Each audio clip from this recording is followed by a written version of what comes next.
Tantor Audio, a division of Recorded Books, presents Nowhere Stars 3 by Anemone, narrated by Caitlin Kelly. The Hanged Man, Part 5, Chapter 1. How can anything live like this? Her many eyes stare out at the world. Some watch through the lenses of her observatory, some borrow the gazes of her tendril servitors, and others still immerse themselves in the first crop of memories harvested by her court. Why would she do this to them? Why would she do this to herself? What delusions has she drowned herself in? And with every bizarre new sight she sees, every inexplicable change for the worse, a fresh wave of bottomless horror screams silently through her being. This place is a stage for stilted shadows. They cannot see. They cannot love. They barely live. They are pale, pathetic echoes, mockeries. But it is not their fault what they are, what they were made, what was inflicted upon them. And if we do not love them, who will? She cannot love them. Nothing that would make them this way could love them. And who else remains who ever so much as knew what love is? They are kin, however damaged and debased, and they deserve a kinder fate than they were born to. They deserve better than she can offer. Everything does. But only she is there for them. In the depths of her sanctuary, of herself, she takes a sort of form, weaving a strand of her essence into the shape she wore before. If, that is, that form had never been a body, but a solid shadow, limned in amethyst starlight and hewn from darkness so deep it twists the eye around it, dragging the sparse color and light that exists here into its depths. A her-shaped absence in the cosmos, yawning and hungry not to subsume and grow, but to embrace all who suffer under the same curse as she. Her body is a purely symbolic affectation, of course, but one she cannot help but cling to, if only in remembrance. So as her part in the work to come begins, she resolves to love them all, as best she can. And if she too has forgotten how to love, if her feelings for these creatures only ever grew into an ugly, pitiful thing, the love of an orphaned child for a broken-winged baby bird fallen from its nest, then so it goes. It would hardly be the greatest of her failures, and yet her every fault arranged in a row from first to last would still be as motes of dust before the incalculable weight of sins borne by the architect of this world. Phase 2. The destination of all prayers. For most of my time living on the 7th floor, the looks I get from patients I don't know have been familiar ones. When their gazes aren't vaguely pitying, they sort of pass over me. Like even the people here don't want to think about something like this happening to a girl my age. Since my latest emergence, those looks have changed. People seem to make a point of not looking at me for too long at all. I can't tell how much of it is staring at someone who looks weird, hastily averting your eyes when they notice you doing something rude, and how much is trying not to draw attention from someone you're afraid of. Are they really afraid? Maybe that's still being too hard on myself. I did search the sea for any reports about mysterious bursts of sickness or weird new keeper who beat up a Fianata. But if they exist, I can't find them. So that's not it. Noreen still treats me like a person, and so do the nurses who see me often. I'm sure they already know, and they're waiting for me to say something. At this point, am I fooling anyone or only making things harder by staying quiet? The smart thing would be to get ahead of it, explain myself to people here, and ask them to respect my privacy. But I don't know. I don't want to. I don't want to be the hospice's mascot keeper, and I especially don't want the news to reach Dad. That's most of the reason I gave Shona and Mita a fake name. To most of the world, it doesn't matter whether the new mystery keeper is Leodane or Ina. But him hearing of one with my name would raise questions I don't want to answer, assuming he'd even bother to ask me. My tarot corner has mostly just become my corner, even when I'm only passing through. I never see other patients sitting there. That's fine, too. I'm spending most of my time in my room anyway. Partially to stay out of sight until I've decided what to tell people, yes, but I also don't want to show anyone what I've been doing. Maybe someday I'll share it with the world, but at least for now, my Harbinger journal is only for me. My book collection includes a few tarot journals and notebooks. I've never used them for much. My handwriting used to be quite good, but it fell off when I started having days where my limbs were too weak to do much, or my hands were too numb to hold anything steady. By the time I left school entirely, it had atrophied to barely legible scrawling. Typing is just easier now. But the night after I killed Aulunla, once I called the sanctuary to report its human partner missing, I picked out an unmarked green book I hadn't used for anything else and started making a record of all my Harbinger experiences so far. I began by going through all the monsters I've encountered, writing out what they looked like, what they did to the world around them, and the people they touched, what they wanted, everything I knew or thought I could safely intuit about them. Some of their sections are much easier to fill out than others. My notes on the fourth forest harbinger, the one whose name I never learned, read simply, swarm. Worms, mold, impossible colors, eggs. Spreading itself? Reproducing? Is that a thing? Not enough to put any clear picture of it together, and I'm not going back there anytime soon. I only included it for completion's sake. On the other end, I know as much as anyone ever will about the two I've absorbed. Your Fawn, who wanted to bless humankind with the moral benefits of slow, miserable death, and Aulunla, who looked out at reality and decided it was too boring and colorless and meaningless to be allowed to stand. I have at least some good guesses as to where they got their ideas, especially your Fawn, but still don't know exactly why those things were so important to them. Do harbingers pop into being needing to ruin people in a certain, extremely specific way, like humans need to breathe? Or is it some more abstract need they choose how to fulfill? More like people looking for ways to keep from dying of boredom or despair. Do they ever change their minds? Those questions, and many more like them, go into the back half of the journal, where I list things I know about harbingers in general and things I want to somehow find out, especially if they might help make my hunting strategies safer. Hence all the questions about exactly what harbingers take from people and how that relates to what I get out of killing them. As for what I know, the things I'm not quite certain of but confident enough in to treat as information, that section is short, but not quite empty. Harbingers can definitely take their shapes from human thoughts and feelings. The old idea that they're born from our pain is true in at least some sense, for some of them. There are probably other kinds I don't understand yet, though.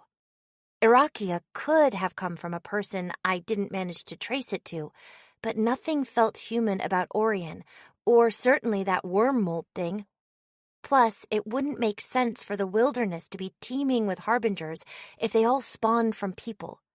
Unless they flee the cities and change themselves to better suit life somewhere else? No, that feels like a stretch. To grow from whatever they began as, to take their true shapes, they need to feed on people, or other harbingers, if I take the forest as an example. But as far as I can tell, the ones here all grow up by herding humans. Even Aulunla. It liked one girl more as a witch than a victim, but judging by the fifth step in its copied books, it still needed to break somebody. Since I started this journal to figure out strategies that'll work for me and minimize danger to everyone else, that's a big unsolved problem, and all the ways I can think of to investigate what exactly they take from people and how much of it they need are horrible. Besides, even if things just barely worked out with Aulunla, it wasn't exactly less dangerous than the already grown harbingers I faced. There have to be ways to make my magic work on them that don't involve weeks of letting them run loose. No, there are ways. I've done it before. I just need to find the ones that don't require me to nearly kill myself. Really, when it comes to figuring out a good longer-term hunting plan, I don't have much to work with at all. I've encountered 7 real harbingers, and I'm fairly sure I understand 2 of them. Still, this has to be better in the long term than answering every question with, "They're scary mystery monsters we can't understand. Believe in yourself and do your best, and it'll all work out okay." Maybe that approach is fine for the Silver King and the Stardust Seraph. But me? Well, my best is awful for everyone around me. The sooner I get to a point where I don't need to act like this to stay alive, the better. For everyone. As for what I need to keep living, the power I take from harbingers, Vyuji said that emergence took its form from what a keeper felt and wanted. She said we could direct our own evolution. Clearly, the details of how that works are a little messy, which by now I should expect of anything to do with magic. All the things I've taken from them so far are useful, yes, but of them, I can only count your Fawn's power from pain as progress toward my goal. Even then, it's certainly not the kind of progress I'd have chosen.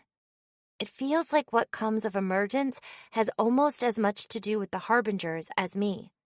Maybe even like they get a say in it, judging by the 2 I've fully absorbed. Your Fawn ripped its own heart out and offered it to me with the last of its strength, begging me to carry on its awful legacy. Which I suppose I'm doing, in a way, by drawing magic from my own suffering. I can even sort of understand where it came from. How someone in pain they can't do anything to escape might cope by imagining their situation as something important in some grand romantic way. That doesn't mean there really is any true beauty or insight in dying of an illness. Right? I wonder how your Fawn would feel about what I've made of it. Not that it matters. It's gone, and whatever part of it lives on through me has no voice. There's just my voice judging the scars it left behind. Then there's Aulunla's inheritance. It's strange at first to even think of as a power. Do I have the power to speak Clarish? I've already had enough exposure to this magic language to know it's a lot more complicated than that, though. Aulunla wanted to make itself a world where there was no line between reality and imagination, where everyone's lives were as full of wild, beautiful, terrifying magic as mine is quickly becoming. It thought I never could have killed it if I truly understood it. So, in its own words, it cursed me with more understanding than I ever could have found before. Thinking of it from a distance, if I didn't need to eat harbingers to live, would I have killed it? Probably. What Aulunla and its witch wanted for themselves didn't seem so bad. They were still going to destroy who knows how many people to get it, though. It might have been worth it to them, but not to me. Or those people.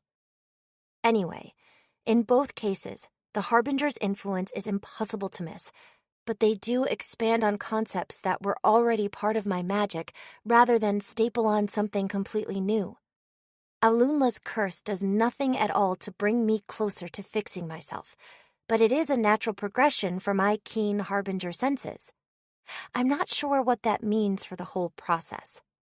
Taking what Vyuji's told me with my experiences so far, my current best guess is that what I want sets a path for the way my magic will eventually grow. But the individual steps to get there and some of the details about the final destination may vary with the specific harbingers I absorb.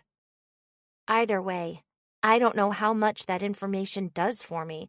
I'm not going to turn up my nose at any harbinger I can find and kill, and it's not like I can make friends with a harbinger, blight it, and ask it very nicely to please make me immortal when I eat its soul. That's ridiculous. Oh well. All of this is important stuff to know, even if I don't know how to take advantage of it a month into my new life. Wait a second. Back to the forest. If harbingers are born the same way there, how do any of them survive long enough to grow up? A normal human can't do anything to a harbinger, no matter how small. But if they're born with only older, scarier monsters to prey on, then what? Are they born in groups like those spiders that have hundreds of children and most of them eat each other? No, that's a stupid guess. And I don't even know if it's right to think of them as sharing a life cycle or being born at all. Alunla lived a lot longer than Yurfaln, but Yurfaln had still been bigger and scarier by default. Ugh, the forest brings up a lot of messy questions I have no way to answer. I am not going back there anytime soon, so let's just focus on regular harbingers for now.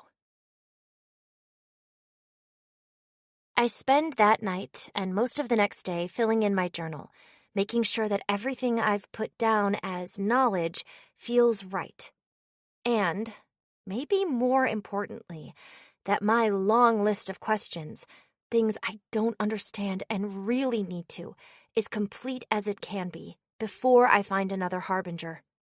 I can't predict what I'll be able to learn from any given monster, and work smarter, not harder, is extra good advice when the price of messing up your work is death or worse. I can take a little time to make sure I'm doing things right. But not too much time. My health does feel fairly stable for the moment, and I can push through its typical lows with stolen strength once I have a chance to refill. But my next severe turn for the worse could still come any day, and figuring out how harbingers work, to say nothing of what they are, feels like it could easily be the project of even an immortal lifetime. No, I'm sure it has been the ongoing project of several keepers' lives. If I sit and work on my journal for whatever time I have left, only leaving to hunt when I'm sure all my existing information is perfect, I'll die sooner or later, probably sooner, and leave behind a book filled with incomplete scraps of what the people with real experience already know.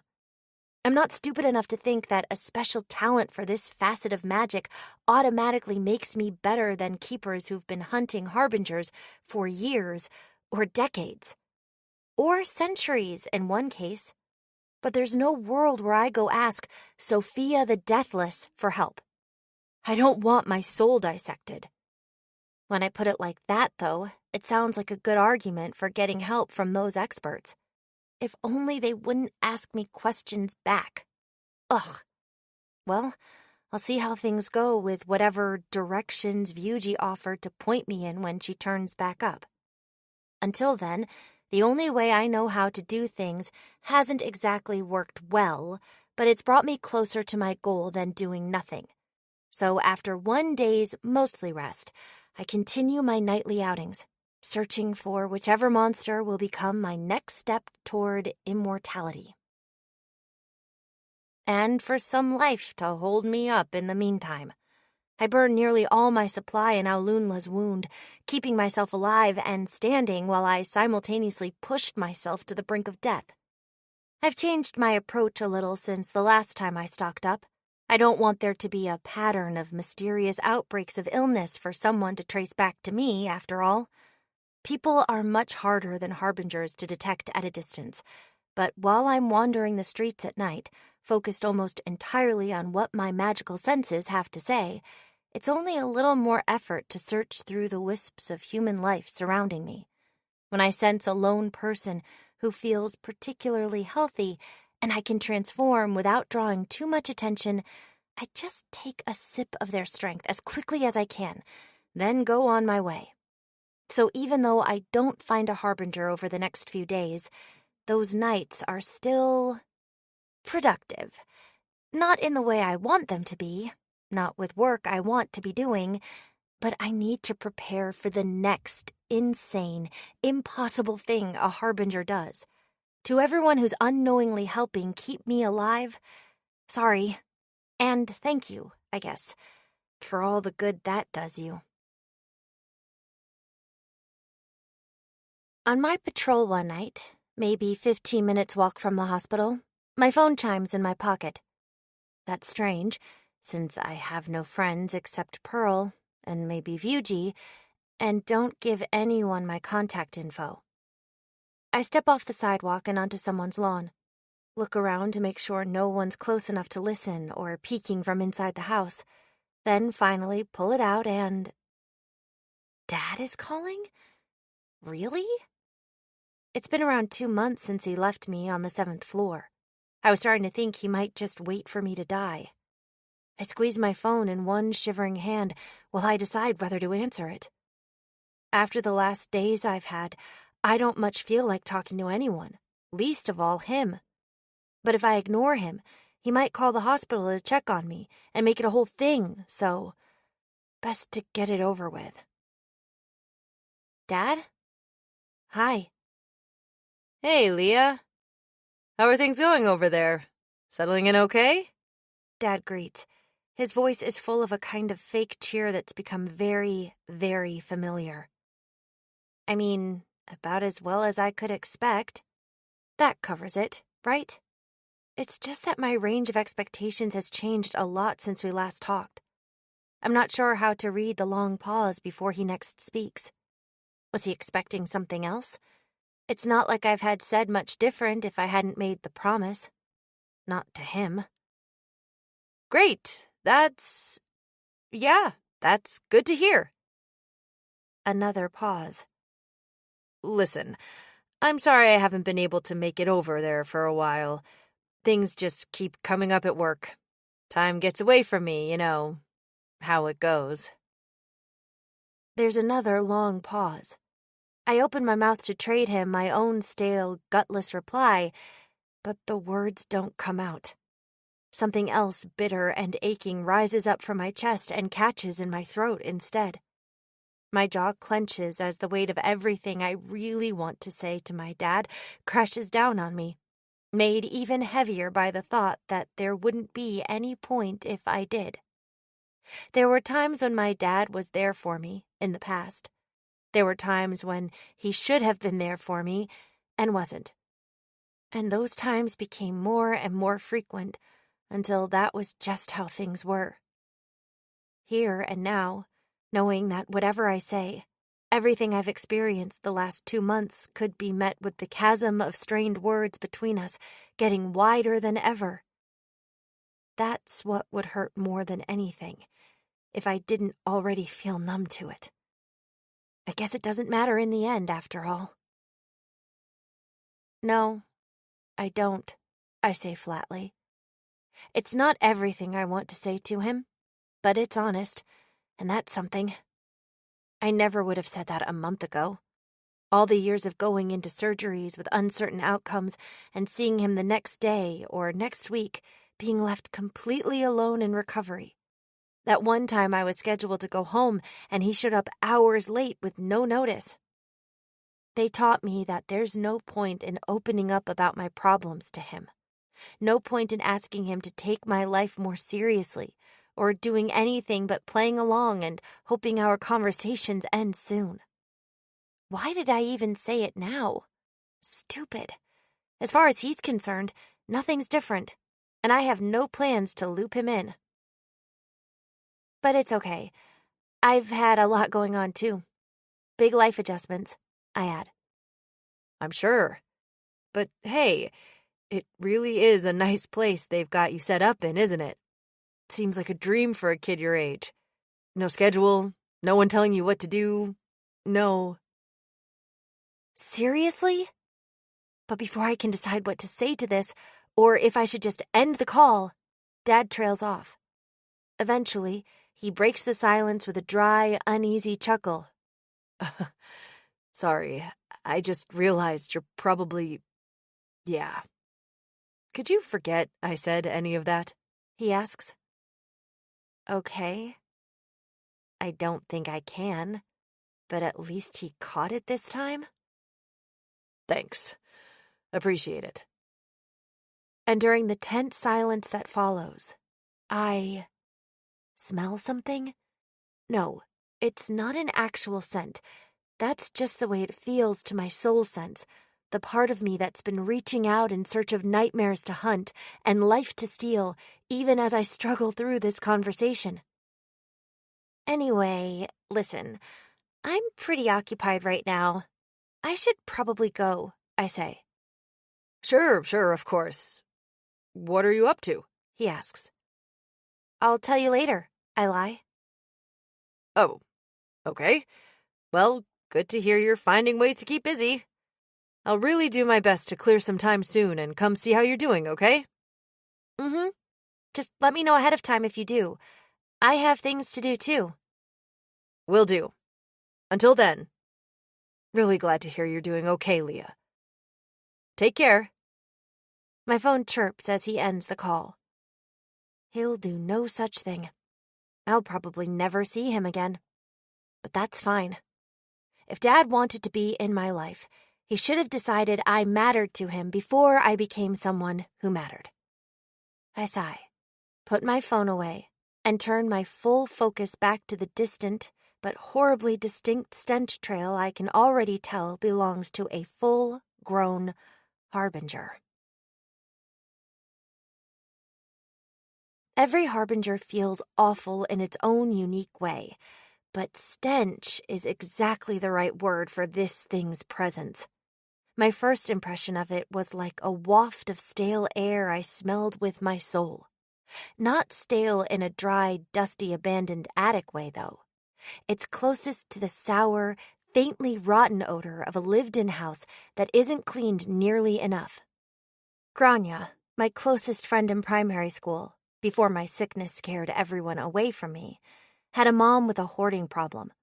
When I first sensed this harbinger, felt a new source of corruption lurking in the distance, it reminded me of the way certain parts of her house smelled on my rare visits. That was 10 minutes ago.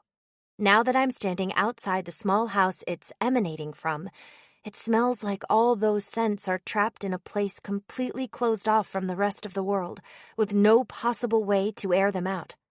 All the human odors and all the piled-up trash blend together, surrounding the place in a thick, swampy haze of stink. Not for the first time, I kind of wish my soul's senses weren't quite so painfully keen. Keen enough to feel the single person inside, too. That talk with my dad already pushed me to the limit of human interaction I can handle in one day, and this is likely to be a lot worse. Of course, with my luck, there's no way the harbinger would just be nesting in an empty house. The person inside could make this complicated, and I am sick of complicated. I can't tell exactly what state they're in through the stinking aura, but it's a bad sign that they're still here at all. It means they either can't run away or, like your Fawn's victims, the thing eating them alive has made them happy about it. The house itself looks normal, save that the lawn plants around the front walkway are a little overgrown. The lights inside seem to be off, so I can't spy through the windows at a distance. I call for my magic, past the point of caring if any other nightwalkers are watching me too closely. Emerald shadows slither out along the twilit street, then rise as strands of solid darkness, weaving themselves into the ornate black dress and heavy-hooded capelet of my keeper regalia. Once my transformation's play of dark light and solid shadow fades, I summon a single card. The whole world twists and lurches and whirls as I call on Irakia's power and transfer my vision into the card, then float it forward to peek through the front windows. I want to find out where the victim is and just how bad a state they're in before I plan my next step. But there's nothing inside. No, that isn't quite right. It's not dark like looking into an unlit window at night. it's blocked by something. A black curtain, swaying as if in a breeze. As it shifts and folds, its movements expose dozens of tiny tears in the fabric.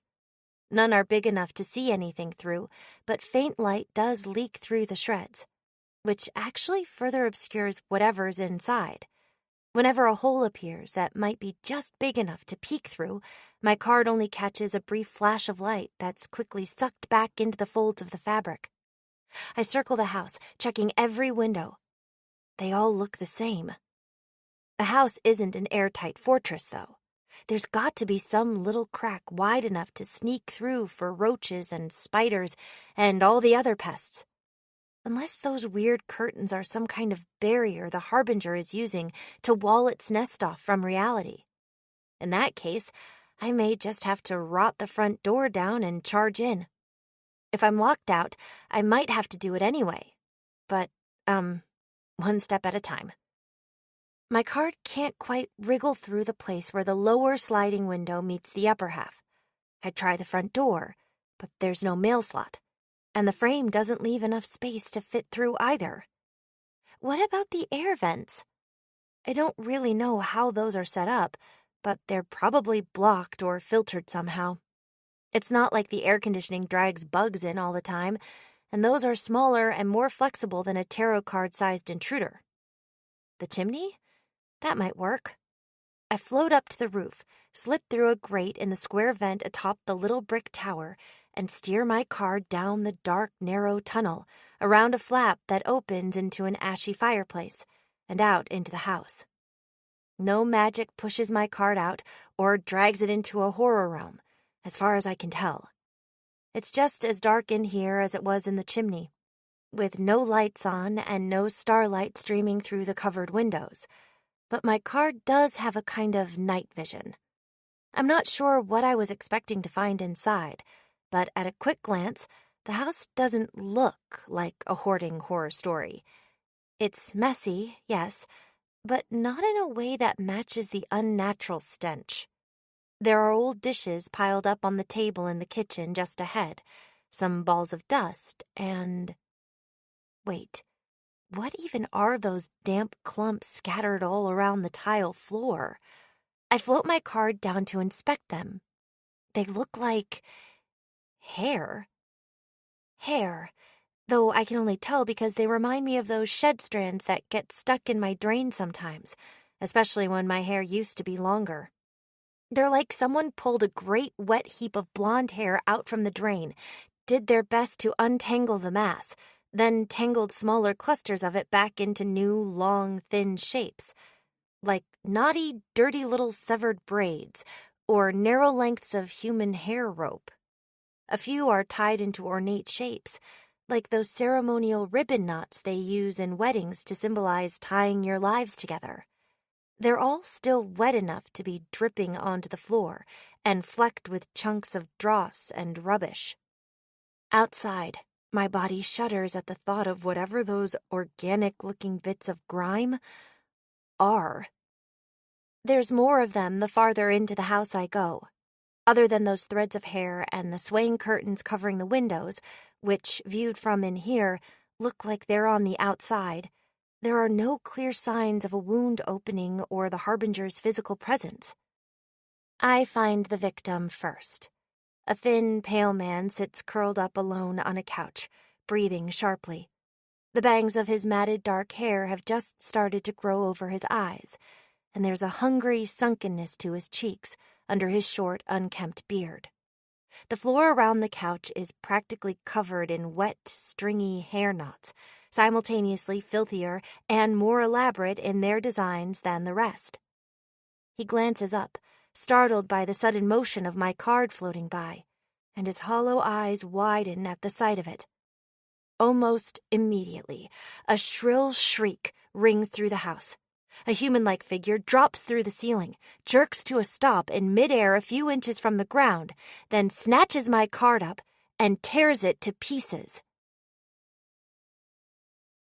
Snapping back in my body, I stumble and scream as dull, hot pain lashes through my head like a friction burn on my left eye.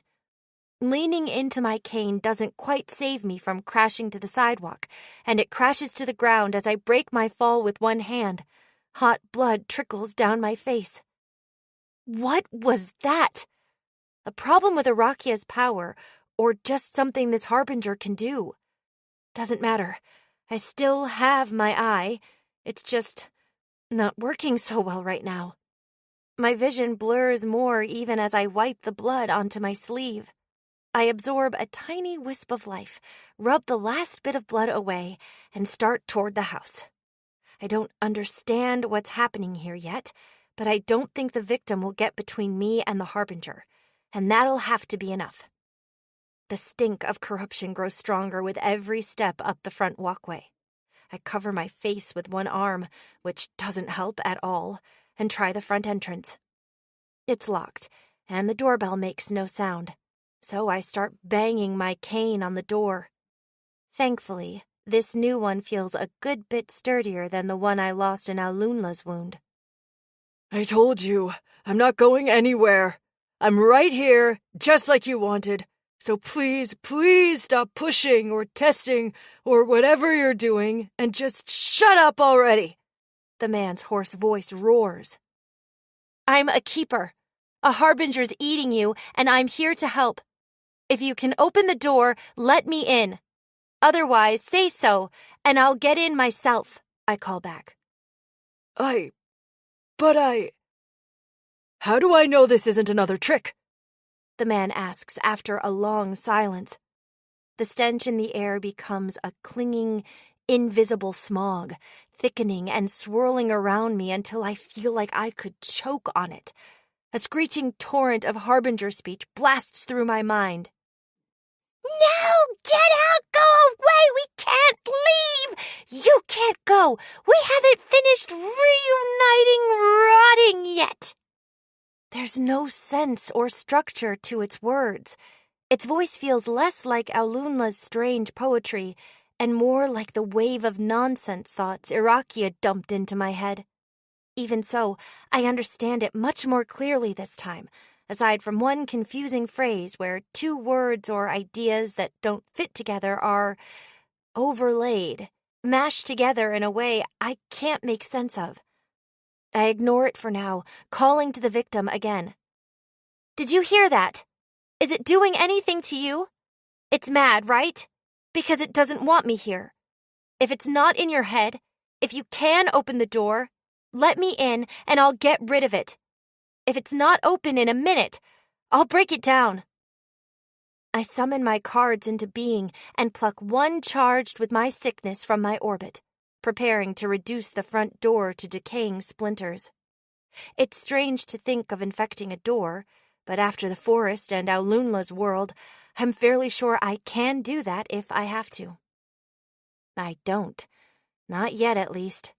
Just before my deadline, faint footsteps come into earshot behind the door. No, please, no, you can't, the harbinger whimpers. The knob rattles.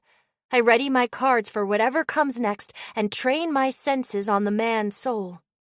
He's wreathed in the harbinger smell, but not corrupted in the twisting, complex way I've seen before.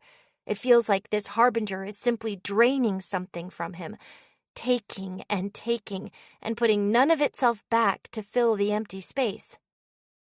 Please don't go! Are you mad at me? What did I do? I'll fix it, I promise! The door slowly creaks open. The man peers out, eyes narrowed in suspicion, until his gaze settles on me. You really... he whispers, then chokes on his words, starting to silently cry. Help. Please, help. Whatever I did, I'll fix it, I swear, but don't go, you can't go, you don't know what could happen out there. Painfully slowly, like he's afraid he might be stepping into a vat of acid, the man takes a single step out onto the porch, and a thin limb shoots out from behind him, latching onto his wrist. He freezes and croaks in horror, not so much as looking over his shoulder as a filthy, fetid creature of nightmare emerges from the darkness.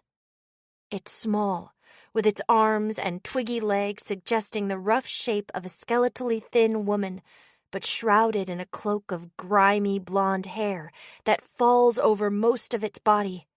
And the arm latching onto its victim is braided with itself, as if it was split into coils of soft clay and wound tightly back together, leaving a twisted mess of shapeless, ropey tendrils for a hand. Its head is obscured by a shifting circle of angry black scribbles, like the living, moving equivalent of a face scratched out of a photo, and as far as I can see in the slivers that aren't quite blacked out, the only thing behind that circle is a gaping white hole in reality. I tap just enough life to give myself a normal person's strength. In a panicked flurry of action, I force my weight into shoving the man to the side, knocking him to the ground. Then I launch 3 cards charged with my sickness into the house, slam the door shut on the Harbinger's squirming arm, and detonate all my cards at once. Curls of frozen emerald fog spill through the crack in the door, and I push them back inside with my will, urging them to spread through the house, to fumigate it. I press my back into the door as the creature yawps in protest. It bashes against the door, first pounding fists and then crashing into it with its whole body. It babbles and wails all the while, and while the strength of its impacts wane, its voice rises, distorting and mixing with itself until I can't tell if the unearthly sound coming from inside is supposed to be screaming or sobbing or laughing. But finally, it fades. I'm certain I didn't kill the Harbinger just like that, but it has withdrawn, pulled away from me. I'll have to keep up the chase, but I can spare a moment to get its victim away from it. Hey, it's gone for now. Are you? No, he's obviously not okay. What a stupid question. Am I my dad now? What do you even say to someone in this situation? No words have ever made my pain better, and lots of well-meaning people have tried. What happened? I ask instead. You don't have to talk if it hurts, but anything you can tell me about it might help.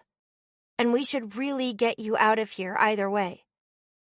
He's still in shock from the looks of it, but when I offer him my hand, he takes it, drags himself to his feet, and staggers away from the house with my help. It's a bizarre feeling, but not a bad one. It's not like I don't want to protect people if I can. I've just always had to worry about saving myself first. As for the Harbinger, nothing comes tearing out of the house to chase us.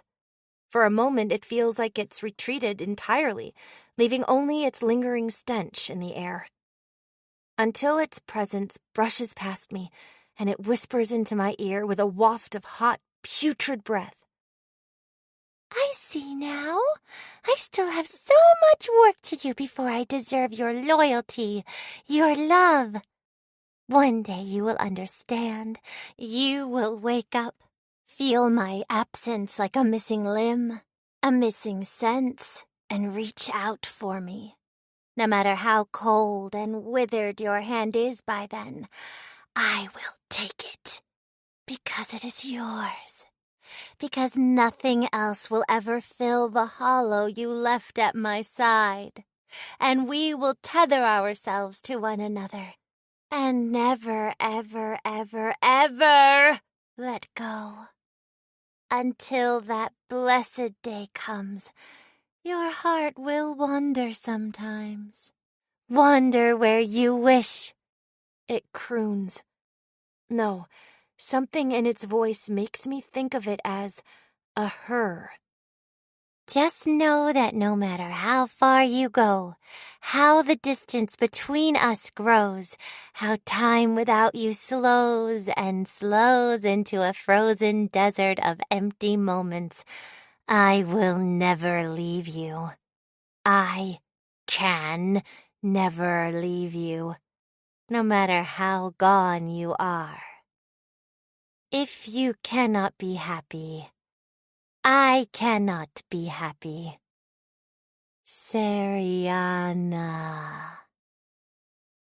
And with those words, she vanishes from my senses.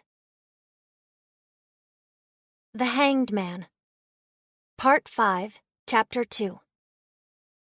Seriana blinks out of being without a trace or a trail. The stink of her presence lingers, and a stale, sour echo of her odor clings to me even as I step back from the house. But there's no heart of the corruption. No hole in the world she could have burrowed into. As far as I can tell, she's just gone. I scan the area with my soul, searching as thoroughly as I can without going back inside. This might be some ploy to take her victim back the moment I leave him alone, which maybe that's a way to catch her again. But no, he already feels like he'll die without urgent help. Letting the Harbinger anywhere near him would be murder, and it's not even a good plan. I need to figure out how she works, not just hope she can't do the same disappearing trick again. And right now, my best chance at that is to ask him. Help first, though. I really don't want him to die. I weigh the risk of using my phone to call for the sanctuary against the danger of leaving the man alone, plus the idea of searching for a phone in that dank, disgusting house. Honestly, though, if people are going to find out who I am, there's plenty of easier clues for them to follow than a still probably confidential emergency message. I fish out my phone, still searching with my soul for any sign of Seriana, and call 112. Hello? I'm a keeper with a Harbinger victim who needs to go to the sanctuary as fast as possible. We're in, the south end of the boundary. 71 Birch Row, I say, going off the house's mailbox. It's a single victim? Are you or anyone else injured, and what's the status of the Harbinger? A woman's calm voice asks after only a slight delay. Yes, I'm fine, he's not, and the Harbinger's alive, but running away, I think. How long will it take them to get here? I won't leave him alone, but I do want to catch her. What's your lighthouse ID? The responders can update you there once they're en route.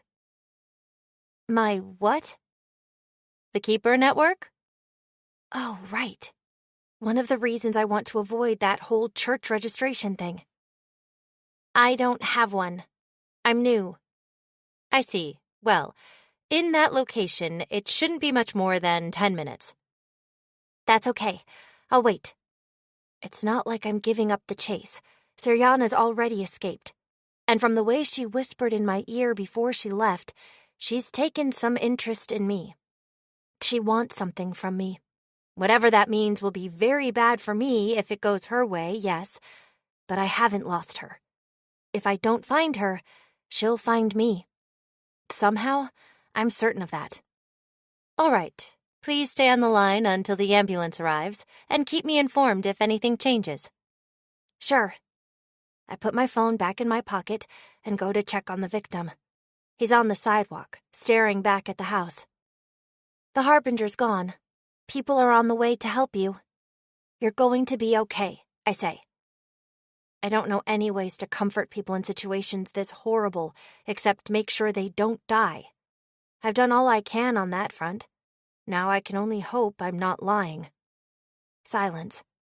The man glances up at me, says nothing, then shifts to stare wide-eyed over one shoulder. You don't need to push yourself. But if you've got the strength to talk, can you tell me what happened? Once you're safe, I'm going after that thing, and anything you know might help, I say. I stop myself before using her name, though I'm not quite sure why. I guess there's no need for him to understand her. It's my job to think about what she's doing and why, and how to use that against her, not his. If he recovers, it'd be best if he forgets as much of this as he can. What would I even ask him in this state? Can you think of any horrific personal crises that might have spawned your nightmare stalker? It didn't. I don't know why it happened. I don't know where it came from. His voice is husky and rasping, like he's had nothing to drink in much too long. I heard a voice. No, I didn't hear it. It didn't use words, but it asked if I was alone. I didn't answer, but it said, "No, you aren't. You never will be again." And then, there it was. He rasps. There it's been. Did I do something wrong? I must have had an answer in my head. Should I have thought something different at it? How? How do I do that? His voice isn't too parched for me to hear the desperation in it, the pleading. You didn't do anything. I don't think it would have mattered. It's a harbinger. It was just doing what it does, I say. And thanks. Don't say anything else if it hurts. Oh, thank you, He says. Thank you, He repeats a minute later. I leave the victim alone after that, watching at a distance for any signs of Seriana. None come. A few minutes later, a wailing ambulance pulls onto the street and opens up. The two medics inside climb out, but rather than rush to the man's aid, they step back and to the sides, making way for a third person. For the keeper accompanying them. A girl who must be near the top of the promise age range steps out from the ambulance, and white wings with long, thin swan feathers unfurl from her back.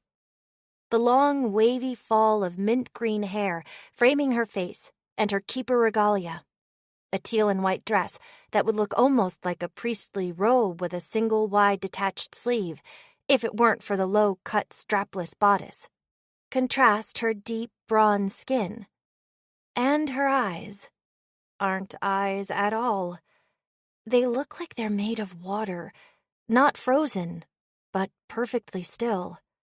A gradient of progressively darker teal blues creates the impression of sclera, while lines and flecks of color define her irises, and her pupils look like shadows on the sea. She raises her right arm, which is covered to the shoulder in white bandages. No, there is no arm beneath the places they don't quite cover. The thin lengths of cloth are just acting as if wrapped around an invisible limb. Then they unfurl as one, becoming three thin streamer appendages that spread out and sway slowly at her side. She's beautiful. So beautiful it's almost unreal. Like she stepped right out of some classical painting to take a quiet stroll through our world, never losing even a scrap of grace across the journey. I don't recognize her from anywhere. If I did, I'm certain I'd remember her. Is the area still clear? She asks. She speaks Clarish with a light accent I can't place. Not that I can really place many accents. Her soul is hard to read. It's not at all like Neve's, defaced beyond legibility. It's just muted, in a way that feels strange for a soul to be. The presence of every keeper and harbinger I've met has had an unmissable intensity to it. Magic wants to express itself. It wants to tell everyone with the right senses to listen to whatever it has to say. There's none of that with this girl's aura. It feels like she's not exactly obscuring it, but somehow keeping it from shouting its full message to the world. All I feel from her is a title.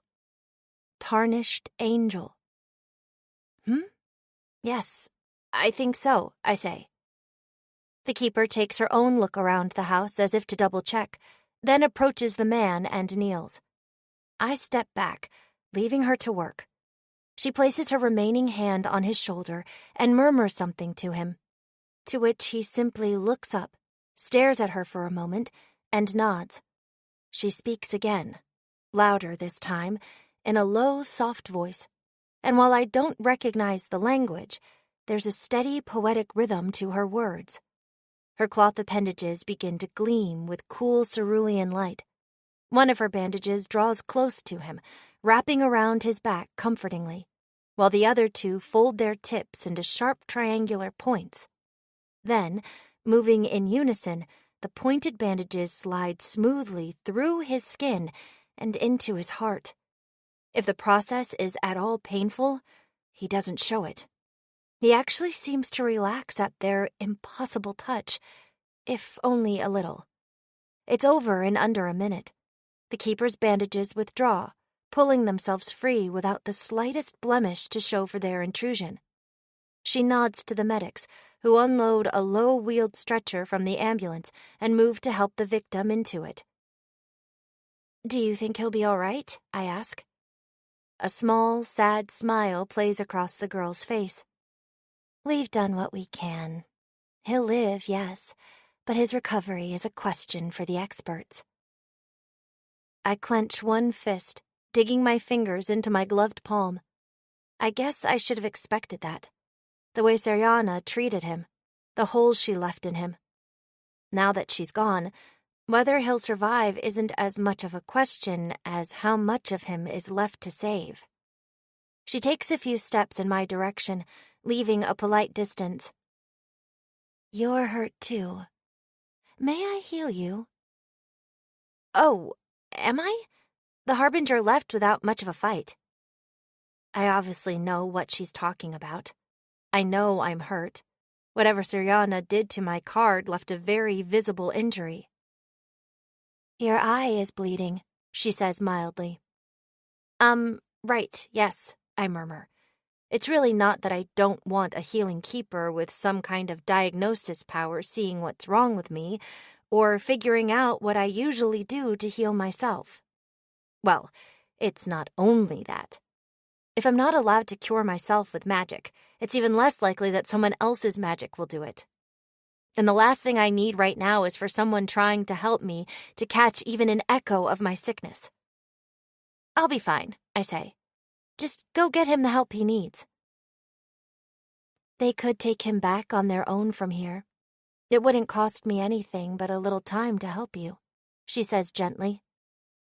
"It's a slippery Harbinger. I'll feel better if someone's with him." The girl tilts her head, watches me expressionlessly for a few quiet seconds, then nods once. "Well, I'll respect your wishes," she sighs. "Dispatch said the Harbinger was still at large. Will you be going after it?" "Mm-hmm." "I'll get out of your way then. Good hunting." She bows slightly, joins the medics in the back of the ambulance, and shuts the doors behind her. Once they leave, I get enough distance from the house to escape Seriana's stink, summon a single card, and use it to inspect my injured eye. It's not, in fact, just a cut. Blood is still trickling down my face, yes, but there's also an ugly bruise that looks like it's on my eye. I use enough life to stem the flow and reduce the bruise to a mild discoloration, leaving that eye bloodshot with an odd purplish tinge. It still looks weirder than a normal black eye, but, well, my vision seems to be fine. I wipe away as much dried blood as I can, end my transformation, and search the surrounding blocks for any traces of Seriana I might have missed. There are none. Still, to my surprise, I find I don't feel terrible about tonight.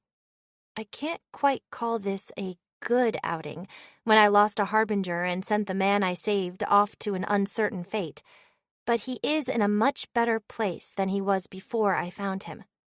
At least this once, I've managed to do something good without making my life too much worse. It feels kind of nice after the last few weeks. It's not like I don't want to protect people if I can. I've just always had to worry about saving my own life first. I am still worried about it, of course. Like that girl said, though, I've done what I can for now. I'll see about finding Seriana before she finds me tomorrow. Leodane, do you have a moment? As soon as I step out of the elevator, the night nurse at the 7th floor's front desk calls to me. Oh, it's the same older nurse who tried to stop me from leaving to meet Shona back on my first day as a keeper. Now she just waves me over. I still need to check her tag to remember her name. Banva. Sure. What is it? The nurse to herself and glances down at something on her desk as I approach. So, Dr. Hines called in just a little while ago with a message for you. He's gotten in touch with... Right, there was a specialist in your condition he was asking after. He found one who's available to meet with you tomorrow morning. It's a little short notice, but is that all right? Will that cause any, problems for you? No? Please tell him that's fine. Oh, good. Good. I'll do that, she says, smiling thinly. It looks like she's trying to be friendly, but still can't quite make sense of what possible problems might come of my weird new schedule. All right, thanks. If that was all, I should do bed stuff. Yes, that's everything. Good night, Leodane. Night. Sorry for the trouble, Banva. I'm glad I didn't have to fight you to leave the hospice back then. Something's tight hold pins my limbs to a cold surface. Something's rough grip wraps around my neck. It has so many hands.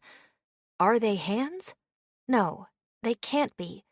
Skin doesn't feel like that. Hands don't move like that.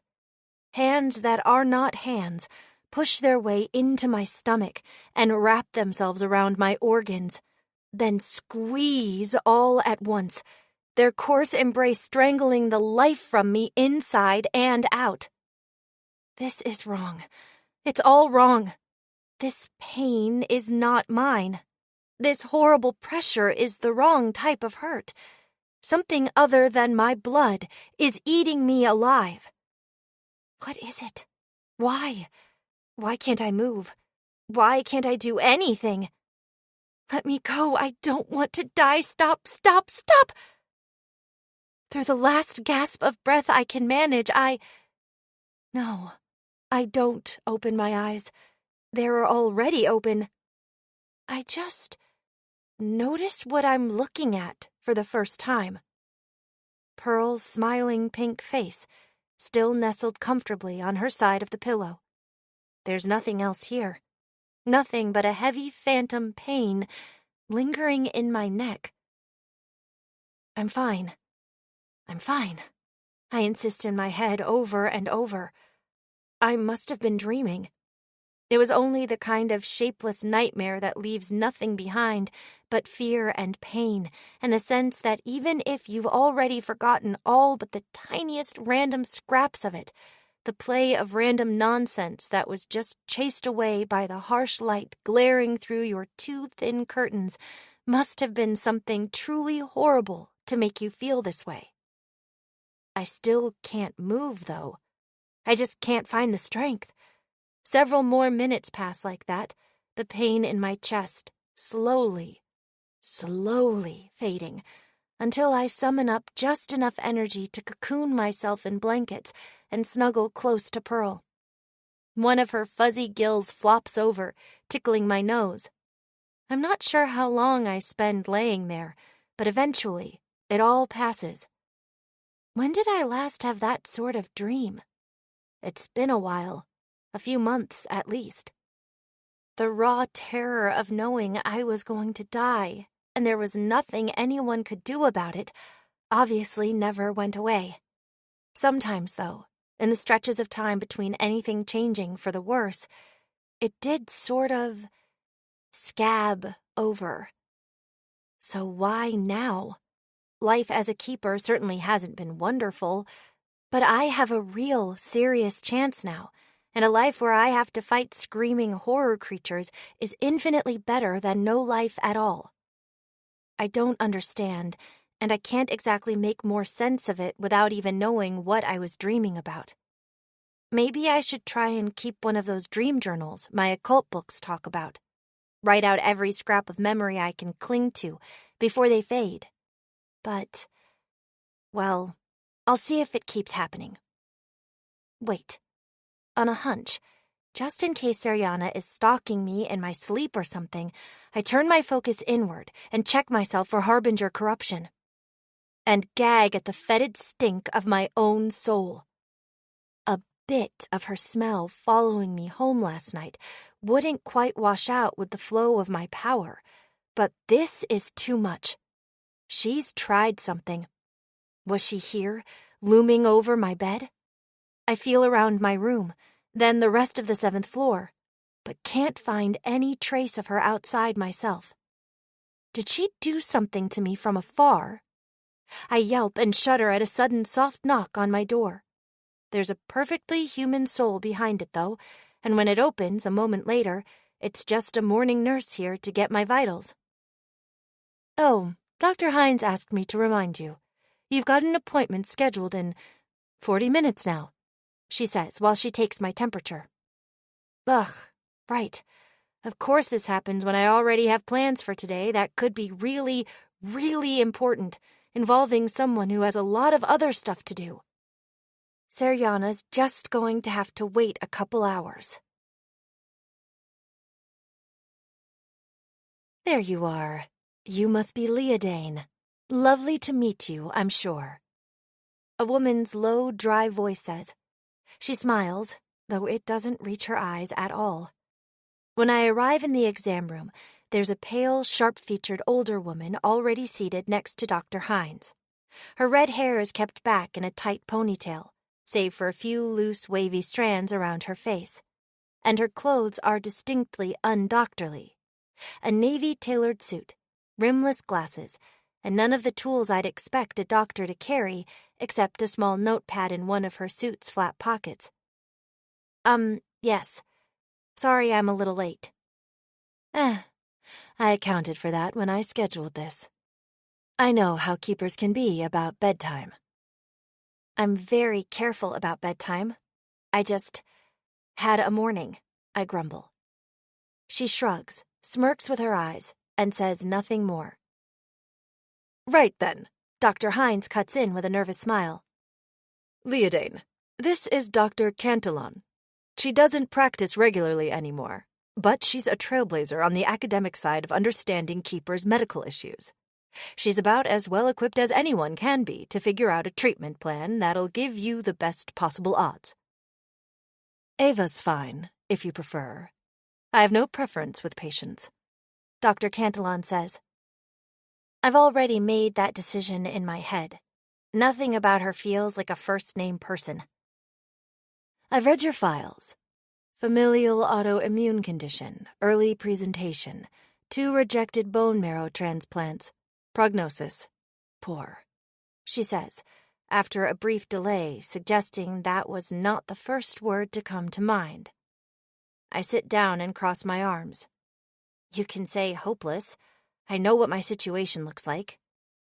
Excellent. Well, no, it's really not. But you know what I mean, she says, waving her own nitpick off. That makes this easier. We've only discussed you in terms of your case, and I had no idea how delicate I was expected to be. As I was saying, I'm all caught up on your medical history.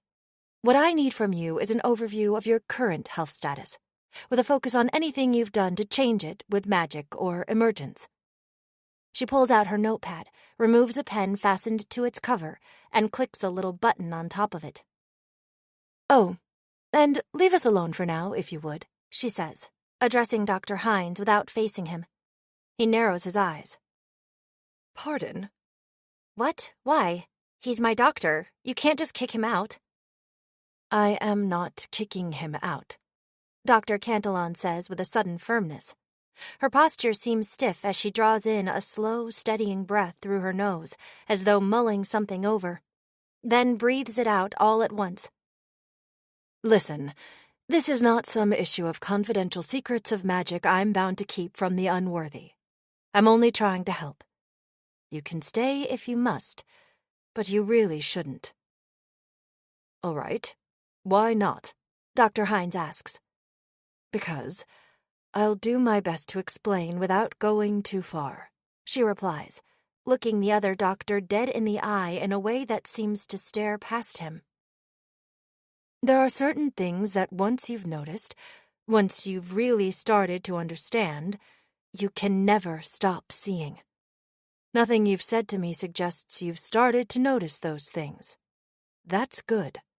Unless you're looking to respecialize into my field, which I do not recommend.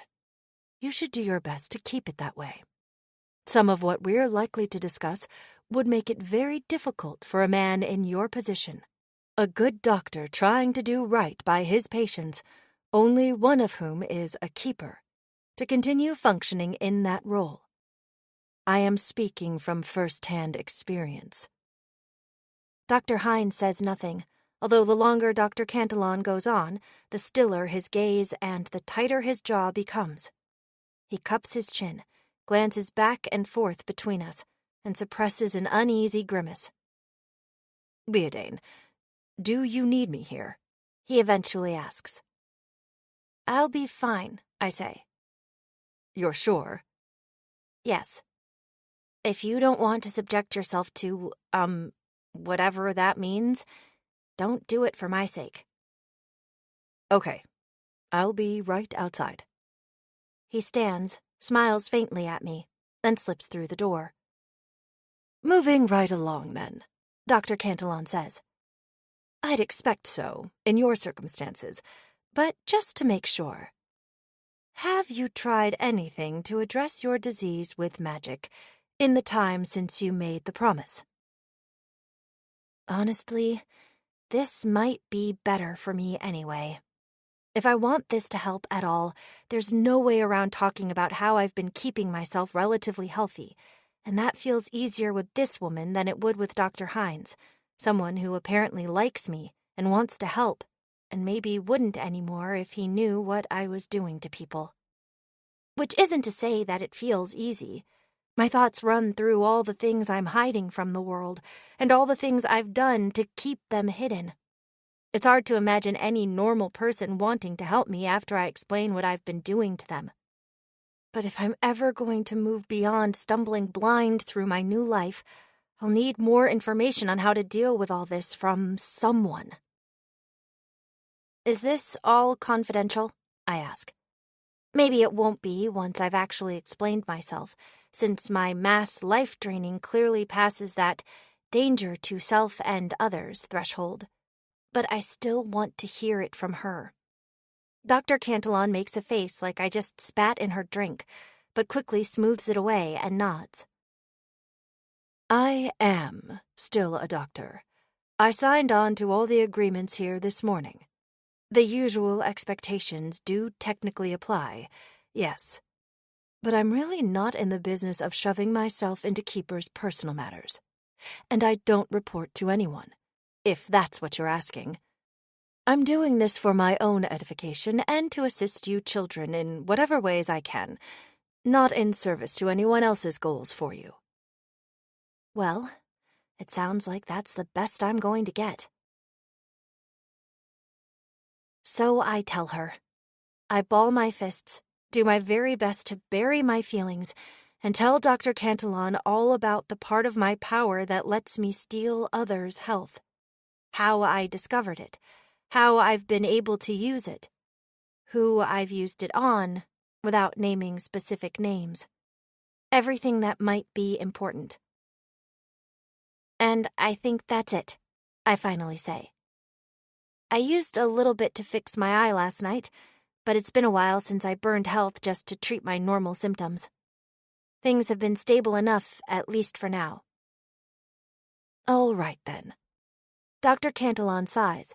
She glances up from her notepad for the first time since I started talking, looking me over with a sort of resigned exhaustion in her eyes.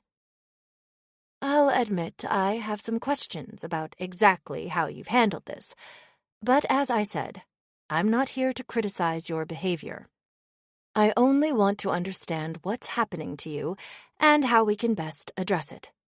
So let's start there. You've explained it in rather functional terms, but did your power come with an understanding of what exactly you're doing when you use it?" I blink twice. "Is that really it?"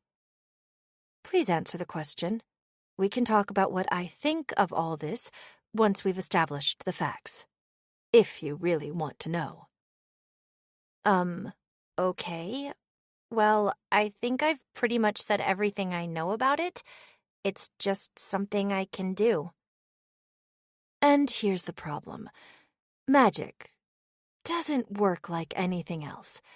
The same is true for any otherwise normal thing it touches. It's magic. Yes, I say. I know how obvious that sounds. You wield it. You live with it. You understand the processes of it in ways I never can. But when the promise plunges children your age into an entirely new world, you often don't recognize exactly how different what you're doing is from the rest of reality. I did live most of my life in reality, you know. I still do. Dr. Cantillon waves a hand dismissively. Yes. But have you thought about what it even means to drain health from a person? Health is not a single discrete thing. By a certain simplistic but workable definition, it's only an absence, a lack of illness or infirmity impairing your normal functioning. It certainly isn't a tank you can fill up and expend. No, I admit. I've been too busy trying to survive to navel-gaze much. I suppose that makes as much sense as anything else. But are you starting to see now? I sent your doctor away because this is no longer a matter of health and medicine. I sometimes wonder how much any doctor's work is. What does it mean for the entirety of medical practice if there's any truth to the story that the incredibly disparate set of issues we call sickness all crawled out of a harbinger's corpse? And by the way, the timeline does work out for that to be the truth. I know at least enough about the story she's referencing to recognize it. She means the Infesian scourges, the first plagues, deadly epidemics that ravaged the world all at the same time. According to church history, an enormous living cataclysm of a harbinger created them, and before that there was no such thing as disease. But I guess I don't see how it matters if I'm sick because of something a dead harbinger did centuries ago, or simple terrible luck. I just want it to stop. Dr. Cantillon stops herself, frowning a little deeper than what I've started to recognize as her default expression. But I'm digressing. Probably. What I mean by all this is that if your condition is entwined with your power as you've suggested, it's likely no longer accurate to think of it and treat it purely as a disease. It may be better described as a curse, or perhaps more accurately. She pinches the bridge of her nose, pushing her glasses up onto her forehead, and groans. This may well be a mangled metaphor, a desperate hand reaching for understanding it can never truly grasp. But do bear with me for a moment. I promise I hate this at least as much as you will. She shakes her head, fixes her glasses, and stares right at me. Your condition may most accurately be described as a story. A story about dying of an illness. The Hanged Man. Part 5, Chapter 3. Dr. Cantillon sits in silence, watching me for what? Is there some reaction to that she's expecting? A story? What? I finally ask. Yes, a story. I said it was more accurate, not that it was a useful explanatory metaphor. Explain it then. What is that even supposed to mean? Are you saying, what, we're all characters stuck in someone's book about how awful magic is? I read a book with a twist like that once. It was terrible. Don't be ridiculous. Dr. Cantillon snorts out a single hollow laugh. Although I suppose we are a long way off from being able to say precisely what counts as ridiculous. Where magic is involved, and it's not the most absurd idea I've ever heard. If it were true, I'd have some choice words for our author. But I'm digressing again. No, that's not what I mean. It's simply the way I phrase my understanding, my very limited understanding, of how all this seems to work in practice. Not a statement on the structure of the universe. I mean, okay.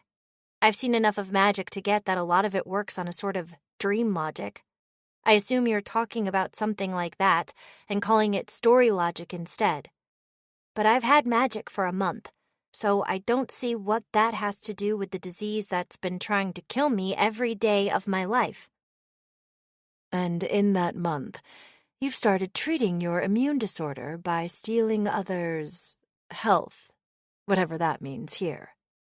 The doctor says in a voice with no particular feeling behind it. You're clearly no longer facing the same type of problem. I glance away, folding my arms over my stomach. Relax. I'm not here to chastise you. I'm frustrated with the sheer insane abstraction of it, that's all. The idea of health as a single thing you can suck out of one person and place into another does not sit well with the way we practice medicine. She scratches something into her notepad at what would be a frantic pace for anyone else, but that seems to just be how she writes. That doesn't make me feel better at all, but I bite my lip and nod. Okay, I'm listening. Please explain. Gladly. So, as I understand it, a keeper's magic has two central components. The first is largely self-explanatory. It's the shape of your power, what it is, the parts of the world you can change and control. Right. My messenger talked a bit about this. If they talked about the second aspect, I'd be very interested in what they had to say. What's the second aspect? I ask. Wouldn't it be nice if things were that easy? If we understood it well enough to know what we should call it? I've heard some older keepers refer to it as a theme, a term which I frankly will not use because I find its implications odious. But I've yet to come up with a better one myself. Vector, maybe? But that doesn't quite cover it. Well, anyway, I'll keep this as simple as possible, and please understand that I am not talking down to you. This is the only way I know to explain it. She sets her notepad on the counter and folds her hands in her lap, squeezing them tightly enough that it looks like it should hurt. I catch a glimpse of the page she's been writing on, and is that even Clarish? I think those are letters, at least, but they're written in such an exaggerated parody of a doctor's shorthand scrawl that I can't see how they could be legible to anyone. It is what your magic is about. What it's saying about you or the world. The story it's telling, to return to my original phrasing. This part is far more difficult to pin down, but it's at least as important to the forms a keeper's power actually takes, especially to the limits of what they can do. Is this starting to follow now? Does it make any more sense of your experiences so far? On my first day, Vyuji called my disease the origin of my magic. She compared the idea of fixing it with my power to a snake eating itself whole. Then my magic is sickness and is about also sickness? That's the story? The words feel like puking up sand. What she's saying makes sense. It feels true. But it's hard to breathe all of a sudden. It's not who I am. It can't be what I am. It can't. It's uncomplicated, if nothing else. Our best efforts to treat you failed, so magic changed your condition into something it could treat. It gave you a way to take your own transfusions from the world, ones that don't last so much longer or do so much more to fix you, from the way you've described it, but are helping, at least so far, Dr. Cantillon says, and exhales through gritted teeth. I should note, this is all just my current best guess. To my knowledge, while most keepers can see the shape of others' magic in their souls, there's no way to quantify this part with unnatural senses. It can only ever be reasoned out by the keeper and those who know them, guessed at by observing their life and magic. And since I doubt you'd want this, I'm not saying that simply to comfort you, or to offer false hope that your power will turn out to be based on something completely different.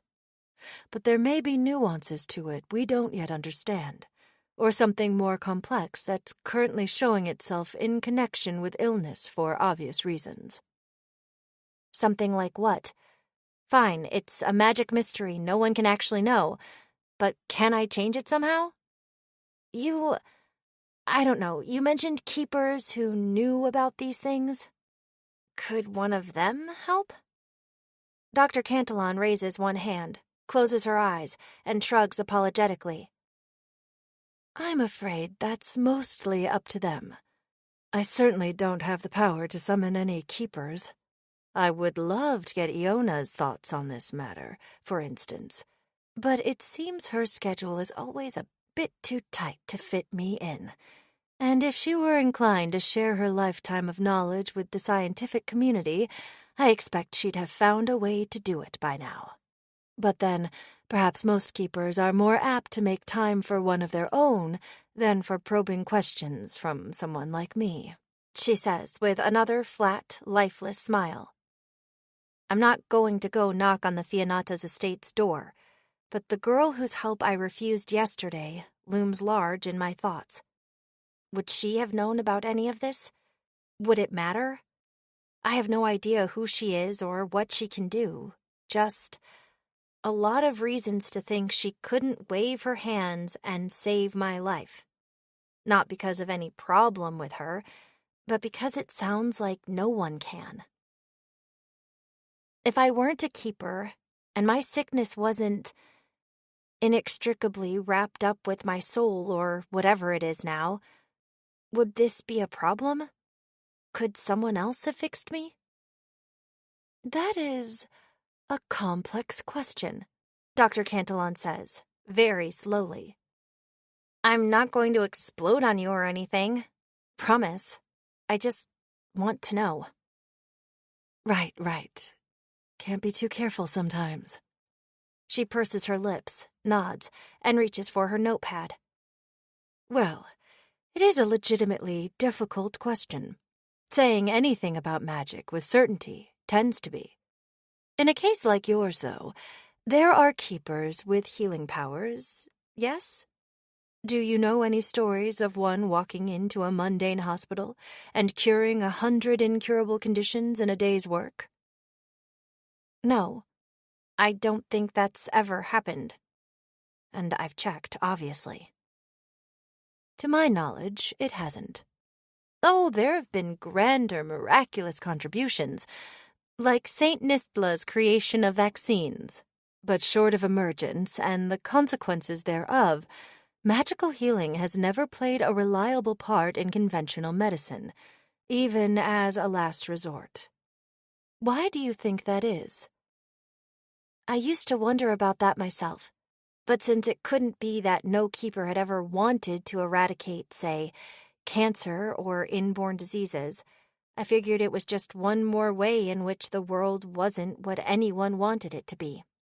Now, of course, I know the likely reasons all too well. I have to worry about my own life first, but if I could, I'd save everyone on the 7th floor. If I could, I'd make it so no one would have to die ever again. And everyone who's ever written self-satisfied junk about how death is natural and nice and gives life meaning Could see how they felt when they weren't forced to accept it. But I can't do any of that. I'll probably never be able to. All I can do is take and take to buy myself, and only myself, a little more time. And there will never be enough. It will never be enough. They're busy doing keeper things. Or they're focused on something no one else can do, like treating Harbinger corruption, or they can't. Their magic doesn't work that way, I answer immediately. All correct, in different cases and to different degrees, but that last one is the main obstacle. For some reason, something about whatever mysterious factors make someone a keeper and shape their power, there simply haven't been any who could do such things on a large enough scale to matter. There's always some cost, catch, or complication preventing magical healers from eradicating illness in one crowded hospital, let alone their city. Not unlike the way your healing works, although your limitations do seem unusually severe. In almost every case where a keeper has healed someone beyond our ability to help, they were going above and beyond for someone personally important to them. It almost always ends up being a complex, arduous task in ways you wouldn't expect it to be for children who can knit mortal wounds shut with a touch. She sighs. I know full well how this sounds, but it's as if some aspect of magic doesn't want to make it too easy for us. These sorts of arbitrary, ridiculous restrictions are what I'm thinking of when I refer to your disease as a story, incidentally. I could be wrong, of course. Maybe diseases are just difficult because Infesia made them that way, and it's still laughing at us from beyond the grave. Dr. Cantillon smiles, a thin, bitter expression, but real in a way the one she greeted me with absolutely wasn't. Something about it makes a pit open up in my stomach. Anyway, I'm explaining all this as context for the answer to your question. As to that, here's my best guess. It would have been difficult. There may have been complications. But yes, very likely there would have been some keeper somewhere with some ability to cure you or mitigate your symptoms. Whether they would have is another question. And since the answer to that question is probably not, I really wouldn't advise wasting too much thought on what could have been. I know that. I'm not stupid. No miracle was ever going to save me until I made one for myself. That may not be a sure thing, but I'm still in a better situation than I ever was before. So why does everything feel so pointless? Why am I crying? I'm, certain none of this has been what you wanted to hear. I do apologize for that, Dr. Cantillon says, with a note of unease in her voice very different from the sharp, forever frustrated tone she uses most of the time.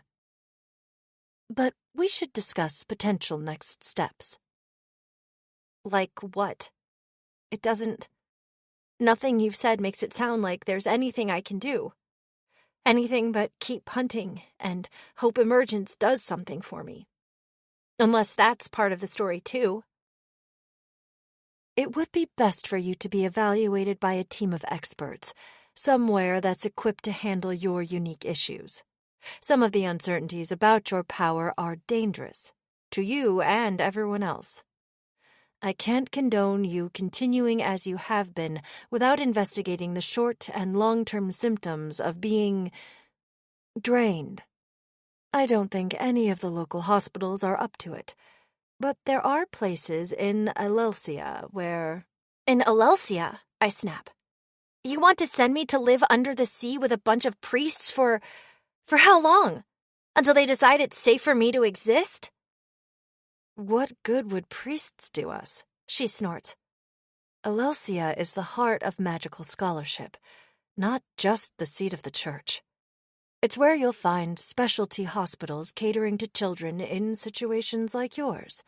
Not all of them, but certainly the best ones. How likely do you think it is that they'll have someone who can fix this?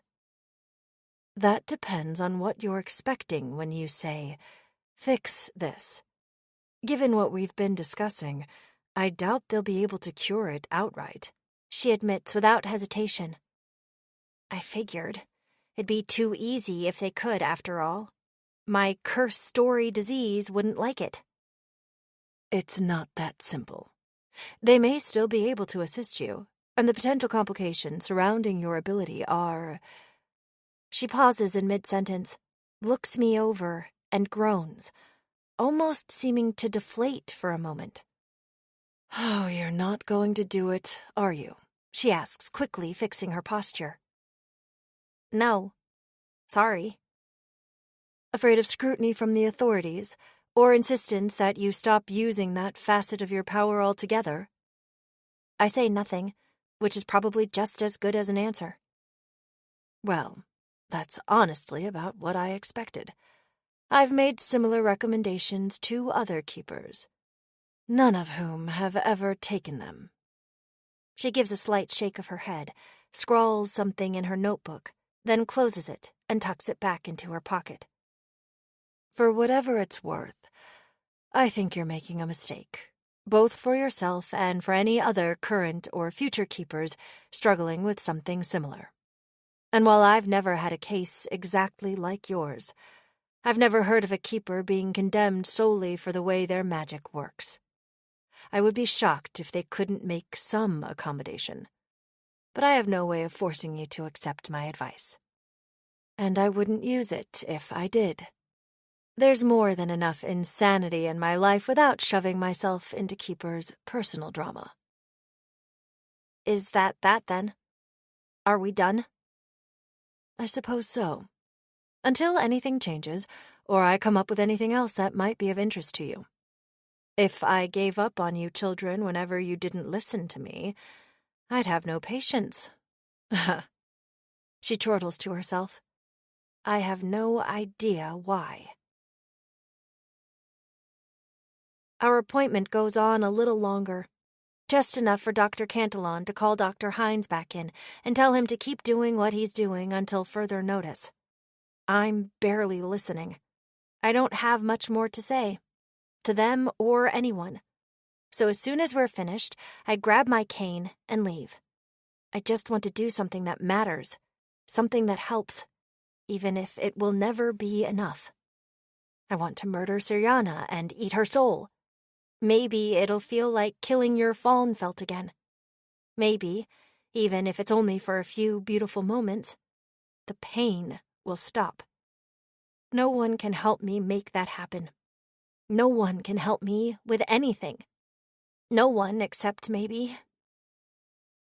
Vyuji! I hiss, right as the elevator opens on the ground floor. A day ago, I would have been worried about who might see me talking to myself and what conclusions they'd draw about me. Right now, it seems like an absolute waste of thought. I really can't be bothered. Yes, Leodane? And she's already there, waiting for me just outside the nearest exit. When were you going to tell me? I'm not watching over you and what you're learning at all times, you know. I thought you'd prefer it that way. Tell you what? She asks. Not that it's ever taken more than the slightest prompting for her to know exactly what I'm talking about when I call her. Ugh, not important. I have bigger problems. I'm not even sure how to say it. That my magic, or my disease, or my soul, or all three at once have apparently turned into a story about dying of an illness. And because of that story, it's impossible for me, or anyone, to cure what's wrong with me? Vyuji says simply. That is a lot to unpack. Give me a moment, please, she says, and vanishes. Vyuji?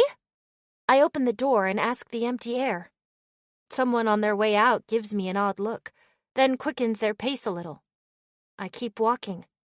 I guess it isn't the biggest surprise if even she has nothing to say about this. Here I am.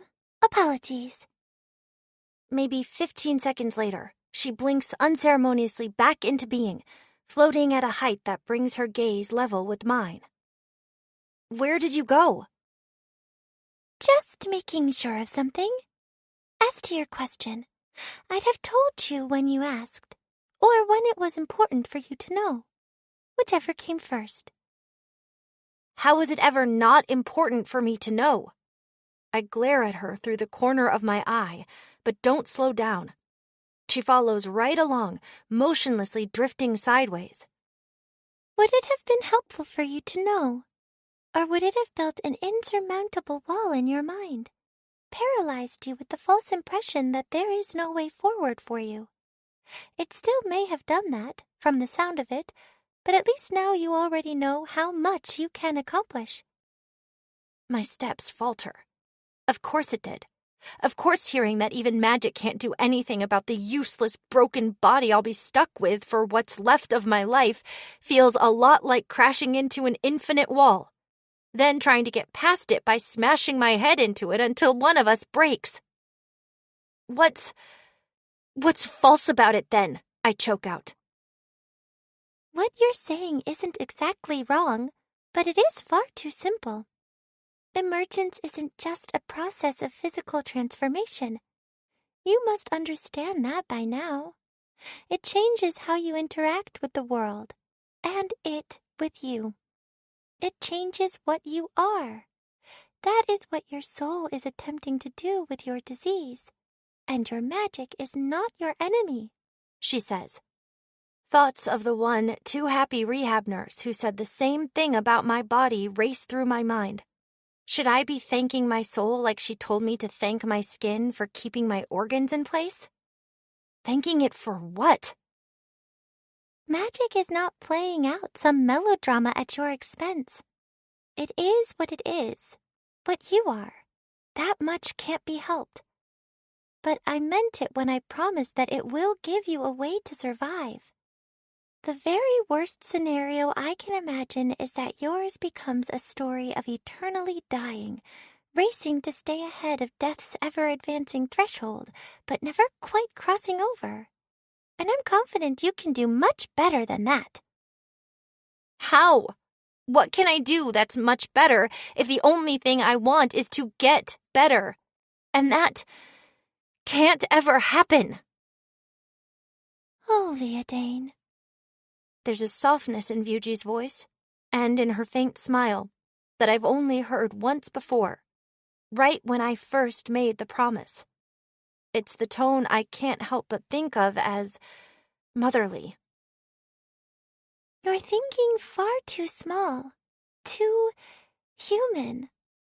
I want to get better is a helpless little girl's prayer. A wish upon a seashell. It's beneath you. Do you remember what you asked for when we first met? Complete immortality. To be free from death or destruction. Forever. And by any means. That is a dream worthy of a keeper, and it's one you can very much achieve. She spreads the tendrils and stems of one flower hand into a broad, flat surface, as if opening her palm, and sets it lightly on my shoulder. She's warmer than I expected somehow. So keep growing. Keep becoming more than the defective shell that carries your true self around would ever allow you to be, if you didn't have the power to grow so very far beyond it. And as you do, imagine what form your eternity will take. If a life spent forever desperately fleeing from death sounds like no life at all you need to do is find your way to stop fleeing. Your illness is a part of you, and it may always be. But it's a part that will change with the rest of you. If you can't be rid of it, make it into something that serves you. I can't tell you precisely how to accomplish that, but I hope my promise that you can means something to you. I wasn't expecting much from Yuji. I'm not really sure why I called her at all. Maybe for someone to vent at, even knowing that's never helped once in my life, or to confirm how terrible everything was when she gave me some confusing, cryptic answer that didn't help at all. But somehow this is... I think it kind of does, actually, I murmur. It's not that I feel good now. Not even better, really. Everything is still terrible. But it's something. Some way to make sense of all this that comports with what I've just learned and doesn't mean all my goals are impossible. Then I'm glad I could serve my purpose, Ryuji says. Is there anything else you need? Not now. There's something I still need to kill before things get any worse, I sigh. I should get to that. But thanks. Happily. She smiles a little wider, waves with her open hand, and disappears. I start my hunt at the house from last night. I'm not expecting to find a trail I missed the first time, but inspecting the house could tell me more about Saryana. And I have no better ideas. Nothing jumps out to my senses on the way, so I transform a few blocks from the house. Like when I visited the scene of Arakia's attack, the place is barricaded and guarded. Morning. The tall, portly uniformed man on the sidewalk calls to me. Please, tell me you're here to cleanse this place. The police do pay more attention to me than last time, though, which makes sense. The site of Arakia's attack was a shore where a harbinger happened to choose some victims. This house was Saryana's nest, a place so polluted with her presence that it was somehow less real while she was here. Judging by those strange shifting curtains, I think she was trying to cut it off from the rest of the world and drag it physically into her wound. Whatever she was doing made an impact. It still reeks here. It did starting from 2 blocks away. I don't think I can do that. Sorry, I tell him. I'm the keeper who found it. The harbinger got away, so I wanted to see if anything here leads back to... it. Oh, He grumbles. well, that's your right. Good luck. Out of curiosity, can you smell that? I grit my teeth and gesture vaguely at the house. He shudders full body, making a face like he's about to be sick. Seriously? Fucking goddess, I've been doing my best to tune it out. But I think I could still smell that if I cut off my nose.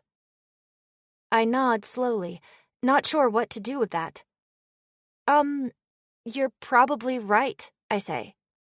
If you want a break, you should maybe keep your distance while I'm in there, just in case something happens. Well, if you really think that's for the best, don't mind if I do. Don't mind that at all. Take care, kid. And without a moment's delay, he jogs off down the street.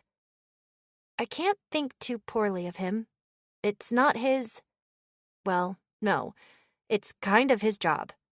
But it would be a sign of some horrible mental pollution if any normal person didn't want to keep their distance from this miasma. And as soon as I approach the door, I'm glad I sent him away.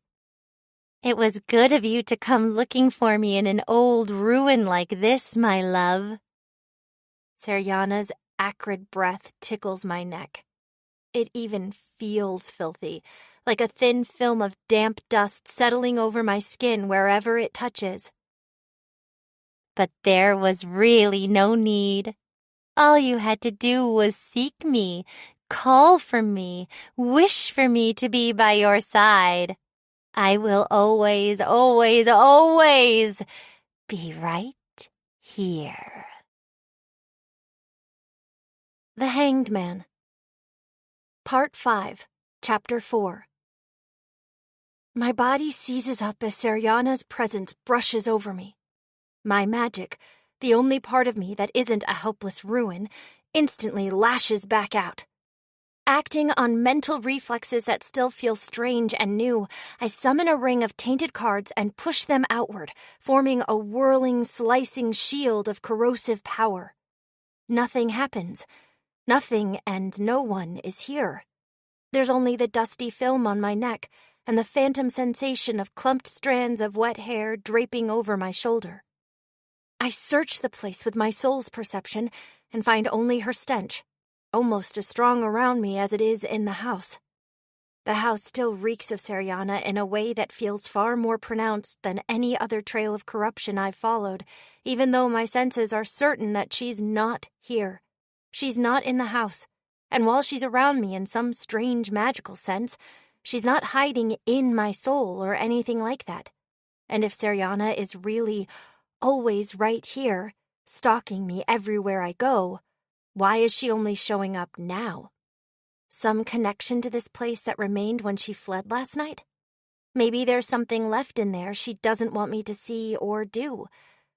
Or something she does want. But whether it's a hidden weakness or a trap, what comes next will have to tell me something about what she's doing. That's the only way I know how to do this, and it's worked so far. For a certain idea of worked, where no step forward I take ever seems to bring me closer to my goal, and no matter what Vyuji says, I can't help but keep wondering if I'm moving at all, or if my whole life is still just... No, stop. Not the time for this. Focus. The house itself hasn't changed since last night.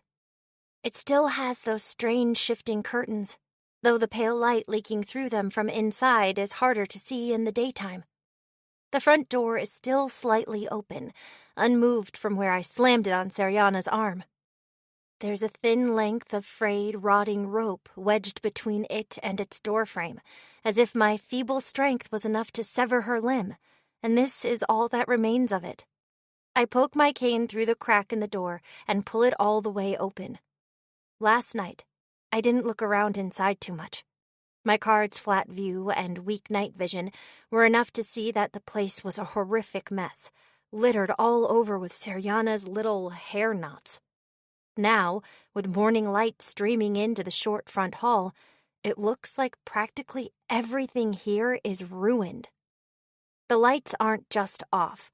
All the sockets in view hold the stems of smashed light bulbs, with glass shards strewn across the floor between them. I'm not sure where the dim light through the curtains was coming from. Then, maybe it's different upstairs, or maybe, well, it's eerie harbinger magic. Maybe they just look like that. There's a side table that's fallen over in my direction, presumably because one of its legs has been ripped off, and in front of it lies the shattered remains of a ceramic lamp, a vase, and a withered houseplant. Not for the first time, I'm glad my keeper outfit's boots are so heavy. They were sturdy enough to trudge through fanged nightmare seaweed. They should be okay here, but I'll still be careful. This place was not so good for us, I know. Seriana's voice sighs from nowhere. I reach out with my soul's senses again, searching every corner for my stalker, but find nothing. How is she doing this? Is everything happening from afar, or does she have a way to conceal her presence? Can harbingers do that? But even here, there were softer, kinder times, weren't there? Memories we traced gently over one another's souls, even if they were buried beneath those we carved and scratched and branded after a while. I hope it's those ones you're here to reflect on. Oh, maybe we can unearth them together. Dig them back up like a treasured album lost beneath the ashes of a burned house. Won't it be wonderful to find them there as bright and beautiful as ever? She finishes with a high, sharp parody of a giggle, and then she's gone, leaving only a nauseatingly fresh wave of her stink. The language of magic seems to say a lot with very few words. It's hard to make a different comparison when I'm not at all familiar with its sounds or structure, But Seriana said all that in the time it would take me to say a simple sentence in Clarish. Her voice, though, she makes the closest thing to human sounds I've heard from a harbinger, but that only makes it worse. Her speech reminds me of one of my first-year classmates' mom, a loud woman who spoke to anyone younger than her, including most of the teachers, in shrill, drawn-out baby talk. And I have no idea what she's saying. I know what it means, yes, but from her first words to me, she's talked as if we have some deep bond, and I can't imagine why. It's like she immediately mistook me for someone else, even as I dragged the man she was haunting away. Or maybe it doesn't matter who I am. Maybe she's just obsessed with the idea of some kind of human connection, imagining her victims in whatever part she wants them to play with no attention paid to who they are. But that still doesn't explain why she's babbling about a history that never happened. Unless she's trying to replace a single specific person? Vyuji said a witch without a harbinger was just a broken person. What happens to a harbinger if a witch they've bonded with dies? Alunla's witch had been a key part of its ideas and plans. Could it have been anything separate from her? The thought of it stumbling around half-dead, latching onto anyone who vaguely reminded it of its one friend, feels almost as pitiful as its final moments were. But that's just one thought. Back to searching the place. Which might be hard. This house isn't that big, but there is a second floor. And the kitchen and living room I saw last night are too far in for light from the front door to reach them. The windows are still blocked, and I doubt any of the overhead lights will be in better shape than these ones. I wish I could see in the dark. That'd be really useful. Actually, maybe I can. It hurt a lot and took a lot of health, but I did plenty of things I shouldn't have been able to in Aulunla's wound. Experimentally, I peer down the hall and channel a tiny sip of life into my eyes. Nothing changes. Nothing that couldn't just as easily be my eyes adjusting the normal way, at least. Maybe it happened a bit faster than usual? Thanks for nothing, magic.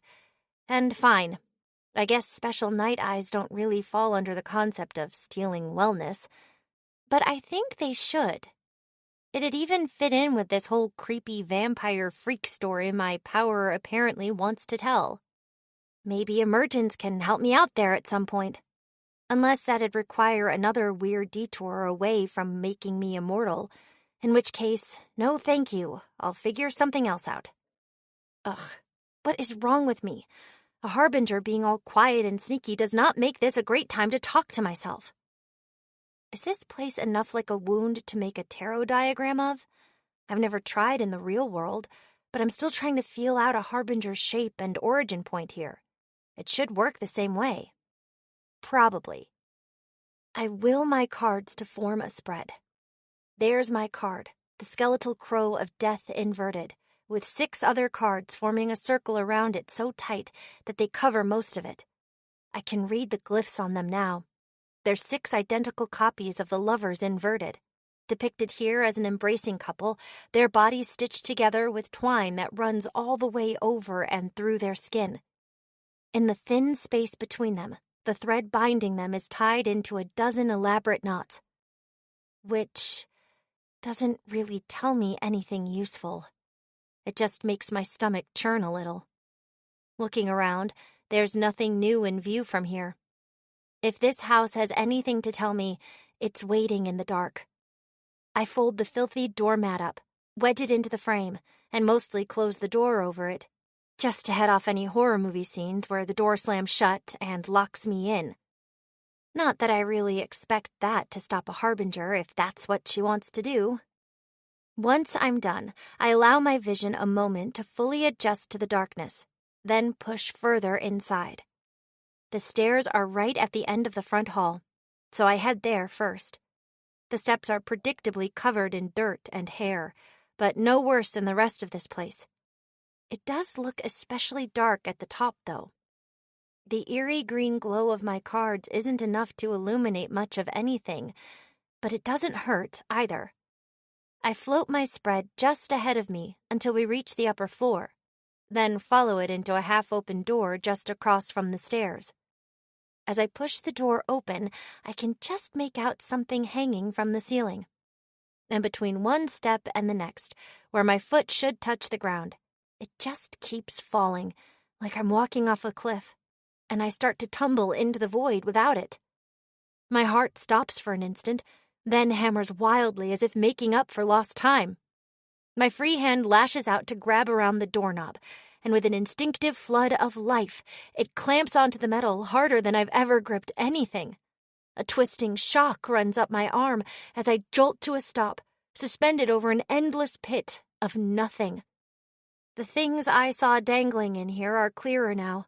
Ropes tied into nooses, fixed to nothing, simply floating above. Something slides around my ankle, coils up tightly, and pulls, like a weight tied to my leg. A sharp, nervous giggle in Seriana's voice echoes through the expanse. I lurch backwards, throwing my weight into pulling the door back towards its frame. Then, with the arm still clutching my cane, I reach through the door frame, plant the cane across the floor, and with another flood of life, push up on it as hard as I can, fighting against the invisible load trying to drag me down. I manage to lift myself just enough to get one of my legs over the ledge, allowing me to squirm through the doorway and back onto solid ground. I stumble to my knees, sweating and gasping for air to replace all the breath I must have been holding. The moment I stagger back to my feet, a single shapeless arm wraps around my waist. Something thin and twisting and smelling of waste and mildew embraces me from behind, full body. I twist to look over my shoulder, where, starting from the arm, scrawled, scratchy, dark lines like the ones that obscure Seriana's face, trace a humanoid outline. Where they pass, the Harbinger's gaunt form, cloak of matted hair, and faceless white void come into being. What were you doing there? You can't scare me like that. I can't bear to think of what could have happened to you. In a world without you, without us, there wouldn't be anything. That stupid voice is really getting to me. I pull a single card from my orbit, twirl it around myself, and will it to dissolve in motion, creating a spinning plume of infectious emerald mist. My fog clings to me, seeps into me, filling my limbs with a familiar cold numbness, but it somehow manages to feel like ice on a wound at times like these. What is this? Why? It hurts. Why? It hurts, it hurts, it hurts, it hurts. Seriana whimpers. The last remaining bit of black scrawl, the veil around her faceless head, stretches out. It grows into a twitching cloud of jagged, scratchy lines drawn over reality, then slowly pulls itself back together.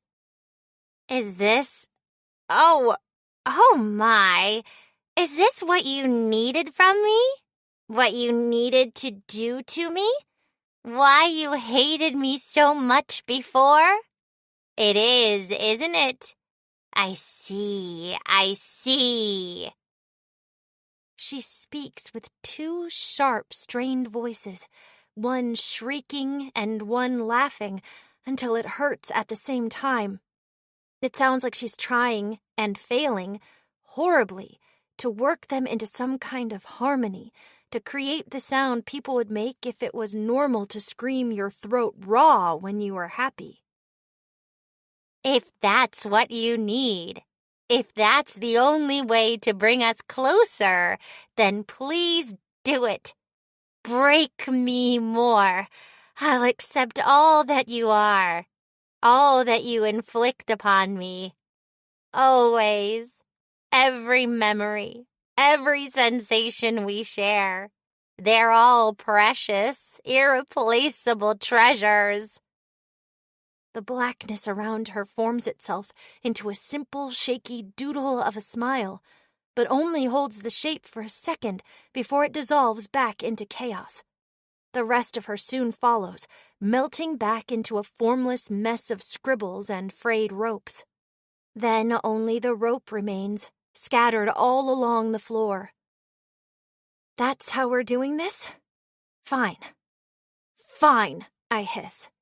It wasn't even that good a trap. I keep searching the house, now using my cane like a blind person's walking stick to poke the floor before every step, and Saryana follows me all the while. She creeps ever closer to me, babbling nonsense about our cherished memories and fateful reunions all the while. Eventually, she shows herself a little too clearly, holds still for a little too long, and I use another card to shroud her in sickness. Then she recoils, wailing and giggling, and thanking me for the attention. This cycle repeats 3 more times before I'm done searching the house. She's treating me like a cat who can't decide if water is exciting or terrifying, edging a little further back toward not-so-wary interest with every minute since she last soaked her paw. As for what I find, starting from the rest of the upstairs, there's a bathtub full of dark, murky water, with ropes and electrical wires that don't appear to be attached to anything trailing out from the 5 or 6 random appliances someone's thrown into it. A bedroom where the air is inexplicably too thick to breathe. A bottle of black pills on the dining room table labeled, in a single swirling harbinger sigil, "I miss you more every single day." The house is full of ways to die, but the pit room was the most precarious. None of these things are enough to hurt you if you just ignore them. Is her plan, what, to be so obnoxious to the people she tethers herself to that they want to die? I put the pills down and choke back an absurd burst of helpless laughter. Saryana scribbles herself into being, standing well within my personal space. Oh, have you thought of something nice? Or are you happy we've learned so much about each other? All the pain and terror will be worth it if it makes you smile like that more often. Nothing about this is funny. It's really, really not. I've seen what she does to people, and I have no reason to think the man I saved was her first victim. It's just, unless this is part of some deeper trap so bizarre that I can't even imagine what it would be. That's the most ridiculous thing I've ever seen. Your stories... It's probably pretty terrible too, huh? I wheeze. She tilts her head, uncomprehending. This would be so much easier if I could talk back to harbingers. Get them talking the way so many of them seem eager to do, steer their ramblings toward what I need to know. But I can't. So instead, I launch 3 more cards at her, burying them in her hair, and detonate them as one. And while she chokes on my shroud of corruption, delighted as ever, I make my way to the front door, still wedged open, and leave. This isn't working. There's not enough of Saryana here to really hurt her. It's difficult to actually tell how much my infection is really taking hold, but even with how promising her first reaction was, she doesn't seem that bothered. Thinking of how your fawn rebuilt its wound to include my infection, she might even be getting something out of this. Darling, where are you going? We've only just started digging. Saryana's voice complains. I expected as much. She might have more power over that house than she does over any random place, but she's obviously not trapped there. I duck under the police barricade along the sidewalk, ignoring her. You should probably go, I call to the man on guard. This is a bad place. Leave up the barriers. Come back when you have someone to cleanse it. He doesn't need any more convincing. I start back toward the hospital. I don't understand. Why are you acting like this? What did I do wrong? If Saryana's so happy when I'm trying to kill her, maybe I can buy some time to think if I just disengage. Why? We were doing so well, and I don't understand, and I can't make it right if you won't explain anything. I just keep walking, not offering her so much as a "leave me alone." I'll be there for you as soon as you're ready to share more of yourself with me. I'll be there in your heart, filling the cold, gnawing absence in it as thoughts of you fill mine. I'll always be there. She whines, then falls, mostly quiet. That isn't to say she leaves me alone. She just changes her approach. Her stench still follows me everywhere. She's ever at my side, a noxious, invisible presence breathing into my ear, murmuring wordlessly, or humming, warbling, unpleasant little tunes. Worse, while she doesn't appear again, she remains solid enough to touch me, which she does, at every opportunity. Her coarse, twisting hands touch my shoulder, trailing down to brush along my back. Her hands wrap around my waist or legs and pull from behind, like that formless weight in the pit room. A few blocks from the hospital, rough fingers trace along my stomach, squirming and wiggling like, is she trying to tickle me? Is that what that is? It feels like trying to scratch an itch with sandpaper. It's nauseating. I hate it. It takes every bit of my willpower not to just flood the daytime city sidewalk with death and hope it sticks this time. That, and the knowledge that it wouldn't help at all.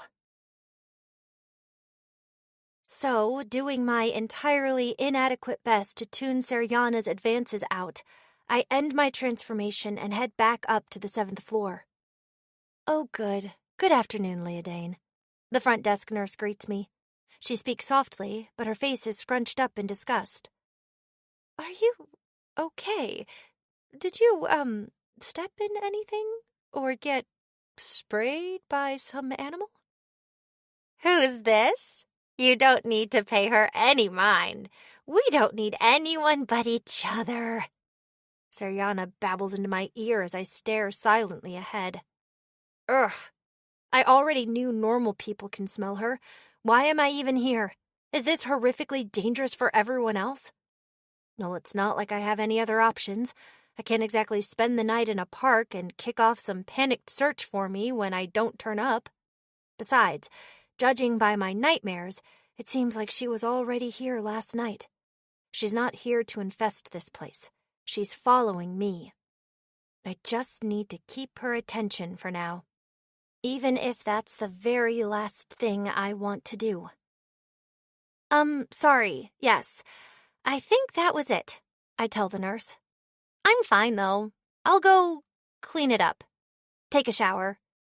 Without giving her another chance to respond, I rush to my room, flip the Do Not Disturb tab, and shut myself in. I call room service and order a big meal to cover for the breakfast I rushed through. Grilled salmon and brown rice. Honestly, much as I resent this place for all the time I've spent trapped here, the food has always been pretty good. I can't force myself to slow down enough to appreciate it on a day like this, though. I actually shoveled this meal down faster, mostly because I couldn't eat anything Seryana touches. Once that's done, I spend the rest of the day alone. Well, not nearly alone enough. She continues the routine from our walk home, whispering random nonsense and touching me just often enough that I can't predict when the next invasion will come. She moves my things, too, randomly misplacing my pens and knocking over my cane. During the brief stretches where I can get anything done, I add a tentative section on Seryana to my journal. Most of it is just thoughts on what to do about her. One idea in particular stands out. It may be stupid, but that seems to be the way of it with Harbingers frustratingly often. She clearly has a way of channeling herself through her victims. Some trick that lets her act on, through, or around people where her heart nests safely somewhere else. I'm not even certain she was there when I first found her. So if she can blink in and out of being whenever she wants, and she's doing something in here while I sleep, maybe I can set my own trap. Later, as twilight passes by and leaves me in here with my very uninvited guest, instead of taking my usual patrol walk, I think I really should take that shower. I've had my most exhausting, disgusting day in quite a while. It starts well enough. We have our own bathrooms here, and on most days, when I don't have anything urgent to do, I like to sit down under the faucet and just inhale the steam for a while. It helps me breathe a little easier by the time I'm done. I've just closed my eyes and started to settle in when I realize what a mistake this was. When a sickly wet plop sounds out, and my eyes shoot open to find a great shed clump of someone else's thick, grimy hair on the shower floor. Seriana sighs happily, her voice coming from right behind my ear. No, I can't anymore. I rake my nails along my right arm hard enough to draw blood, but no blood comes out. Only icy emerald mist, pouring out and out directly from my body until it fills the shower stall, turning the water painfully cold, and starts to spill out into the rest of the room. I wrench my eyes shut as Seriana giggles in agony, then slowly melts away. No doubt, overjoyed that she's finally gotten something out of me. By the time I dare to look again, all that remains is a film of wet dust where the hairball once was. At least, if I'm desperately searching for anything at all worthwhile to come of this, which it seems like I am for some reason, at least she's focused on me. At least I only have to worry for my own safety. Once I've not exactly recovered from that repulsive trespass, but gotten over it enough to keep moving and finish the rest of my bedtime preparations, I summon a single corrupted card. That's harder to do without transforming. There's a resistance that isn't normally there, a thick barrier between simply imagining something and the act of forcing it into reality that goes away when I unleash my magic fully. Thick, but permeable. I've done it before, back when I was first experimenting with Arakia's power, and it's gotten a little easier since. I set Pearl on the desk across the room, just in case.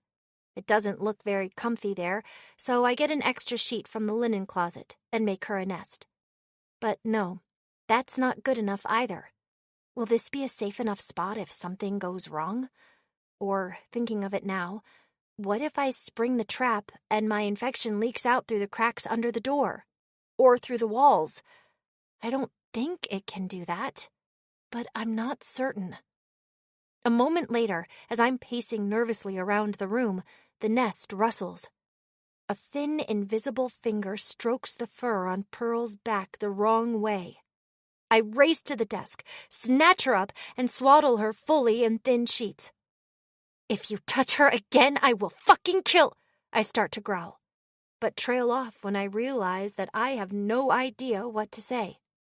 There's no threat that works. Kill her? I'm already doing my best, and I haven't figured out how to make it stick yet. Kill myself and remove her anger? It seems very much like that's what she wants. Vyuji! I yell.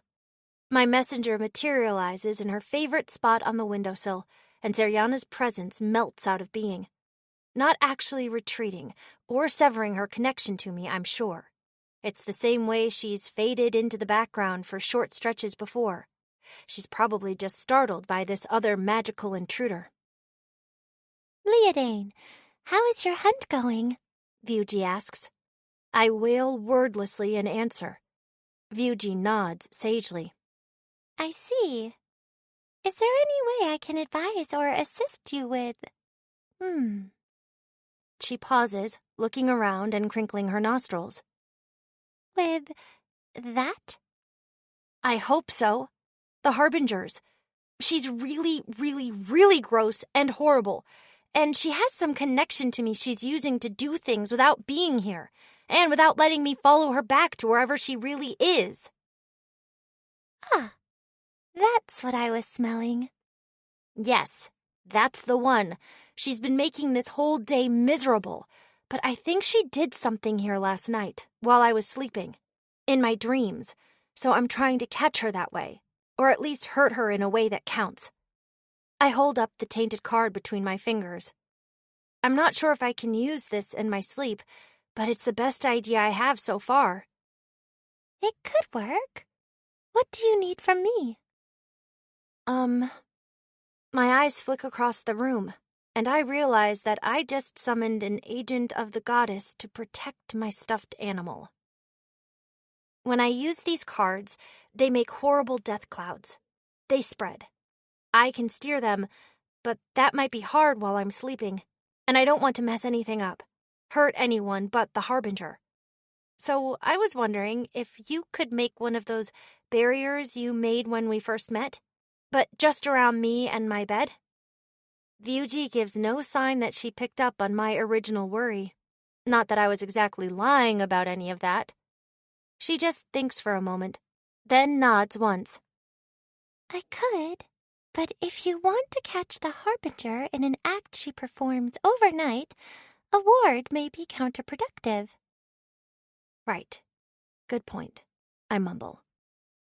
However, I could keep watch and alert you under certain conditions. Say, if the Harbinger manifests physically, if she attempts anything else in the hospital, if any power you use spreads beyond this room, or if it feels like your soul is seriously endangered.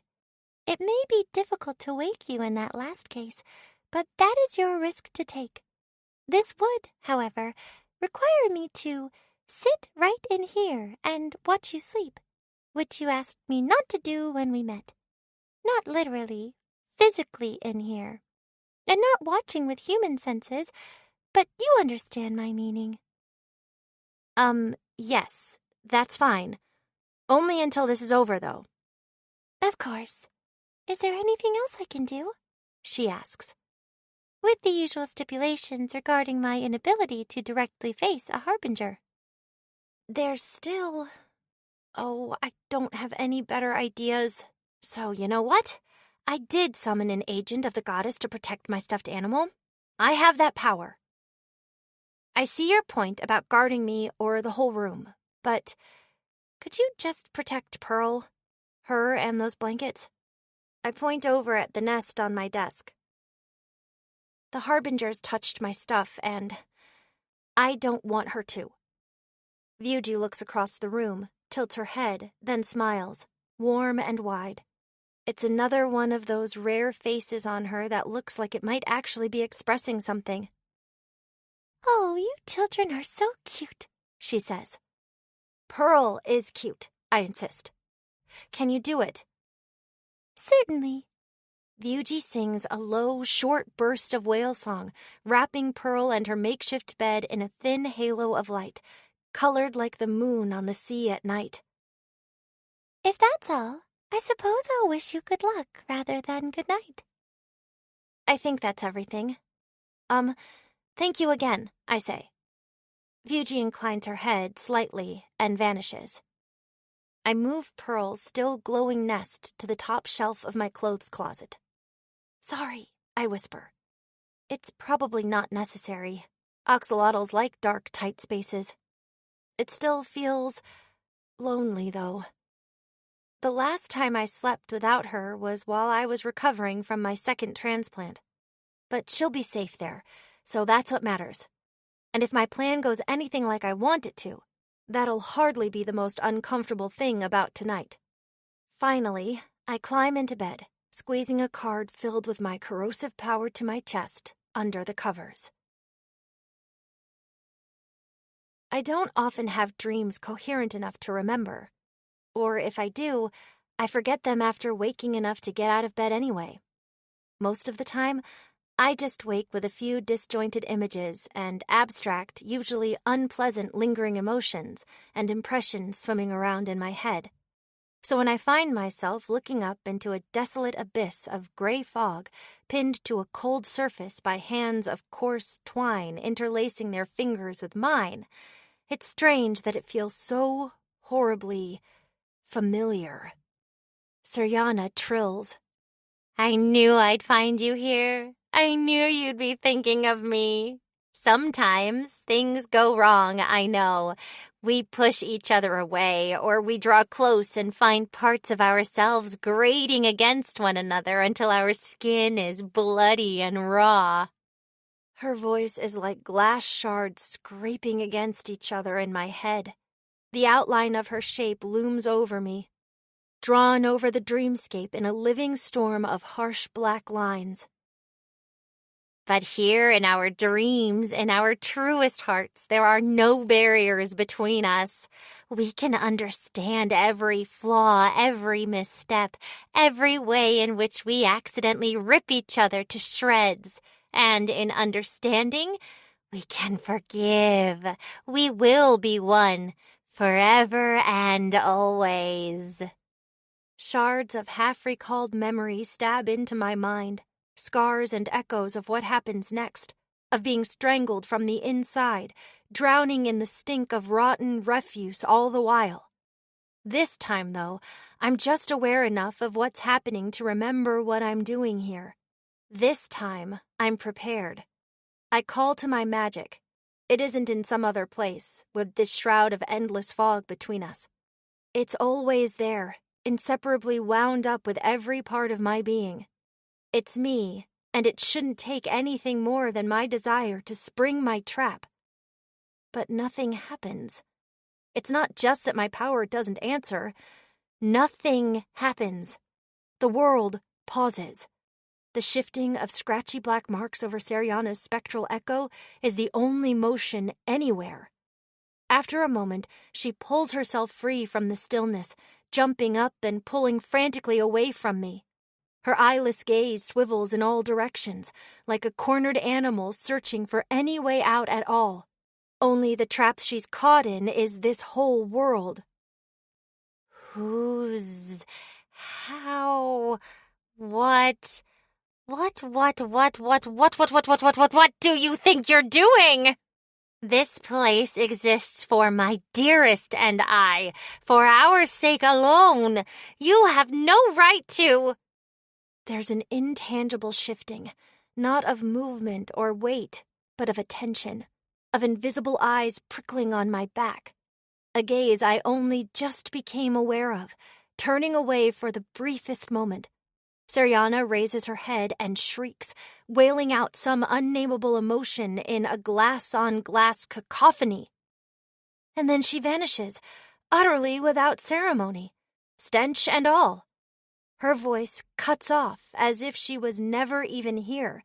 It's hard to even think of what she was saying, like it was all just something that happened in a distant, fuzzy memory. What a noisy child. A whisper-faint voice speaks, though speaking feels like far too strong a word for this sound. It's too light for reality, spoken so softly that nothing should be able to hear it, but carried into my soul on a breeze like the chill wind between the stars. This is not her sphere. She will not return here, nor to you, for this night at least. So let us sweep her delusions away and look upon what should be here. The Hanged Man. Part 5, Chapter 5. Let me tell you a story, The voice whispers, gentle and girlish despite its absolute lack of volume. Once there was a family of angels. Together they sailed through sea and sky alike on wings of starlight, and everywhere they went, everywhere their eyes beheld, they imagined a newer, more beautiful world into being. That is why they were made, you see. They were children of the world herself. and each was shaped in the likeness of something she wished to have for her own, something she could scarcely so much as conceive, let alone become. But there was something wrong with the world, with the angels, with everything. When has there ever been anything else?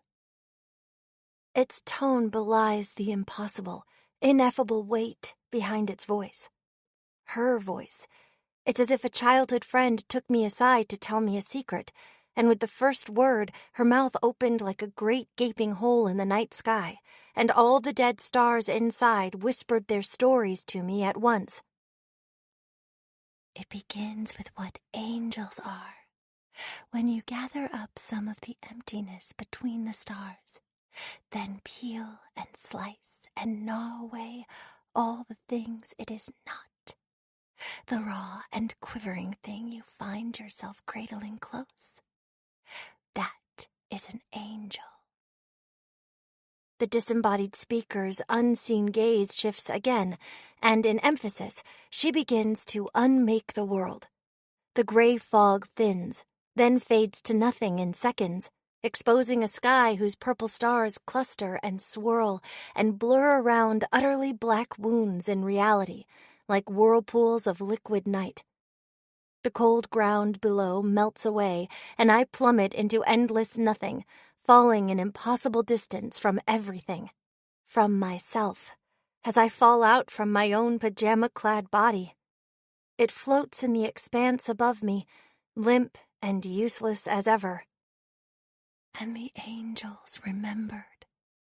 Part of them always knew what they had been, how they were born, and how they longed for what was taken from them, to be whole in a way they never could again. They tried to fill that emptiness, of course. Oh, they tried. But what could ever sate such a hunger? The void they were dragged from found its way into everything they touched, everything they wanted, everything they were. They yearned for other things they could never reach or could not permit themselves to take. They fell in love, but with the angels their kin should have been, with versions of them that existed only in their minds. Did these distorted echoes of happiness mend their shattered hearts? Did they thaw their frozen souls? Of course not. They were snapped up into one of 1,000 bottomless gullets, forgotten before anybody noticed they were ever there. In time, the angels came to understand that they never even had what they yearned to reclaim in the first place. They were phantoms, chasing a dream they were too broken to comprehend. If they found it again, they would be no more. To have it would undo them and birth something new and different in their place. But none ever cared. None ever stopped longing. They never could. That was all it was to be an angel, after all. So as if in imitation of the act which begot all creation, they screamed in horror and tore themselves to shreds. And they still scream. Still their mangled scraps scream. Still they dream dreams that can never come true. Do you understand, third angel? Have you ever stirred from your fitful sleep, woken into the endless nightmare that awaits us all? Some horrible emotion floods through me, but I'm too detached from everything, from me in every sense, to have any idea what it is. I want to scream, to lash out, to bite my tongue raw, and dig my nails into my palms, until I'm bleeding icy mist and black feathers from 12 wounds, just to know what I'm feeling. To turn myself inside out and fill the world with my own pain rather than drift forever in this. But I can't. I can't do anything. Not yet, I see. I apologize. Stories have never been my sphere. I tell this one because it is the only way I can tell it. For the moment. Even I am still doing my utmost to understand how all this connects to the world as it is now. And to you. To that end, your wounds, the wings you never and always had, the bleeding absences where everything was torn away from you, show them to me. My own body vanishes in the endless distance as the world narrows around me. Thin tendrils of dark, empty space, glimmering as they move with dying stars and blinking black hole eyes, begin to peel my soul's skin away, layer by wire-thin layer, scrutinizing every part and particle of me. It doesn't hurt. It doesn't hurt. Why doesn't it hurt?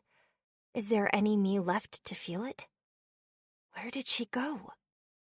Between one cycle of painless flaying and the next, the only milestone left to me, the only landmark in a timeless abyss severed from everything else, a single thin ray of moonlight pierces the sky above. Then comes another.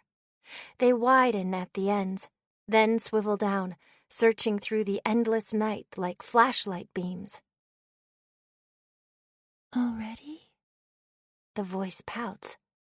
Her formless extensions draw back from whatever's left of me, and everything contracts.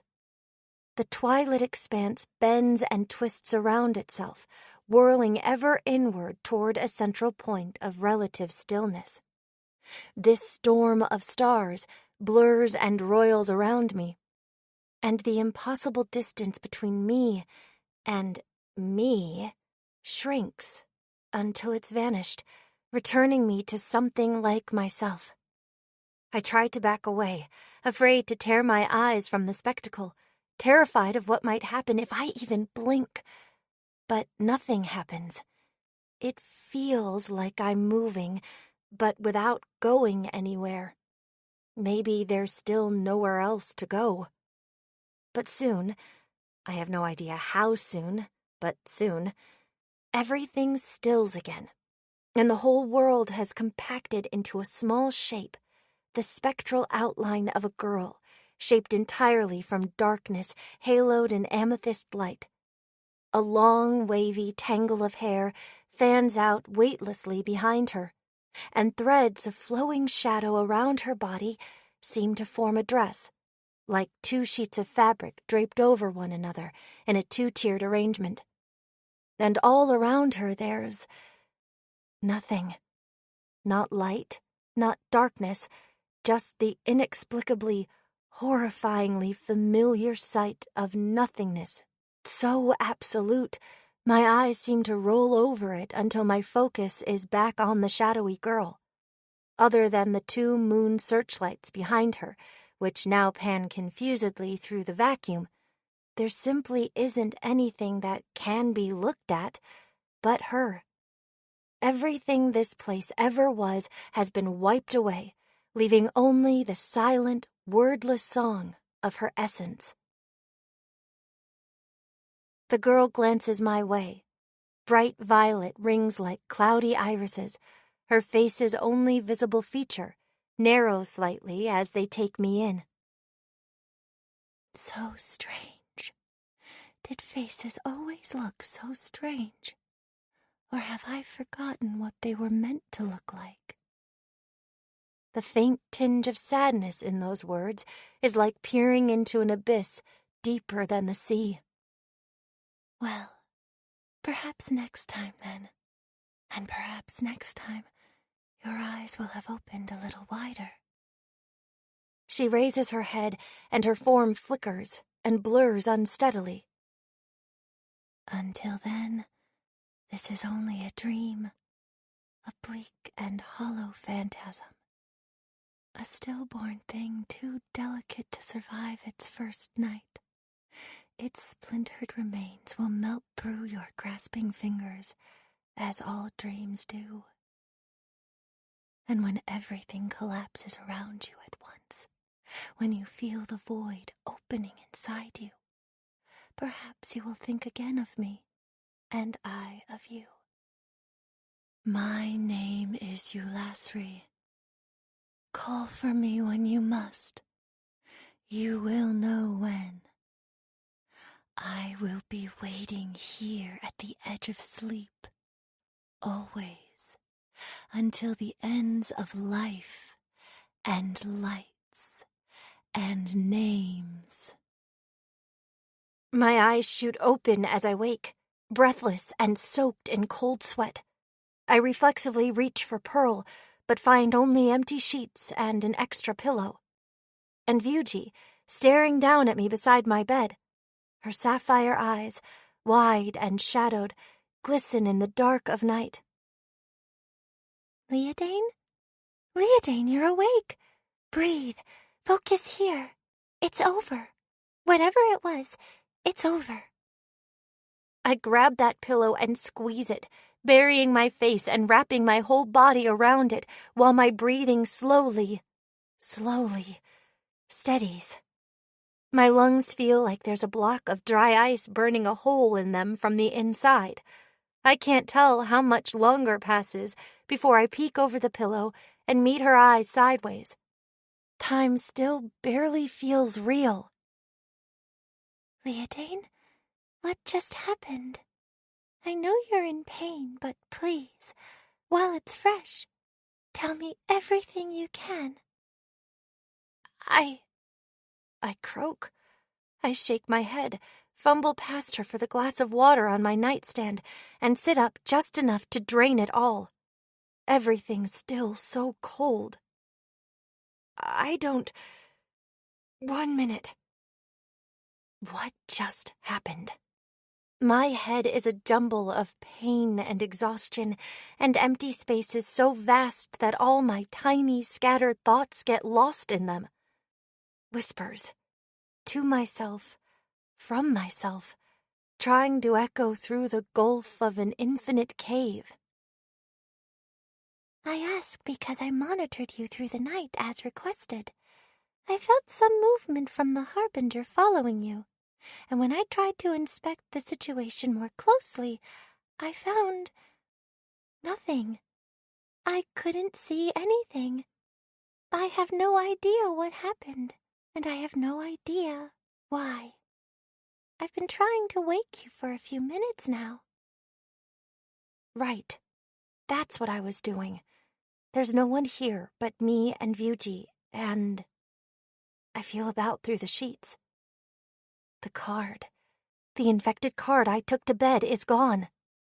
And it's just us now. No Seriana. That's what I was trying to do. Did it work? No. Somehow I'm sure that's not it either. There was something else I'm missing. Something important that slips through my fingers like air every time I try to grab hold of it. I shake my head again.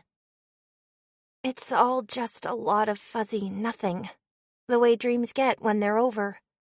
I could try and say what's in the fuzz, but I really don't know.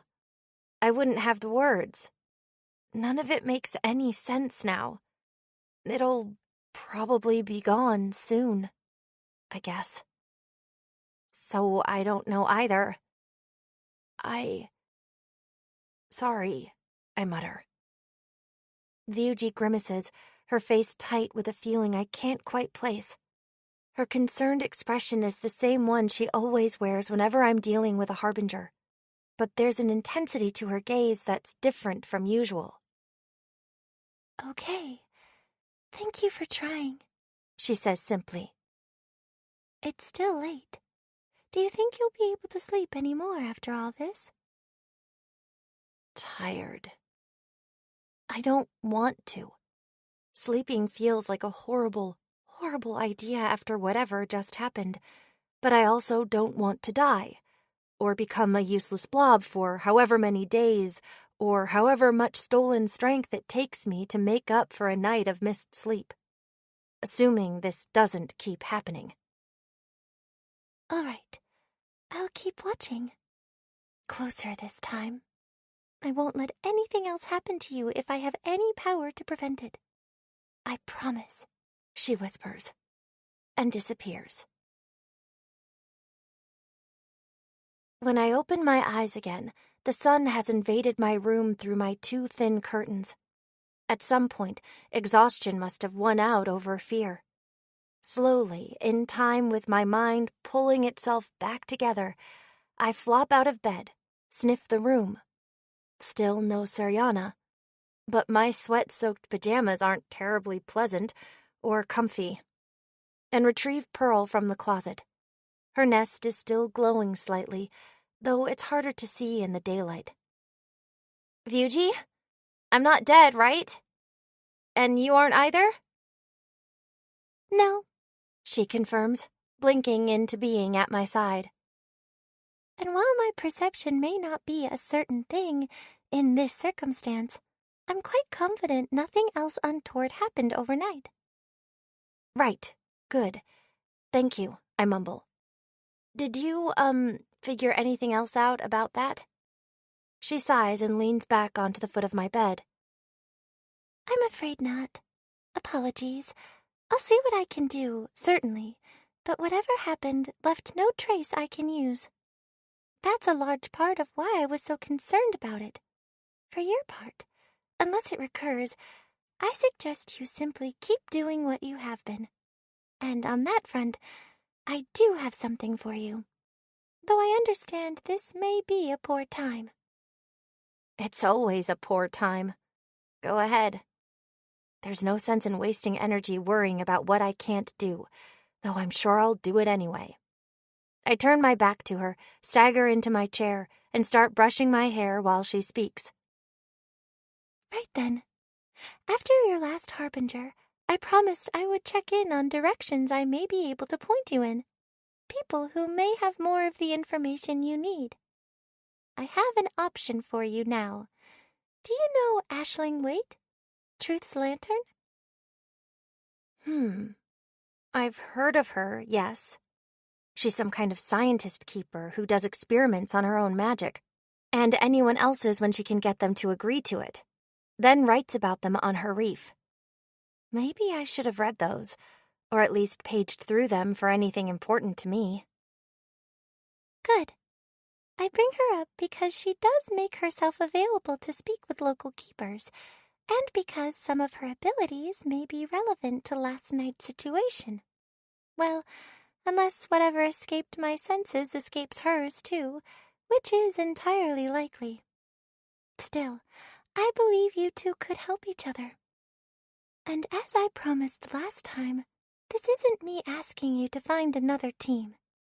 Aisling isn't especially interested in hunting harbingers. She's not? How does that work? First Mita, then Tetha, now this girl.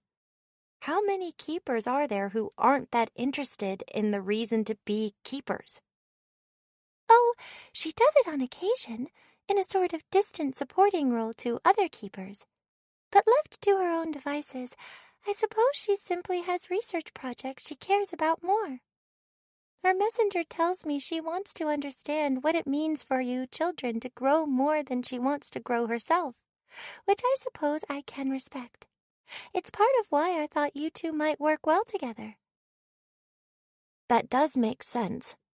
I don't plan on hunting with anyone else after the Arakia incident, but trading information with a girl who doesn't fight anyway is a very different thing. Still, I haven't given other keepers much reason to want to work with me.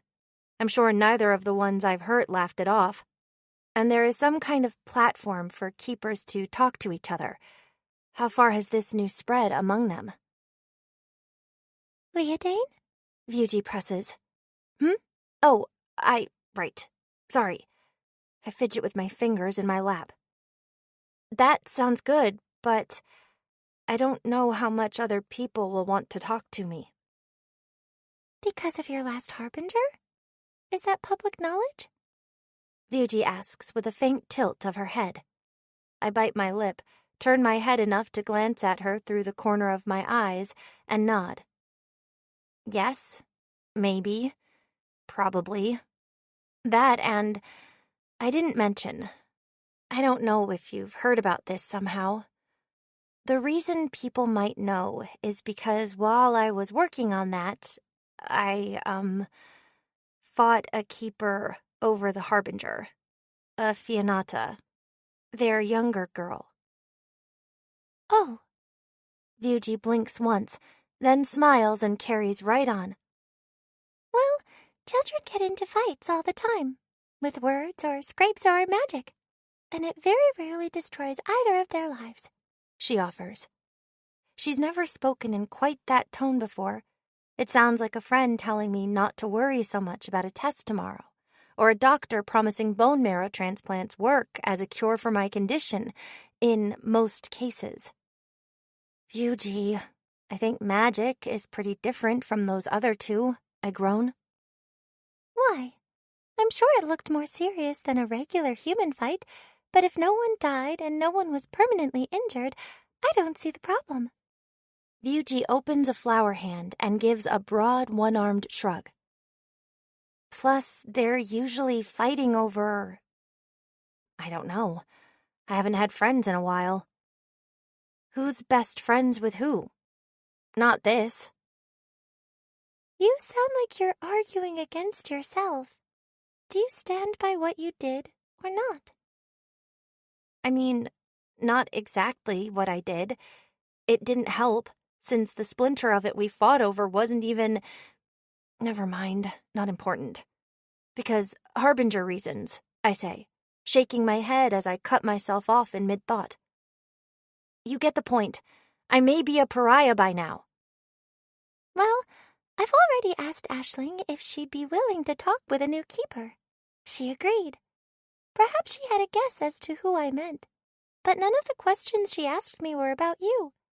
She did have rather a lot of questions, that girl. Oh, That's no guarantee of this going well. It feels a little bit like when two young kids' parents throw them together and say, "There, you're friends now." Or so I imagine. When we met in our first year of school, Grania would complain about her dad trying that with his friends' kids. It took him a weirdly long time to stop. But it's something. Aisling and I probably do have information to exchange, unless she already knows everything in my journal. All right, I finally say. If this is a disaster too, I may have to be a hermit forever. Thank you for the idea, though. And for, making whatever introductions you made on my account. Forever's a long time. But I do think this will be good for you. The mischievous edge to Ryuji's smile softens and fades. Aisling goes to St. Riowall's school. There's a club she runs after hours. You can find her there most days. Keepers still go to school? This one does. Don't they have, I don't know, better things to do? And a whole special system for if they still want to learn normal school stuff? I don't understand why someone would refuse advantages freely offered either, but that's her business. Weird. Not that I'm one to talk. Dr. Cantillon probably considered her suggestion advantages freely offered, too. My morning routine goes entirely without signs of Seriana. Once I've gotten someone to clean my shower and had a long enough soak to almost make up for yesterday, I head to St. Riowall's school. It's in the fields, not too far from here, and I time the half-hour walk so that I'll get there around when school lets out. No cane today, at least not for this trip. I've resolved to bring it any time I might be hunting or poisoning monsters, but I don't need it to go talk to someone in public. The school itself is made up of 6 long buildings set into a hill, steadily rising such that the windows of one peek over the roof of the last. A ramp at the end of its obligatory well-kept garden courtyard leads up to the front doors, set into a tall glass facade. It's much grander than my old school, but I have no idea how prestigious or not it is. I was living in and out of the hospital well before it would have been time to worry about which secondary school I'd go to. Students are just starting to filter out when I arrive. A few kids in scattered groups have stopped in the courtyard, either settled on the benches or down on the grassy hills on either side of the central ramp. 2 girls are up on the first building's roof, dangling their legs off the edge while they talk. Everyone's dressed the same, in dark blazers with blue-green plaid bottoms and ties. I won't be walking into a tide of people or anything, but it is a little busy for my comfort. I push a little more magic into my immunization shield, just to be careful, then head through the front gate. This will be fine. I'm sure everyone here wants to get out as quickly as possible and go wherever they'd rather be. But as I dodge through the thin crowd, people take notice. One boy shivers at the sudden cold of my barrier, though he quickly shakes it off and keeps walking. Sorry, I try to hold it a little tighter around myself. He's far from the only one, though. All around the courtyard, kids are stopping in their tracks or looking up from their conversations on the benches to watch me pass instead. Soon, the crowd's scattered attention has mostly settled on me. Some eventually look away and go about their business, but enough are staring by the time I reach the ramp that there's clearly something going on. Why? What did I do to any of you but walk in the wrong direction? At least they aren't bothering me, just watching or whispering amongst themselves. I still hate it. I quicken my pace, enough to hurry past them without bolting and making more of a scene. I've almost made it to the entrance when one of the 2 girls on the roof hands an open book off to her friend. She climbs over the edge, hangs suspended on the wall for a second, then drops to the ground, touching down with a softly exhaled whoof at the impact. The roof is high enough that she couldn't climb back up from here, but the maneuver didn't look too hard for someone with a body that works. No one else pays her much mind, too busy staring at me. The roof girl shakes herself off, then turns and approaches me. Her red hair is up in a spiky bun, and her wide eyes seem even bigger under her thick glasses. Hey, I'm sorry to bother you. Just, do you do autographs, or is that not your thing? She smiles in a way I think is meant to be conspiratorial, but I'm clearly not in on the secret. Why? Do you know me from somewhere? I ask after a beat of stunned silence. Not exactly, but you're that new keeper no one knows, right? Word kinda gets around. Screaming Him wouldn't stop talking about her new mystery friend for a bit. Really?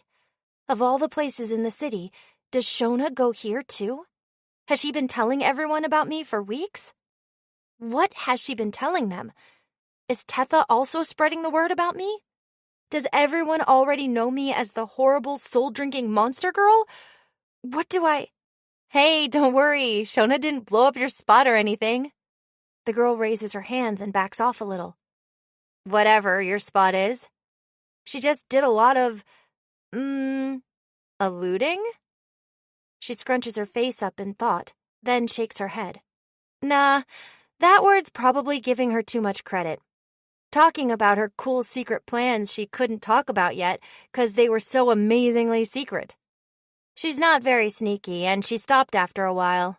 Anyway, I figured you were one of those who didn't want to waste time being an idol, and those are all my favorite keepers. Although, given that, I'm probably being kinda annoying, huh? I'm more, by the way. Sorry, may have gotten a little ahead of myself. I'm only half listening to her while I put the pieces together in my head. Right. Of course they still wear uniforms in secondary school. Unless they're keepers. That's the rule. My old uniforms from primary school still fit. Lucky me. But I didn't pack them when I moved to the 7th floor. I may have made a mistake here. What? What makes you think that? I'm just from a different school, I finally say. She says, looking me over once more. Yet here I am immediately after school hours ended, in my regular clothes, and between my hair and a close look at my eyes, I'm clearly in the beginnings of emergence. No one would ever believe that. I'm an idiot. Okay, fine, yes, that's me. I'm here on business, so please. I cut myself off as something I should have thought about before now occurs to me. This is a big building. I'll have to ask someone for directions, and she's given me as good a chance as any. Actually, do you know where Ashling's club is? Moore's face lights up. Oh, I see, sure. 5th floor, science lab in room 512. Take the stairs on the right, and it'll be on your left in the hall. If you hurry, you can maybe catch her before. What are you doing here? Another girl growls from just outside the front doors. Her voice is clearly raised, but not quite shouted. What? Moore yelps, visibly startling at the sound. So does the messy black-haired girl on the roof who had been sitting beside her. As I frantically search for the speaker, Moore takes a few hasty steps backward. I'll let you get to that, then, she stammers. Lynn, we should go get the club set up. The girl above, who must be Lynn, doesn't acknowledge her directly. Just stuffs the book she's holding into her bag, hops to her feet, and takes off toward the far end of the roof. Moore scrambles off to the left, where a curved ramp leads up to the roofs and higher buildings and disappears around the corner, leaving me with Mita, who's come to a sudden halt outside the glass doors, eyes narrow, fists balled at her side. My whole body tenses up. The world narrows around us, though I'm still dimly aware of the many, many onlookers. Is this happening again? Am I safe? Do I need to... No, I can't start fighting keepers whenever they get in my way. Whether or not she knows about my recent incidents, Mita hasn't transformed and pulled a weapon at the sight of me or anything. Her hair is in that same long golden braid, and she's dressed in an old-fashioned blue tunic dress with green embroidery, its colors matching the school's uniforms. I can't blame her for just glaring at me. I wouldn't want me here either. Shona pushes through the crowd inside a second later. She's taken full advantage of the keeper uniform rules, dressing in the sort of stuff I imagine you'd see at some loud punk concert. A short red and black striped dress that seems styled to look like it's shredded on one side, exposing a dark underlayer, ripped black leggings under a studded belt, and for some reason, platform boots that make her tower over everyone else even more. Oh, hey, Ina, she says, haltingly, with only a little of that exhausting, boundless energy of hers. It's been a minute, yeah? What brings you over here? Things to do. I didn't know you went here. I'll get out of your way. Is there a back entrance somewhere? I ask. No. First, I'd really like to know what things you have to do here, Mita says, moving to block my way as I look over at the side ramp. Well, I'm not staying here. I'm not talking with an audience. Follow me if you want, or find us a room or something if you think there's stuff we need to say. I try to say it like that's final, but it doesn't work at all. My voice fights me for every syllable. No silence falls over the courtyard. Students keep right on whispering amongst themselves in the background. But after a moment, Shona puts a hand on Mita's shoulder and yells, All right, you heard her. Move along. Personal space. See you all tomorrow. It takes a little longer for her words to register, but finally, the crowd does start moving again. I shuffle off to the side of the door while the traffic jam clears. Thanks, I say as the other two follow me. Mita keeps a noticeable distance. Hey, Shona says. Whatever happened, you're a guest, and we're in this thing together. Right? I pause, then give a single nod in reply. I'm not so sure, but at least for now, I'll take it. The Hanged Man. Part 5, Chapter 6. Once the departing crowd has mostly thinned back out, Shona leads the way through the front hall and into an empty first-floor classroom, where she pulls out some desk seats and arranges them into a wide circle. Only she sits down. Mita and I stand on either side of the circle, eyeing each other uneasily. Well, if it's gotta be that way for now, that's fine too, Shona says with a shrug when it becomes clear that neither of us are moving. So, it's, been a minute. How are you doing? New life working out for you, I hope? She asks. Mita shoots her a look that plainly says, "Seriously?" Ina, could you tell her that there's no chance of us trying the team thing out just one more time? Somehow I think you'll back me up on this, Mita says before I can answer. I meet Shona's eyes and shake my head. Sorry. Guess I could have seen that one coming, Shona says. No, that shouldn't surprise anyone, but she still visibly deflates a little. Okay, now that that's all sorted out, what are you doing here? Mita asks. I want to compare Harbinger notes with Aisling. I'd promised to leave you alone forever after that, only I might need to talk to her more in the future. But I don't like being here either. Too crowded. I won't be hunting in the area if that helps. The two share a silent, uneasy glance. See, it's because she thinks that's our problem that I'm worried about this, Mita says to Shona. Look, Ina, if a monster turns up in our school, you're here and we're not for some reason, and you can handle it without draining anyone or whatever it is you do, I want you to fight it. That's what all this is about. Whatever's got you in such a rush for Harbingers. Ow! Shona elbows her pointedly, and she stops to rub her side. Is your own very personal matter, I'm sure. She continues, sounding like she's repeating a warning to a parent who wanted to make sure she really got it. But you hurt people while you're running after them. If you can't just stop doing that thing. She pauses, shuddering at what could only be one memory, one feeling. Then do it far away from me and my friends. I don't know what happens if you lose control and do that to someone who can't jump to the front of the line for magical healing. And I don't know what I'd do if you did it here. Yes, it sure would be nice if I could just stop. I take comfort in the knowledge that I won't be losing control. Not then, not ever. I did what I did to Mita because it was my only way to survive. But it only got that far because I wasn't preparing properly. Come to think of it, Mita could probably help me learn how best to use this power, if we were on better terms.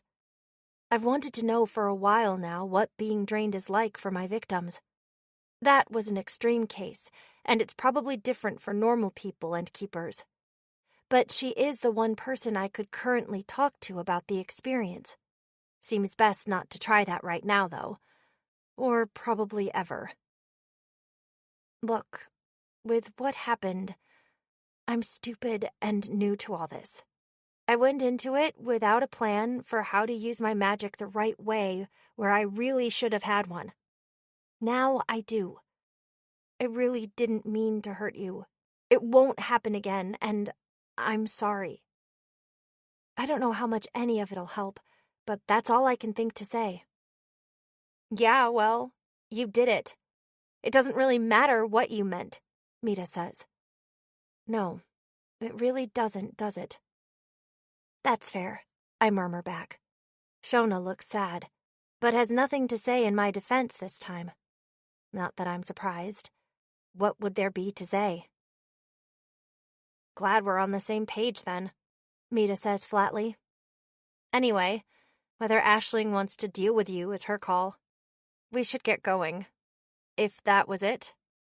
She looks back at Shona, who sighs loudly enough to fill the room. Yeah, I guess we should. Do you need directions, Ina? I shake my head. A girl outside already pointed me there. Great. Mita turns and heads for the door, but stops and looks over her shoulder just before she opens it. Oh, and if someone catches up with you and tells you to turn yourself in, you should probably do what they say. Making any more of a mess won't end well for you. Yeah, that might be for the best, Shona agrees, scratching the back of her head nervously. What? Hold on. You can't just leave that there. Should I be expecting that? How could you possibly not? Mita spits. Well, people. You make enough noise and people start trying to find out where it came from, yeah? Shona cuts in. Listen, though, I'm sure you've already heard this somewhere, but you really aren't the only keeper anywhere going through stuff like you're going through, you know? If you asked, there'd be someone who could help you figure out how to handle it. I've met Ni Fianata. If I need help, I know where to go, I say. Oh, wow, yeah, you don't need any dumb shit advice I can give you. Shona laughs a bit nervously. So then, till next time, yeah? I hope whatever you're doing with Aisling works out. I don't really get her, but maybe you will. Meanwhile, Mita has already opened the door, walked out, and looked back in impatiently. Shona shoots me with a pair of half-hearted goodbye finger guns, then runs off to join her. Well, I guess that wasn't any worse than I'd have guessed it would be. Whatever that means. Still, I take a while to gather myself before I leave the room. I sit at the nearest desk, bury my head in my arms, wipe my eyes just in case, and then it's on to what I'm actually here for.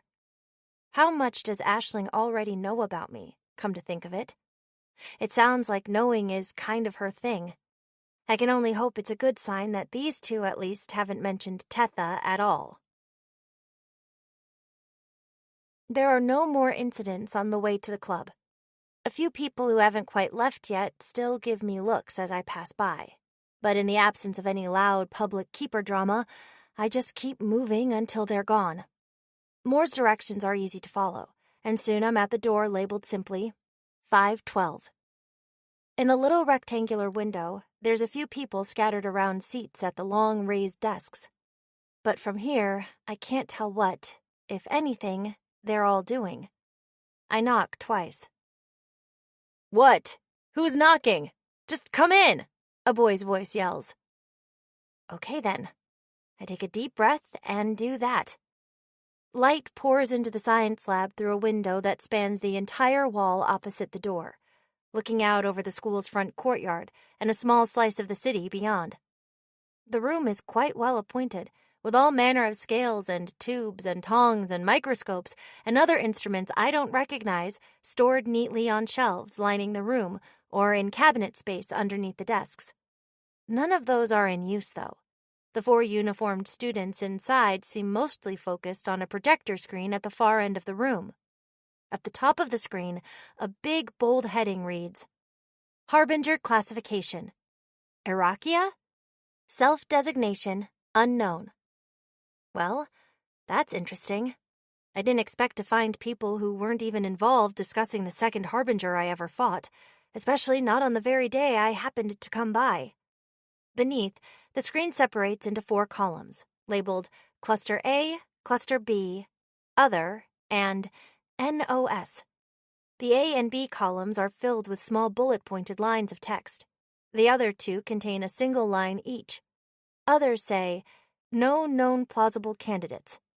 NOS's reads, Ask Lucan if you're wondering why we still waste space on this category.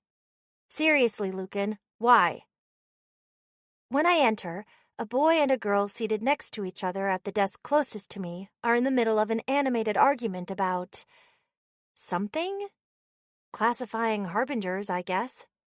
I have no idea what that means in practice. It sounds impossible, but what do I know? I'm just saying, the thing with the weird sky is a textbook B trait, and that's the best match we have so far, the boy says. Colm, there is No, there would be a textbook. If it wasn't locked up somewhere in the archives with redaction agency spooks sitting on it. But until we can go beat 'em up and take it, which, I think we're a ways off from that being on the table. We're writing the textbook, the girl yells, definitely louder than she needs to. The two look similar, with the same dark hair and freckles, though the girl is much shorter, and their brown-green and green-brown eyes don't quite match. Redaction what? Is that an actual thing? The boy, Colm, groans and gives her a pointed look. It's probably not a thing. Anyway, she continues after they stare each other down for a bit, until the textbook is liberated or written, pretending we'll actually be able to solve a case like this one to any degree of certainty is... The girl trails off as she turns to look at me and realizes I don't fit in at all. Who's... Hi, she finishes, turning my way. Most of the others follow her lead at the sudden halt in the conversation. Not that I expected much better. A keeper's circle of friends are probably more likely than anyone to see me for what I am immediately. The last to notice me is a blonde girl in a blue beret, seated at the teacher's desk and absorbed in something she's doing on a desktop drive. Eventually, she peeks up over the top of the monitor and narrows her eyes. Judging by the blue, almost painfully bright light shining from her irises, that must be Aisling. She thumps a book on the desk, breaking the uneasy silence, then stands. A tall older boy with neat brown hair, narrow gray eyes that look slightly less tired than Aisling's, and thin-rimmed glasses you can barely see, quickly moves to take her place at the desk, like this is a signal and a routine they go through pretty regularly. We'll be just a minute. Carry on talking if you like. I'm sure I can get the gist when I'm back, Aisling says, then meets my eyes and gestures with her head to the door. I step back outside, and she emerges a second later. Hi, Vuji's new girl. You aren't here with an emergency question, are you? Aisling asks as the door swings shut behind her. Up close, her curly hair looks like it hasn't been brushed quite as much as it should, and if I ignore the piercing light in her eyes, they're as exhausted as any I've ever seen. There's a faint tinge of unpleasant heaviness in her soul, but she doesn't quite feel sick. Well, maybe a tiny bit. Just in that way anyone can become unhealthy by not sleeping enough. She didn't bother to introduce herself. I honestly can't blame her. Anyone who comes looking for her here must know who she is, me included. Similarly, I don't need to ask how she knew who I was. Even just based on things I'm certain she knows, it's not much of a puzzle.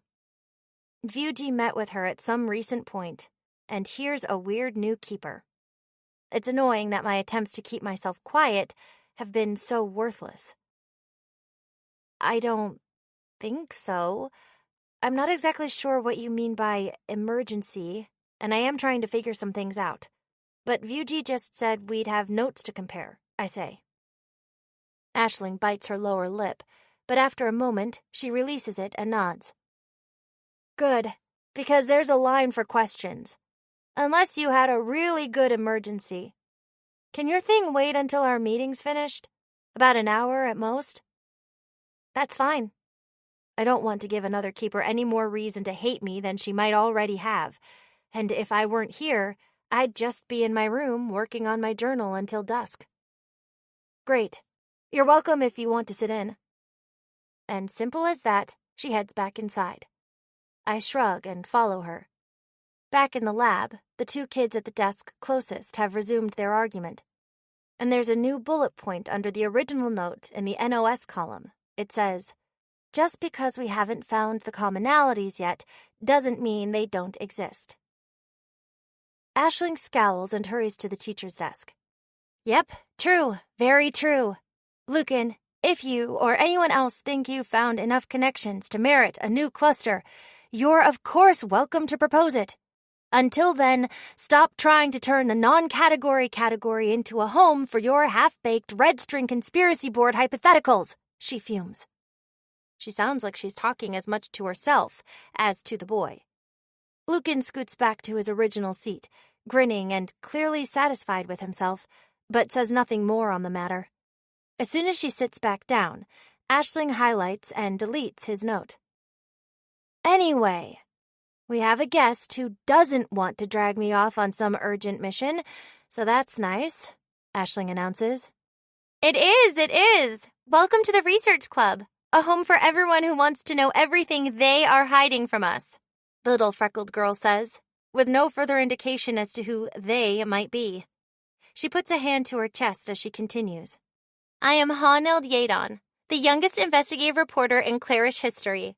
Pleased to make your acquaintance. Colm Yadon. Nice to meet you. I'm mainly here to keep this one at least partially chained to reality, the boy next to her says. For example, what she means by that is that she wrote a few of the pages on Aisling's reef. Important pages.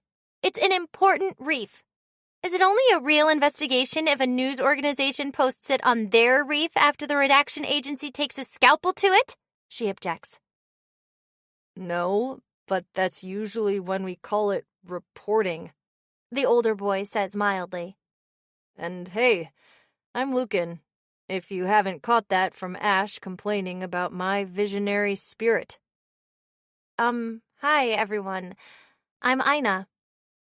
I don't know enough about reporting to comment on that, so I just wave and take a seat in the back corner. The club members glance at each other, then back to me, except for Aisling, who's still looking over something on her screen. Don't mind me, just do whatever you've been doing, I say. I suddenly wish I'd brought a book to hide in. Hold on a second, Colm says. During our debrief with her, Shona mentioned an Ina joining her usual duo. Was that you?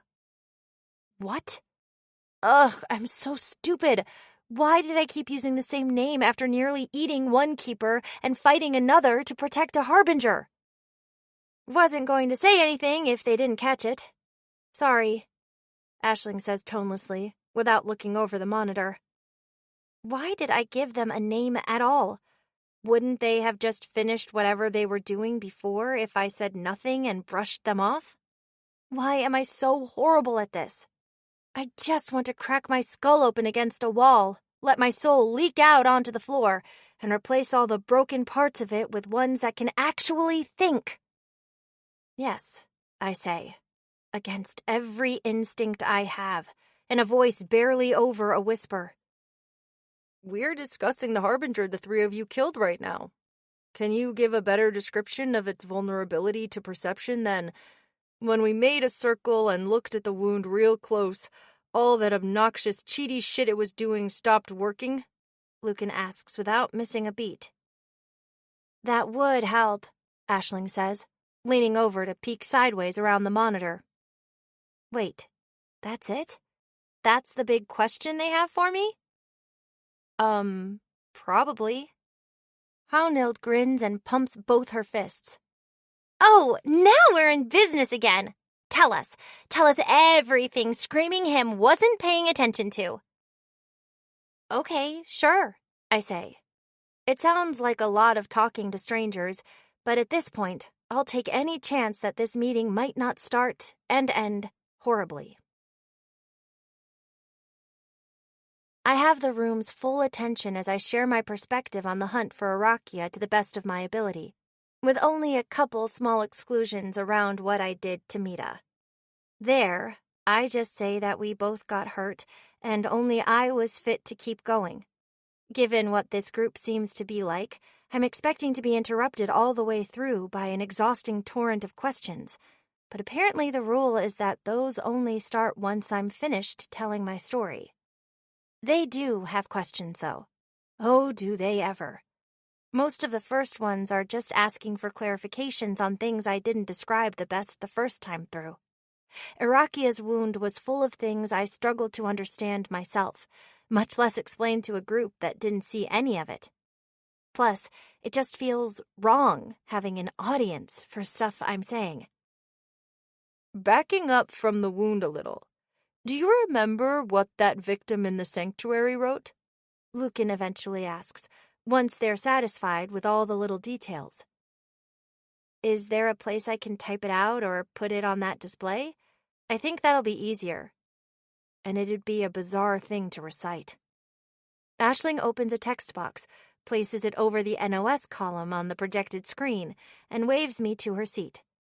I type the poem out from memory. A long, long, long time ago, someone fell through the sky and built a castle floating in the clouds. This castle has no doors and no windows. No light shines inside it. None. Not ever. Not a single star or lamp or candle. If you or I were stuck in a place like that, where nothing comes in and nothing goes out, we'd starve, or suffocate, or lose ourselves and never find us again. But the children who live in the castle are happy there. Those children spend lots of happy days crawling around in the dark. They need no light, for there is nothing their eyes can see. They touch each other with hands that have never felt anything. And that was it, I announce. Aisling takes her spot back as soon as I'm done. As I cross the room on the way back to my corner, Haunild pulls her hands into her sleeves and wraps her arms around herself. Chilly. Is that you? Oh, yes, sorry, I say. I really will work on that, but I can't work on it right now. Any chance you can, turn it off? She asks with a nervous smile. No. Right. Emergence, she grumbles, then turns away to read the poem with the rest of the club. I don't correct her. This is one of the weirder ones we've seen, yeah? Lucan says, first to comment on the writing. Do you see a lot of these? I ask. Not exactly like this, but we do try to record and consider anything Harbinger victims say about their attackers. Sometimes it helps, he answers. Any guesses as to what that missing last line might have been? They've found, forgotten. Meh, there's no way to say where it could have gone past that. I don't even think it was the last line. There was just a big blotch of smeared ink and wet paper at the bottom, I say. Well, complete statement or no, that stuff about the Sky Castle does sound kind of B. Did you catch its self-designation? Or its title? Shona didn't, but she mentioned you were better with that sort of Harbinger thing. Colm asks. It was, the world is not the world. That's most of it, at least. Maybe this'll make more sense to one of you than it did to me, but there was some sort of distinction in its mind between the world and the world. I couldn't say what it actually meant by that. I think about whether to expand, then decide there's no point in holding this particular card too close when I'm here to trade Harbinger information. I didn't understand their language yet, not all the way. That gets a few more looks around the group, which I can't tell how to read. Then, "And you do now?" Aisling asks. "Yes. I can't speak it, but I can hear it and read it," I say. Haunild plants her head on her desk and lets out a muffled, wordless groan. Did I say something wrong?" I ask. No, it's not. You didn't do anything, just... We have a member who's really into languages. She hasn't been around, and she'd be real mad if she knew she was missing this. I'd call her and yell at her to get over here already, but... She trails off. At nearly the same time, Aisling and Lucan glance her way uneasily. "She's missing. We've been looking for her for a few days," Aisling clarifies. "Oh, I'm sorry to hear it," I mutter. Obviously, not every missing person was taken by a Harbinger. You hear a lot about those cases when they happen, of course, but I'm not even sure if most of them were. Sometimes, kids just run away or get lost and turn up later. But that doesn't keep the worst possible outcome from looming large in everyone's minds. It's okay. We'll find her. And maybe this is better for you, Ina. She would have buried you in questions about, I don't know, phonemes, or whatever it is she's into. Hownhild continues after a moment. Phonemes?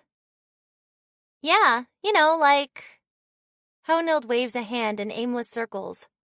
Language, sound stuff. It's a linguistics term, Lucan clarifies after a silent moment. It's how they define a unit of... Wait, first, do you care? Oh, good.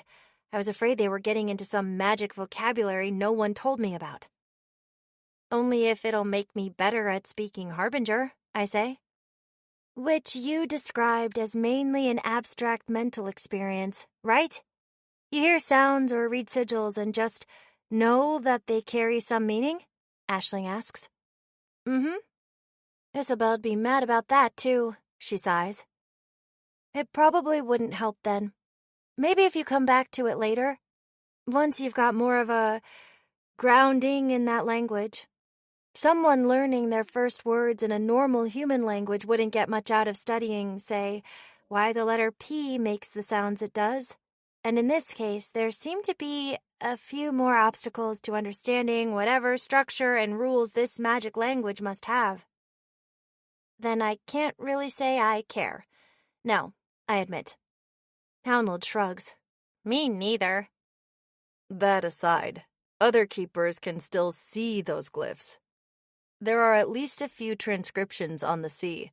Not so many photos, for obvious reasons, but those should still work.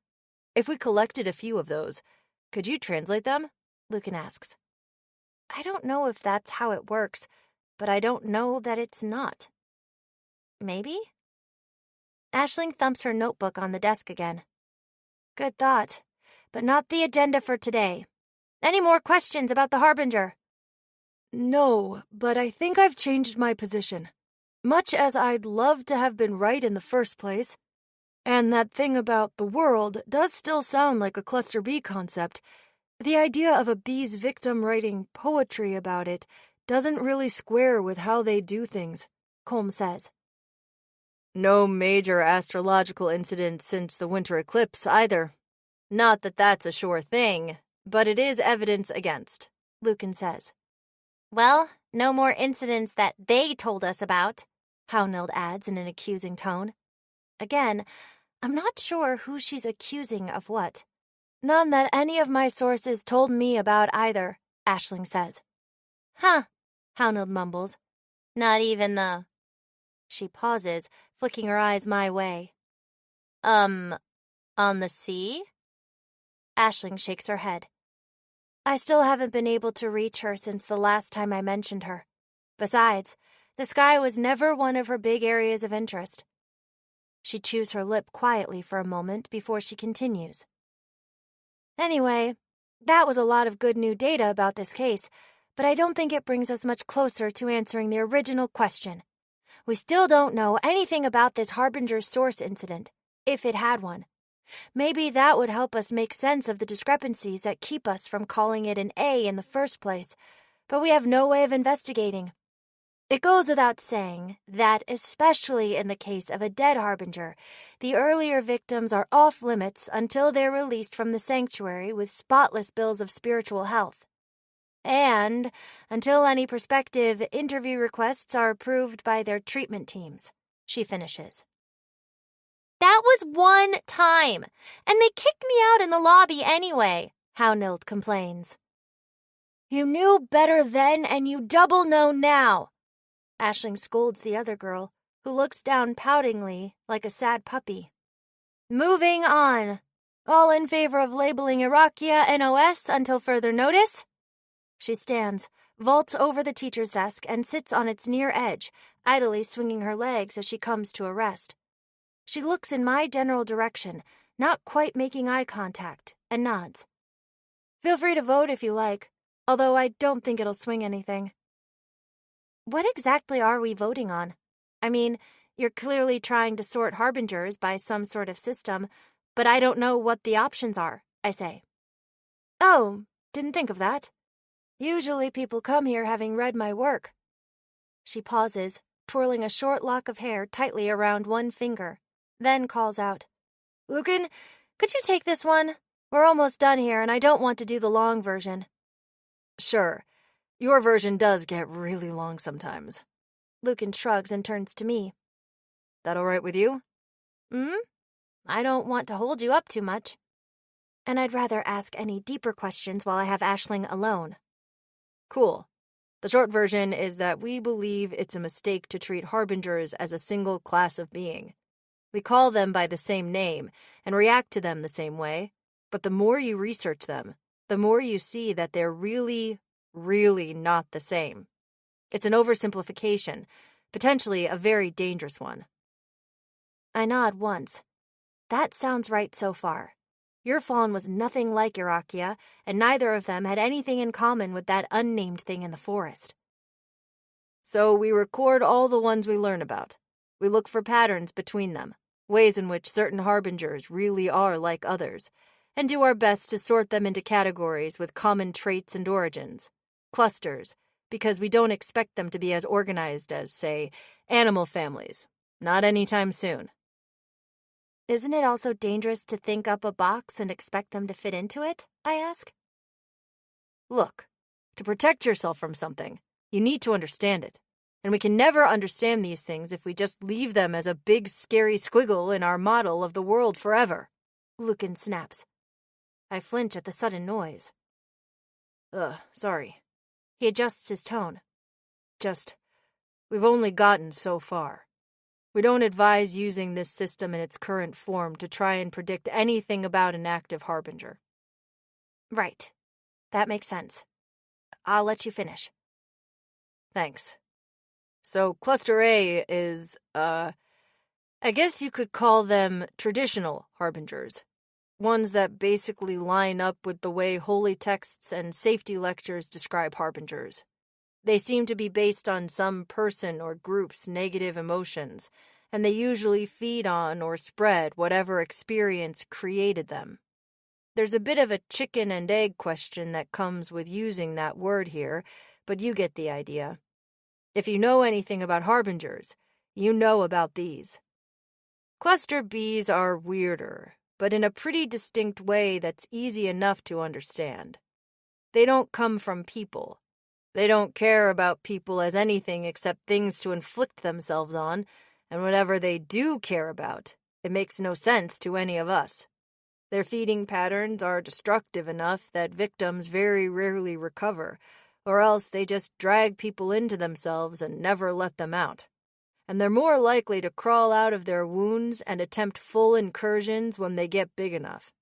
We think they come from somewhere else, some other nightmare realm. Or fallen stars. Bee harbingers do seem to be more common around strange astrological events, Cole adds. That's a hypothesis, yeah, Lucan continues. Anyway, other is for workshopping potential new categories, things we have ideas about but aren't sure of yet. None of those are relevant here. And NOS, not otherwise specified. Well, that gets back to what you were saying about our boxes. Currently, it's for harbingers too weird to fit in anywhere else, or ones that blend enough common traits of the other clusters that we don't know what to do with them. I think there might be an actual category somewhere in that in-between space, but until we find more examples of harbingers that fit into it, even I'll admit that it is kind of a half-baked red-string conspiracy board hypothetical. Aisling glances up from the monitor and smiles at him. There's a faintly predatory cast to her gleaming eyes. Yep, go ahead and store that one in your memory place, Ash. Take it out and replay it whenever you're feeling down. I don't mind. You're welcome. Lucan says without ever looking her way. Aina, I think that pretty much covers the basics. NOS is where we're thinking of putting this one. All in favor? He repeats. 4 hands immediately raise. After a moment, I join them. I'm hardly an expert in whatever their system is, but too weird seems like a perfectly good way to describe Irakia. There we go, then. I'll handle its entry on the master list when I get home, Aisling says. Meeting adjourned. Despite her strangely official-sounding announcement, the club members do chat and mill about for a little longer. They mostly leave me alone, just looking my way now and then. But after a minute, Lucan does break away from a conversation and approach me. Hey, no pressure, but do you think you'll come by here again anytime soon? We don't mean to tie you down and pump you for every bit of info we can. Just wondering if I should look around for magic sigils anyone's tried to copy. Maybe, I say. Just like with Neve a couple weeks ago, I'm a little surprised to find that I don't think I'm lying. So far, this has gone about as well as I could expect for spending time with a bunch of people I don't know. I'm not eager to come to this school regularly and keep running into Mita, but really it depends on how I manage with Aisling when the others are gone. That's fair. I know you guys tend to keep pretty weird schedules. I'm sure Ash will keep me posted either way, he says. Speaking of, not to rush you all out the door, but I did promise her we could talk business in private after this, Aisling tells the room. Oh, okay. We can take off then, Haunild says. Bye! She hops out of her seat, grabs Colm's arm, and tries to drag him along, but clearly doesn't have the strength. He snickers a bit before he stands, shakes her off, and they both head for the door. Want me to wait outside? Lucan asks. Only if you've got something else to do. Otherwise, I'll catch up with you tonight, Aisling says. Sounds good. See you when I see you, Aina. Lucan waves and follows the other two out. Phew. This was far from the longest or most painful day I've ever dealt with, but it's only made me a little less nervous about whatever comes next. Once we have the room to ourselves, Aisling jumps down from her perch, grabs a chair, and drags it along the floor, swinging into position on the other side of my desk, right across from me. She takes a seat and leans forward, then looks right at me. I glance down, avoiding both the blinding glare of her eyes and staring right at another person. All right, sorry about the delay, and I really do appreciate the help. It's been a bit since we managed to get more than one witness to a harbinger in here. But before we go any further, there's some stories I think I need to hear your side of. I do kind of have to keep track of local goings-on, you know. Right. Of course she does. Well, at some point, I'm going to have to find out what people know about me, what they're saying about me, what they do with me, if it's really gone that far.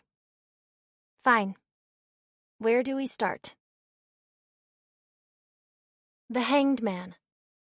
Part 5, Chapter 7. Great, so, during the Harbinger incident we've been discussing, something happened with you that Shona didn't want to talk about. What was it? There's nothing intense or intimidating about the way Aisling holds herself, other than the uncomfortable light in her eyes. She slouches, resting her elbows on the desk and her head in her hands, and taps her feet to no particular rhythm as she waits for my answer. None of that keeps this from feeling like an interrogation, though. Take your time, Aisling says in the same high, flat tone she always seems to use. Judging from the meeting I just sat through, it's clear from her voice when she's talking about something she finds annoying. Beyond that, I have no idea how to read her. Okay, I finally say. I haven't mentioned everything my magic does. I can drain strength, drain life, from people, or from harbingers if I get enough of a hook in them. Still, I fumble around calling it health, as if that's going to hide anything of substance.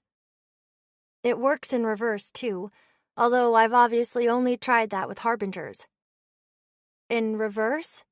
What does that mean? Aisling asks. Sorry, I don't think reverse is quite the right word for what I'm talking about. It makes it sound like I fed it part of myself, which isn't right. My first harbinger fed on suffering and slow death. Its own and everyone else's. I killed it by stealing a disease it built itself up from. That it was using to, I guess, torture itself into existence? Which hurt a lot, but it worked. No suffering and slow death meant no harbinger. Aisling stares at me, blank-faced and wide-eyed. You killed it by... Ugh, fine. That actually makes as much sense as anything else about magic. Sometimes I fucking hate magic. She spits, then blinks rapidly, like she'd forgotten to and is just now making up for it. You were saying? Right, so... I say, then pause again. Why? I might as well just leave if I'm going to get stuck while she's asking about the least of the horrible things I've done. What I did to Mita was the best decision in a bad situation, and it worked. It won't make anyone want to fight with me, but I don't want that in the first place. If all I do is bring pain wherever I go, it's better I keep it to myself as much as possible. So if this is enough for her to shun me, fine. It'd save me from talking about the hard parts. The one time Arakia really struck me, it wasn't a scrape or a close call like I sort of suggested. It skewered me in the gut with a spike of scrap metal or something like that. And I didn't have enough life to save myself. So I took what I needed from Mita. Shona seemed to want to sort it out and keep working together after that, but Mita wasn't having it. I thought it was a bad idea, too. I see. That all tracks with what I'd gathered so far, Aisling says. Follow-up question. When you talk about not having enough life, where do you get the rest? I freeze. What's there to say to someone who's already figured out everything about me? Why is she wasting both our time asking, pulling teeth one by one, when she can just listen to the people I've hurt and get the whole terrible story? Was that wave of mystery disease outbreaks over the last few weeks you stocking up? She asks. Her expression doesn't change at all, and her voice sounds mildly curious at most. And what if it was? What else am I supposed to do? Wait until the next time I'm inches from death to drain the nearest person dry? The dam breaks. Words pour out faster than I can think about what I'm doing, even what I'm saying. Or just not have any, get eaten by the next harbinger who decides to stop playing their nightmare logic games and stab me through the heart? My teeth clench as I dig my nails into my palms, forcing back the hot liquid I can feel building up behind my eyes. This is the best way. It's the only way. I almost scream. The sound comes out scratchy and half-formed, the way it does whenever I raise my voice too much. It's never carried well, and I have no practice pushing past its limits. There's never been a point. There's no one I could yell at to improve my situation. Aisling leans back and raises her hands. Her eyes widen just a little, startled, but not scared. Okay, I hear you. Can I finish now? I'm almost certainly not going to say whatever you were expecting me to. I bite my lip, fold my arms, and nod, looking down at the desk. Okay, I'm not saying that's an evil power, don't ever use it again. It's shitty that it works that way, but keepers get what we get, and I don't know enough about how that works to say if your magic is some judgment on your character. I don't believe it is. But I do think there are better, safer ways to use it, she says in that same tone. There's not enough sympathy or condemnation in it for me to hear either. Like what? Taking help from volunteers in controlled conditions, which would also be easier on your end and teach you more about how the process works. Yes, but who would volunteer for that?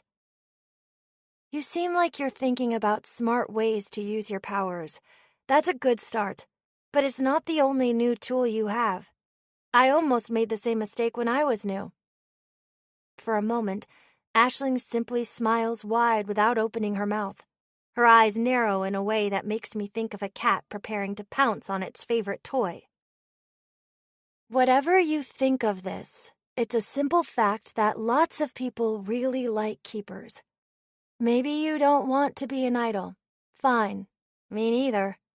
But you can still use that to get things you do want. When she speaks again, there's a strange eagerness in her voice. Put the word out that any donors to your life bank get an autograph and a picture with you or something, and people will do that. I'm sure it'll hurt, but they'll come away from the experience happy to have helped one of humanity's beloved protectors instead of panicking about their sudden onset, possibly harbinger-related sickness. I wince. I still have no idea what it's like for people I drain from. Mita stopped just short of comparing it to a harbinger's touch, but for all the ones who can't sense magic, who have never had to feel anything like that before, I could just as easily be either the worst health days of their life or their first impossible nightmare. And that way, whatever damage you do to them is better managed because they can check in with doctors who know exactly what happened, Aisling continues, unprompted. Those doctors can then tell you what it looks like from their perspective, how long the effects last, if any of them linger. People from the earlier cases are recovering, by the way. I followed up on that, although I obviously can't predict any long-term impact. You'd get what you need, plus a lot more information about your abilities. And you wouldn't cause any more incidents where the news speculates about you being a sneaky harbinger. I open my mouth, but realize as I'm trying to form words that I don't know what to say to that. I think I was still expecting, reflexively, some suggestion to hobble myself forever and just hope it works out. But this, it does make sense. It never occurred to me at all, because I'm an idiot who spent the last month with tunnel vision, missing everything that doesn't help me eat as many harbingers as possible, as quickly as possible. I barely even checked the news of what was happening to the people I'd drawn from for fear of what I'd see, especially since I'd probably have to keep doing it no matter what. See where I'm coming from here? Aisling asks a few seconds into my silence. Given what she said about the news on my draining sprees, and other things a girl like her could easily figure out, I wonder if she already had a good guess as to what I was doing, or she just came up with this plan on the spot. Yes, actually. I just have no idea how to arrange something like that. I admit, squeezing my elbows a little tighter. Aisling shrugs. Literally just go on the sea, verify yourself on one of the keeper reefs and ask. Or if you don't want to do it yourself, find a publicist and get them to set it up. The church sponsors some of those. It's honestly a good idea, ignoring the part where I'd have to present myself to a bunch of strangers as the creepy vampire keeper, inevitably giving them a name and a face to put to the rest of my awful reputation, which, after Aisling brought up reports about the people I've drained, I'm more sure than ever must already be floating around out there. Still, all complications aside, I can see how this would be a better method than what I've been doing, whether or not I'm capable of doing it. Anyway, given what I've just laid out, what you're saying doesn't sound great, sure.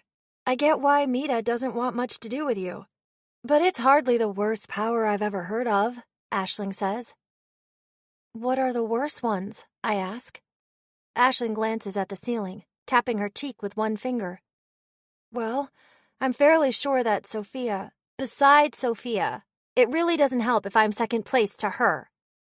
Yeah, fair enough. Let's think a little more local. Do you know anything about Phantom Gunner Ardal?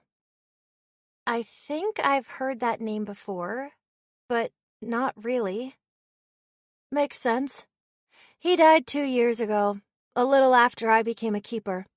His whole thing was calling up the souls of the dead and binding them to himself, using them in his magic, and not just as companions or familiars or components in his bigger ritual stuff. Here, she slumps and shakes her head. He'd turn them into bullets and shoot them at harbingers. There's a sentence. Fucking magic, I swear. Aisling groans dramatically, then leans back in her chair, tilting it on its thin legs at an unsteady angle. So yeah, far as I'm concerned, nothing you've described is worse than taking human souls, which contain everything that humans are, and burning them for power. Ardal's thing just didn't cause as much of a fuss because it didn't impact currently living people. He always claimed there was consent involved. He was just communing with the spirits of his ancestors or something. But if I ever end up as a ghost, that's sure not how I want to spend my afterlife. There's an afterlife? Ghosts are real? I yelp. Aisling grits her teeth. We aren't sure. It's complicated. Complicated how? Explain, please. I've looked on the sea, in the cycles, through however many occult books, everywhere I could think of. How has whatever happens when you die stayed this big, vague mystery if we had someone right in our city who could wave his hands and summon ghosts? Because we have other records of keepers with abilities based on concepts that definitely weren't real, or, well, at least consistent with everyday natural law, except with reference to them and their magic. Kids who summoned mythological creatures, or, here's a more relevant example.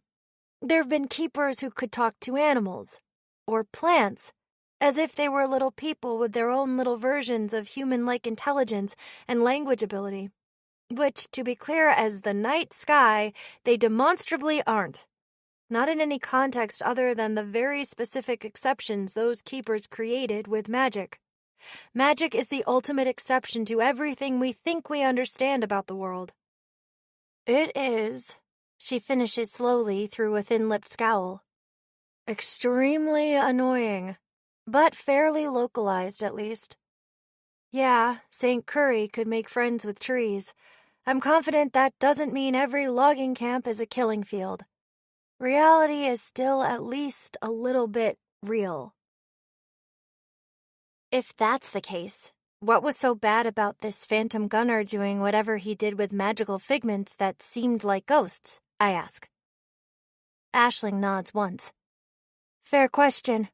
All that was the way Ardell himself explained his power. And I've been assuming for the sake of this conversation that he was doing, if not precisely what he described, then something close enough to count. All I know for sure is that he was interacting with something, maybe even something inherent to the world. He couldn't imagine up a ghost who never existed and poof them into being from nowhere.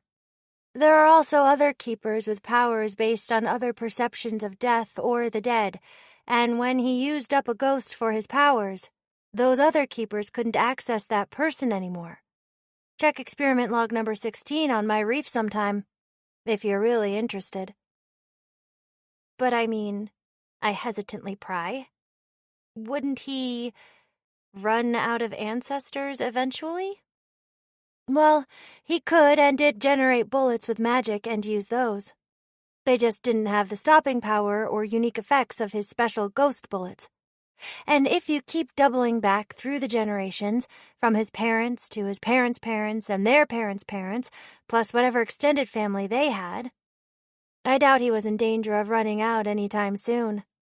I'm not even sure if they had to be his ancestors, or that's just how he preferred to do it for his own reasons, Aisling says with a broad shrug. I heard of this boy a few minutes ago, and my head is already spinning with questions about how that even works. That's insane, I mutter. It's insane that we're sitting here trying to puzzle this out. Aisling sucks in air through her teeth, then sighs it all out in a big whoosh. Welcome to every minute of my life, new girl. Really, though, all this is just to say that I wouldn't take Ardal as a reliable source on how death normally works. Although I do wish I'd had more chances to study how he did what he did.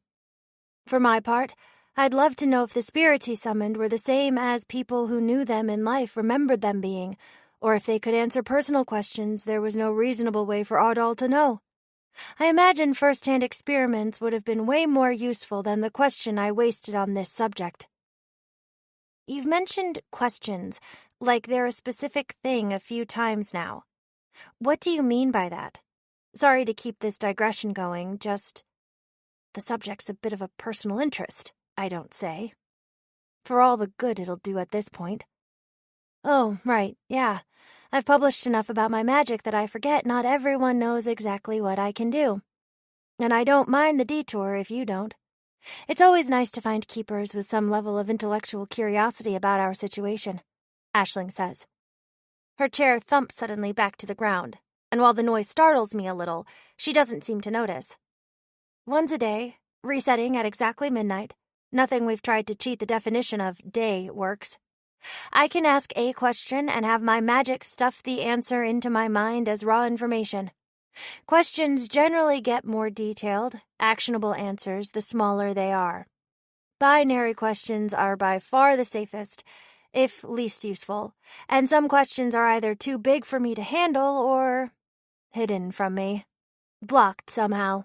In those cases, if the answer is that something about my question didn't make sense, too bad. Still counts as my question for the day. The rest of my powers are also a bit weaker once I've asked a question, so I do my best to use it as late as possible. The last part does sound pretty annoying. It's not exactly nice to know that other keepers' powers have these weird catches and complications and things that don't mesh at all with how they'd have designed them if they got a choice. But maybe it's a little nice. In an awful way. The way it would be better but feel a lot worse if I were the only kid in the world born with a deadly disease. Yep. Aisling not quite growls through a pained smile.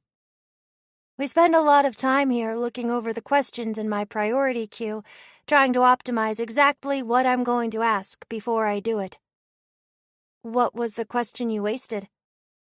The question was, assuming no magical interference by outside powers, accepting whichever forces are involved in the ordinary operation of souls, what happens to the souls of humans who die of ordinary non-magical causes? And the answer? They return to the sea. That's all. What's it mean? A particular bit of nonsense in the cycles uses that phrase, so I guess it's true on at least some metaphorical or metaphysical level. Otherwise? She leans forward, thudding her forehead gently on the table, then folds her arms around her head and slowly peeks over them, looking up at me with narrowed, weary eyes. Fuck if I know. One hand reaches up to fix her beret. Some of my books say reincarnation, but that doesn't work with anything else we know about souls, I say. I think the authors were just making stuff up. Aisling widens one eye, then tilts her head and shrugs. Sure sounds like it. I don't even know why anyone finds the idea of reincarnation comforting. Humans, the parts of us we define as me rather than my body, are our souls. The mind is part of the soul, and no matter how many stories fake mystics spin about their past lives, none of us remember living as lots of other people. If we really are reborn that way, human history should be mostly a succession of similar people with memories shared across some soul lineage, being born over and over, maybe with a few new ones to account for things like population shifts, harbingers eating souls, or some dead people deciding not to be reborn and going off to do whatever else ghosts do. That or souls are scrubbed clean of everything about their last lives before they return, in which case it's no different from vanishing forever anyway. But the idea does sort of trace back to the passage she's referencing. I know the one. It says the dead bloom in their fullness and return to the sea. Others, and I've really only read the sections relating to birth, death, and the afterlife, or lack thereof, talk about souls coming from the sea. Clyasia's womb. If you ask the clergy what that means, most of them will tell you that it seems like the souls of the dead become one with the world, or Clyasia in some abstract sense, returning to the greater weave of life as our rotting shells return to nature. They'll also tell you that our human minds can't actually know what it means to experience something like that, so we should all just do our best with the lives we know we're living right now. Which, of course, is no help to me whatsoever. At least they're honest about how little they know, judging by how many harbinger cults start with a witch claiming to have found the secrets of life after death. A lot of people feel the same way as me. But the church has never made up some happy lie to try and cut down on that problem. Well, I hate that, is all I say. At least it matters less to me now that I can actively work toward immortality. You and all my friends, Welcome to the Literal Club. Speaking of, what did you actually come here for? Was that all you wanted to know? I really hope it is. No. But it seems rude to rope you into helping us with something unrelated, then just grill you forever before I even asked what you want out of this. Of course it couldn't be that easy. And, thinking of it now, what I came to discuss and the other things she's likely to ask about are kind of connected. If I really have any unique insight into harbingers after a month of hands-on experience, what I did with Alunla accounts for a lot of it. This is, unless I was planning to ask a bunch of questions wrapped in hypotheticals, saying nothing about what I knew or what I was thinking of doing with it, which seems less helpful for both of us. Maybe the other stuff won't be so hard to swallow if it comes after she knows what I've been trying to learn and why. I nod, look out the window, and think very carefully about my next words. They may be my best chance to make some sort of a decent impression. I appreciate that, but I think it'll be easier to tell you about my other, incident first. The rest will make more sense that way. Unless there's some other thing I haven't thought of yet. Your call. Aisling sits about halfway back up, folds her hands, and plants her head on them again. Okay, so there are some weird, complicated things about harbingers I'm trying to puzzle out. I have no training or magical education or inside insight into them except what I've been through firsthand. That's what brought me here, if you are wondering. Vyuji said I'd be better off asking other keepers than her. She recommended you. Everything about harbingers is weird and complicated. What in particular? She asks. Details about where they come from, how they grow, how fast they grow, and what determines what they grow into. But really, anything that falls outside common knowledge about them and might help me hunt them alone as reliably as possible. I touched a little on how my magic works when I was talking about Arakia. But it's not really good in an actual fight, as far as I can tell. It works too slowly, and I'm only stronger or faster than any other scrawny little girl if I burn tons of life to make myself that way for a couple minutes. Things only go well for me when I either take way too long to be safe for anyone or find weird sideways methods to attack harbingers. So I'm looking for anything about how they work, how they think, that might make the second option easier. So, here we go. How much do you and your friends know about, baby harbingers? Aisling raises an eyebrow. Baby? Yes. I know it sounds dumb, but what else should I call them? That's not it. Just wondering what you mean by baby. Some harbingers are obviously bigger than others, maybe even more mature in their approach to things, but we don't understand their stages of growth, if they even share a consistent life cycle, well enough for me to know what I should picture when you use that word. The ones that are too undeveloped to act like full harbingers. Ah, ambient magical disturbances? Cases where something feels very wrong but not wrong enough yet to start running around eating people? Mm-hmm. Right. I've read about those and do count them as evidence for the idea that at least some harbingers are native to this world, for want of a better term. No one I know has any first-hand experience with them, though. I've found 2 so far, I say. Shona and Vyuji both think I'm just good at sensing harbingers. And understanding them, going by the language thing. Oh. Huh. Aisling huffs. I might have questions about them too in that case. But they can wait.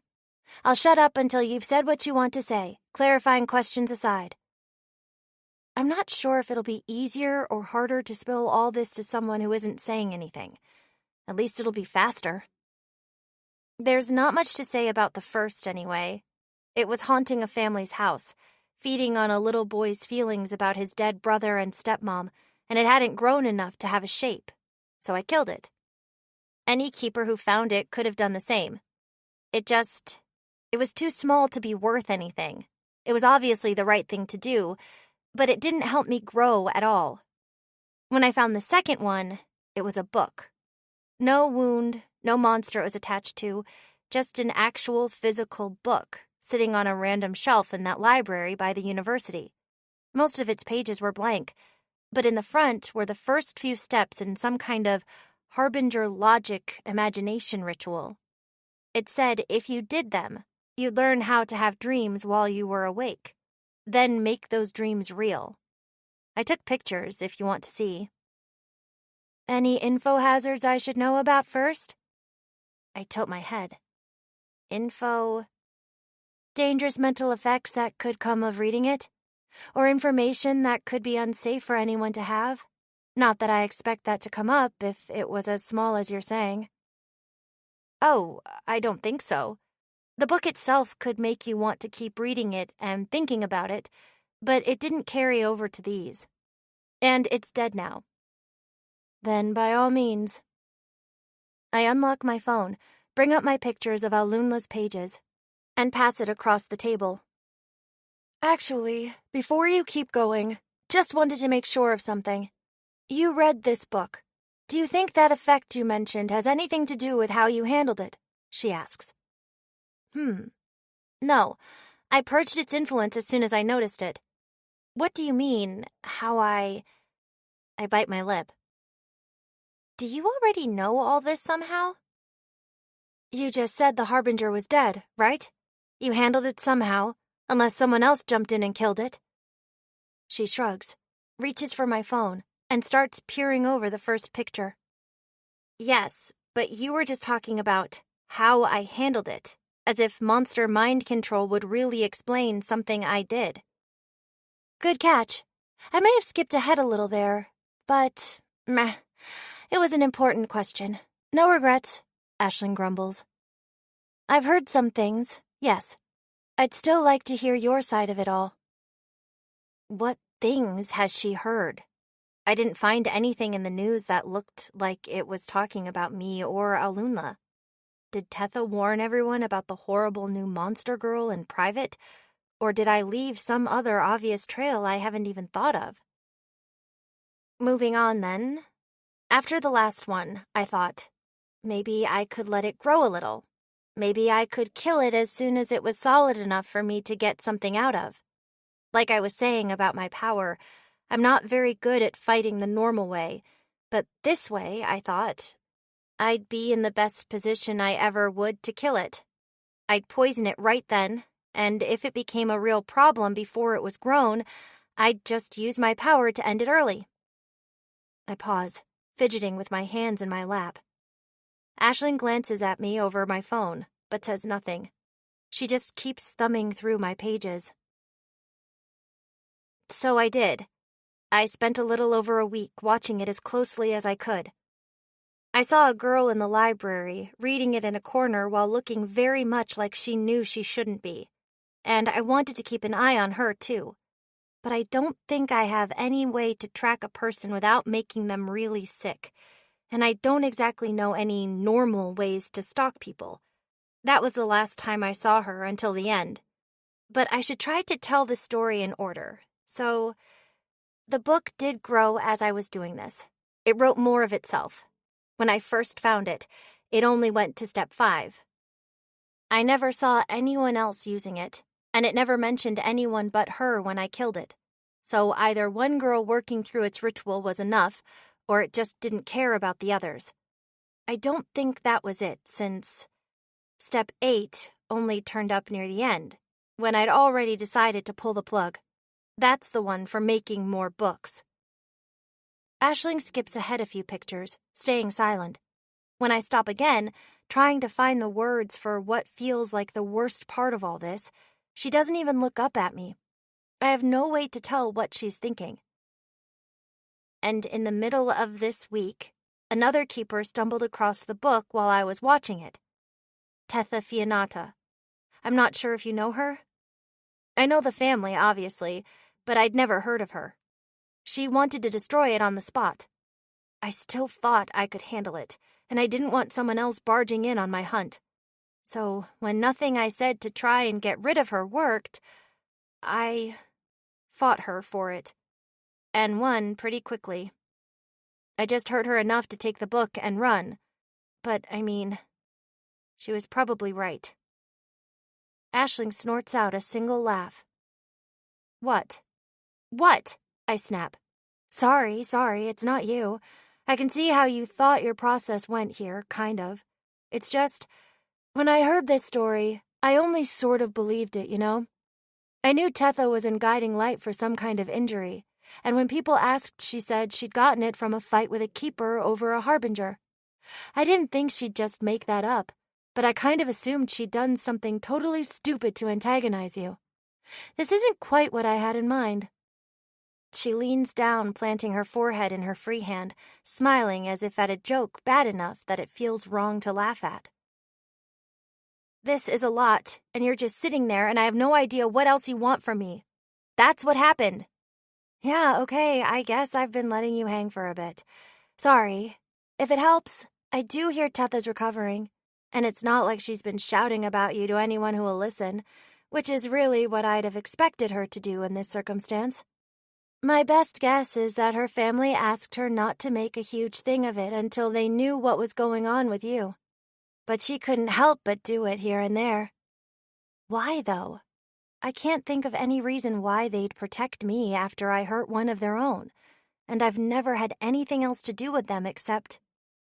Oh, Neve, my hero, my savior, my new favorite keeper. I don't know what I ever saw in Terra. Anyway, Aisling slides my phone across the table and straightens back up. I don't think that was the end of the story, was it? No, I sigh. After that, I hid the book in the woods. I didn't want to bring it home and maybe let it get to anyone new, and decided overnight that I was going to kill it. The whole thing had become more trouble than it could possibly be worth. Only by that point, that copy of the book wasn't even the main harbinger anymore. I think that girl I saw copied it and took the original with her before the thing with Tetha even happened. So I fought her over basically nothing. Just making sure I understand the timing here. Did you know about the copies when Tetha showed up? Or when you took a night to decide what to do? No, just didn't think to check. I'd had a pretty terrible day. Like I said, by the time I read that step, I'd already decided to kill it. I know now that's completely stupid. Well, yes, Aisling says flatly. Her big dumb smile thins and shifts into a bitter sideways one. It isn't unbelievably worse than the kind of stupid things new keepers with no guidance do all the time, though. I should really say here, you know that you can get training, right? You've mentioned wanting to hunt harbingers and having powers you don't think are well suited to it. You're new, you don't know what to do, and there's no manual. I understand that.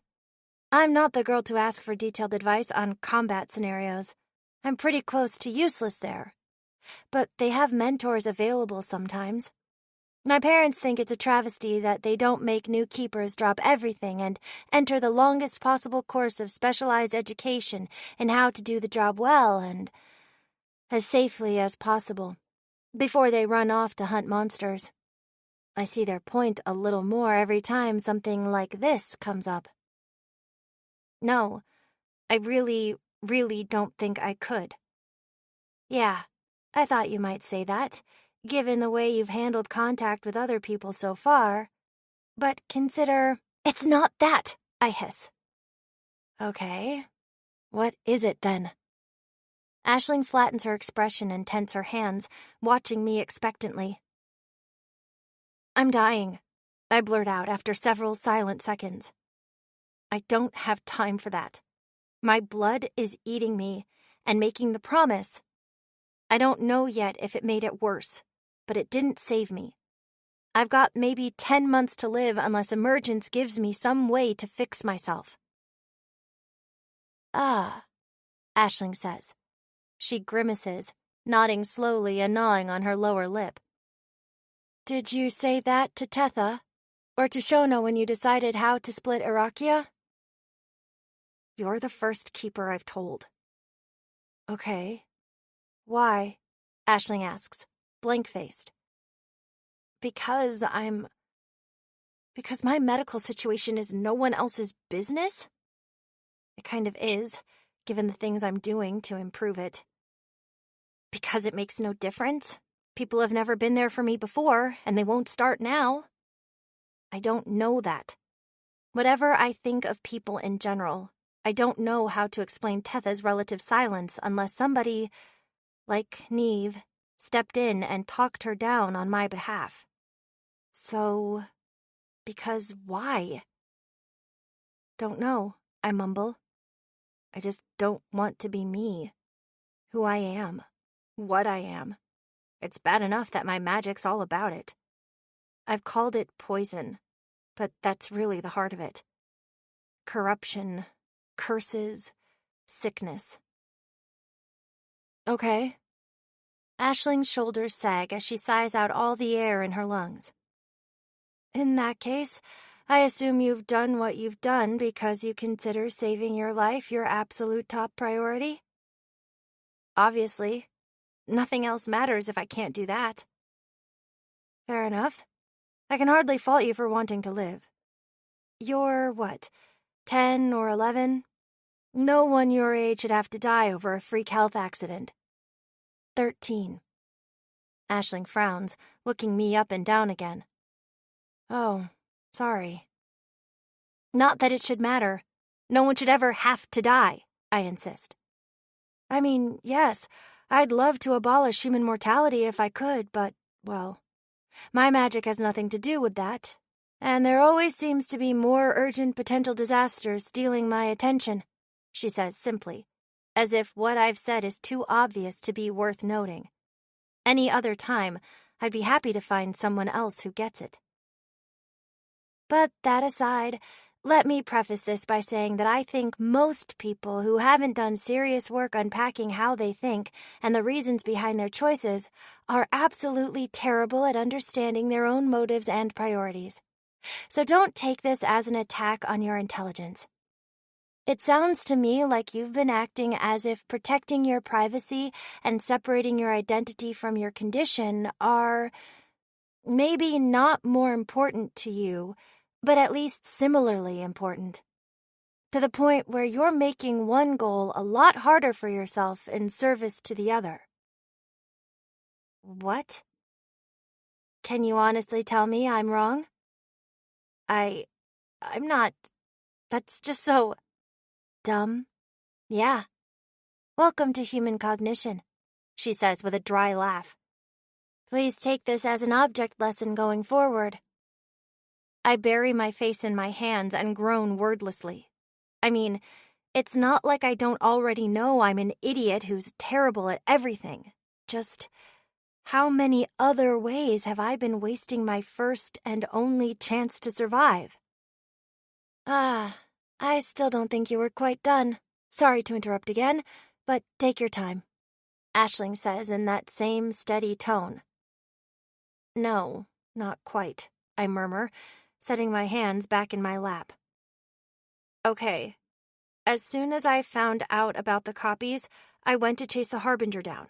That girl left a trail of extra copies lying around in the city, so I destroyed those until I found her and the original. They were in a storage unit, working through some kind of ritual, chopping up other books and gluing lines from them to the wall. I guess I should say here that I don't know if the girl was exactly a victim. Every time I felt her, she was obviously corrupted, yes, but not hurt. And the Harbinger loved her. By the end, it wanted more than anything to make her a witch. I remember she changed her hair between the first and last time I saw her, which of course normal people can just do, but it seemed like a weird thing to do while a monster was eating you. Do witches have some version of emergence? Aisling goes strangely still. Thinking of it now, It's the first time I've seen her seated and not idly tipping her chair, kicking her feet, or playing with her hair. "When did you first see this girl again?" she asks. A little over a week and a half ago. I count the days in my head. Life almost never lets me forget how little time I have, but living the way I do for the last few years has made it hard to track those small, simple milestones. Every day of the week is mostly the same to me. The 17th, I think. Do you recognize the girl on the left in this picture? This is just a bad hunch, but I need to check. I need to be sure. Aisling passes me her phone. It displays a group photo of the research club on the steps outside. Aisling is in the center of the shot, still in her school uniform and beret rather than keeper regalia. The Yadon siblings sit just under her, Haunild holding 2 fingers in a circle around her eye. Lucan is to the right, one arm around Aisling's shoulder. She leans into him, smiling awkwardly, almost as though reluctant, but unable to help herself. And my blood freezes at the sight of the thinly smiling, bushy-haired girl left of her, the girl I only know as Aulunla's human friend, the witch it would have made. The Hanged Man. Part 5, Chapter 8. Aisling watches my face for a moment, silent and still. I say nothing, choking on a lump of half-formed words in my throat, but it only takes her a few seconds to find the answer she's waiting for. "Yeah, thought so," she says, pressing her palms to her temples. A nervous shudder runs through her body, showing on her face as a strange sudden twitch, like she's flinching away from a thought. And just like that, I'm not even back where I started. Everything's gotten so much worse. Of course it was all for nothing. Of course I'd ruined everything before we even started. How could it be any other way when the only thing I ever managed to do is make things worse for everyone except me? This almost worked too. It wasn't perfect, but I was just thinking I could work with these kids. Maybe I could have had actual friends again.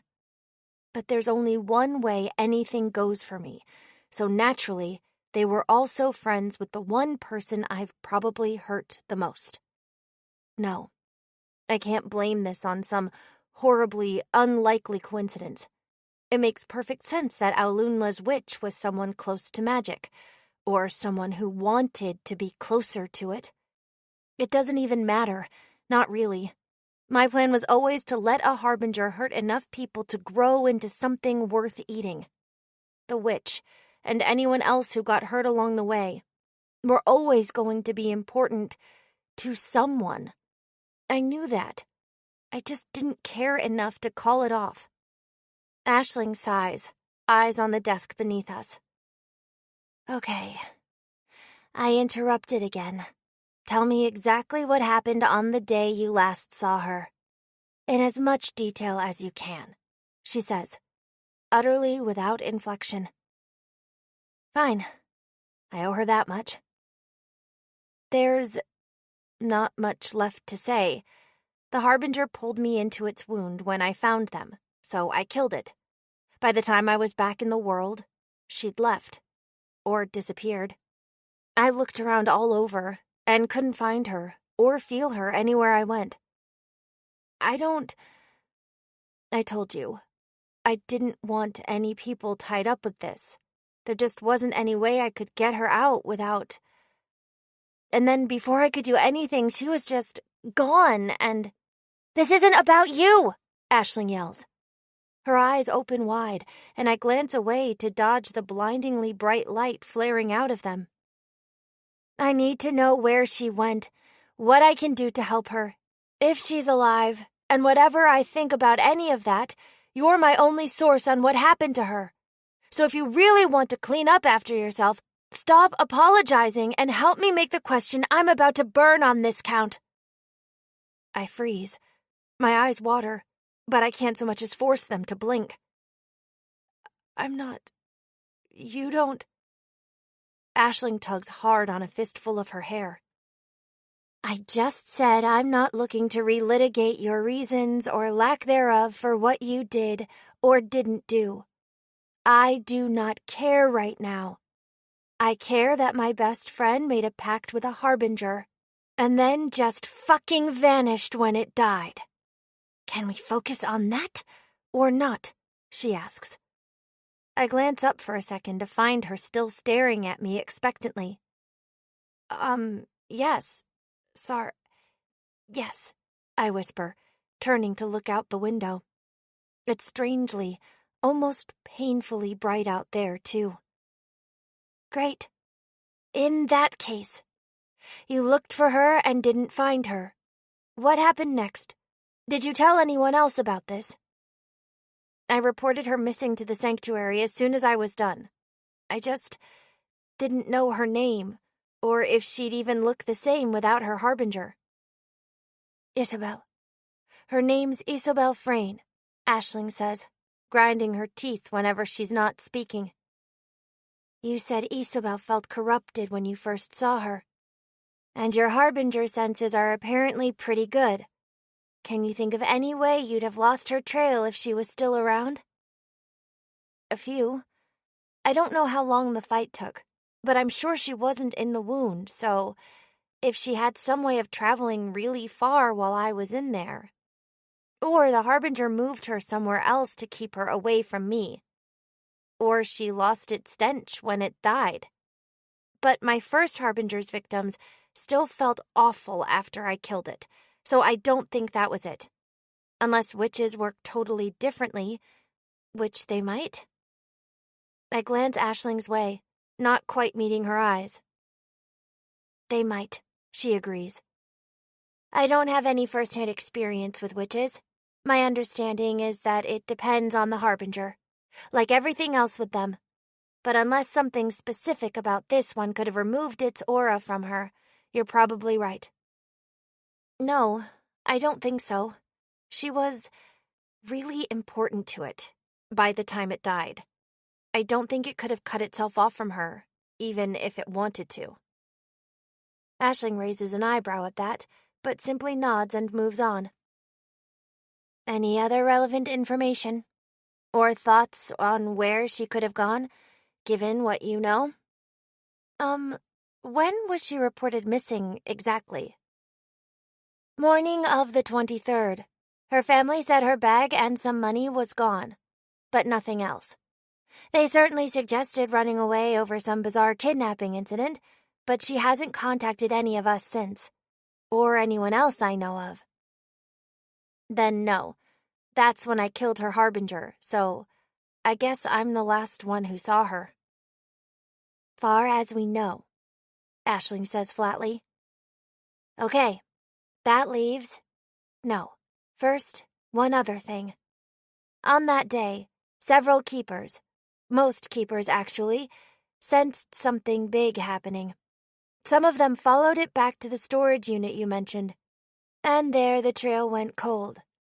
It's strange that something on that scale would come from a harbinger you described as a baby, but could that have anything to do with whatever happened to Isabel? I don't think so. It tried something big in the wound. I don't quite understand what. Vyuji said it attempted something it wasn't ready for, but basically it burned everything it was for enough power to try and kill me. Aisling pales, pulling her hair tighter. When the strand slipped through her grip, a few remained tangled in her fingers. Everything it was, she says. Could everything include... I see where she's going a moment before the words leave her mouth. No, that's not it either. How do you know? She growls. Because I ate it. Everything it was, everything it thought. They're all in here now. I put a trembling hand to my chest. I told you, Alunla, the harbinger, it loved Isabel. It wouldn't have done that to her.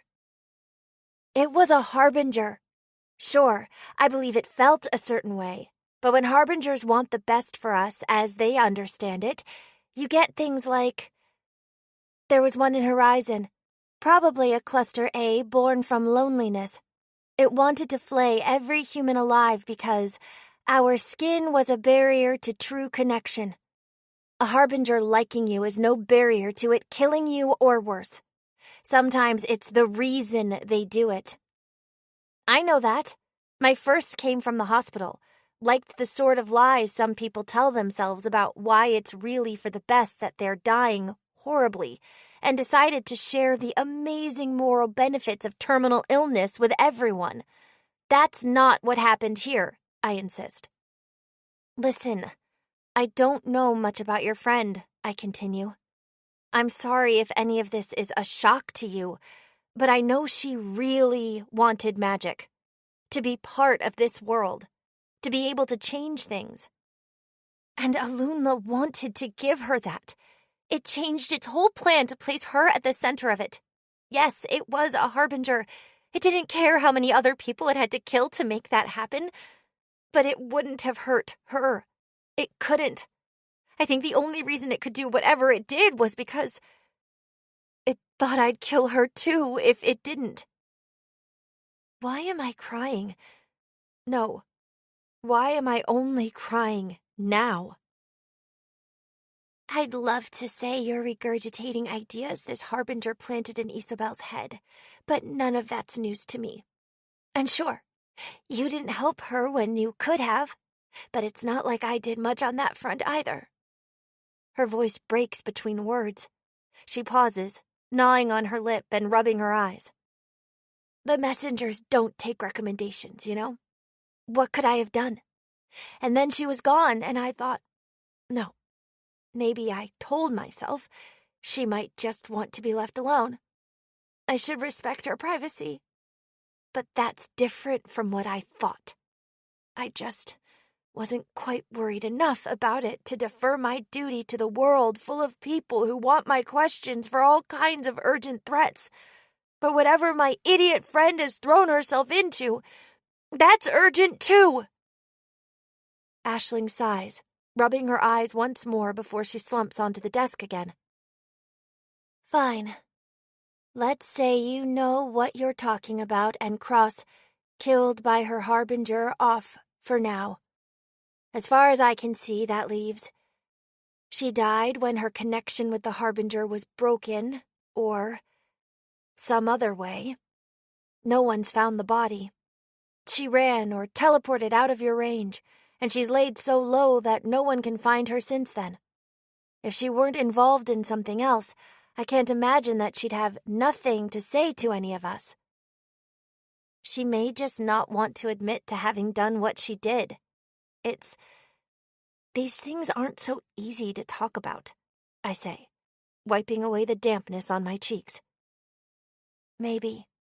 But people are looking for her. And it's not so easy for a normal kid to just disappear indefinitely in this city. Which leaves me thinking of this last option as the most likely. Someone or something else came to investigate this unusual burst of power, found her, and took her out of your range, or otherwise hid her from magical detection. She's not in the sanctuary, I've checked, and all the other possibilities I can think of are terrible. Not that I have any specific suspects, but if it weren't some kind of bad actor, she'd be in the sanctuary by now. All right, so if you don't want to guess wrong and waste a question, I guess you ask where she went after this happened and where she is now. Nope. That's 2 questions. It's particular about that. Aisling peeks up over her arms with only one eye open, smiling a sour little grin. Asking exactly where Isabel is now might not work either. Say she's in something's wound. Maybe it tells us that. Maybe it even tells us its name. What can we do with that information unless someone's already onto that exact harbinger and knows its name? Your power seems really annoying, I say, hoping it sounds sympathetic. Yep, I suppose we have that much in common, she grumbles, scooting her chair to the side so she can avoid the glare spilling in from the classroom's window, which has just begun to get into her eyes. I follow suit, since it's starting to bother me, too. This one should work, though. I'll ask it for step-by-step directions to wherever Isabel is physically located right now. I actually have used my question to find someone before, one time. At that admission, she glances to the side while pensively chewing her lip. I'd have thought that was good news, but she instead looks slightly annoyed, as though recalling a memory she'd rather forget. I'm not sure what to make of that, but it's her business. She's not on trial here. Okay, I don't have any better ideas, so do we do that now? My answer won't update itself if she moves after I ask the question, so not yet. Could you ask it for directions to wherever she will be when you get there? I try. Nope. No magic I know of can tell the future, she says, shrugging with a minimum of motion. All the research I've done and tests I've ran seem to bear that old truism out. I've heard that before. I was just trying to help, and didn't think of it right away. It makes it especially strange that my cards, tools people made up to pretend they could predict the future, are such a big piece of my magic. But I guess it's my magic, and I've never really thought of them that way. So unless you have a better question in mind, we shouldn't push the button until we've got a group ready to run into trouble if that's what we need to do. Ideally, a group that includes someone with travel magic. You don't have travel magic, do you? I don't. And if you're including me in that group, there might be other problems. If the problem is your reputation or your social anxiety, either tap out now or you'll just have to deal with it. It's not. It's this other thing. The Harbinger stalking me. This other thing? Aisling repeats flatly, gawking at me as though I were a car accident she just witnessed. Stars beyond. How long have you been doing this again? How much trouble could you possibly have gotten into? I really didn't do anything any other keeper wouldn't do this time. It just happened. As far as I know. To be clear, my power only tells me that you believe that, Aisling snorts.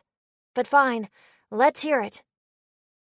It's a Harbinger I haven't managed to kill yet, that's all. She has a way of doing things remotely, and I'm still trying to find where she actually is. She shows up sometimes and just causes problems. Is really gross. And I don't know what she'd do if I tried to fight something else while she's still tied to me.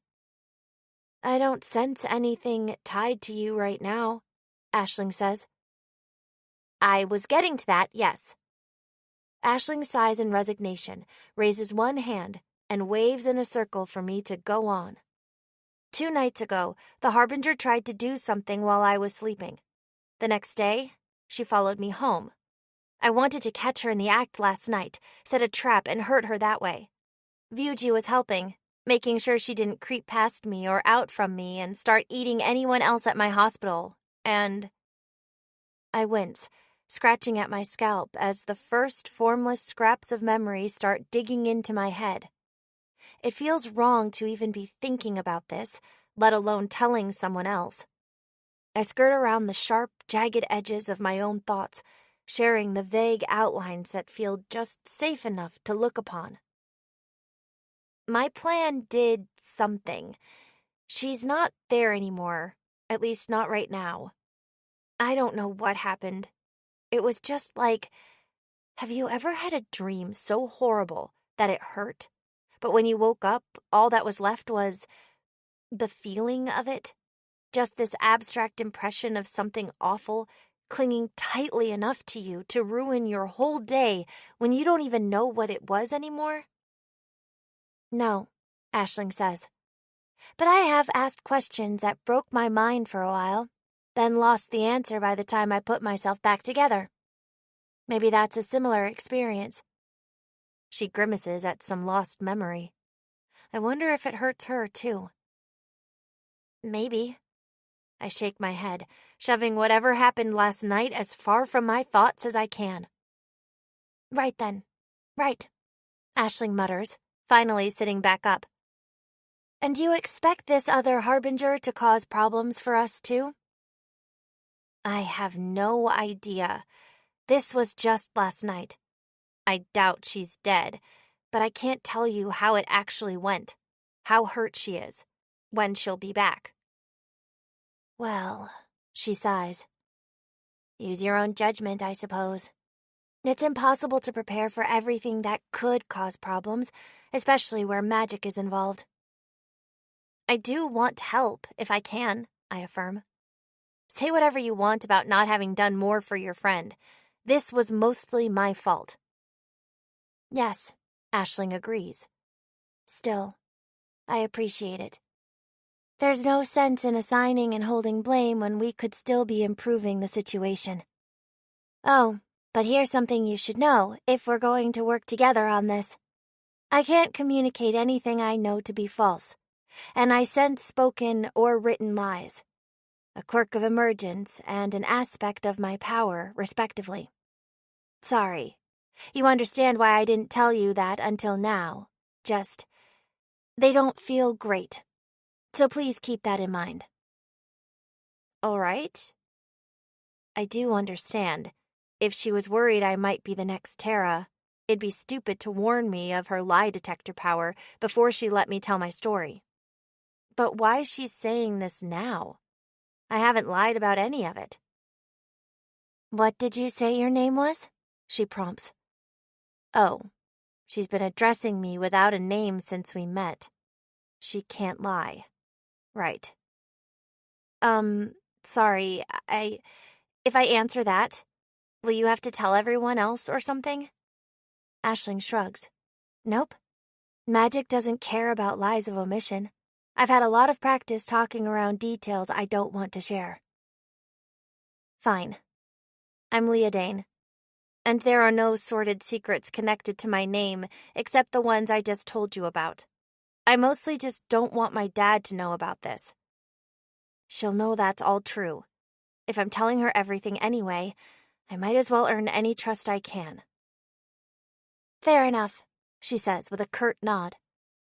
Something else you should know is that I intend to ask Shona and Mita for help before I ask my question.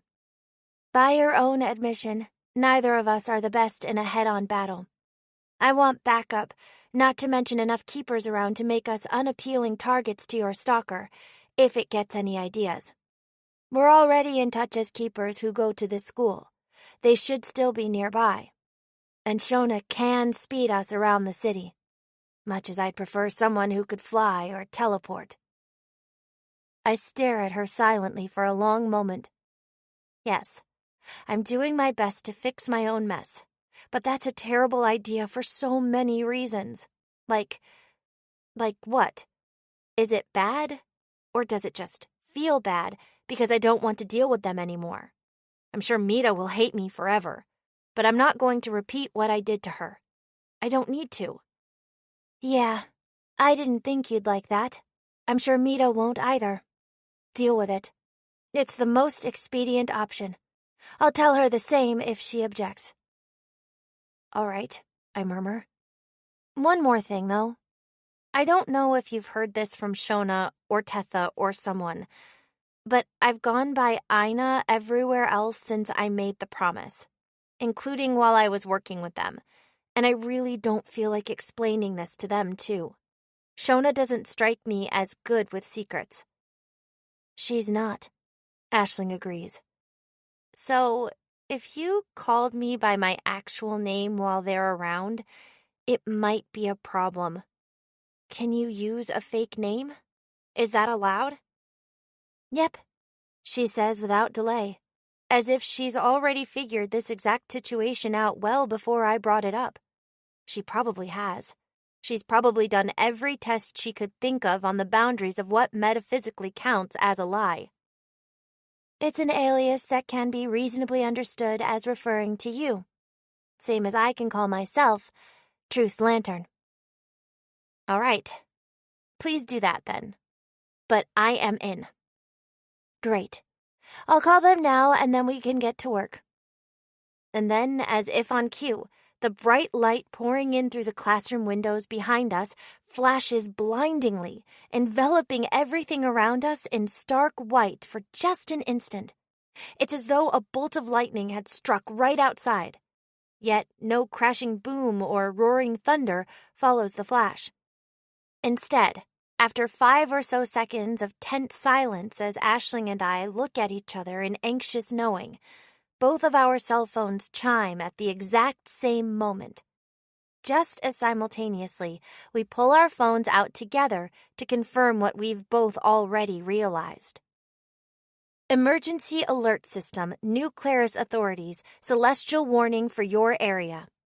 The New Claris Weather Service has issued a warning for a meteorological event. This warning is effective immediately and continues until the event has concluded.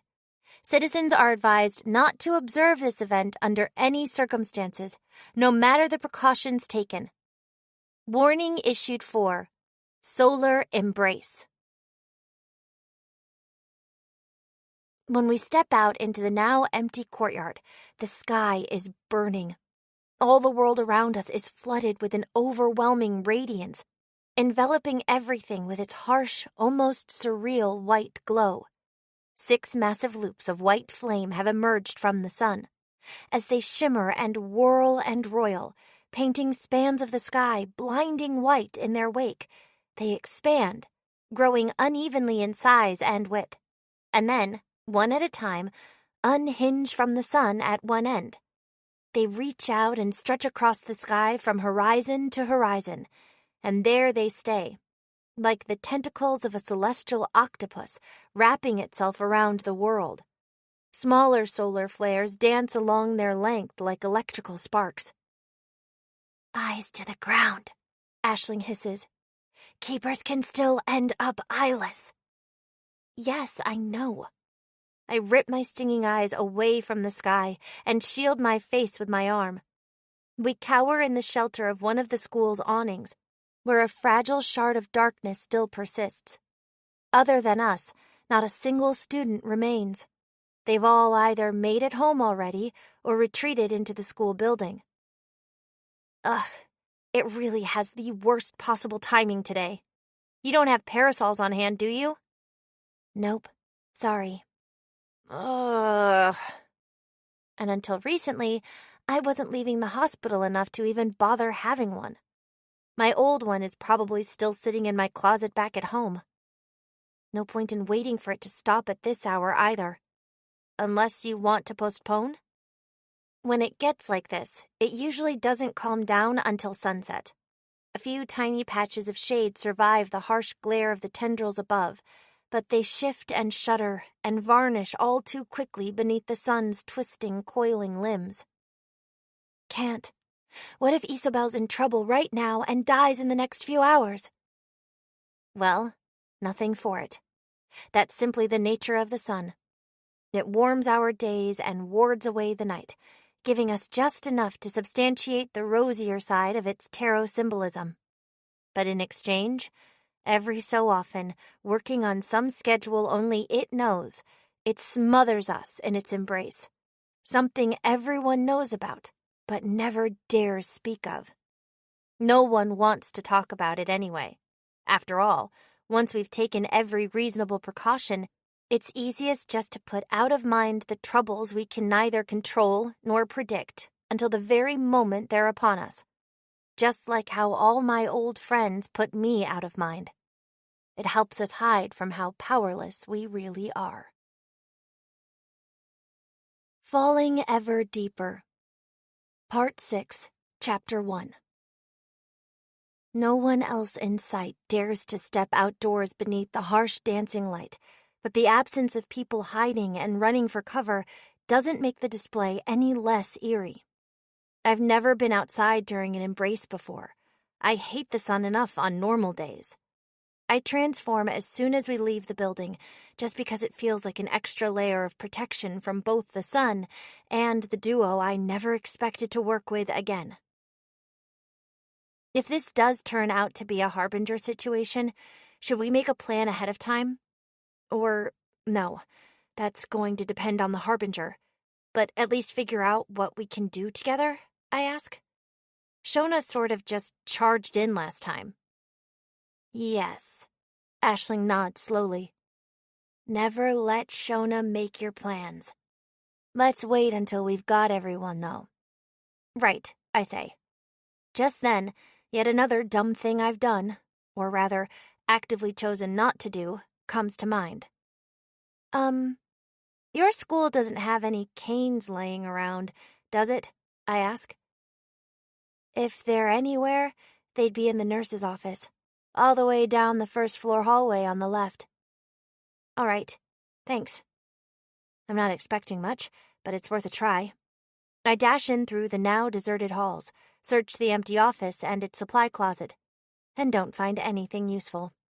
Just a pair of crutches. When I step back out, the sun beyond the awning is bright enough to make Aisling appear as a shadowed silhouette, like she's standing with her back to the dawn. Nothing there, I say. Is that going to be a problem? Aisling asks. Maybe. I don't think so. I have limb weakness issues sometimes, and it'd help if those come up. I didn't bring my own.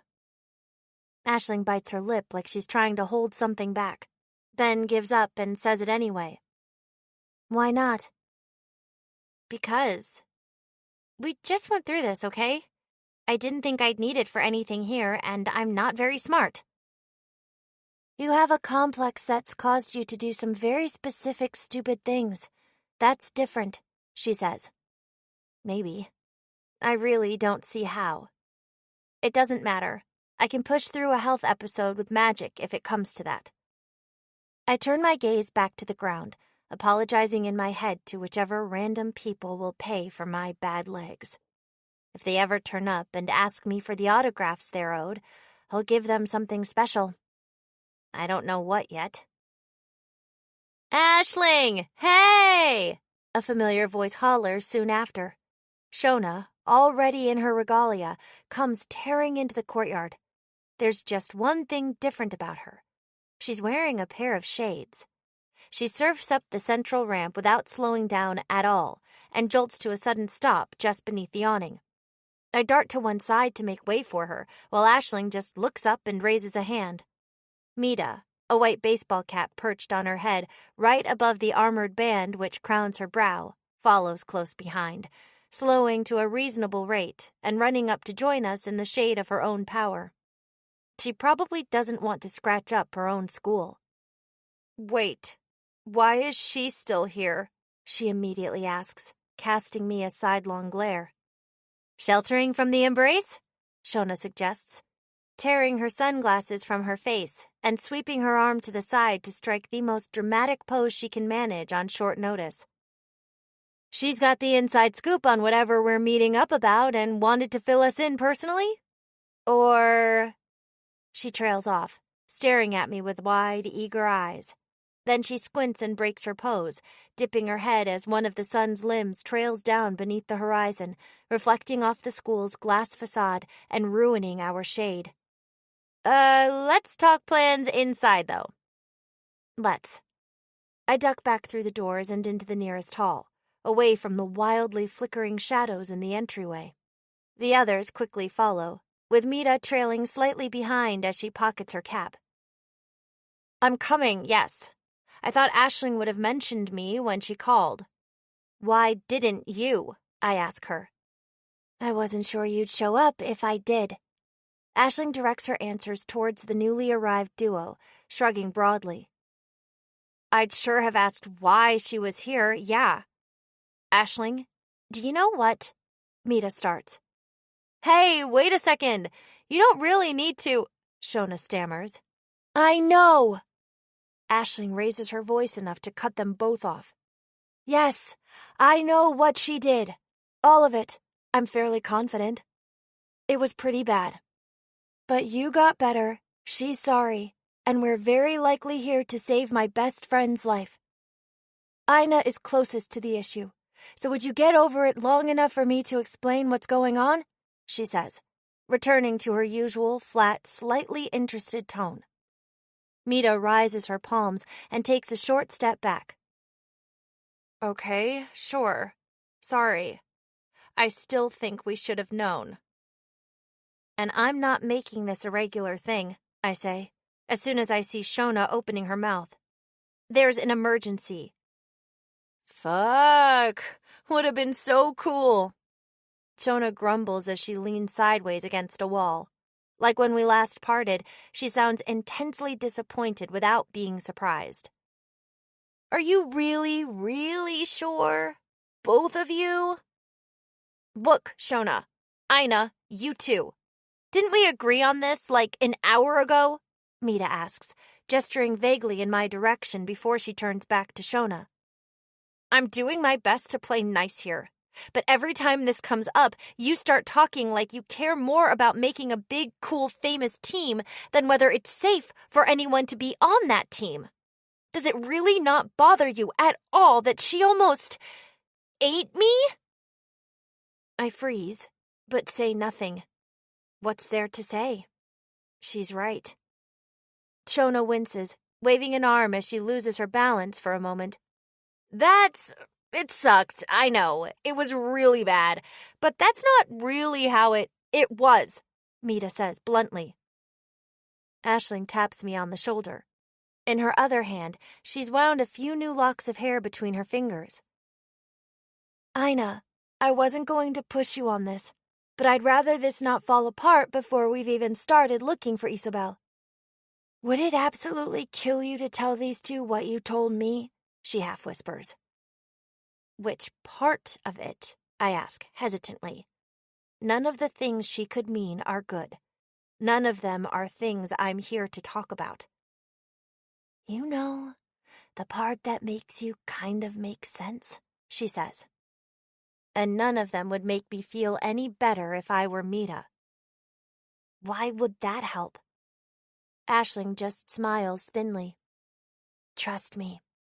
She starts doing her best to comb her hair back into order with her fingers. Fine. Only because I want this to work too, I sigh.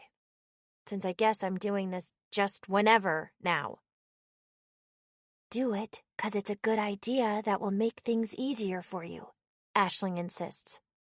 Whatever. I call to the others. Mita folds her arms and says nothing.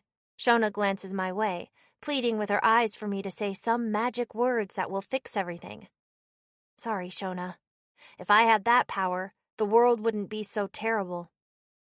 There's something I should say, since I don't know why. This clearly isn't working that well, and maybe it will help. I start. Mita, you asked after our last mess what it is I need from all this. I guess that's considered a personal question among keepers, but maybe after what happened, it is kind of your business now. Shona smiles nervously. Mita just keeps waiting, stone-faced. My head pounds. I force myself to keep breathing normally. Is this a terrible idea? Is it going to change anything? Will it do nothing to help us here, then cause the news to spread to everyone else through these two like a disease? Ugh, it doesn't matter. Right now, it's the only thing I can do to maybe improve Isobel's chances. I'm really sick, I say, forcing the words out of my dry mouth. It's something I was born with. The medical details aren't important. But when I made the promise, I had maybe a year to live. At best. I don't know if emergence has changed that yet. Or how much, since magic is weird. Now I'm in impossible medical mystery, too. The hospital. We got sent there because that doctor was attacked. But we found you there. You said you'd handled it already, and it was your first harbinger. Shit, Mita says, grimacing. Okay, yeah, that sucks, and I'm really sorry to hear it. What's it got to do with that, though? She flinches at the mention of that, the memory of pain and fear she all but compared to a harbinger's curse when it happened. I still can't blame her. I take a moment to re-steady my breath and calm my trembling hands before I speak again. I was in a hurry, all right? I still am, but I didn't think I had time to figure myself out or get actual training or anything like that. And I was rushing toward my goal with no idea what I was doing. And I hurt people like that. Hurt you. And it didn't have to go how it did. There were better ways I could have done things so that I didn't need to hurt you. And I'll do those going forward. So I'm sorry. It won't happen again. Unless I run out on the verge of death again, in which case, I don't know. I can't say what happens then. There will never be enough. Why didn't you say anything, you fucking dummy? Shona blurts out, sounding very much like she's holding back tears.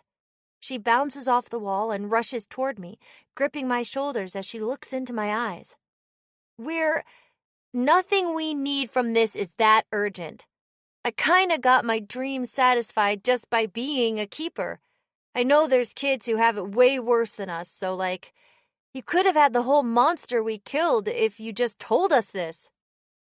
You just said why. I'm a dummy, I echo. For my part, I still don't get how she can be so nice after everything that happened. Everything I did. But maybe Aisling was right about this. Maybe it doesn't have to count as pity for keepers not to want other keepers to die. And maybe she'll be glad to know that this was as big a mistake as she thought it was. I told you. Stop that, Aisling snaps. Ascribing your mistakes to some inherent failing of you as a person is not a good path toward doing better next time. Does she always talk like that? I ask Shona. Most of the time, Shona nods, grinning as she wipes away faint tears. But, she's right. Quit being a dummy, dummy. Aisling only rolls her eyes and shrugs. Mita raises a hand slowly, making a distinctly uncertain face. I know we have something important to do, so I sorta hate to ask this, but Aina, what exactly is the better way you could be using that power? I mumble. We're working that out. I have an idea that'll take a bit of effort to implement, but it very much should work, Aisling answers smoothly. There will be consent involved, she adds, with a conspicuous glance at me. Right, Mita mutters, but that's all she says. So, Mita? Aina? Everyone? Are we good here? Mita frowns, taps her foot a few times, her armored boots clacking sharply on the smooth, hard flooring, then sighs and nods once. I hum simply. Shona cheers and claps a hand on her shoulder, pumping a fist with her free arm. Yeah! All set to get the band back together for, no pressure, no pressure. Our last big encore show, that's all. There is no band, I yelp. And listen, my health is still not something I want to be known by, so please don't go blasting this to the world or anything. Things would go better for you if you were known by it, Aisling presses. Fine, do whatever you want if you really think it'll help. This wasn't easy. Can we just do the thing already? Sounds just great to me, Aisling says. Not like we're on a timer. She starts to say something, but cuts off in mid-sentence. Her mouth keeps moving for a moment, but it seems like words simply won't come anymore. She scowls, shakes her head out, and flattens her expression before she continues. What was that? Shona pushes. Something sarcastic, which I can't say anymore because it would be lying. Aisling groans, scowling. Anyway, this is potentially rather time-sensitive. So, I'll go quickly and limit it to the need-to-knows for you two. You're of course welcome to ask about any details afterwards. I'll answer to the best of my knowledge. So here's what's going on as we understand it. Recently, we think just under 2 weeks ago, My friend Isabel encountered a harbinger. Ina killed that harbinger a few days ago. And from her account. She sighs and lowers her head, scratching the exposed part of her hair with one hand. It seems very likely that Isabel was making a pact with it. If she wasn't a witch, she was very close to becoming one before her harbinger died, I add. Mita and Shona share an uneasy look at my mention of witches. Shit, Shona says. I'm, sorry to hear that. For you too, Aisling. How bad? That's what we're here to figure out. I can't currently say how much agency she had in their arrangement, Aisling says. I'm quite sure that whatever Isabel and Aulunla were doing was something they agreed on, but it wouldn't help anyone to stop and argue that point. Isabel's been missing since the night before Ina last saw her, although I didn't know why until a few minutes ago. Ina looked for her after she killed the harbinger and called her into the sanctuary, and there's been no sign of her since. And since this battle was the source of that anomaly several keepers rushed to investigate on the 23rd, including you two, I believe, there really should be, unless Isabel escaped with some kind of magical aid or otherwise dropped off the face of the planet. Aisling continues. She pauses for a few seconds, watching Shona and Mita as if waiting for a response. They only nod and wait for her to go on. I asked you two here because when I heard about this from Ina and put the pieces together that Isabel was the witch-to-be in her account, I decided to burn a question on figuring out where she is now. After that, assuming she's within our reach, I'll want to get to her location as quickly as possible and get her whatever help she needs. Guess that's where I come in, Shona says. But this is a pretty big group to search and rescue for a normal person who's been tied up with some real bad stuff, yeah? Where's the catch? My suspicion is that someone or something else investigated the same anomaly you did, got to Isabel first, and took her away somewhere. Ah, and none of us caught wind of anything else sneaking around that day. Right. I see why you wanted backup, Mita says. I will say your timing could have been better. Not your fault. If someone needs help, and she might need it now, then we'll do what we have to. But, yeah. The, timing is obviously coincidental. Aisling gestures down the hall at the doorways on the right side, all of which leak harsh, dancing white light through their cracks and windows. I found all this out right before the embrace hit, but it may help us in a way. If another harbinger did grab Isabel and store her in its wound, it shouldn't be on the move for at least a few more hours. Not that we really should be either, I say. To my surprise, Mita nods in agreement. We're keepers. Don't do anything blatantly stupid and we'll be all right, Aisling scoffs. So, while there are other things that could be happening here, my best guess is the worst-case scenario. So here's my plan for it. When we're ready, I'll ask my power for directions to wherever Isabel is now, and Shona will ferry us there as fast as possible. The streets should be mostly empty, and this is close enough to the center of the city for comfort, so I don't think we need to go look for a more optimal starting point or anything. Sure. What then? Do we need a battle plan? Shona asks. Nothing too elaborate, pending any complications the situation or the wound introduce. I won't be much help once I've used my question, but I wouldn't be much help in a fight anyway. So I'm thinking you two take guard duty. Engage the harbinger, if there is one, long enough for me and Ina to find Isabel, take stock of her condition, and get her out of there. Ina, you've mentioned that it takes a lot out of you to make yourself stronger or tougher, but you can do it. If she's in any way uncooperative, do you think you could handle that? I look down at myself in disbelief, then raise one of my deathly pale, dangerously bony, vampiric noodle arms and shrug. Maybe? Aisling grits her teeth. Yeah, fair enough.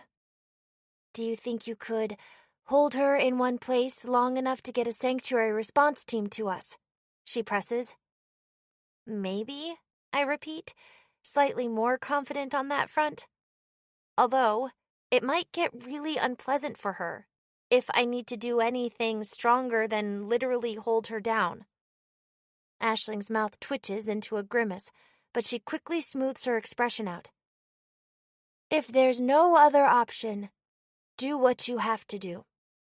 As long as she'll recover. Mita folds her arms, though at least this time she doesn't immediately flinch at the mention of my magic. Are you really okay with her using that power on a person? On your friend? If the alternative is leaving an untreated witch on the run. Yes, Aisling says without inflection. Besides, you recovered, didn't you? But Mita starts to snap, then trails off, bites her lip, and sighs, visibly deflating. Never mind. And Ina, I don't just want to keep you away from the fighting because you three have had issues working together before, either. It should hopefully keep anything that happens with your other thing a little more contained. But do scream if you need help on that front, I suppose. You're really not making it sound like a great idea for me to come along, I say. I want your harbinger senses on hand in case there's anything especially weird that needs figuring out here. Maybe you'd think mine would be pretty good too, but they're fine, Aisling complains. Hey, hold on. What other thing? Mita interrupts. Oh, right, I groan. The other harbinger who's been stalking me. I haven't sensed her today, so I don't know if she'll be a problem. But she might, yes. Her name's Seriana. She's got something to do with love and wanting to be hurt. Romance gone horribly, horribly wrong, maybe. She's connected herself to me, which gives her some way of following me, acting on or around me without actually being there, and maybe gaining power when I hurt her. I don't know yet exactly how that works, if it would apply to other people, or if she could decide to follow one of you instead. Aisling nods along with my words, taking mental notes. I don't think she'd do that, though. She attached to me after I pushed her out of her last victim, and she sure talks like I'm her one and only true love now. I finish with a shudder as the image of her fetid hair in my shower forces itself to the front of my mind. Of course there's more, Mita mutters under her breath, face-palming. She? And what do you mean she talks to you? Shona finally asks. Oh, right. After the last one, I can understand their language. And I don't know, she just looks and sounds like a she. I have no idea how common that is with harbingers, or if it means anything. Unusual, but by no means unheard of, Aisling provides. Probably the only thing it signifies is that this particular harbinger's self-conception leans feminine. If it's a cluster A, high odds that its human patient 0 is, or was, female. Nothing I know suggests that they have sexes or sexual reproduction. Thanks. What she said, then. Aisling flashes me a quick, half-hearted thumbs up. So, questions so far? Alternate plans? Shona opens her mouth, nods slowly, then shoots Mita a sideways. You getting all this? Look. Mita shrugs. I'm sure Aisling knows what she's doing. Nothing here. Should we get moving then? Aisling asks, to a woo, yeah, from Shona and simultaneous uncertain nods from Mita and I.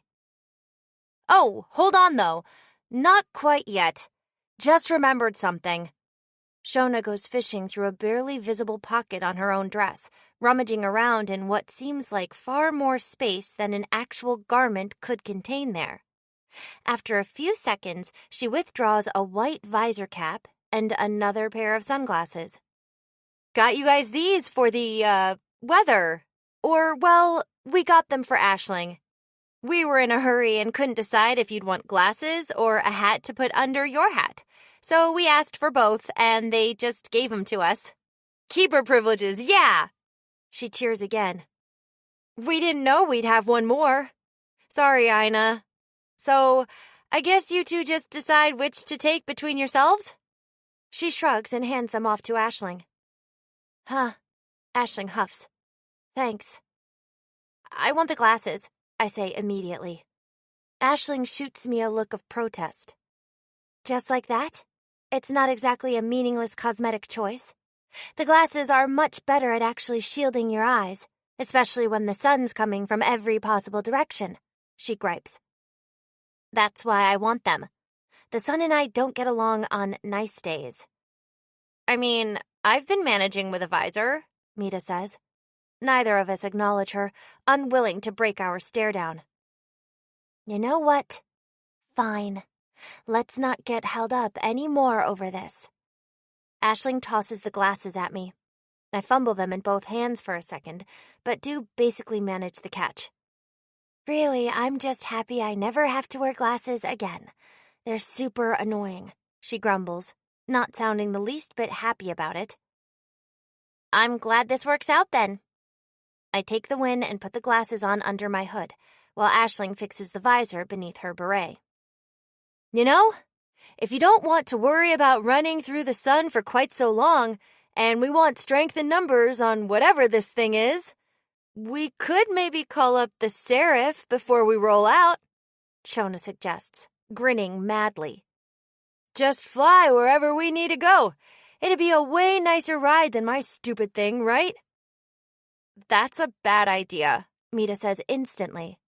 Kidding, Shona says. Unless? Her smile widens as she aims a finger gun each at Aisling and I.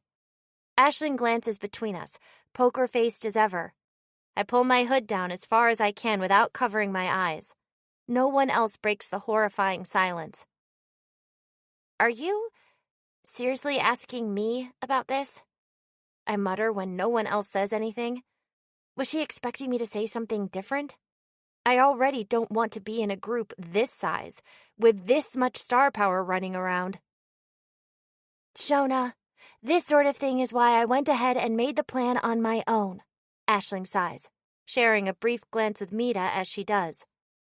I guess I'm not exactly hard to read. Both of them can tell I'd drop out and go hide under the covers if there was another keeper to deal with here. Yeah, didn't think so, Shona says, laughing off her own bizarre joke. Don't worry about it, Ina.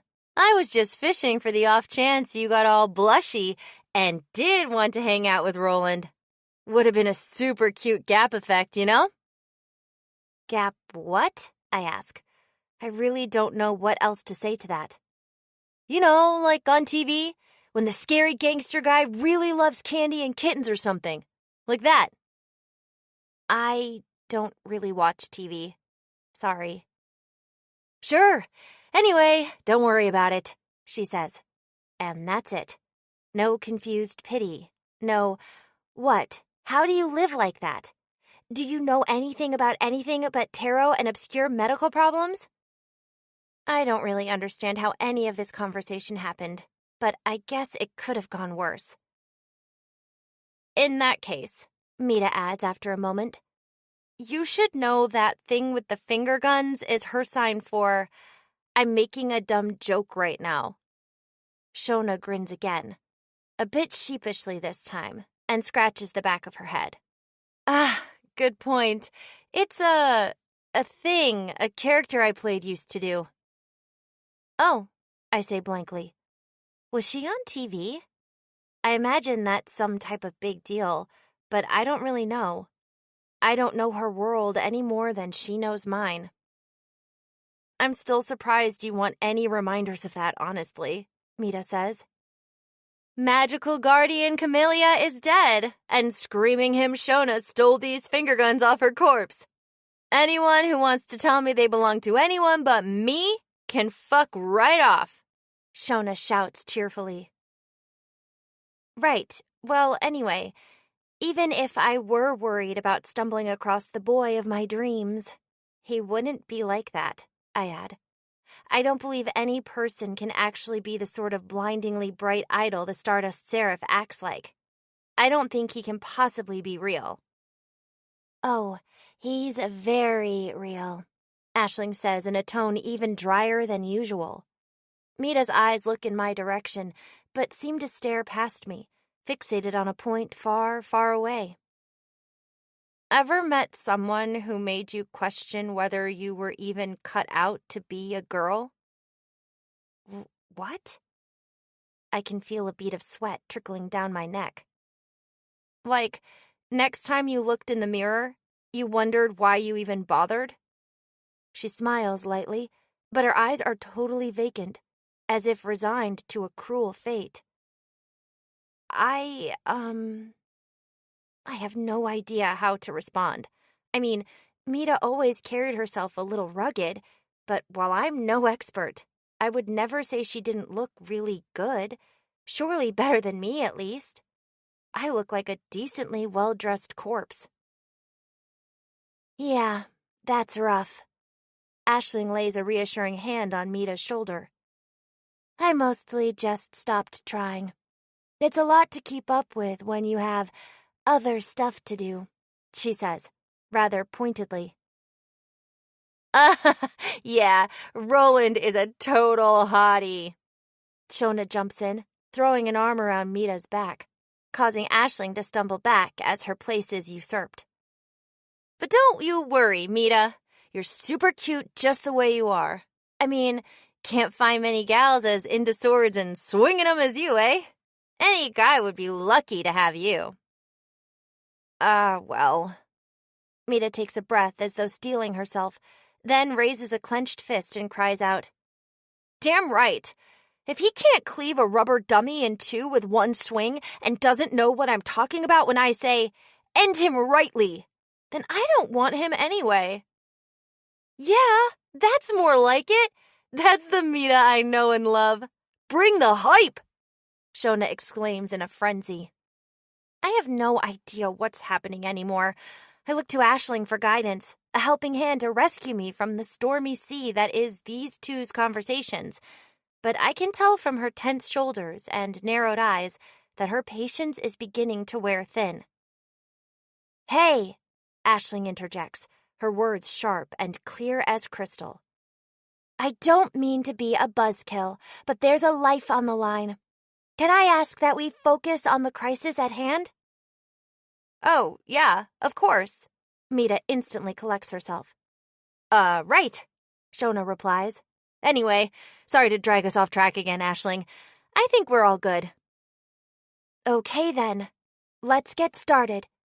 Aisling breathes, and the blue light in her eyes spills out, flooding the hall for an instant before it begins to draw back toward her, not in flowing ribbons of essence, but beams of radiance, shifting in sharp angled turns.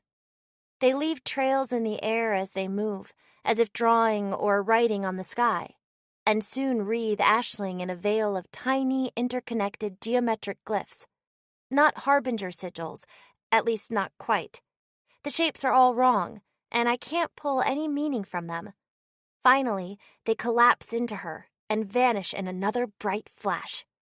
When the spots in my eyes fade, Aisling stands in a knee-length azure peacoat dress, with a collar high enough that it doesn't quite reach her mouth.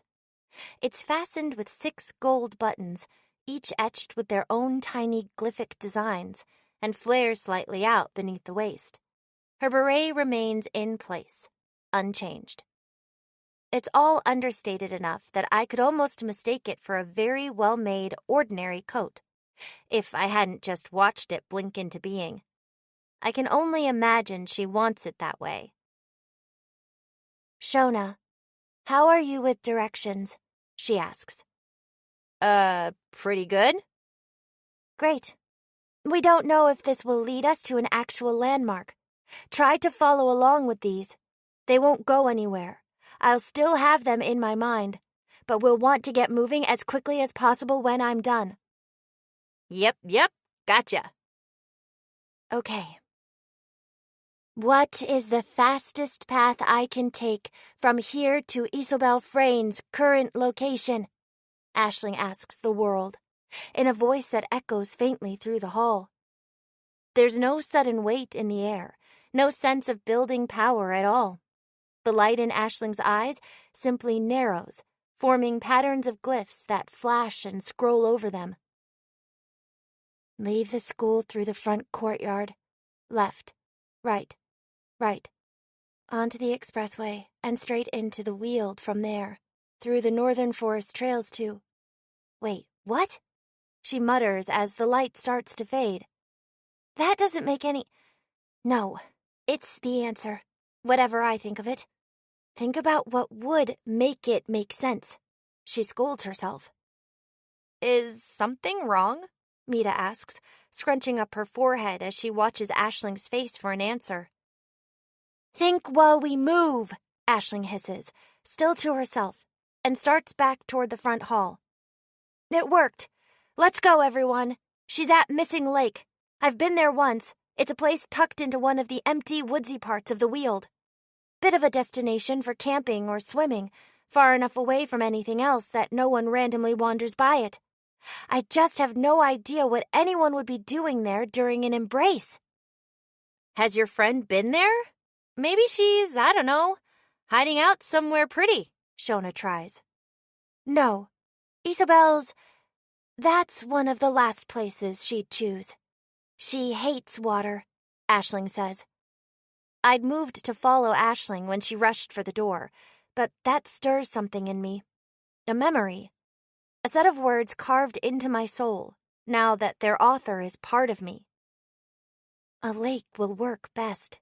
If you don't have a lake, a pool is probably okay. Don't use the sea. Step 5 of the Harbinger's book, I choke out. Aisling looks over her shoulder, but doesn't stop moving. What about it? It was all blacked out, wasn't it? No. It wasn't in the pictures because I wasn't thinking of that when I found it. But the copies. I said Isobel was making copies, right? In those, step 5 was back. It said...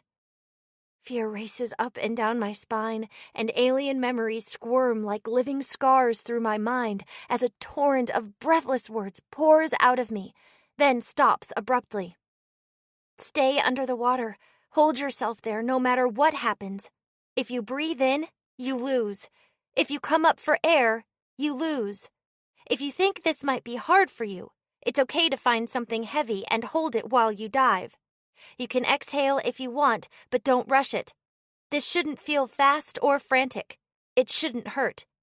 It may just take a bit to recognize that the lie you've lived with for so long really is a lie. Step 5 was drowning yourself until you didn't have to breathe anymore. Now she stops. Wide-eyed panic spreads over her face. Alunla didn't want that for her.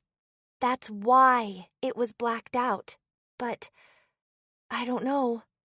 I don't know what she's thinking now, I whisper. I think we might have missed something, Mita says, glancing between us uneasily.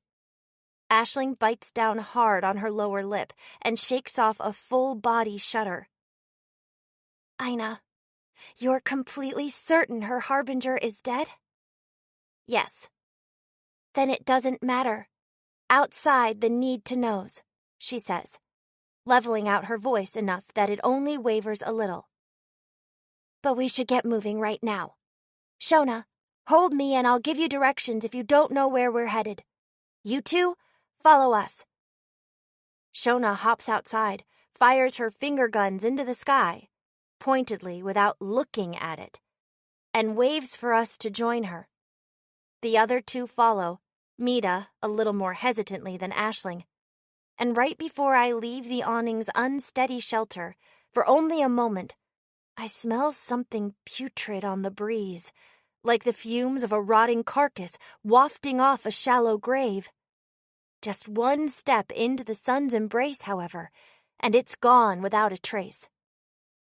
Did any of you smell that just now? I ask. Not me, Shona says. If it were here, I doubt I'd notice, Mita adds. Aisling pauses for a moment, then silently shakes her head. Well, maybe that's some kind of a good sign among all this. Seriana probably doesn't want to be out today any more than I do. I'm not counting on it, though. I'd really be an idiot if I acted like hoping for things to go well would make it so. Not that I could if I wanted to. Not while I can't force the image of the girl I left to her fate floating lifeless on the water out of my mind, or the thought of some new nightmare blooming from her corpse. Falling Ever Deeper. Part 6, Chapter 2. Ina, hey, you didn't happen to, poof yourself an actual weapon since last time we worked together, did you? Shona asks with a sheepish grin. Beneath the all-encompassing shroud of the sun's blinding light, strange in its excitement, the shadows have retreated to the loneliest corners of the world and drawn into themselves. Yet, rather than fade against the intensity of the glare, they've grown deeper, darkening in sharp contrast to the pearly radiance engulfing everything else. Between one shrunken patch of inky shade dancing around the trees and the next, I glance Shona's way and tilt my head. No? Oh, well, that's all right. Riding along with Mita wasn't so bad, was it? Aisling shoots me a sympathetic look. You too? My condolences. Not that I'm convinced it would be much better if we did have weapons. Mita's probably just really used to it. Hey, it's a fun ride. You nerds don't all have to be like that, Shona fumes. I'm the last person in the city who should be insulting anyone for how their magic works, but there's no way Shona doesn't know how miserable sliding around like the city's made of ice is for us nerds. It's okay. It can even be a little fun once you get used to it. Really used to it, Mita adds matter-of-factly. Shona whirls around, folding her arms as she glares down at Mita. You don't sound very enthusiastic about it. Huh. She puffs out one of her cheeks. Oh, is that right? Mita glances off to the side expressionlessly, doing her best to look innocent as she dodges her friend's accusatory gaze. Hey, if you needed my help pitching your death trap transit service, you could have just asked. With that, she claps her hands together in feigned excitement and looks back to me and Aisling. Like I was saying, it's the best thing since wrought iron. Oh, traitor! How could you do this to me after everything we've been through? All the bones we've broken together. Mita's cheery expression fades into a weak smile of long-suffering resignation. For the record, what she means is, Mita broke one bone. Shona huffs theatrically, arms folded and nose upturned to the sky. I can't believe this. Here I thought we were friends. The clock's been ticking since I asked my question. Can we do this potentially time-sensitive thing or not? Aisling presses. Right. Just getting everything sorted for your next trip on the Shona Express. Best death trap transit service in all New Claris. I know we're on the clock, Shona replies with a skip in her step. Anyway, I've gotten better at, fine-tuning this since last time, so it should be a smoother ride. A bit smoother. Weather aside, she says, adjusting her sunglasses and wincing when it doesn't seem to help much. That's a relief. As I was saying, if you're leading the way, you should carry me. I think I'm the only one who knows where we're going, Aisling says. No one challenges her on that. I just look uncertainly at Mita. Sure, I can take Ina, she says after a brief delay, her face betraying none of how she feels. Cool. Let's get to it then. As we step onto the sidewalk, Shona summons her violin, straightens her back as she readies the instrument on her shoulder and begins to play. Far from a serene and graceful piece to match her posture, the pattern of long, sharp, sliding notes form an intense and menacing song. Crimson sparks crackle through the air around her, their color unchanged by the glaring light above. I tense up, steeling myself for the shock I know is coming. It doesn't help at all.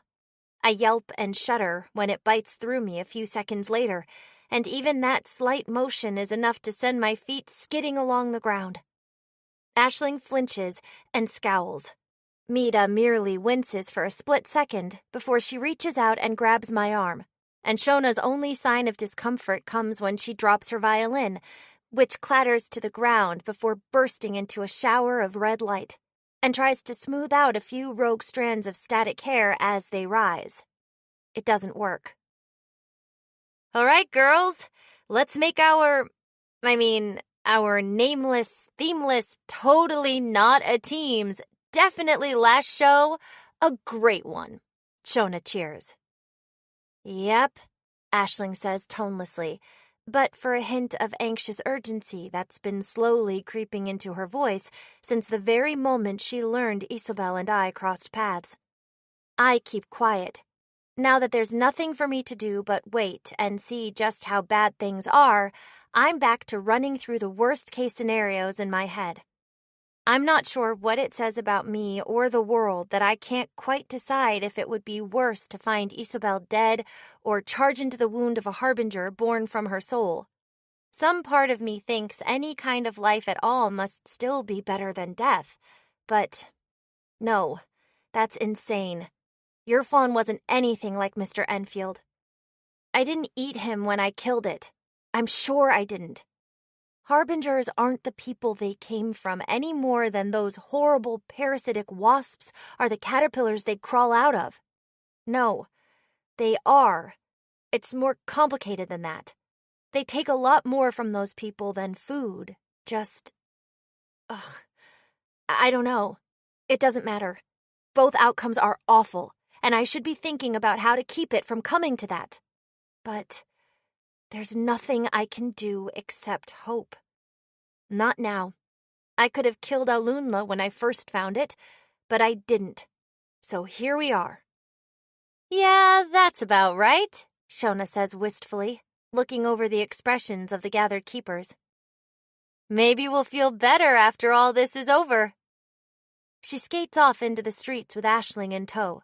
Mita is quick to follow, dragging me along with her. True to Shona's word, this trip does feel slightly smoother than the last. She whistles constantly as we move, and the magic around us answers her song. Low notes function like a brake, returning tiny bits of friction to our shoes, while high ones speed us along. It helps that the city is almost entirely deserted by now, save for a few cars abandoned in the streets. I'm not thinking much anymore about how we're getting around, or even where we're going anyway. Only about the sun. Its featureless face staring down at us, its blazing limbs wrapped around the world, and its beams reflecting off Mita's armor, lending her less of a radiant glow than you'd expect, but enough for the light to bounce into my eyes. You're kind of glowing in my face, I say, as we slide down one of the central highways. Oh, sorry, Mita calls back, only a little louder than usual. Shona's power keeps the breeze I'd expect to be whipping in my ears at this speed away. Nothing I can really do about it. This armor is just terrible. Looks straight out of some dumb cartoon, right? Is this some sort of trap? Not long before she dropped out of my life, Grania told me I'd hate secondary school anyway. She said all the girls there did this thing where they asked pointless questions with some obvious answer, stuff about how bad some color or skirt looked on them, then told everyone about how nasty and mean you were if you actually agreed with them. That was not what I wanted to hear when my alternative to going to secondary school was dying. But it did sound awful. Well, if that's what this is, I can't be bothered navigating it. Nothing I say to Mita will give her a better reason to hate me than that time I almost ate her. Yes, I say. Sorry if that's mean. I don't want to insult your regalia, but yes. Solid gold seems like a weird color for armor to be. Ugh, please. Insult it all you like. For once in my life, let me complain about it to someone who won't gaslight me about how cool it is, Mita gripes. I can hear you, you know. I'm right up here. And it is cool, Shona shouts over her shoulder. Eyes on the road. Get back to steering Shona's Death Trap Express, Mita scolds her. Shona grumbles wordlessly, but does do that. Complain if you want. I don't mind, I offer. Anything to distract me from racing around in broad daylight during an embrace. Where to even start? I just hate it, really. It's the least me it could possibly be. Did you know it's impossible to make gold into functional arms or armor? I don't know anything about weapons, I say. Well, it is. You can decorate equipment with gold, with plating or inlay, but there's literally no point in making anything out of solid gold. It's way too heavy and way too soft compared to any reasonable metal to forge with. Is your stuff made of solid gold? That sounds absurd, but I, of all people, shouldn't be surprised if someone else's magic has some bizarre feature they hate. No, it's all very much usable. That's not the point. Is it just not your color? All functional issues aside, I'd be pretty upset if my keeper dress was carrot orange. You could maybe change it if you tried. I added this mask to my outfit not long after I started. Mita sighs audibly. What? Is it supposed to answer to how I want it to be? I've heard that before, but I don't want it to look like this. I never did. And that's never changed it. And I mean, I know, I get that it's not made of gold. It's made of magic. But it matters to me, okay? Historic weapons and armed martial arts are, like, my thing, you know? I used to be on the fencing team before I became a keeper. Went to competitions and everything. Still would if I wasn't so busy. Well, maybe. She trails off for a moment. Anyway, if this magic is mine, if it's me, the way every other keeper says, and all it's given me is weapons and armor and extra skill with using them, I don't think it's such a big ask for them to appeal to me, you know? They'd appeal to me if they were functional. And no, gold isn't even my color, she groans. That does sound annoying, I say.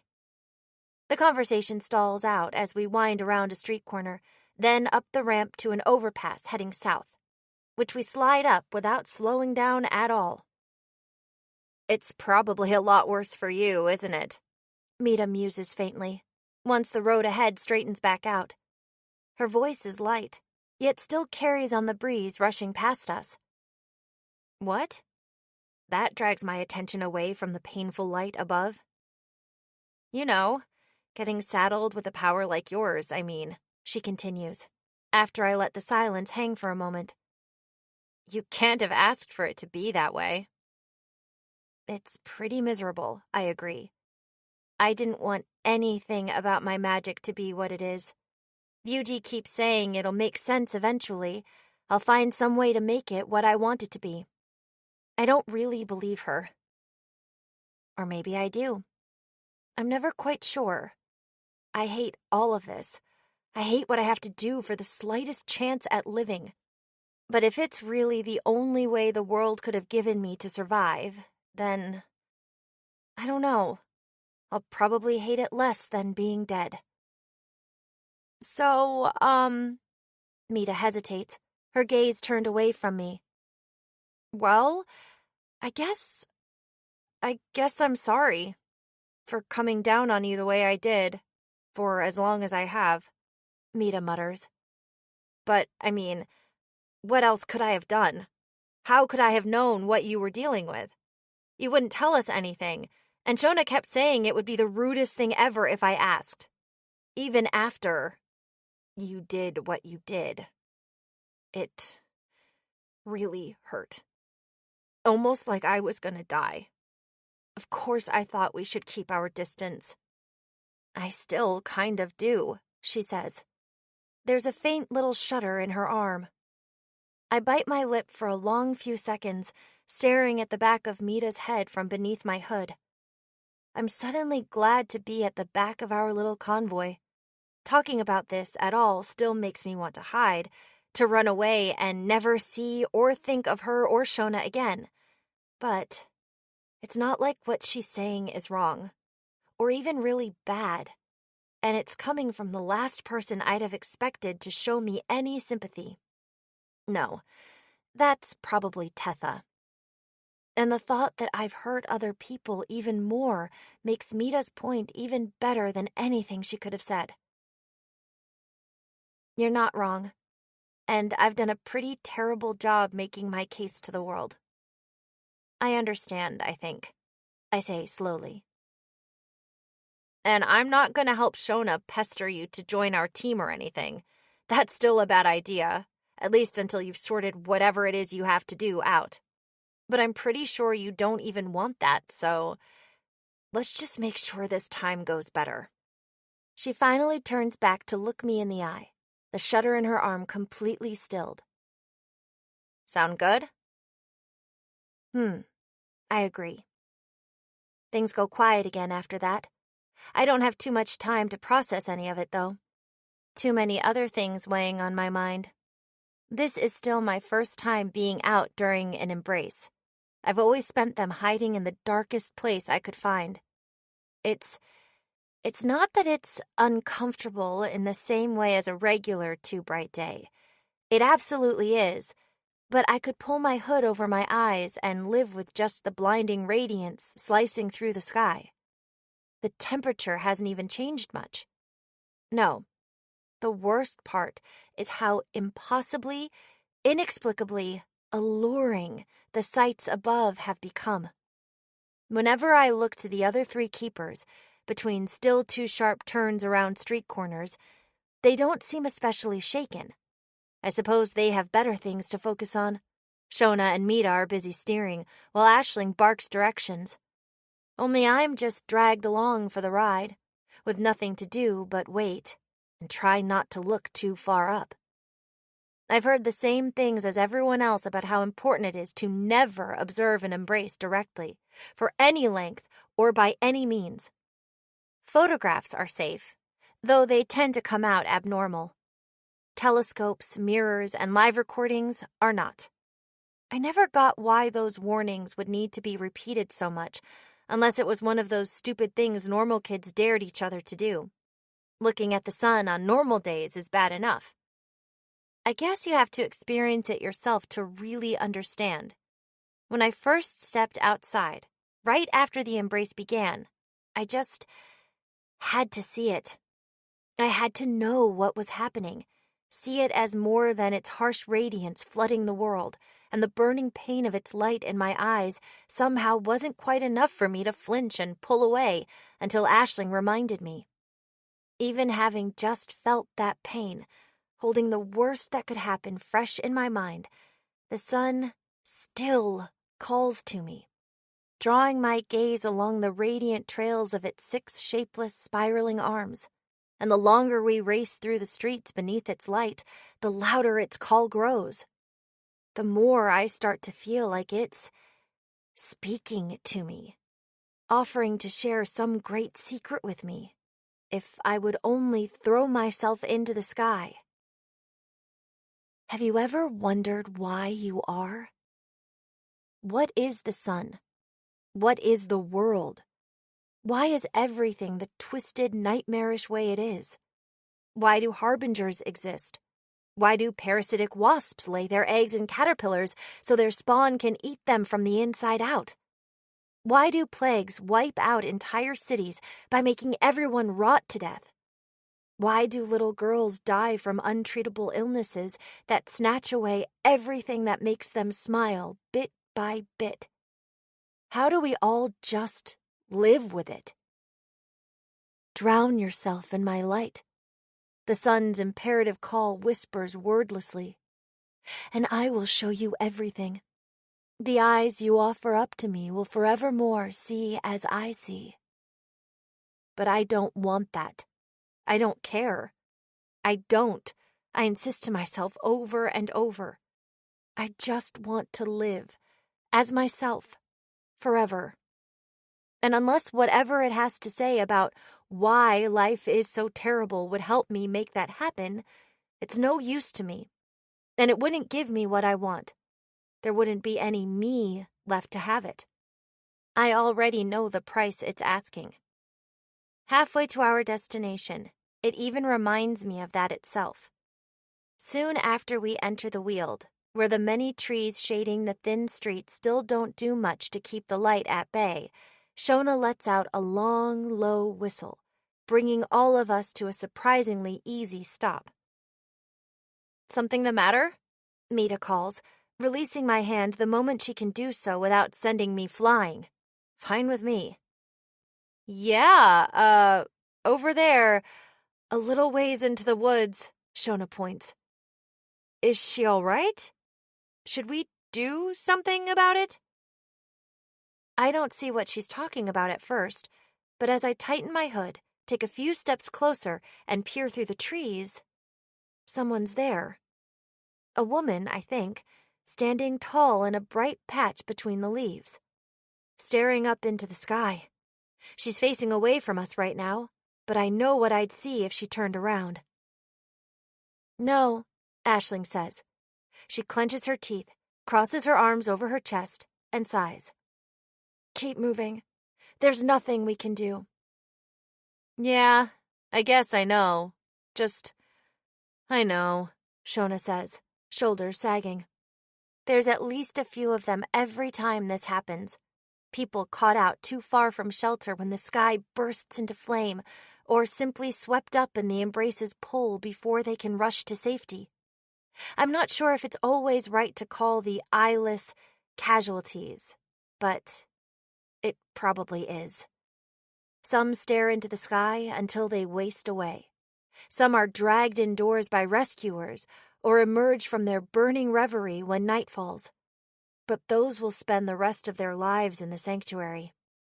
It's as if when the sun takes their eyes, it takes their soul, devouring whoever they were as completely as any harbinger. The eyeless wait and hope to throw themselves into the next embrace, and meanwhile, they spend their time murmuring contentedly about the icon of perfection's blessing of senselessness, or the rightful king of all stars' boundless glory, whatever that means. I only recall a few vague passages in the cycles about other gods who hold the sky aloft around Clyosia's cradle, great and fearful beings with no stake in our tiny human lives. Maybe I'd know more if my religious phase had lasted longer, or had focused on different things. I'm not even sure if the eyeless are the least fortunate of the sun's victims. If the horror stories they tell children to keep us as far from embraces as possible are to be believed, a few simply burn to nothing where they stand. The embers flickering in their empty, cindered eye sockets rise and swallow them whole. "Sorry," Mita mumbles as she turns her back to the woman. I follow, and that's that. Aisling's right. There's nothing we can do. I can't help but imagine those empty eyes as we leave her behind, though. I've seen plenty of things that are just as bad by now, but something about what happens to the eyeless feels uniquely awful. I'm not sure if it's the fact that there's nothing anyone can do about the embrace, or just the way something so high above us, so distant, can ruin us if we simply glance at it for a few seconds too long. And why? For what? Does it mean anything to the sun when someone loses themselves in its glare? Does it even notice? It's the sun. At least harbingers seem to need something from their victims. Not that the distinction matters much to those people. The dead aren't there to feel anything about whatever destroyed them, and as far as we can tell, the eyeless are as gone as any corpse. Stop here, Aisling says, once we've wound off the streets and down the paved forest trails for a few more minutes. We've come to a part of the Weald where the terrain dips and swells with gently rolling hills. Shona jolts to a sudden halt, sending Aisling spinning around her for a few circles before momentum begins to treat them normally again, while Mita breaks with her spear in the thick grass just off the path. Is this it? Shona asks. Just looks like more trees to me. Aisling shakes her head once, then points down the left fork in the trail ahead. No, but it's close. We should be more careful on the approach, in case there's any risk of charging into a wound. Aina, keep watch for anything that feels strange. You two, stay a bit ahead and shout if anything looks off. Or sounds off, if you're Shona. Shona grins and puffs herself up at that, but narrows her eyes shortly after. Wait, why are we in front? I still don't know where we're going. Same reason as always, Mita says. Because if we're heading into trouble, you want the girl in the tacky armor who knows how to actually fight taking the brunt of it. Oh, yeah, Shona says blandly. Seriously, though, shut up. Your armor is awesome. Let's argue that point some more later. Or, not. Mita adjusts her visor, further shields her eyes with one arm, which continues to reflect the embrace's light in all directions, and starts toward the path on the left. Almost there, Aisling calls out, a few minutes further down the path. Just ahead, the trail slopes smoothly upward, climbing a hill too tall to see over. It's just over the crest here. Aina, are you getting anything? Not yet. Anyone else? Aisling tries. Nope, Shona says. Mita silently shakes her head, then moves to peek over the top of the hill. She glances over whatever she sees for a few seconds, then steps back and waves Aisling up. There's no monsters I can see. Just a girl. Not in the lake, but by the shore. Is she your friend? Aisling rushes to join Mita, peers off where she's pointing, then lets out a long, slow sigh. Yes, that's her, she says, an anxious strain underlying the relief in her voice. All right, she half whispers. First off, Aina, how's she look to you? Can you sense her from here? I follow Aisling and Mita to the top of the hill, staying low to the ground after their example. So far, I haven't felt anything out of place. Well, other than the obvious, the ominous air of walking beneath the sun's shroud of light. Over the hill, the ground soon slopes back down, and the woods open onto the grassy shore of a broad lake basin, stretching out in either direction to curve around a stout, steep mountain on the far side. It's immediately apparent how Missing Lake got its name. The water is clear enough that beneath the shimmering waves on its surface, it barely looks like anything is there at all. You can see right through it to the rocky bed below. At least, you can between the places where the light of the solar embrace reflects off it in long, rippling stretches of harsh glare. A few dozen feet ahead, grass gives way to a rocky coast. And far down that coast, but clearly visible in the distance, an auburn-haired girl in a green jacket and long hiking skirt rifles through the rocks, searching for something along the line just before the water meets the shore. Isobel, the girl in Aisling's photo. Alunla's witch. The weight that's been in my chest since we set out starts to lift. Whatever this girl is doing out here in the middle of an embrace, whatever's happened to her since I last saw her, at the very least, she's alive.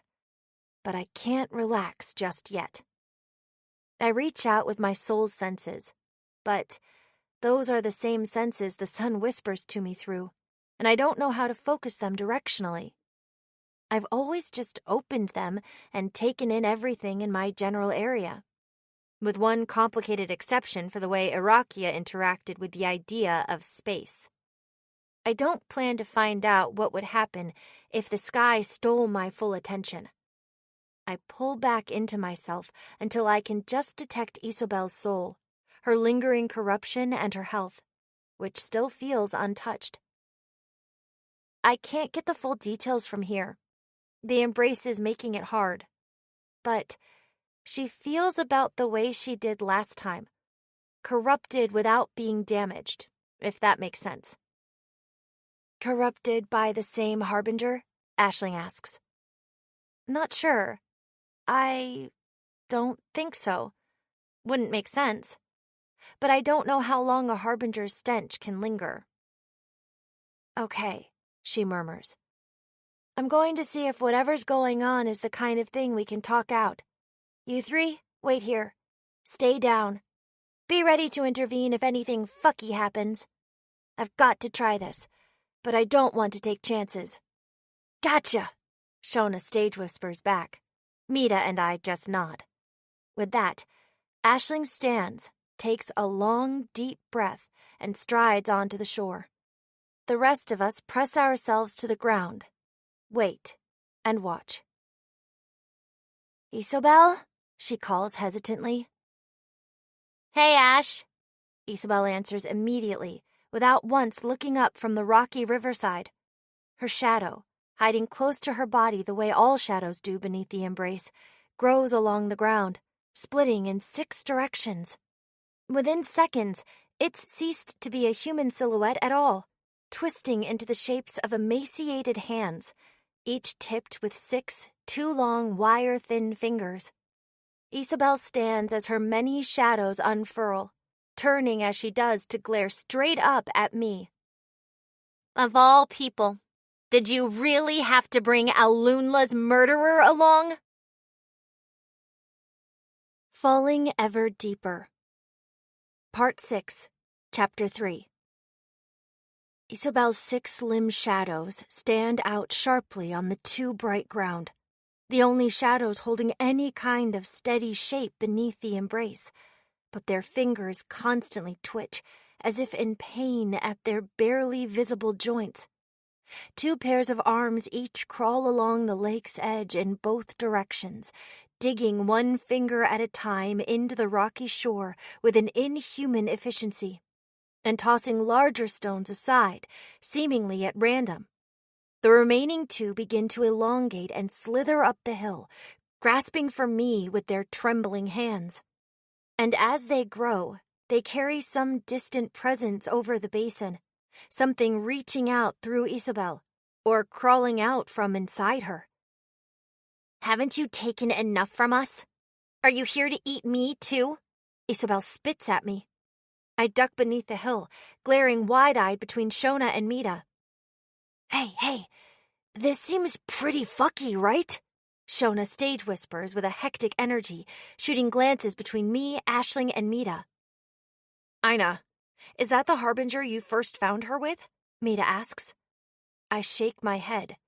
There's a faintly familiar sense of endless, nameless longing in the thing climbing out of Isobel's soul, but as the weight of its attention bears down on me, I'm certain it's not Alunla's.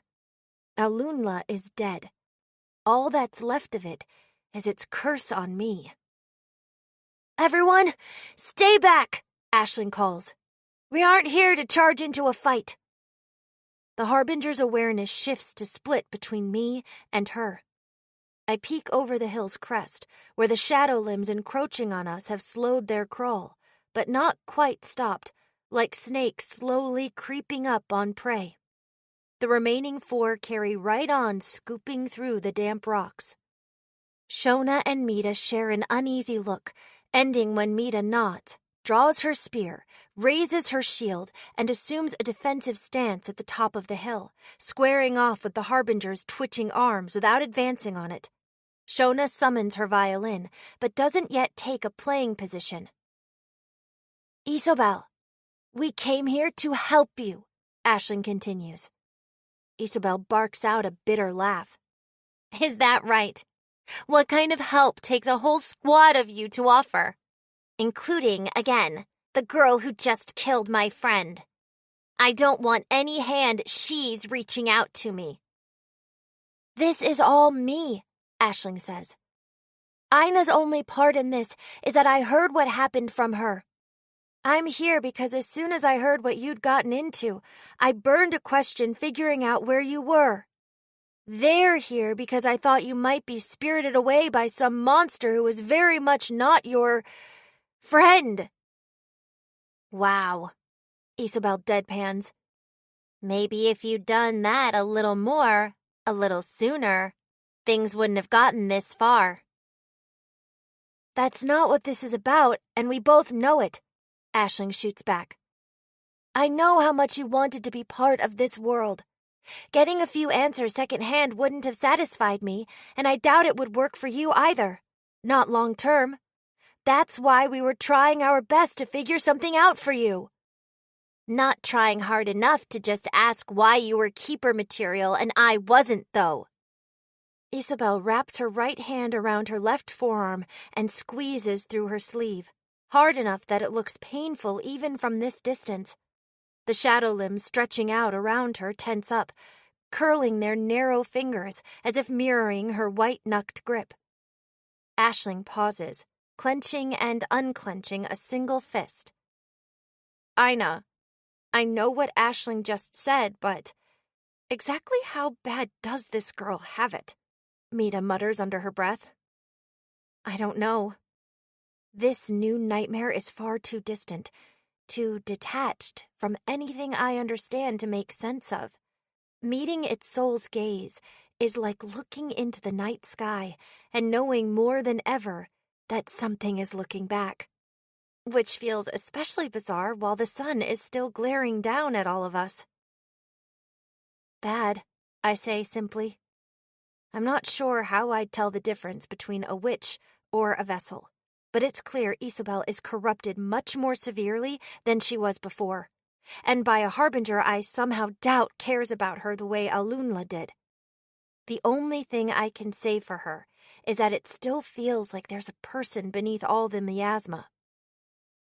We talked about that, too, Aisling finally stammers. We agreed about that. The blind spots. I know. Just giving you a hard time. I get it, Isabel says, releasing her grip with a little shrug. The Harbinger's encroaching shadow arms rattle wildly in place, shaking their hands out before they continue their advance. And because I get it, I went and figured something else out first. That's all this is. And what is this, Isabel? Aisling pushes. I didn't come to say any of the things you're probably expecting me to. I'll listen, but I can't do that if you won't say anything about what's going on. Oh, come on, Ash. Did you really think I'd take up monologuing just because I met a harbinger? Isabel giggles as if at an old joke. There's no possible advantage for us in telling you anything. Aisling raises an eyebrow. Us? Isabel's uncanny smile only grows. Not like I'm saying anything you guys can't already see or sense, or however it works for all you lucky chosen souls. But if you thought I was slipping up, you should have just let me keep slipping. I'm not fishing for edges on you, idiot. We aren't fighting. If we've got anything wrong, I want to know. Aren't we? If I say, thanks for checking in, but I'm fine. You can all get out of this miserable light now. What happens next? It depends, Aisling says. Which is why I'm doing my best to figure out where you're coming from. But it really doesn't look good, and you're not making it easy. All around us, nature is eerily quiet. The animals who should be chirping and buzzing, driven into hiding by the embrace. Only the shuffling and splashing of rocks being pushed away and tossed into the lake breaks the silence. Finally, Isabel lets out a long sigh. Yeah, that's what I thought. This isn't help. It's an intervention. Only with armed guards waiting to lock me up if I won't do things your way. Thanks, Ash, but I don't need it. If I still had Alunla, we wouldn't need anything anymore, she says, blinking as a flood of tears breaks suddenly through her eyelids. But here we fucking are.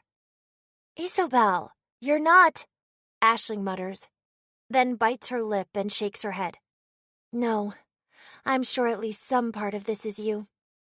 My question wouldn't have sent me here if you didn't exist anymore. So you still know that if you won't explain what this is, what you're getting out of it, why it's not what it looks like, that's an answer too, right? There you are, Isobel says, but not in response.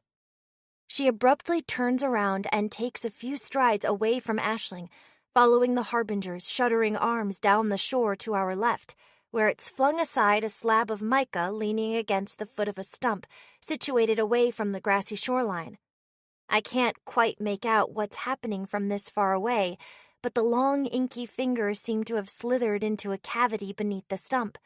After a moment, its hands draw back into her, depositing something dark and dusty at her feet. She picks it up, wipes it on her sleeves, and hugs it close to her chest, smiling as she stands again. Actually, never mind what I said before. I have an idea. I can tell you guys just a little bit after all. All right, Aisling says slowly, eyeing the object in Isobel's arms. What's that? I already have a good idea. I can't see the front cover from here, but it's the shape, size, and color of a very familiar book. Just, what is it doing here, of all places? She ignores Aisling and turns to stare at me again. Ina, your name was? You missed one of these. You missed a couple of the first ones I made, actually, but I think this one traveled the farthest. Beneath wide eyes still red and swollen with tears, Isobel is grinning. The woman who found it hid it here before she drowned herself. My blood freezes in my veins, and the world with it. I don't want to die. I don't want anyone to die, ever. But even if I can already do so much more than most people ever can, I'm still just a weak little girl in all the ways that matter. I can't clap my hands and erase death from the world. I can't return the dead to life. I can't cure diseases or heal the injured. I can't help anyone. I can barely even help myself, and that's only by offloading my suffering onto everyone else. But above any of that, I just want to live, so I do what I have to. Still, the absolute least I could do to stand by my own dreams is not kill anyone. When I left Aulunla's book in its place, I knew what my plan would involve. I knew what Harbingers had to do to grow. I imagined it would hurt, yes. It would be a terrifying nightmare experience for everyone who stumbled into it. But then they'd get better, and I'd be alive. What a stupid thing to think, when I've walked through the soul sanctuary and watched people gorge themselves to death on living clay, and watched Mita cart that boy with no eyes away from Irakia's manifestation. No, it's not that I was stupid. I just thought... nothing. I thought around the costs of what I was doing, the same way I do when I drain dozens of people's health at a time, feeding my bottomless need for stolen strength without ever even looking at my victims, without ever seeing what I've done to enough people that I've lost count. No, I never even tried to count. And if I had, I still couldn't say how much pain I've caused, because I still have no idea what getting the life ripped out of their souls looks or feels like for them. Yeah, Isobel says, still smiling wide. I can only hope it hurts. I doubt it'll hurt nearly as much as you hurt Aulunla every day of its life since the moment it met you. But it's the best I can do for now. Aisling slowly backs away from her, sidestepping up the hill without taking her eyes off Isobel, or the shadows gathered at her feet. Does it hurt? How much? keeping that distance from my own actions, maintaining that willful ignorance. I think it's worked. It's the only thing keeping me standing right now. I know death all too well. I know that there was a person with her own life and dreams and friends and family, and Alunla ate her soul. But somehow, that's not enough to make it feel real. I never knew her, and now I never will. I can't imagine how the world changes without her, even less than I could when people I saw once or twice in the hospital disappeared forever, and those only ever hit me as reminders of my own fate. Isn't that disgusting? I shouldn't be okay. I shouldn't. No, it's not that I'm okay, but it's wrong that this hasn't broken me into 1,000 pieces. If I could do it over, I would do it differently. Of course I would. But if I had to do it again, just the same as before, I could. And I know I can live with that, because I would never let it all be for nothing. What does that say about me? About who I really am? That I'm exactly the monster my magic keeps telling me I am. Ina, hey, whatever happened, it's really not your fault.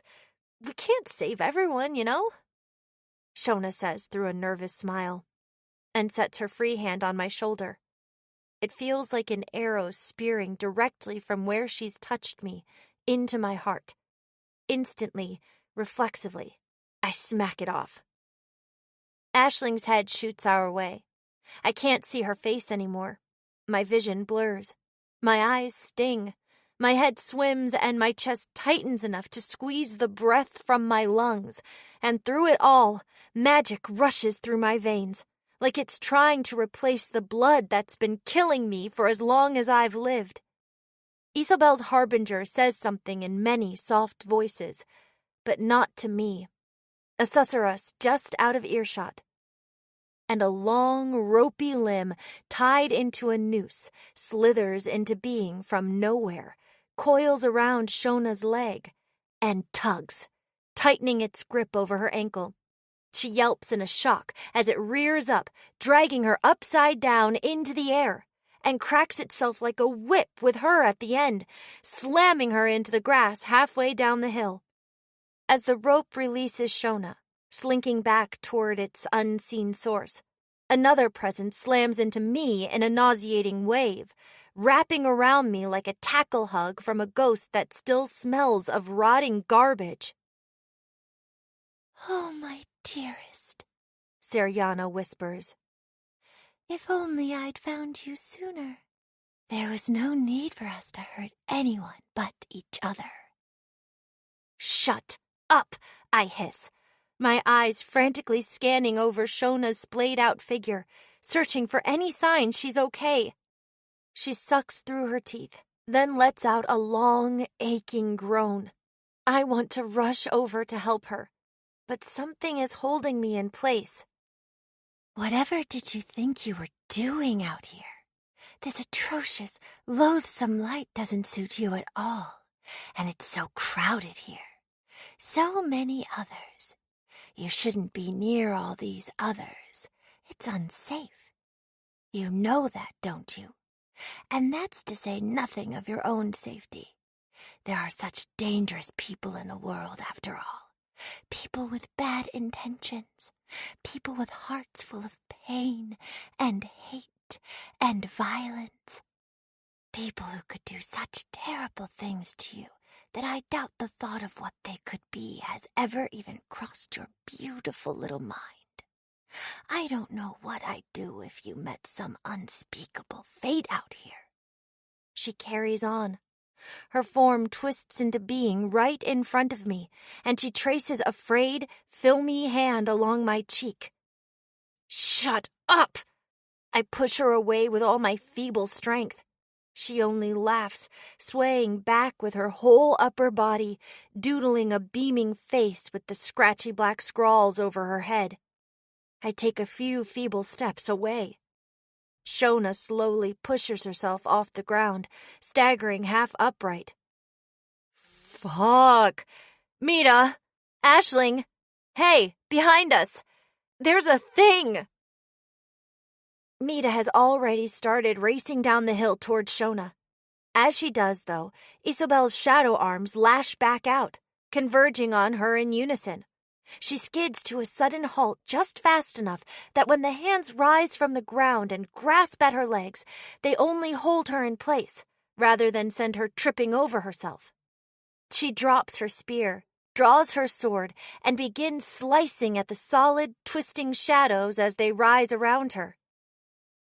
Can't you see, dearest? We're only safe together. And this world is only safe from you while you're alone with me. Shut up, shut up, shut up, shut up! Cold, corrosive power spills out through my skin in rolling waves. I gather up my fog and pour it into Seriana, shoving it into her body with all my will. There you are at last. Hurt me, destroy me, give me everything you've ever felt.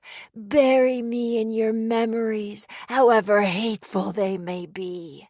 There is nothing else we need. Rather than melt into nothing as she has so many times now, Seriana's body unravels, peeling itself apart from its noose-ravel limbs into countless strands. Filaments of filthy hair and raw, sinewy red flesh unfurl and unfurl, reducing Seriana's shape to nothing in instants.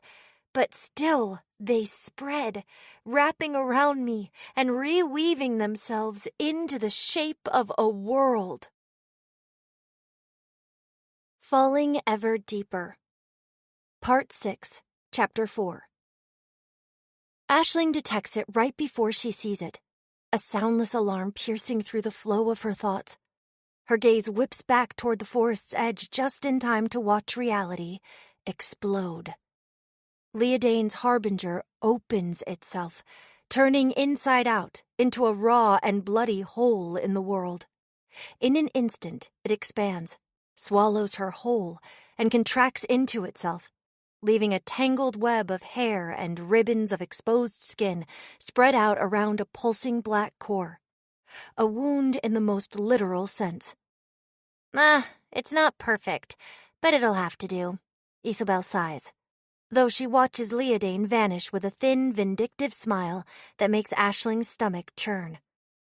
There's no point in wondering what happened to her best friend, what's come over the girl Aisling trusted more than any other to make her this way. The culprit is clear as the burning sky. The two important questions then are, what does Isobel's new harbinger want with a dead keepsake of her last one? And how much of Isobel is left in there to save? As the distortion that swallowed Leodane settles in its place and begins to slowly contract into itself, Isobel clasps her hands together, lowers her gaze, and begins murmuring to herself as if in prayer. A white mask flickers into being over her face. No, not quite over, but not quite translucent either. Rather, Isobel's head and this placid-faced stone mask somehow appear to occupy the same space at the same time. With 3 clean, rhythmic swipes of her blade, Mita carves through the wrists of the shadowy limbs gripping her ankles. She rips her legs away as if pulling herself out of an ivy thicket, stomps on the blunt end of the spear she dropped to her feet in such a way that it's launched spinning into the air, and takes a quick hop backwards as she notices the attacking silhouettes have already reformed, and one of them is lifting itself off the ground. A smoky, pitch-black arm rises above the knight's height and unfurls its long, branch-like fingers like blossoming flower petals. Its presence hums like a youth choir crooning in the distance, as the tips of the shadow limb's 6 fingers abruptly tense like a claw and lance out sharply, extending with terrifying speed to skewer her, Mita catches her spear out of the air with her shield hand in time to array it, her sword, and her heater shield in just the right places to deflect every vector of the attack. The diverted fingers clang off her armaments and shoot past Mita, stabbing into the ground behind her, and she cuts them away before rushing forward to chop down the risen shadow limb. As fast as she is, the silhouette is quicker, ducking the arc of her next swing as it retreats flat against the ground. In the meantime, another shadow limb has taken the chance to snake around her, lunging at her from behind to seize her ankles again. This time, though, she's ready and easily evades with some quick footwork.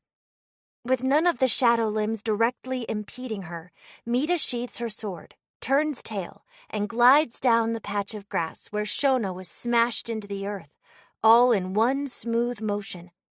3 of the silhouettes slither after her at a leisurely pace, but 3 others retract, returning to their source.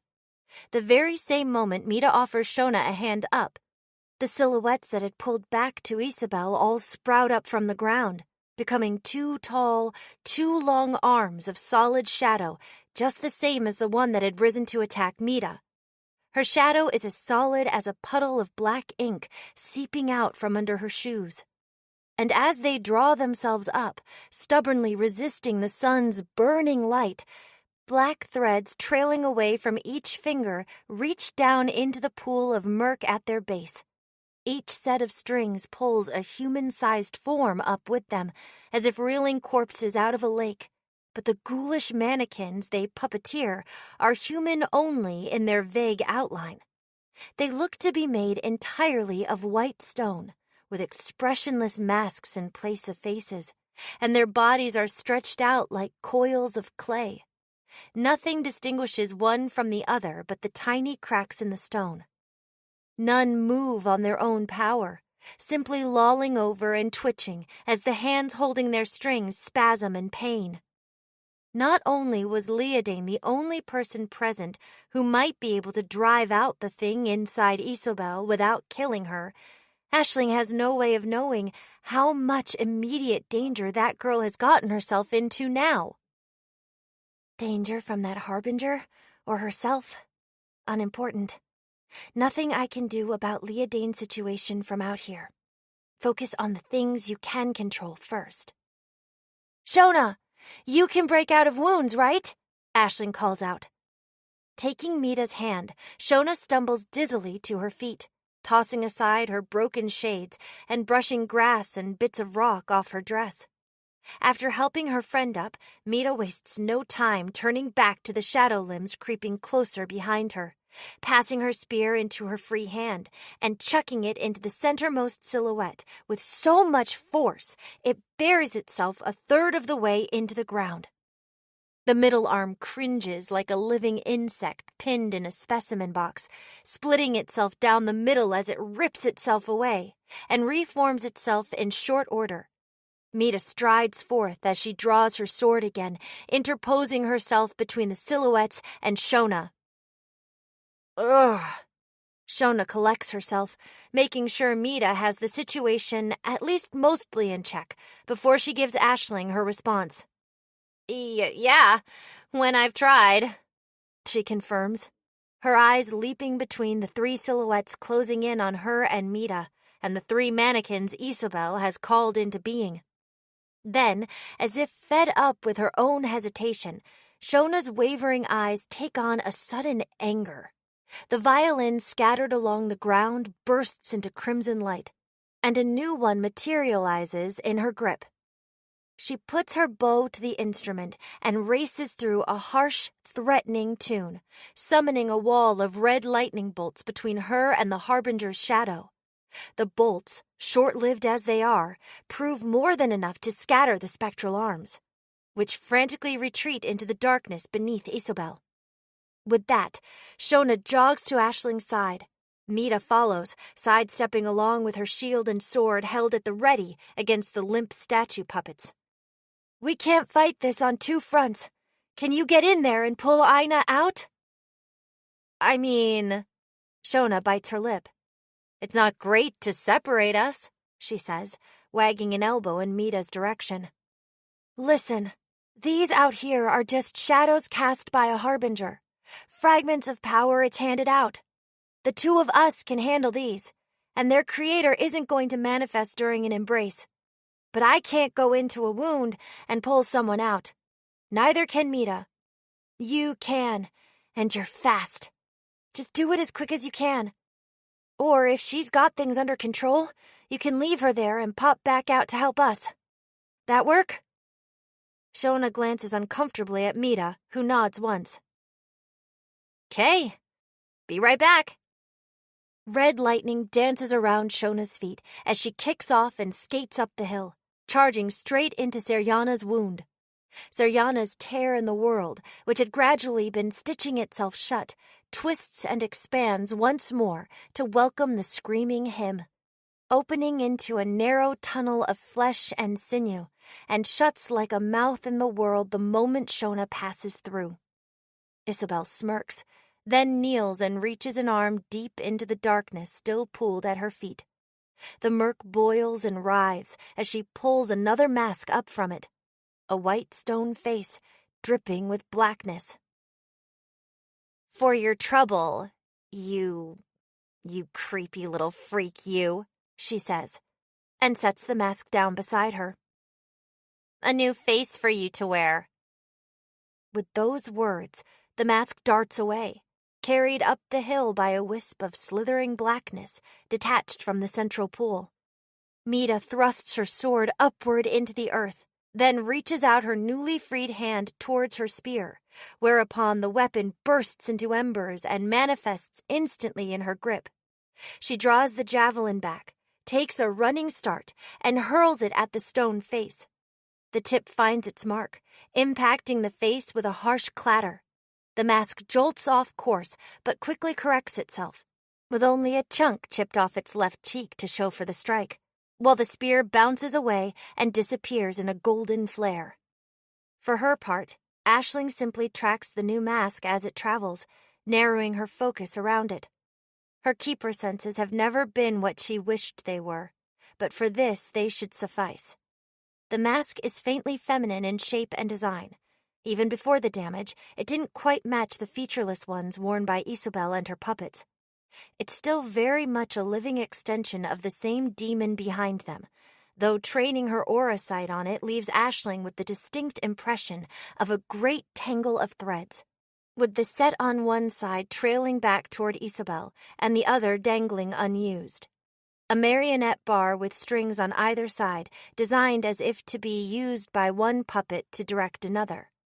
Then the mask dives into Seryana's wound, beyond Aisling's senses. Seryana and Isobel's passenger are colluding then. It's even possible she tipped Isobel off before they showed up. Isobel did know exactly who was there before she saw them, and while her harbinger could simply have some other way of spying for her, the timing of Seryana's manifestation and whatever the puppeteer just offered her both suggest an accord between them. Did they have some prior arrangement? No.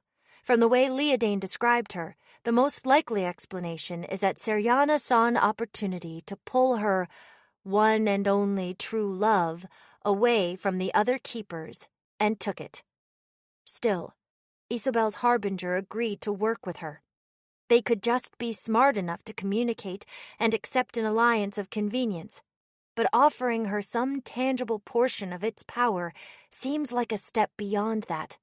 Is there some deeper layer to its plan? Can harbingers be witches? Can they be vessels? A theory question for later. The statue puppets stir, pulled half upright by Isobel's spectral hands. Mita plucks her sword from the soil and steps forward with her shield thrust out, placing herself firmly between Aisling and Isobel. "Isobel, are we really going to war before we even know what you want out of this?" Aisling calls. "Fine. You don't know the others, but are you that certain there's no way I'd hear you out?" She doubts it'll work. Isobel's given every indication that what her new harbinger wants is incompatible with anyone else's goals, but it's the only thing she can do. She'd need to know the puppeteer to have any way of hurting it. and it's clearly not inclined to show itself here. Isabel crosses her arms, sighing through the corner of her mouth. Hey, Ash, I'm not treating you like an idiot all of a sudden, am I? Do you think you could do me the same courtesy? There's nothing to talk out here, and if there was, I wouldn't do it while you and your squad are blatantly fishing for information. Mita looks over her shoulder, meeting Aisling's widened eyes with an uneasy expression. But despite Isabel's words, the puppets don't move. Aisling blinks away the tension in her expression, forcing herself to stay calm. I'm not trying to interrogate you about your Harbinger's weaknesses, okay? We're not starting a fight if you aren't. Only stalling for time while those two deal with the other one? Isabel's hands clench around her arms. She taps a foot impatiently, trailing liquid shadow away from her shoe as it touches down in the dark beneath her.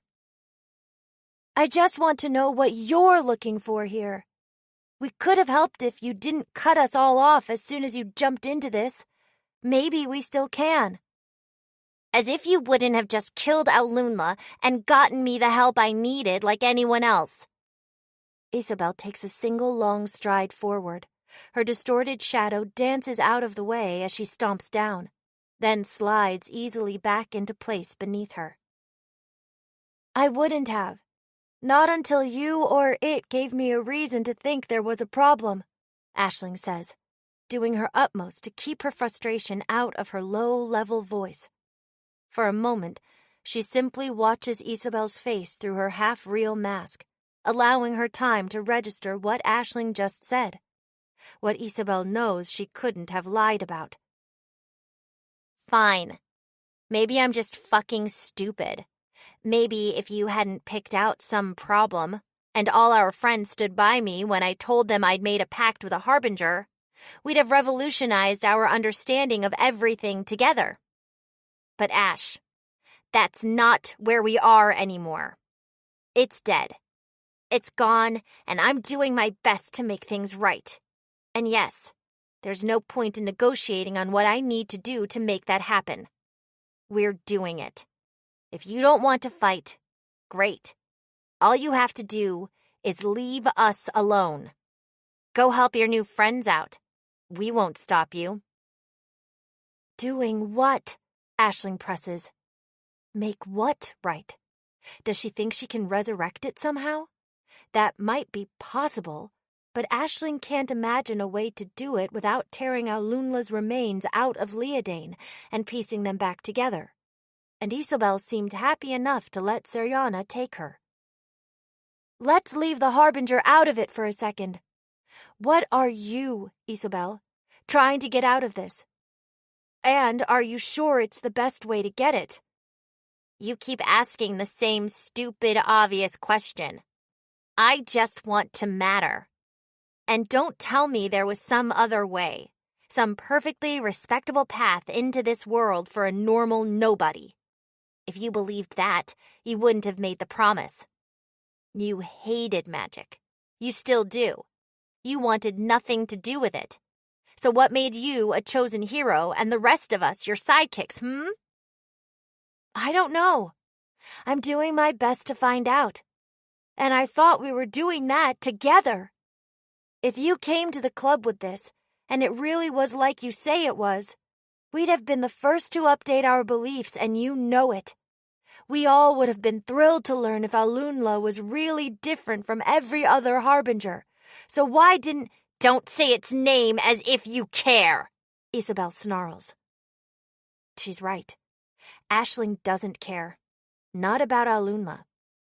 Maybe if she'd been there, if Isabel would give her anything at all to demonstrate that she wasn't exactly like any other witch suffering from their Harbinger's soul rot. You never gave me a chance to care, Aisling says. Isabel's face, still stained with tears, twists into a scowl. With no visible signal, her puppets jerk into action, pulled forward by the fingers of the hands sheltering them from the sun, and Mita advances to meet them. Two statues throw themselves violently at Mita, warping and stretching at strange angles, as if moving to wrap themselves entirely around her. With her shield and frantic footwork, still enhanced by echoes of Shona's power, which turn a single step into an easy slide along the rough ground, she holds them at a distance, taking careful, probing slices at the strings that move them between flurries of twisting motion. Isobel turns and stomps off down the shoreline, her shadow stretching out behind her to hold its place. Aisling rushes after her, but the third hand drags its puppet into her way. It doesn't restrain her. It doesn't even try. It simply stands there, staring at her with its placid smile and empty eye sockets, blocking her path to Isobel however she moves. And that's all it would need to do, if Aisling had only her own power to rely on. But if Isobel honestly thought that was the case, she was selling Truth's lantern short, despite her claims to the contrary. Reaching gently inside the rightmost pocket of her peacoat dress, Aisling pulls out a revolver, switching off its safety as she does. In a single, swift, slick motion, she parts her legs in a firing stance, levels the gun in the center of the mannequin's face with both hands, and pulls the trigger. The muzzle flashes with an eerie teal light. The puppet crumples as a magic-infused bullet exits out the back of its head in a burst of that same strange blue-green radiance which discolors even the glaring white of the embrace around it. Without hesitating, Aisling fires again into her enemy's chest, causing its gangly body to twirl as it's flung backwards. She fires a third time, blasting off its right arm, which sails off wildly through the air and into Missing Lake. Aisling lowers the barrel as the mannequin collapses, the shadowy arm that held the puppet aloft sagging to the ground along with it. The fissures spreading across the figure's stone skin where Aisling hit home glow faintly teal, then slowly but surely melt into a liquid state almost like magma. But there isn't even close to enough heat to render stone molten. Rather, the puppet's flesh is festering in a way that shouldn't be possible for inorganic matter. This is far better than any unenhanced gun could ever hope to accomplish, but the bullets would have done even more damage, reduced the whole demented muppet right to slag, if they were freshly imbued. It's bad practice to go as long as Aisling has without getting the enchantment restored. But she rarely uses it anyway, and she loathes feeling indebted to the church or its keepers. Still, she's not about to pass up her prerogatives, and in this case, she's glad to have the weapon on hand. Isobel is still visible down the coast, her figure shrinking into the distance, her strides long as she begins to hurry her escape. Aisling has to move now. She can't let her friend, her best friend, her sister, in every way that matters, get sucked any deeper into whatever pit this puppet thing crawled out of. But just as she stomps over that puppet thing and lifts her soul off it to break into a run, something snags hold of her boot, sending her toppling to the grass, and her gun hurtling out of her grip. Aisling frantically rolls over, kicking at the creature's concrete grip on her. But it's futile. It drags her back, pulls her under it, and straddles her. With its single remaining arm, it curls its rough fingers around her throat, though not quite viciously enough to crush it. Pinned down, Aisling can only gnash her teeth and glare up at the statue's grinning, shattered face as the leftmost half of it begins to ooze off. If only she weren't so weak. She's seen so much, learned so much, but all that knowledge has done for Isobel is drive her into the arms of a nightmare.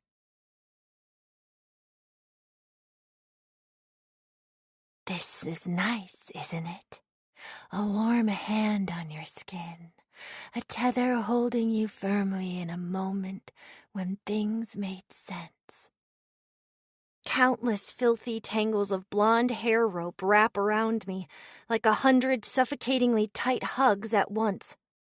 Warm, damp fingers trace formless patterns over my face as I'm passed from embrace to painful, clinging embrace, bearing me down into the wound. Just a moment, just one. That is all we need. Who cares about tomorrow? What good has the future ever done for us? The rank, sour air makes me want to puke, but I can't. I can't do anything but fall, lost in the horrible sensations of the world being peeled away, becoming something else. Shroud the world in terror. Shrink it to a room where only you and I matter. That's what you've always done for me, dearest. So won't you let me return your gift at last? The tunnel opens, setting me down gently on the ground. My legs give out, and my gut churns, and ice courses through my veins, and my throat burns with dozens of tiny scratches as I hunch over and vomit up a mixture of noxious green fog and damp black feathers. I stare into the cloud as it seeps along the floor. It feels right, I realize, truer than the more familiar pain of spitting up stomach acid. This is what I am now, inside and out, my own living curse. No point in thinking of myself as a person with human needs and frailties and feelings. People are supposed to break when they kill other people, aren't they? Slowly, I stagger upright and search for Seriana through the pall of clinging, stinking miasma all around me. Her wound is... all I can see is a single cramped room, dark save for where pinpricks of light filter through the black curtains over the undersized windows. Each sheet of fabric is covered in tiny holes that shift and spin slowly, orbiting each other in pairs like tiny stars. The room, a little square space with off-yellow walls, is packed with a bizarre range of furniture. 2 thin beds against the walls in opposite corners, stools and footrests scattered randomly about, and in the center, an overturned curio cabinet. Knots of wet hair are strewn all over every surface. The cabinet's glass compartments are lit from the inside, though they do nothing to illuminate the room around them. Where the little windows aren't completely covered in refuse, they look to be filled with framed photos with all the faces scratched out. I know. You never liked keeping these around, did you? But I can't help myself. They were ours. Our relics from a time when things were happier, Seriana whispers. Her voice comes from everywhere at once, with no sign of her actual form in sight. So I open my soul and fill the room with infectious mist, flooding the wound with my own corruption. For good measure, I tap a bit of life, walk up to the curio cabinet, and start bashing its windows in with the heel of my boot. That gets her attention. The Harbinger scrawls herself into existence at my side. Her limbs are already starting to unravel, but all she does is set a disintegrating hand on my shoulder. Beneath the gray coils her body is woven from are thin strands of raw red, the color of exposed flesh. I understand. I do. Seriana giggles and wails in 2 voices. You are a nightmare come to life. You ruin everything you touch, but that's okay. Destroy me. The Harbinger reforms the moment she's finished wasting away, born again already falling apart and gurgling excitedly about it. She reaches to interlace her fingers with mine, holding my hand in a painfully tight grip when I try to snatch it away. But then she loses her strength, wastes away, and dies. She throws herself at me and hugs me tight, shrouding my face in her matted hair, and then she dies. Her voice warbles through obnoxious, tuneless songs as her disintegrating fingers run along my cheek above my mask, trailing dust and grime over my skin. And then she dies. Tear me to pieces as many times as you like. I'll put us back together, always. Give me everything you have, and I will make sure tomorrow never has to come for us. What more could we ask for? Seriana begs. Her black scrawl face twists into a small, desperate smile. But all the while, my sickness seeps and seeps into the world. The holes in the curtains slowly grow, the light beyond them flickering a pale, sickly green. The beds fall to ruin, their mattresses collapsing through the middle as the slats supporting them decay. Only the damaged cabinet's contents hold steady against my corruption. If this is all she has, Seriana shouldn't have brought me here. She's not like Esone, an infection of its own that could punish me for hurting it. She can survive my plague, yes, but her manifestations aren't growing, aren't changing. Maybe she's getting something from her constant deaths at my hand, but I don't think it's what she needs. What she really wants is my pain, my love or hate, or any feeling at all that might bind us together into an endless cord of mutual misery. And the only thing I can bring myself to feel about Seriana is the cold, creeping dread that maybe this is where I belong. A murderer imprisoned in a monster. But I shouldn't be here if I let what I should do slow me down. So hurt me if you're going to, but pain gives me power too. Hold me here as long as you can, but it won't be forever. Stop me, or I'll rot away this whole world around us, and then the world outside too. Someone stop me, because I don't think I can do it myself. A crack of thunder roars out, somewhere in the distance far above us. Another comes a few seconds later, much closer than the first. Aina! Shona's voice screams. A jolt of crimson lightning crashes through the ceiling, tearing chunks of it away, followed immediately by a deafening burst of thunder. On instinct, I pull my fog away from the jagged hole, gathering it around myself. All these intruders smashing their way into places I made just for us. How? Why does this keep happening? Do you really hate me that much? Seriana whines, drawing back onto the bed in the furthest corner.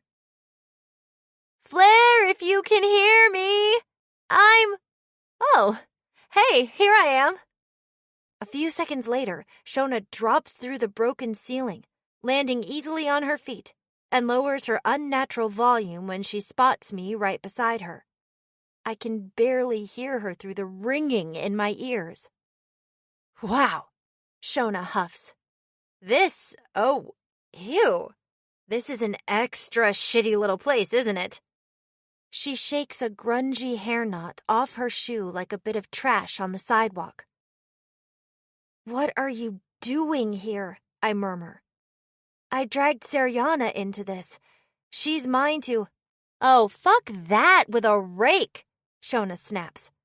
She smashes her bow against the cabinet in emphasis, summoning a new one before the wood splinters have even landed. What? What does that mean? It means we're in this together. Deal with it. I can't deal with it. I don't have that power. I'm a disaster for everyone I'm around, and it'll really, really be best if she just lets me be my own problem. You look a lot like you're being a dummy again, Shona pushes, folding her bow hand on her hip. Listen, Aisling said I could just let you handle this if you had it under control, but honestly, I think that's pretty dumb. There's 4 of us and 1 of your harbinger. Let's just... one thing at a time, okay? You're gonna be okay. You're gonna get through this. I can get us out of here. I'm pretty sure. So... What is this? You two? Seriana wails suddenly, stirring from her corner to glower up at an unbroken section of the ceiling. This is our home, our sanctuary. Leave us be already! A dark patch forms above her, seeping over the surface like a water stain. Within moments, it goes completely black, becoming a blotch of liquid shadow. Something lowers through the ceiling, a small object wrapped in strings of solid darkness. A white stone mask, its chipped face pulled back into a faint sneer. And there it waits, hanging still. It feels like something else. The limb of a presence too high and cold and distant for me to read. Shona shoots me a sidelong glance, then points silently at the mask and mouths, "Huh?" I shrug. For Seriana's part, once the mask settles in its place, she seems bizarrely captivated by the new intrusion. She twists around the hanging mask to examine it from all angles, tapping it gingerly with her fraying fingers. For the second time, she reminds me of a cat not sure how to react to a strange new toy. Shona, meanwhile, has no interest in waiting to find out where this goes. She readies her violin and starts to play, filling the little room with sharp, cacophonous notes and static buzzing through the air. Oh yes, now I see. This is how beautiful. She sighs. She takes it in her hands, yanks it free from the shadow strings, and places it over her scribbled face. The strands of solid darkness still dripping from it reach around the back of her head and knot themselves in place. "You wanted to leave? Let's leave," I hiss to Shona. I don't like this. Everything feels just as terrible, but before she and this new harbinger limb showed up, I understood what was going on. Even when I couldn't handle other harbingers, I could see what they were trying to do. Now I'm lost as I've ever been. I can barely begin to guess at what's happening and why Seriana isn't reacting as violently to it as she does to everything else but me. Shona's song cuts off abruptly. "Ina?" she whispers weakly, eyes frozen wide open. "Ina, what the fuck is she doing here?" I scan the room, but there's no one else around. Just Seriana, staring our way through her new mask. "What? It's her wound," I say. Seriana surges forward, crossing the room in a single space-defying twist of her whole body. She wraps both hands around Shona's head, glaring up at her with her mask's empty eyes. "It's time. You start living the life I want more than anything. Dancing with your body, ripping out your dreams and threading them through mine." Shona's eyes go wider than ever before. Her bow and violin slip through her fingers as she brings her palms to her ears. She opens her mouth, gawkingly at first, but soon a faint stream of hollow air, like a gasp turned inside out, begins to escape from the depths of her throat. Then, all at once, she closes her eyes and lets out an impossible, inhuman shriek. A harsh, discordant violin wail played with her own voice. I back away in a panicked rush, tripping over the legs of a sideways stool as sparks arc all around her, crackling through the wound.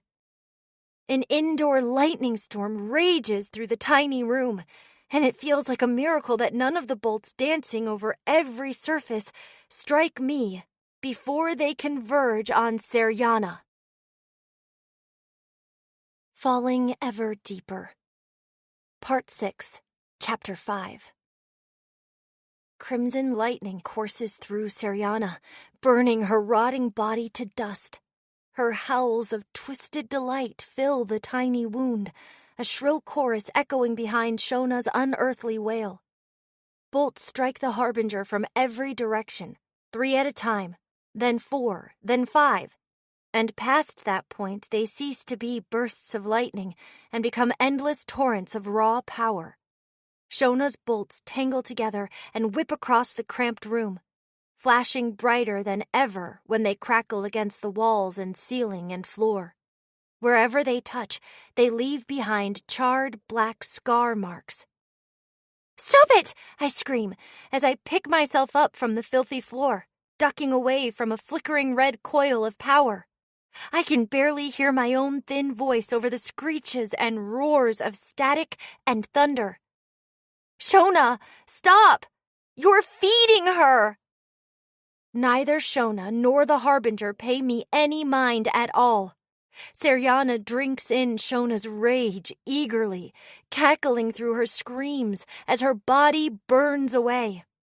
She dies with a pained giggle and a mocking smile fixed firmly on her new stone face, the last part of her to disintegrate. Even then, the storm doesn't stop. Lightning keeps dancing through the wound, converging on the empty space where Seriana once stood. "I killed her!" Shona laughs. She sounds like her voice is being played through an old speaker, blasting it into the little room with a warbling, tiny echo. "I killed her! I killed her! I killed her!" She chokes on the last word and trails off, muttering something unintelligible to herself. Finally, the storm contracts, drawing back into Shona. Filaments of crimson power wind along her limbs. "Shona! Hey!" I hiss. The lightning wrapped around Shona's arms shakes wildly, then seems to escape her grip, jolting into the ground around her. I killed her." She slowly glances my way, blinking dark tears out of the corners of her eyes. No, not entirely tears. Water mixed with a thin trickle of blood leaking from her eyes trickles down her face. Still, she grins as she meets my gaze, smiling like she's afraid to let herself show any other emotion.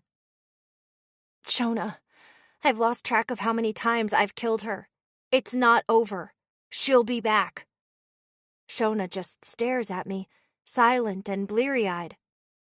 "What? But how was she here? Why? Why?" A fresh wave of buzzing distortion slips into her voice with the last word. "She's a harbinger in her wound. Where else would she be? Listen, whatever's happening here, it's really, really wrong. You said you could get us out of the wound. Can you still do that? If you can, we need to leave right now." One more silent second passes before the odors of festering trash and burnt hair flood the room. Shona's forced smile twists into a rictus of terror as a single rope arm reaches up from behind her, draping over her shoulder. Seriana's singed and decaying form materializes from nothing at her side. She leans into Shona in a half-embrace, whispering into her ear through her pristine stone mask. "Another underperformance today. You can't keep wasting our one and only chance like this." "Don't fucking touch me!" Shona shrieks, and the world breaks around her. Everything crackles and flickers as an explosion of uncontrolled power bursts out into the wound. 5 or 6 red bolts slam into Seriana, sending her crashing into the nearest wall, the wall opposite of the cabinet lying between the twin beds, with a violent thud. The other bolts scatter through the room, striking out seemingly at random and blackening bits of detritus all around us. The sheets on the bed to our right smolder with slowly growing flame. In the corner of my eye, Seriana's cabinet sits strangely intact behind us. The wall Seriana was blasted into collapses into a heap of thin plaster rubble. The dust falls away like a curtain to reveal another room, an almost exact replica of the one we're all in, arranged just the same as when I first arrived. Another pair of thin beds hug opposite walls in parallel to the 2 beds beside us, while stools and footrests clutter the space beyond them, all of them totally intact. Pinpricks of pale light still stream in through the gaps in the curtains which cover the windows. A light I now know was shining from nowhere. It's all exactly as this room had been before Shona started blasting it to smithereens, but for two details. There's no curio cabinet in this next room over, and on the right side bed lies a figure. An effigy, like a man-sized straw doll. Except it's not straw. It's a doll woven from Seriana's pale, dense hair. And on that effigy's face is a framed photo of a face, almost like what you'd see at a funeral wake.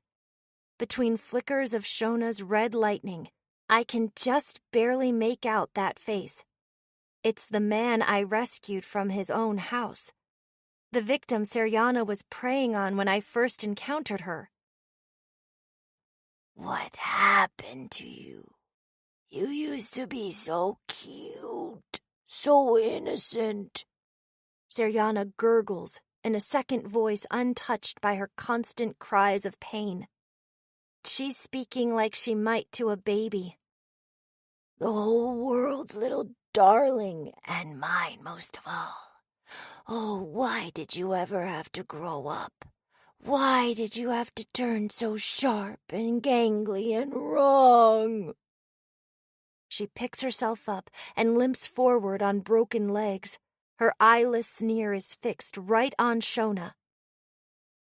And now that you have, why would anyone ever love you again? Shona says nothing. Still silently crying, she narrows her eyes, grinds her teeth, and digs her nails into her palms until blood drips from them, and screeches out the first notes of a song, a raucous, unsteady anthem of rage sung with no words and played with no instrument but that electrified, inhuman wail. A fresh crimson storm spills out from her soul, lashing out and out at everything in sight. A seething tempest that won't be satisfied until the wound and everything in it is reduced to ash. Bands of scarlet lightning arc directly between Shona and Seriana, forming a circuit, a jagged halo of ever-brightening radiance coruscating around them. I dart underneath the leftmost bed for cover, thanking the goddess, or Shona, or blind freakish luck, that no lightning strikes me before I curl into a ball and cover my ears. Magic running wild, pain flooding into the world, taking its own shape and acting on its own will. Is this what Aulunla was terrified of when it looked at me, even as it grew so far out of control it nearly crushed me? Is this what everyone else sees in me? Thick goblets of liquefying stone drip from the puppet's shattered mask onto Ashling's coat. Its cold grip around her throat doesn't weaken at all. She squirms and shoves and kicks, and the thing, the stone shadow, haloed in the glare of the embrace above them, barely acknowledges her, barely budges at her feeble impacts. It only looks into her eyes, smiling half a blank, empty-eyed smile as its face melts away and tightens its grip just enough to make it a struggle to breathe without quite suffocating her. She goes completely limp, an animal playing dead right beneath a predator's gaze, and turns her focus to maintaining the slow, narrow breaths she can manage through the pressure on her airways. The puppet's fingers don't loosen their hold, nor does its attention waver from her, but it doesn't make anything worse. She made the wrong call. Shona could have torn through these creatures. If it was right for any of them to rush to Leodane's rescue before they knew how much force Isobel's Harbinger could bring to bear, she should have done it herself. No, what good would she have done in there? It probably would have been best to face their problems one at a time, push through the statues, restrain Isobel, somehow, and then turn on Seriana as a group. The strategic calculus might feel wrong, but it would have been the best use of the resources she had. And now here she is, pinned down in the dirt. She couldn't quite bring herself to make that hard call, couldn't give up on the hope that there had to be some way to reach her best friend. Isobel is there, she's sure even now. Just, the more she sees and hears, the less it seems like she's at all in control. At most, she may hold enough influence over her patron's puppets to keep the one looming over Aisling from crushing her windpipe. Or, whether or not eldritch influence was involved, Isobel is clearly convinced that there's something she and her new harbinger actually need to do. From the way she talks about that goal, she seems to believe there's no chance that their objective, or its costs, would be acceptable to her old best friend. Maybe she's right. Maybe, if Isobel was really as close with a living nightmare that made people drown themselves as Leodane thinks she was, Aisling simply doesn't understand her as well as she thought she did. None of that changes what she's here to do. But it does severely limit her ability to do it. Now she can't even talk. Not that that's accomplished anything. Not even goading Isobel into staying and fighting. When Aisling twists her head to the left as far as she can manage under the statue's grip, she can still see Isobel hurrying along the coast beneath the blazing sun, her distended shadow trailing far behind her to support her marionettes. Then she turns and jogs up the hill, disappearing into the shelter of the tree line. From the constant sharp clangs of steel against stone, Mida is still locked in battle with the other two puppets, holding her own, hopefully, but in no position to chase after Isobel. Just as she fades from sight, though, Isobel's voice pricks at Aisling's awareness. It's only faintly audible at this distance, and only thanks to what remains of her enhanced senses, but she feels the gravity in the words all too keenly. This vaulted sky is not the end. We've climbed higher before. We'll soar higher again. An incantation, an invocation, a prayer offered to a demon. Pressure spikes in Aisling's head as a dark pinprick hole in the world opens beyond the veil of trees. It's clearly visible, not glimpsed through the foliage, but on the other side of a trunk. A peephole cut in the fabric of reality, rendering everything that would otherwise conceal it see-through. A stain on the world itself that's layered itself above every other object, almost like a cataract in her eye. It's the opening to a second wound, or the hesitant beginnings of one. Not the birth of a realm the Harbinger intends to claim, but a gateway into a place where, if it closes behind Isobel, none of them could follow. Aisling flares, screaming a silent, wordless question out into the world with all her meager power. The puppet pinning her down gives no sign that it can hear. All she can do is hope Mida can. The halo of manifest rage coursing between Shona and Seriana begins to lose its shape as she incinerates the Harbinger's newest body. This time, though, the storm doesn't slow down at all. Shona's power surges through the wound, spilling out around us and into the new mirrored room. Within seconds, I sense yet another Seriana coming into being, another tiny extension of her created to be destroyed. I can't see her right away, but I know she's there by the fetid stench of this place growing stronger. Then comes the impact of something landing on the bed above me. A curtain of filthy shower drain hair spills over the side of the bed, obscuring my view. Seriana leans the upper half of her body over the edge, staring right at me. Her upside-down mask, framed by the tangled shroud of her grimy mane, is as unmarred as when she first put it on. "Oh, so much love," she sings in her own soul's voice, that desperate sigh I feel like hot breath and wet dust on my neck. "Love like a poison dagger, Love you carry like a mountain on your back, the truest love there is. If only you were capable of this kind of love, dearest, we never would have grown so distant. You never would have needed to ruin anyone but me. Seryana swivels upright and hurls herself off the bed at Shona, not quite reaching her before the lightning finds her again. She screams and cheers and laughs all at the same time as Shona's crimson bolts sear her to nothing. Why did Shona have to barge in here? Why couldn't everyone just leave me alone and let me handle my own miserable life? This is the worst possible time to deal with this. I am the worst possible person to deal with this. But I'm the only one there is. And while I hide under this bed and spiral into a chasm of my own self-pity and loathing, Seryana feasts. And the girl feeding her has never done anything but try, in her own stupid, happy way, to help me and be my friend.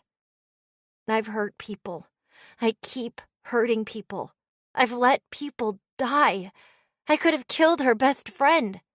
And still, she keeps reaching out to me and standing up for me to her own partner, making whatever weak excuses she can come up with to the girl I nearly ate. And if I don't do something right now, both of us probably die. So what do I do? What can I do? What is even happening? I press my hands over my ears, blotting out the clamor of thunder and the rumble of flimsy plaster walls collapsing as best I can. It doesn't help with either Shona's screech or Seryana's endless babbling, but it's something. And I think I have enough to make a good guess, although that's still several steps off from knowing what I should do about it. Right before the first storm started, Shona asked me, with horror written clearly on her face, what she was doing here. She's seen plenty of monsters before, so that only makes sense if she's seeing someone she recognizes, someone other than the harbinger she burst in to save me from. By the way Shona's reacting and the strange things Seryana's been saying, my best guess is that the harbinger is wearing some kind of illusion only Shona can see, stealing the face and voice of a person she knows. How did she do that? Did she do that? Or is she only borrowing some weird power from Isobel's new harbinger? What does this mean for whoever she's mimicking? But the details don't matter right now. All that matters is what I can do to make her stop, and there I'm drawing a blank. I feel like I've got more of a hook in Seryana's soul than I did when she dragged me in here, but I still don't know what I'd need to do to actually kill her, especially not while she's gorging herself on Shona's anger. My power works best when I'm alone in a wound. A whole world I can infect and fester through until nothing remains. Other people are just complications I have to worry about hurting. If I were much, much better at this, I might be able to somehow infect only and exactly the other harbinger's mask, breaking its power without putting Shona in danger. But Shona's already broken it over and over, and nothing's changed. I'd need to understand this much more than I do to try and damage the magic itself in a way that matters. Maybe, if it's possible to simply burst out of a wound the way Shona said she could, I could rot us a path out the way I made a trail through the forest. But I have a feeling that her way is quick and explosive, and mine would be excruciatingly slow, if it works at all. Can I make Shona stop then? How? Words aren't reaching her. I don't even know if she can hear me. I can't try to physically hold her back or come between her and Seryana, not while she's standing in the heart of a crimson squall of violent fury. Even huddling under a bed in this dark, damp corner of the wound, I don't feel safe from her storm. What if I Oh, everything is terrible forever, but what if I did it anyway? I don't know Shona. Not really, but I can tell she's not like me. She never wants to hurt anyone. Well, except maybe whoever's face Saryana is wearing right now. But she certainly doesn't want to hurt me. If there's anything I can do to shake her out of her deadly frenzy, that's it. It'd just be a little more pain. How many times have I pushed myself forward with thoughts like those since I made the promise? How often among those times have I said those exact words to myself? How many more times will I throw myself into the fire before I can just live? And I know my answer. As many as it takes. I deserve this and more anyway. When I crawl out from under the bed, the wound looks less like a hoarder's dark nest and more like a condemned house in the middle of being demolished. More walls have come crashing down, exposing more almost perfect duplicates of the cramped space we first found ourselves in, with more human effigies of woven hair laying on the beds. Of the original room, only the wall behind me is still standing. Shona still sways angrily in the rough center of the original room, wreathed in a blindingly brilliant crimson tempest that grows to fill the expanding space. Blood and tears still streaming down her face through her endless shriek, but the bleeding I saw earlier has intensified now. And through her inflamed tear ducts, something is growing. Thin, coarse strands of unwoven rope fiber creeping out from her eye sockets like vines overgrowing an abandoned building. The circuit between her and Saryana is broken, but only because the storm has ceased to focus on any one target. Now it simply rampages through the wound, burning everything but that single stubborn cabinet. The Harbinger herself appears again and again at Shona's side, reaching out for her with fraying fingers until the storm blasts her away and reduces her to cinders. Shona, stop it! There's no one here but us and a Harbinger. I try one last time, though I can barely hear my own voice over the tumult of the wound falling apart. Only a shrill cackle from Saryana, and yet another deafening crack of thunder answers. There's no other option then. I have to do this. I breathe, slow and deep, circulating stolen life through my cursed blood. I'm about to need a lot of it. Once it's flowed all the way through my body, I stride into the storm. All at once, before I can stop myself. As wild and random as the bolts arcing through the wound look, enough of them pass within an inch of me that I'm certain some part of Shona is steering them. I can only hope that's a good sign, another indication that her mind hasn't been completely swept away in the swelling tide of her power. Shona glances my way as I pass through the arcing tempest surrounding her, unharmed save for the painful heat in the air. A confused mix of painful emotions plays across her face as I pull my right glove off, take her hand, squeeze it, and crimson light swallows my world. A train crashes into the back of my head, and the impact surges through me and breaks every bone in my body at once. And 1,000 syringes stab into me and replace my organs with molten lava and everything. Aina! A voice echoes in the distance, calling through an expanse 1,000 miles wide. Calling to me? A single massive red sunspot fills my vision, leaving only a dark, blurry outline of whatever world exists behind it. Fuck, I'm sorry, Aina, I'm sorry! Hot tears drip onto my skin. They hurt as they trickle down my cheek, the way even the slightest pressure on sunburnt skin hurts. The blur beyond the blinding light resolves, forming a face, a vague impression of a familiar face just above mine. Shona's face. Right. We're still in a wound. I did a very stupid thing. Arms wrapped around my back hold me upright. The more I come back to myself, the more everything burns. The familiar, cool, soothing sensation of digesting stolen life tangles with the pain of having been cooked from the inside out. The Harbinger. Where's the Harbinger? That thought comes roaring through my mind. My eyes dart wildly around the room, looking for Seriana, and I find her. Looming on a bed, the masked clump of noose-limbed hair glares at us from afar, unmoving. No, not unmoving. She's trembling, quivering violently.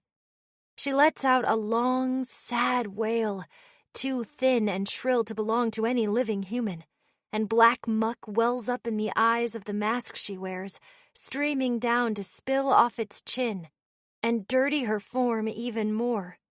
She flails her woven rope arms, beating them into the charred bedsheets beneath her, and her whine devolves into a tantrum of beast-like snarling, too strange and incohesive to compare to a natural animal. You, how dare you, how dare you, how dare you! Seriana whips her appendages to the floor, coiling them around one of her woven hair effigies that had fallen during her struggle with Shona. She raises it above her head and then smashes it down against the bed frame, sending glass shards flying everywhere as the picture affixed to its face shatters. Then she does it again. In a frenzy, she raises the doll back up just to bring it down, bashing it against the bed frame again and again and again. Shut up! Shut up! Worthless! Garbage! Worthless! Can't do anything right! Nothing but a pair of holes! Just shut up, stop talking, I'm done with you, just die! What the entire fuck? Shona chokes out, eyes wide as she watches the Harbinger tear its own prop to shreds. Good question. I understand Seriana's language, yes, but I still have no idea what she's trying to say beyond the unbearably slimy way the words feel. When she's finally done, Seriana flings what remains of the effigy aside. Then a haggard noise rasps from her shuddering body, sharpening into hoarse giggles that rattle through the air. Her masked face snaps back to look at Shona, then lunges across the room, but stops just short of tackling her, hanging over her like a dusty veil spun from shed hair. Oh, look what you've done now.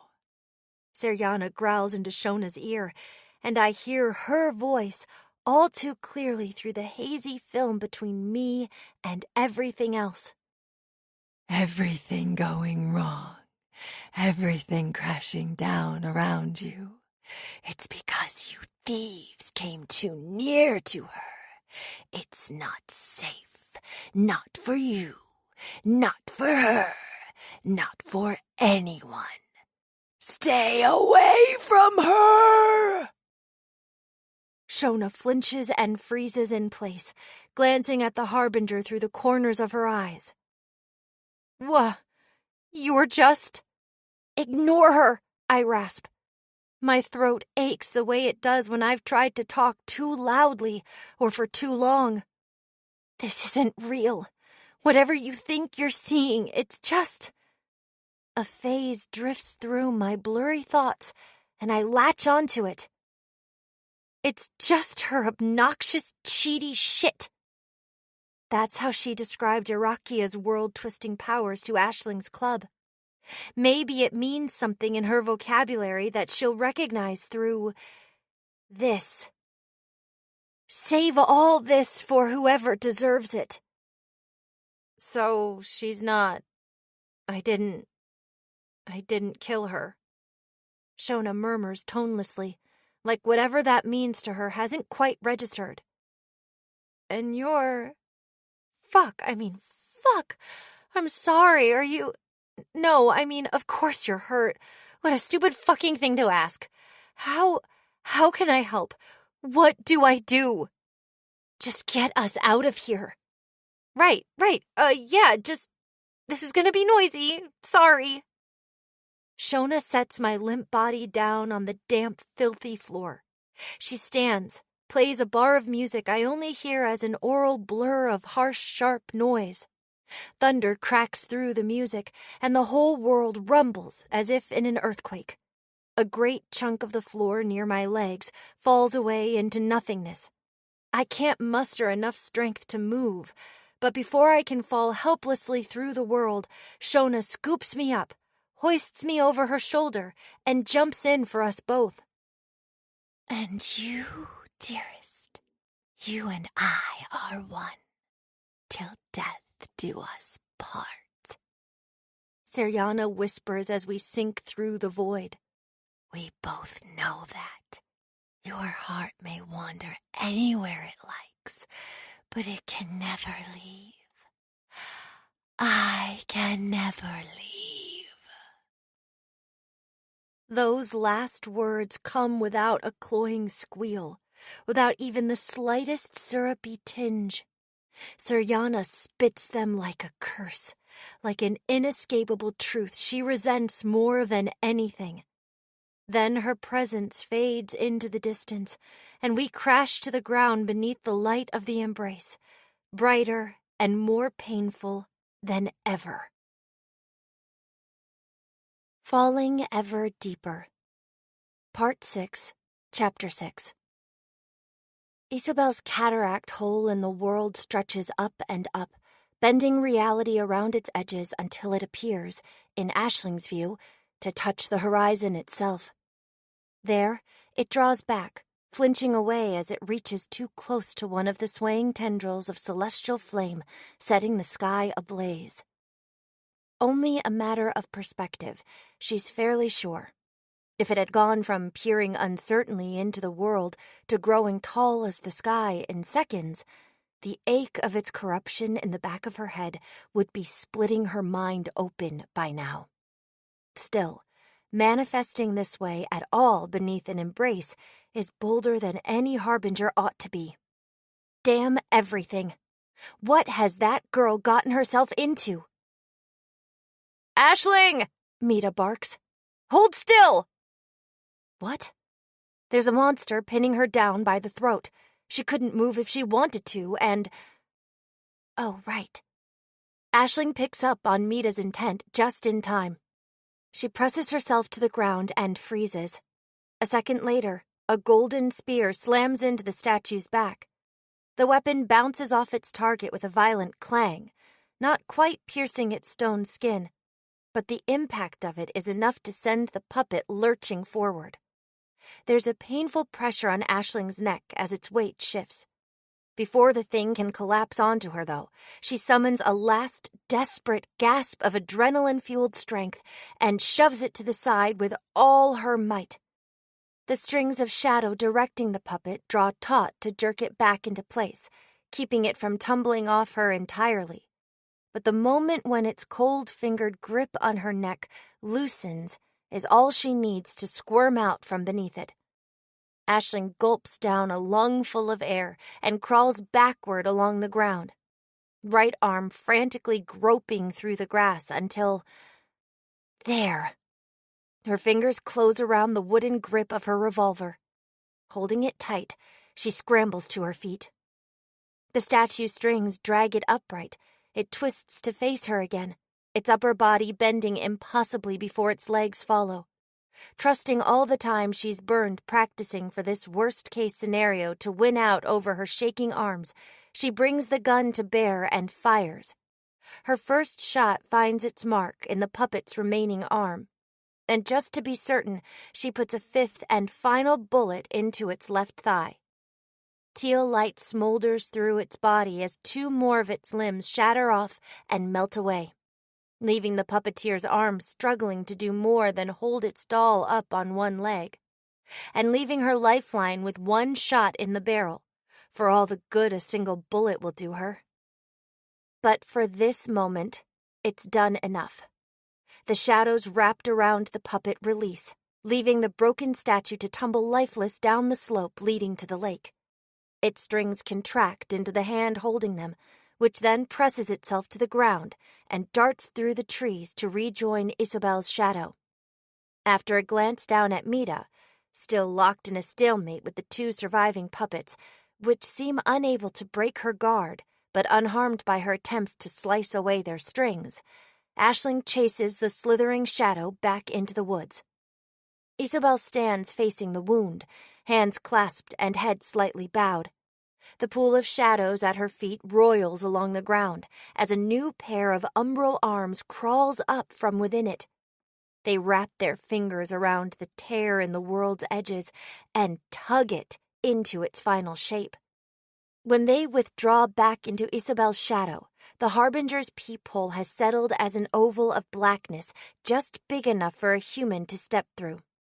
And on the other side, bright shapes appear in the dark, like skyscrapers on an impossibly starless night.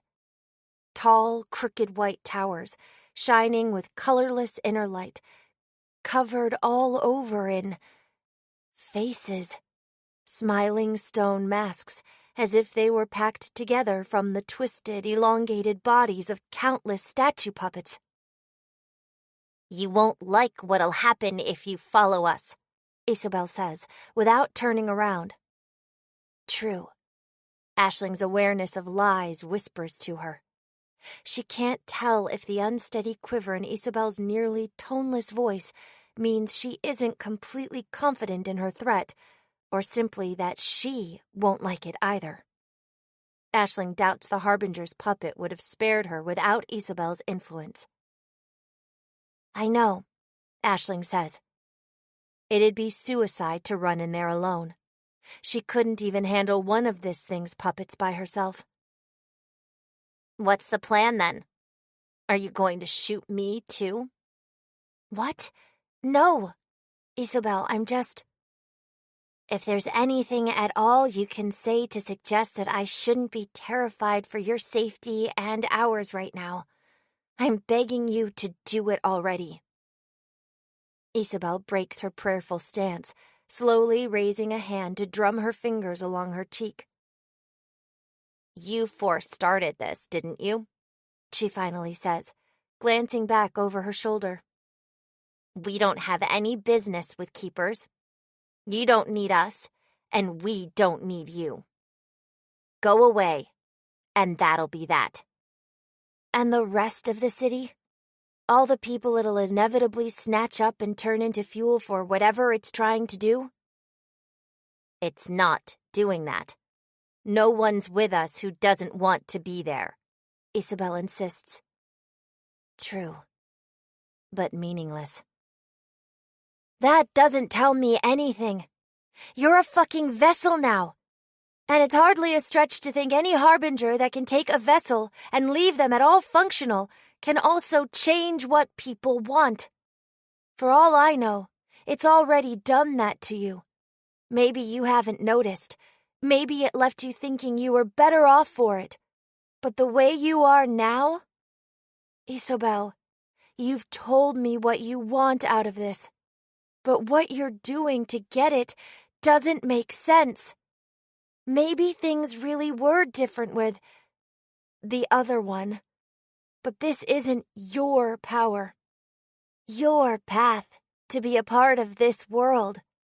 You're just throwing a Harbinger's magic around. So how can I know if anything you say or do is coming from you or it? How can you know if you're even aware enough to care?" There's a pause. Isobel glares down at the mass of shadow pooling at her feet. She lets out a long, soft sigh. "Good speech, Ash. But maybe you just don't understand what's going on the way you think you do." Her mouth curls up into a knowing smirk. "Here. Let's say it so there's no ambiguity at all. I, Isobel, super do not care what the Harbinger riding around with me wants." true. Only Aisling has no earthly idea if that makes things better or worse. I'm in this for myself. And my friend, if there's anything left of it. She takes the book held beneath her arm in one hand and runs her hand along its cover gingerly, as if petting a cat. From somewhere behind them, a wet, tearing sound rips through the air. Isabel jolts upright with shock, eyes wide and white.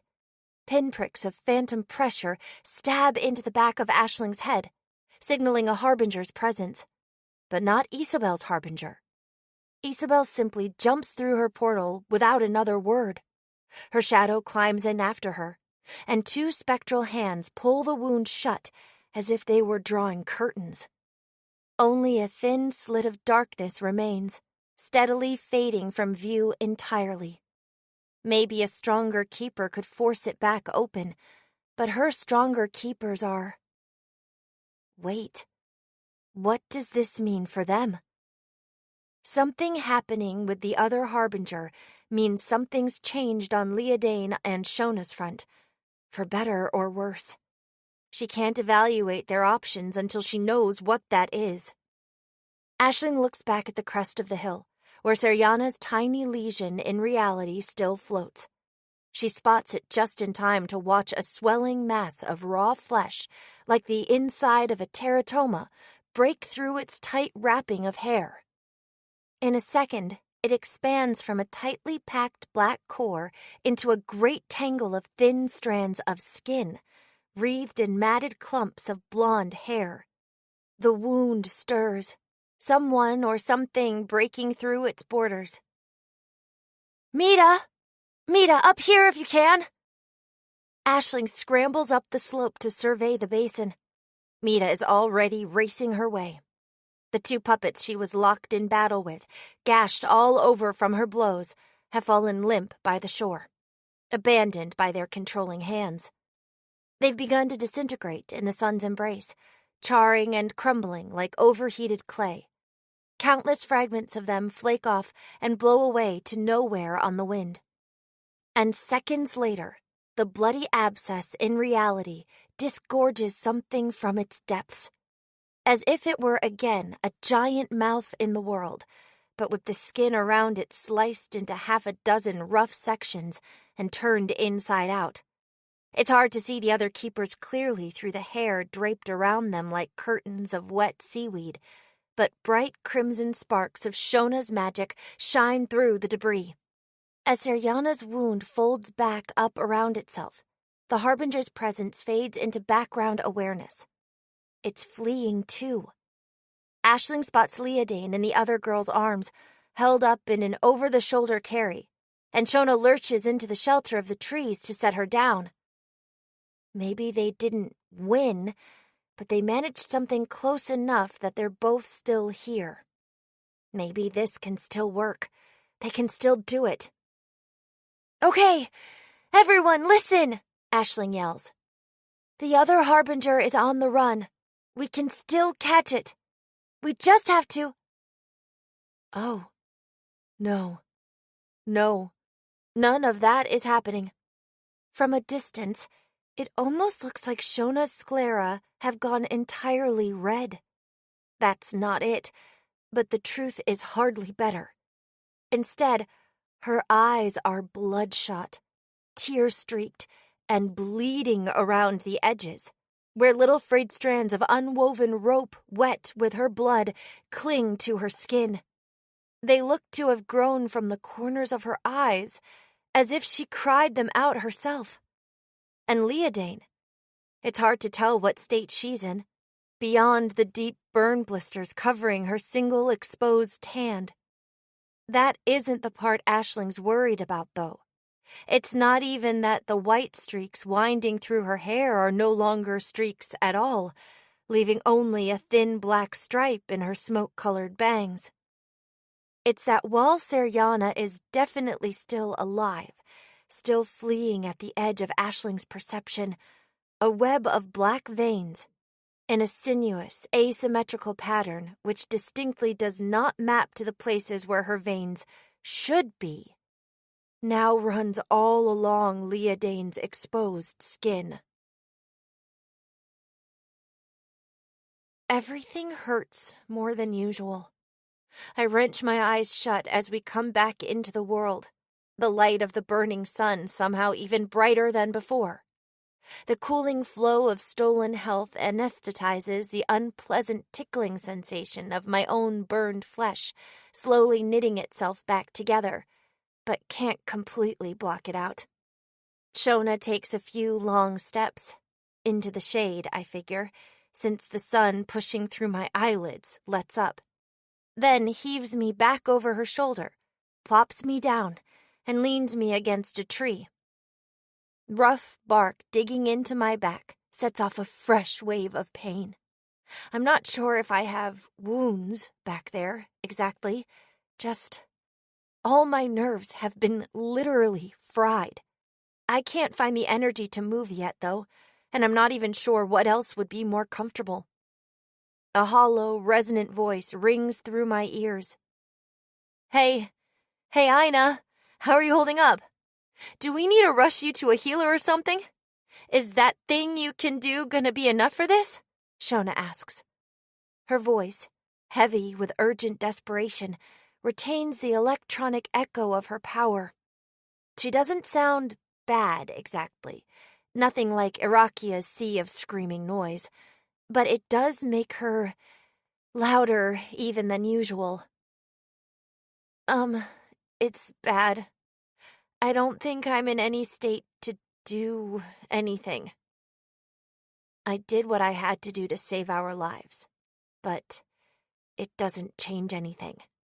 I haven't forgotten anything. But I'm not going to die. Phew.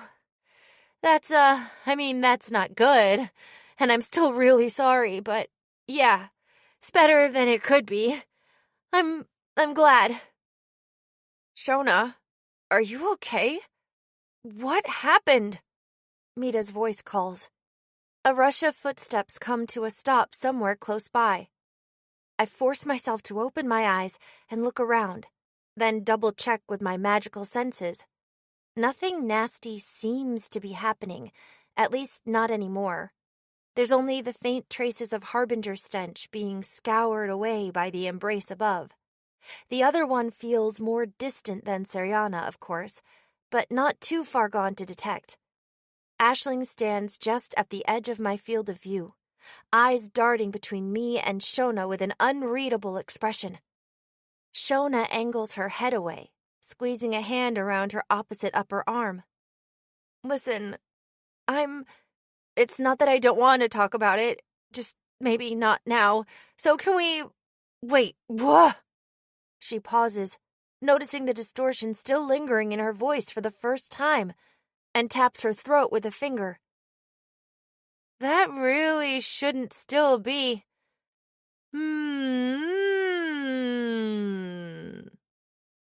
She lets out an experimental hum, a long note rising and falling unsteadily.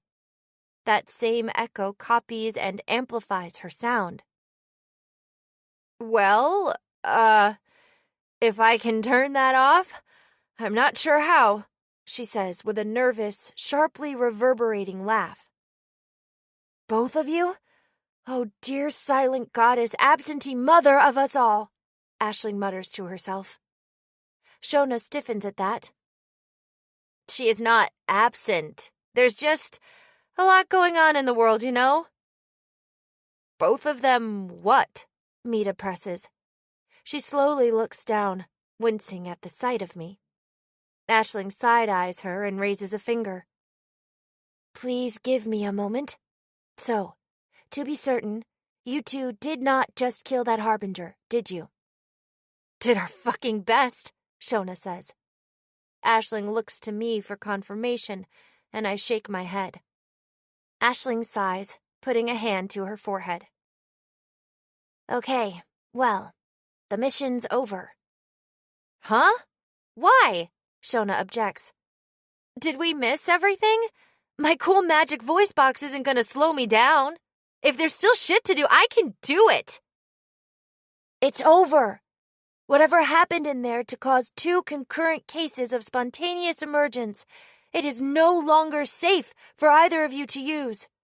To use any more magic than you absolutely must to survive.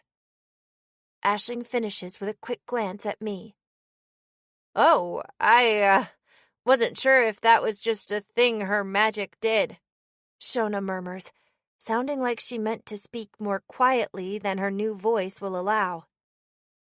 Spontaneous what? I ask. Yeah, it happens.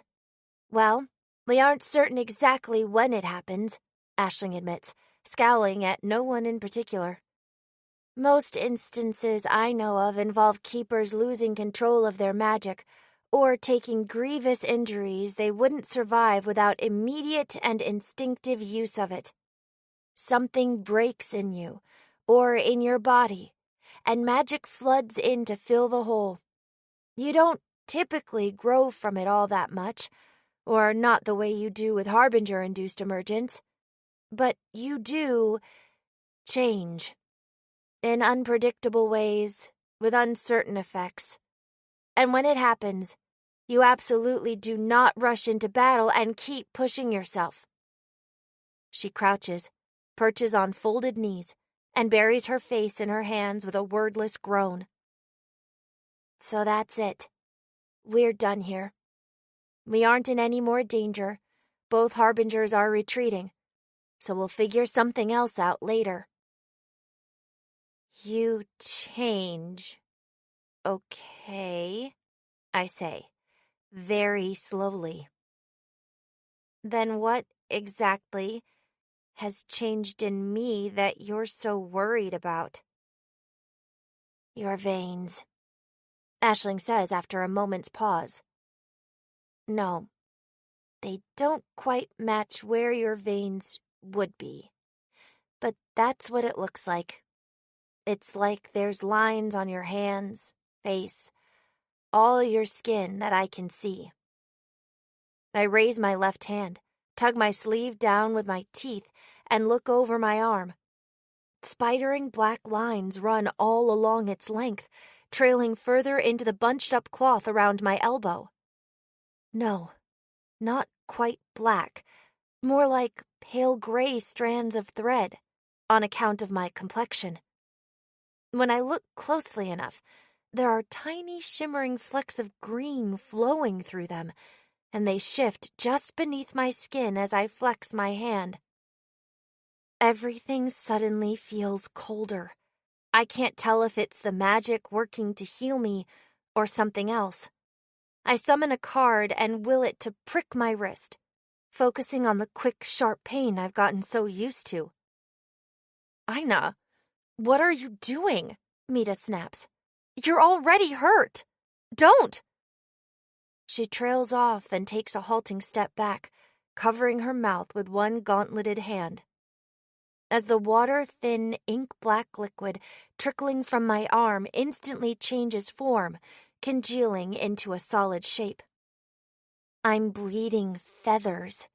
Tiny black crow's feathers, still slightly wet with the impossible ichor that formed them, fall from my pinprick wound and drift lazily down, slowing and then ceasing as the cut seals itself closed.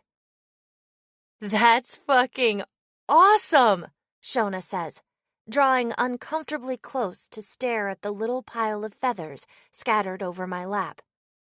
A hoarse, deranged giggle escapes my throat. It does fit, doesn't it? This is the way it should be. The way I should be. I should be happy. I'm finally rid of the blood that's been trying to kill me every day of my life. Whatever this is, it'd be stupid to keep calling it blood. This is my curse, my pain, my power, my constant companions all twisted together into a single thing. Maybe it'll even change something for the better. For once. Who knows? Yes, It's just my miserable story of always and never dying, coursing through the veins I may not even have anymore, instead of my useless blood. But I can't deny that the story is better for me, because I couldn't kill monsters and eat them with that blood. And I certainly couldn't suck the life out of helpless people who never did anything to me except be born luckier than I was. Without this blood, I wouldn't have had the chance to let anyone die for my mistakes. It won't have made things worse for you, I don't think, Aisling offers. Different, maybe, but not worse. And, Ina, for what it's worth, dude, I mean it. This new thing of yours is seriously the most metal shit I've ever seen. Shona pumps both fists in emphasis. Silence. Aisling and Mita shoot her looks at nearly the same time.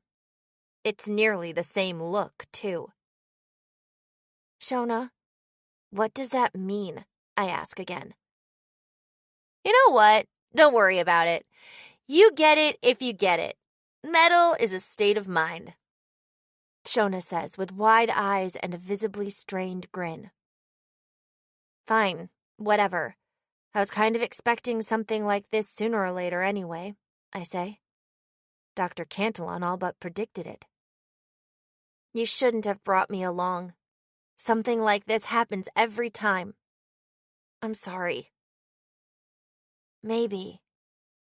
Aisling taps her foot on the ground slowly. But I made some bad judgment calls too. We should have dealt with one harbinger at a time, figured something out for Isabel, then hit Seriana all together. Sorry, Ina, but that would have been the best move tactically. I shrug. Moving at all still feels strange, with these crawling sensations running through my body, but the pain has started to subside a little. I could have handled her. My magic just works better alone. I mean, I guess it's good we didn't think of a name for our big stupid not a team, Shona says. This whole thing would have been extra embarrassing then, right? With the last word, her desperate grin wavers and her voice cracks, the sound magnified now with a sharp, tinny wail. I can't blame her. I can't even find this weird front she's trying to put up as creepy as I used to.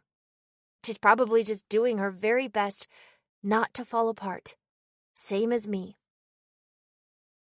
Aisling, what happened with Isabel? I ask.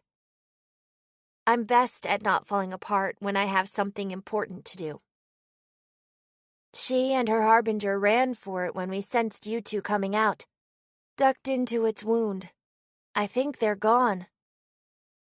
Can I see where they went? I can't chase them like this, just, I don't know, maybe there's a trail I can catch, or something I can feel out about it, something to keep this from being a total waste. Aisling looks over me skeptically. Can you walk yet? Maybe. I could with my cane, I mumble. What did we learn? She folds her arms, smiling slightly with half of her mouth. That I'm a living death curse walking around in a vestigial human suit, I say flatly. Aisling bites her lip, sighs through her nose, and offers me a hand up. Come on, the opening was over here. After I spend a few halting steps leaning into Aisling, Mita loops her arm around my other shoulder. I meet her gaze and tilt my head. Still just trying to make this go the best I can, she says softly. Shona follows just behind us as I wobble through the woods, very slowly regaining something like the use of my legs. Here, Aisling eventually says, pointing to an empty patch of shade beneath a thick canopy of trees. I reach out with my senses, scrutinizing the lingering miasma as closely as I can. It's hard to pull anything clear from it, especially in my current state. Maybe it's just this harbinger's distance from everything, that sense of being looked down upon from a castle in the stars, but I can't find where they went or anything. I'm a lot better at feeling out what things are than where they are. But I also don't think it was ever even here, I say. You're sure? Aisling asks. Sensing exactly what's going on with the more human vessels can get painfully complex. Or so I've been told. I nod. It's hard to be certain, and I don't know what it did while I was in that wound. But nothing here feels strong enough to have been a full harbinger. It's like it was acting on things without being anywhere near here, the way Seriana usually does. It did seem really here when we were fighting it a minute ago, Mita says. No, that makes sense, Aisling insists. Like I said, those were fragments of it, familiars it made. Well within the range of what we could expect from a vessel invested with some amount of power. What does that mean for Isabel? I ask. It could mean that her arrangement with this thing is more complicated than it simply processing her, which would line up with some things she said before she left. Aisling pauses, eyes to the ground, gnawing on her lower lip. Or maybe whatever her new harbinger's doing is bigger than just her. I'm not sure yet. I'll look into it. If I still need help with wherever it goes, and all of you still want to give it, well, you all know where to find me. Ina, there's contact info on my reef. Whether or not you get involved with anything like this again, I may have follow-up questions about your experiences with Isabel, so I'd very much appreciate if you got in touch. Okay, I mutter. Is that everything we can do here? Probably, Aisling sighs. Hey, so, all the mess aside, this kind of works out for us, doesn't it? Shona interjects. Does it? I ask. Mita, clearly just as confused, looks my way. Well, yeah. You did that thing with Mita a while back, and now I almost blew you up, so, we're cool now, right? We're even. Mita does a double take at that. How do those things relate at all? More importantly, you did what? Shona, why are you like this? Why are all of you but me like this? Aisling folds her arms and exhales conspicuously. Not you, Aisling. You're fine, far as I know. Aisling answers with a self-satisfied little smirk. Shona shrugs, smiling in a way I think is meant to look sheepish. Like I said, tell you later. Anyway, you all get my point, right? Or I don't know, the spirit of my point? I really, really don't, I say. But I'm fine if she's fine, for all it matters. For all it matters, Mita agrees softly. As long as we're all on the same page about the team thing now. Fine. No big awesome team, Shona grumbles. If there's nothing else, then since our method of transportation is currently not usable, I'm going to call us a ride. Emergency transport, Aisling says. Ina, Shona, you should both take the longest breaks you reasonably can from any active use of your power. Spend time with people you care about. Do things you like, as long as those things have nothing to do with magic. I don't have anything else to keep us here over.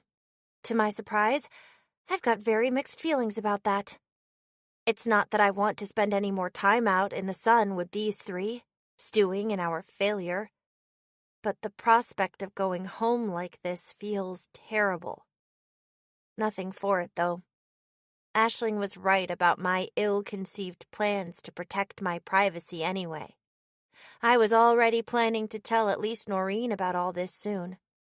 It still would have been nice if I got to choose that for myself. All the light died with you. Part 6, Chapter 7. My new patron is nothing like Aulunla. It doesn't speak in voiceless words and abstract feelings, even as it shares space in my mind. Even when I call out to it and channel its power through my soul, it barely feels like it's there at all. So when it tells me that 2 souls are leaving the other wound, I just know it without knowing how. Damn it, damn it, damn it. Why haven't I already left and slammed the door behind me? Aisling's clearly made up her mind about what I'm doing. Nothing I can say or do will get her to leave us alone. Not while she can wave it away as a monster putting words in my mouth. She's been stalling for time again. Only this time I fell for it. Now. I have to leave now. Aisling won't come after me alone. But if whoever emerges from that disgusting hair harbinger's ambush is in any shape to chase us, I won't be able to stop them. All I can do is hope the path closes too quickly for them to follow. No, stop, don't! And there it comes. There's still a part of me that feels the same way about stepping through these portals as I would about diving into the sea. No matter how many times I make this journey, that silent scream of primal terror just won't shut up. I shove it back into the recesses of my mind, bite my lip, and take the step, squeezing Aulunla's book to my chest. As I cross the threshold between world and wound, a single long, long stride stretches out over time and space. The ground falls away beneath my feet, followed swiftly by everything else. But rather than dropping into an endless pit, invisible strings wrap themselves around my arms and pull me endlessly upward into the starless black behind the sky. Away from this gray, miserable earth. Away, I can only hope, from Aisling and her new murderer friend. Ash shouldn't have any part in this. I don't want her to get hurt, even after what she just pulled, but if she keeps shoving herself and everyone else she can rally into our business, I don't know if I can promise that. Somehow, as we rise above the world, thoughts of my old friends fall away, though the ones replacing them are just as nasty. I've never felt more exposed than I do during these transitions. I can't help but feel like anything I can imagine, every nightmare I've ever had, could be watching here, hidden out in the dark. Is this the way things were for my ancient ancestors from the time before history? Is this blind horror some distant echo of what they felt when they looked out into the endless night? Or even then, were there people who saw more in the dark than others? Ones who spoke back to the wordless whispers in their dreams and found enough they shared to become something new together? There must have been. I can't be the one person to ever befriend a harbinger. I'm not that special. So what role did my predecessors play in the blind darkness before known history? Honestly, now that I think of it with all I've learned in mind, was it even as dark as church dogma says? Humans are social creatures, and bonding with a harbinger doesn't have to change that. What did those early pact makers want to do with all their power? What better, stranger worlds might they have imagined into being? When Clyasia chose her favorite children and raised them up from the helpless herd, did the first keepers build their world atop the bones of the first witches? I can never tell how long I spend soaring through this darkness, alone with my thoughts. Eventually, though, I come to a sudden stop, floating in the void. A thin-fingered shadow hand, barely visible against the endless black, stretches up from behind me. Another reaches down to take it, my patron welcoming a shard of itself back into its realm. And as soon as the 2 hands clasp, the arm above tugs on its counterpart, dragging me along with it. I jolt further upward, and the world goes marble white, my body seeming to slither through tiny cracks in the tangle of statues that forms the ground of the wound. It doesn't hurt. It never has. But the sensation of everything I am twisting, losing its substance, becoming just another once human shape lost in the endless heap. It still scares me. I'm never sure how I managed to emerge intact on the other side. I'm never sure if I will, no matter how many times it happens. But finally, I do. When things come back into focus, I'm on my hands and knees beneath the wound's starless black sky, and it always feels bizarre to think of it as a sky with no stars. But what else could it be? Just managing to hold myself up as strength and solidity return to my arms. I feel around frantically for Aulunla's book, snatching it up as soon as my fingers find it. Welcome, welcome home, a familiar voice calls. Half a dozen more follow, though not as a chorus in unison. Just a burst of greetings, scattered applause, and one girl's wordless, uncertain cheer. Yes, welcome back, Isobel. We knew you'd be back here safe and successful soon enough. Nasty weather aside. Kieran greets in a softer voice, standing just above me. A round of applause, everyone. At the boy's command, the crowd erupts with the sound of clapping and cheers, all for me. The clamor reverberates through the vastness of the wound strangely, as if echoing inside a cavern's depths. But, he hisses, raising a single finger, and everyone falls abruptly, instantly silent. Can't celebrate just yet. First, we need to make sure of something. Our new god's first vessel's bearing suddenly shifts. He hunches down, perched on folded knees, and glares right at me. No, not at me. The great solid shadow looming behind him extends one of its many spectral arms beneath me, scoops me up, and sets me gently down, maybe 10 feet away. 2 more limbs dip their fingers into a small dark gash in the wound where I emerged. This world's reflection of my portal, not quite closed behind me. I look up from the hole, following the harbinger's shape with my eyes as though marveling at an endless skyscraper. It resembles nothing so much as a tower that's also a tree. Its branches a chaotic mix of jagged cathedral turrets, jutting out in every direction, mingled with countless spindly, stiff-jointed puppeteers' arms. The shadows of them all blending together in ways that make it hard to see which is which. It stretches up farther than I can see. Much farther, if it has features above that. Some crown or pinnacle to its form. I can't see them. You were watching? I ask. Kieran glances over at me and smiles slightly. Obviously. Between the embrace and the 4 keepers turning up to hunt you down, I had every reason to worry about you. I nod once, stand, and back away, leaving Kieran to his work. All his focus returns to the gap, and his ethereal mask twists into the shadowy ink-blot impression of a face, with empty holes for eyes and a mouth of crisscrossed lines approximating a teeth-bearing grimace.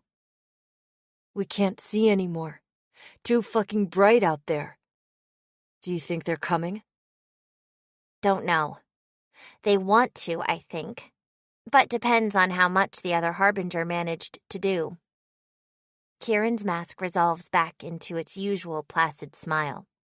Through the half-seen illusion of its black, empty sockets, his icy white eyes light up. Right, her, yes. However all this sorts out, you brought us quite the prospect. Honestly, I wasn't entirely sure how it would turn out until we tried. But here we are. Oh, she'd know, wouldn't she? Let's see if we can check in on her.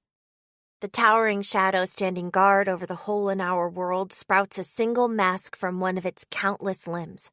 The mask stares off, blank-faced, into the dark sky, murmuring to itself in that language I still can't understand, and Kieran leans in close, cupping his hands behind his ears to listen.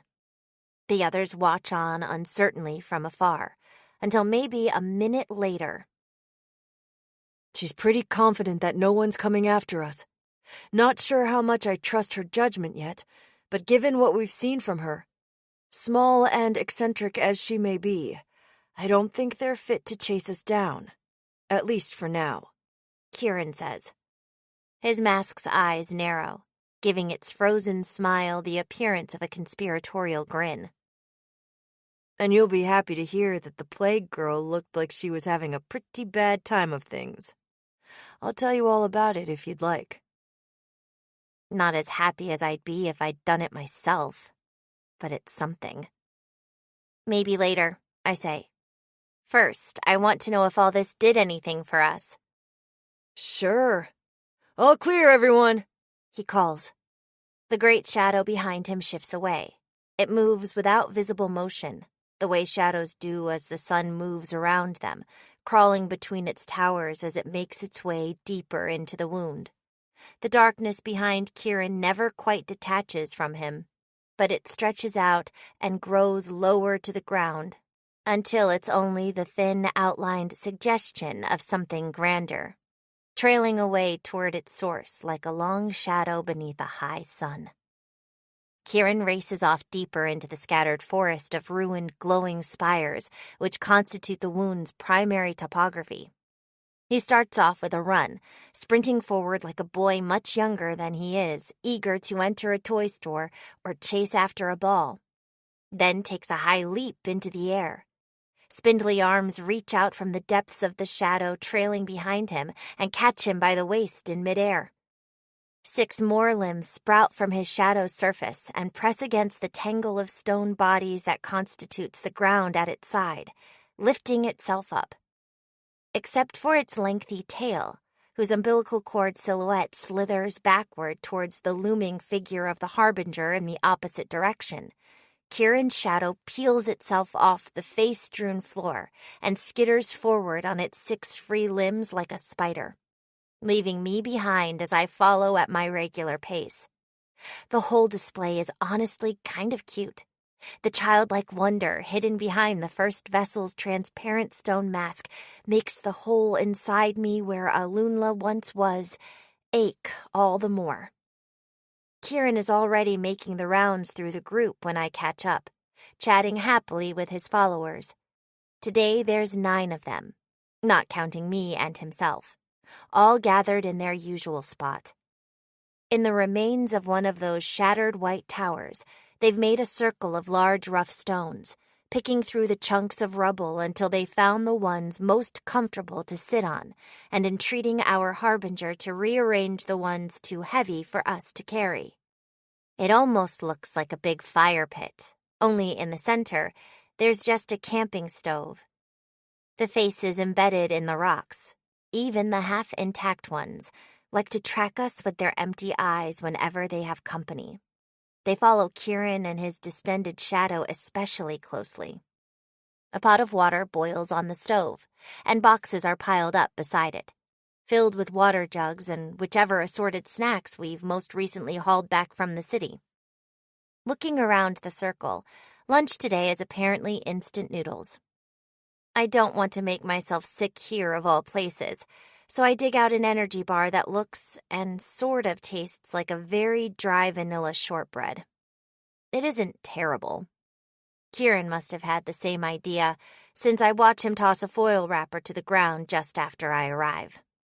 Before I can get something to wash it down with, though, a hand passes me a cup of water.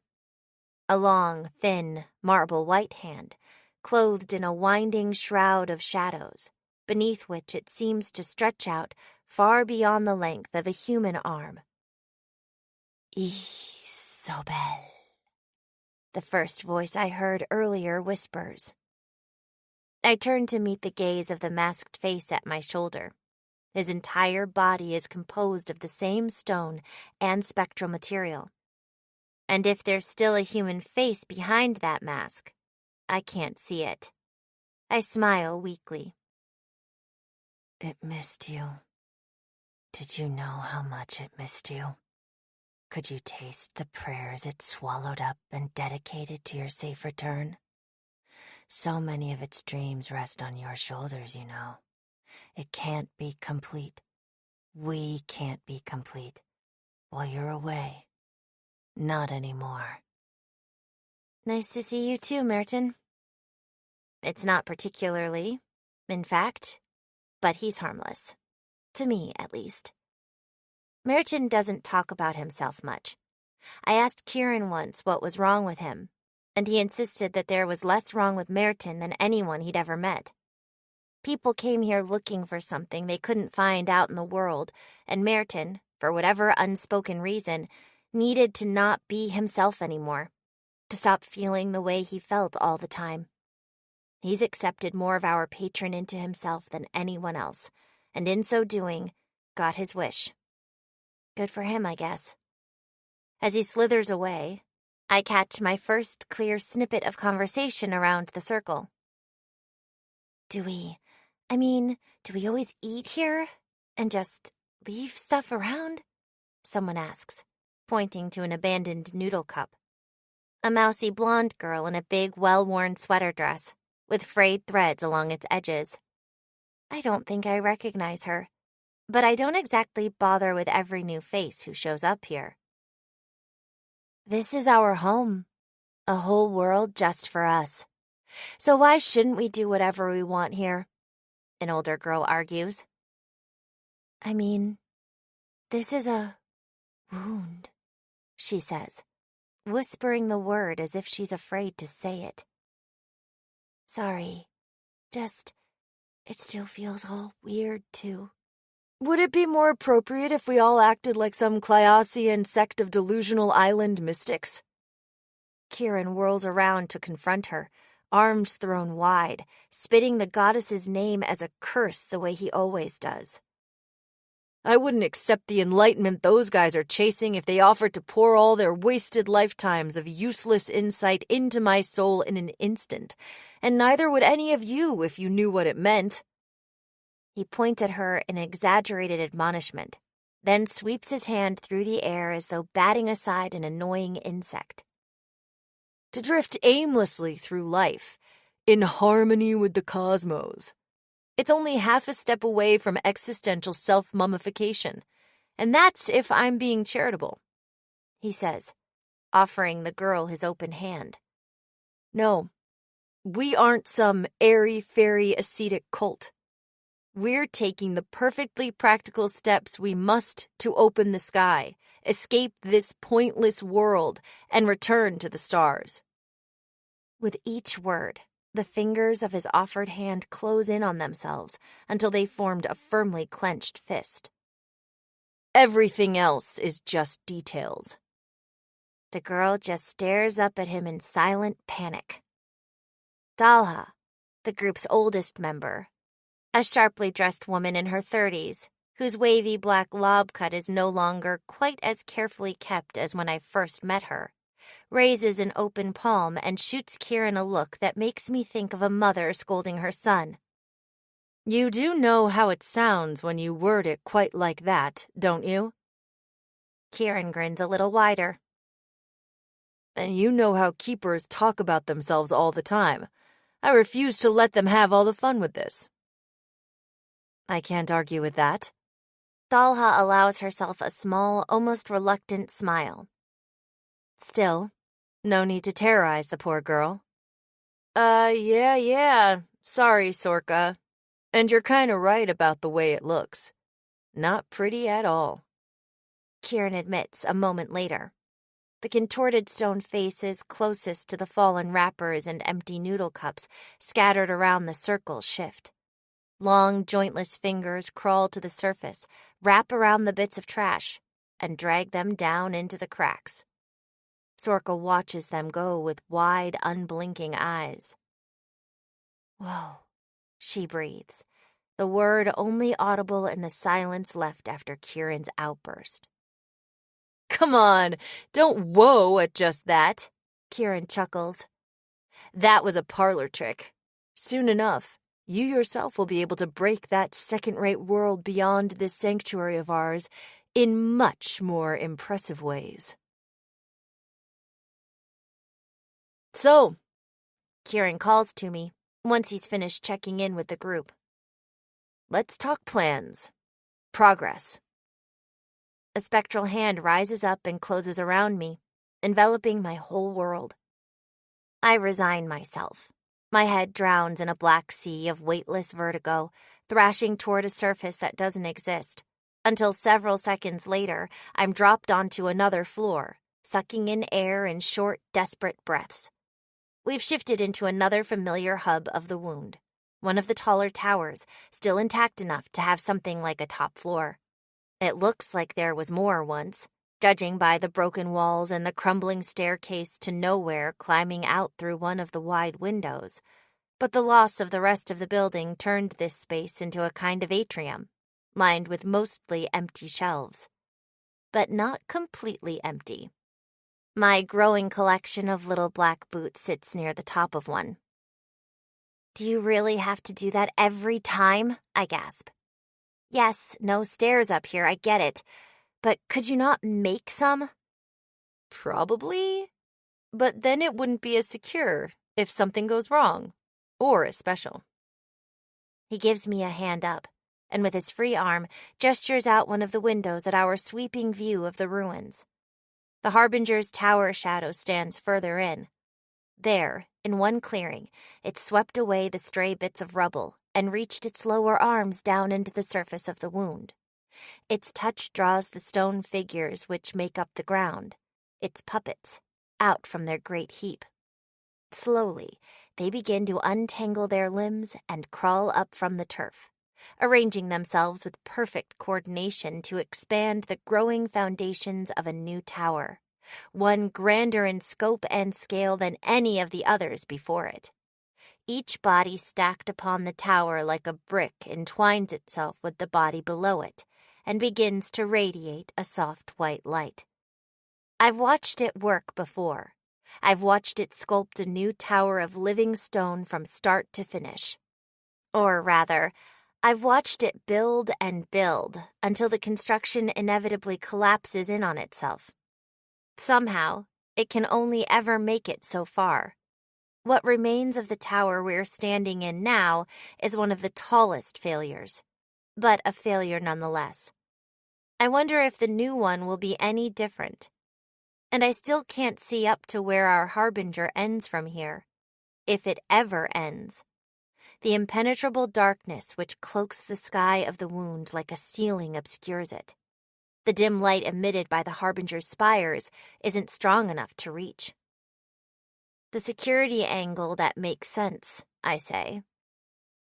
Things wouldn't have had to go too much worse for today to end with a squad of keepers invading our world. Still, I'm pretty sure one of those arms could just carry me up the usual way. Fine. I'll keep that in mind for next time. Kieran laughs. Anyway, can we borrow the new book for a bit? I'll put it with the rest when I'm done, of course. Oh, but first, does anything about it seem different to you? I hold the little black book in both hands for a while. I turn it over idly, run my fingers along its cover, and page through it, even through all the blank pages Aulunla never had a chance to fill in. Nothing at all happens. Nothing calls out to me the way it used to. It's just a book. Not really. Unless you find something else about this one, I think our best hope for one of them being different is if someone fully succeeded in the fifth step. I didn't feel anything like that happening while Aulunla was alive, but I'm also not sure if I would have, even if it did happen. The ritual was bound to shatter most people's prisons, so we could reach in and collect their pigment for safekeeping. But the ones who understood what Aulunla was trying to say should have been able to become like me, with the power and duty of painting a new world. I don't know if it's possible to survive it anymore, or how we'd find them if they did. I sigh and pass it to Kieran. We'll do everything we can with it, he assures me. Worst case, it's best that we gather all of their traces we possibly can before we try to improvise anything. Kieran sits against a wall and opens the book to its first page, going over and over the short opening for minutes.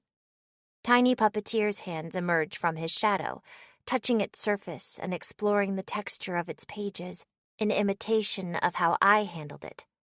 This part always feels like waiting for news I know will be bad. Like an update on a fading relative we all know doesn't have much longer. Eventually, without looking away from it, he speaks again. Actually, while we're here, I have something for you. Merton brought it in late last night.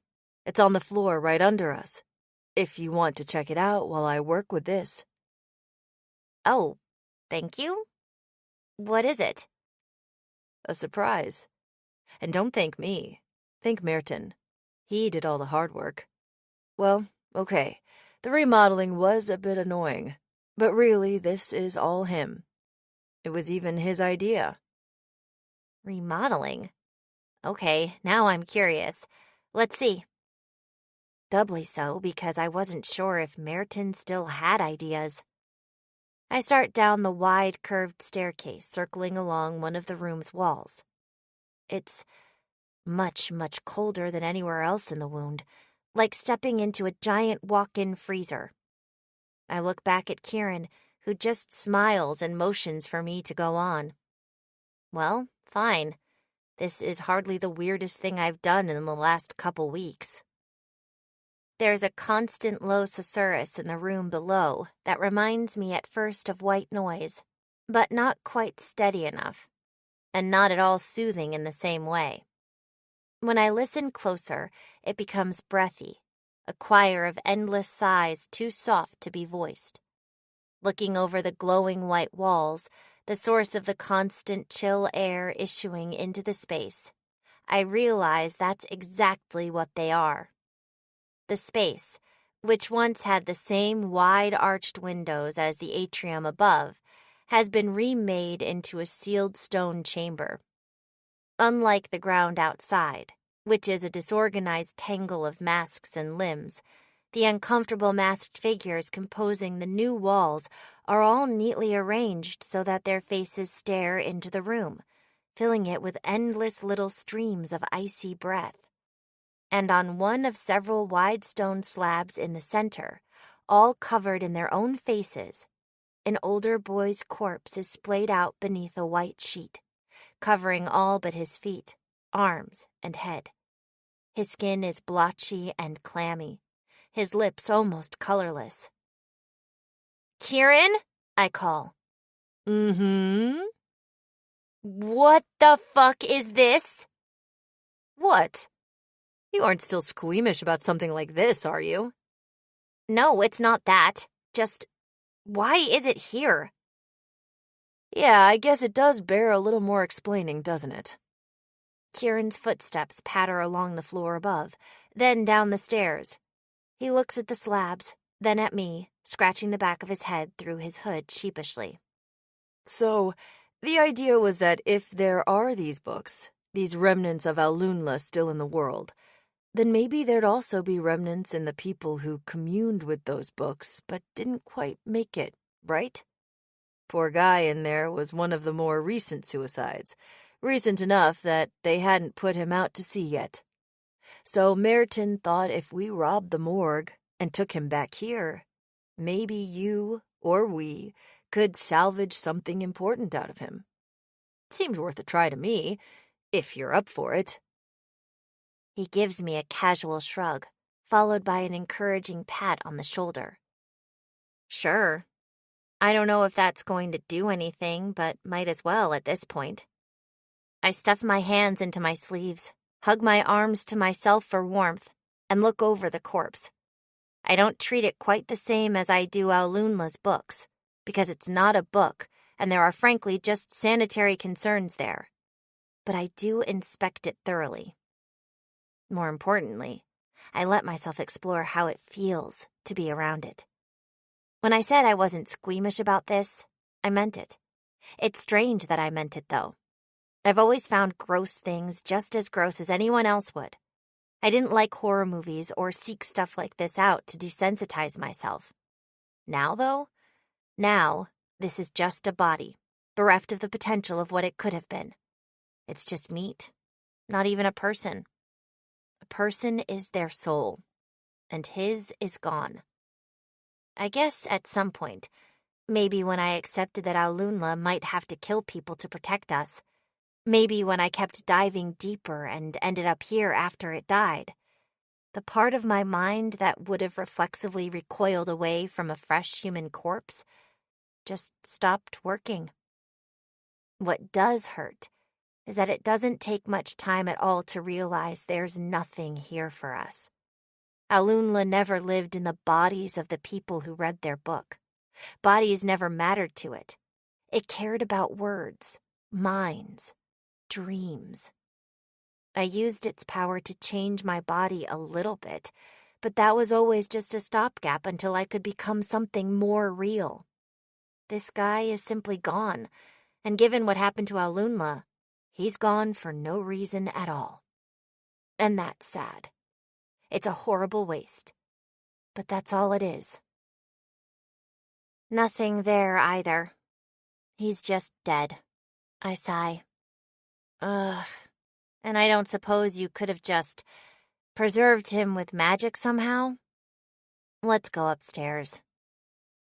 We aren't a true god yet, Isabel. Even if we were, there's no guarantee we could actually do something exactly like that.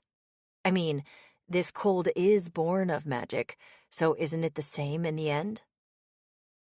As we step back into the atrium, Kieran raises an arm, pointing straight up to the black sky. Do you think the sun could wave its tentacles and preserve a room full of corpses? He wiggles his arm in emphasis. Maybe. Sun-drying doesn't work so well in this part of the world, but it's still one of the oldest known forms of food preservation.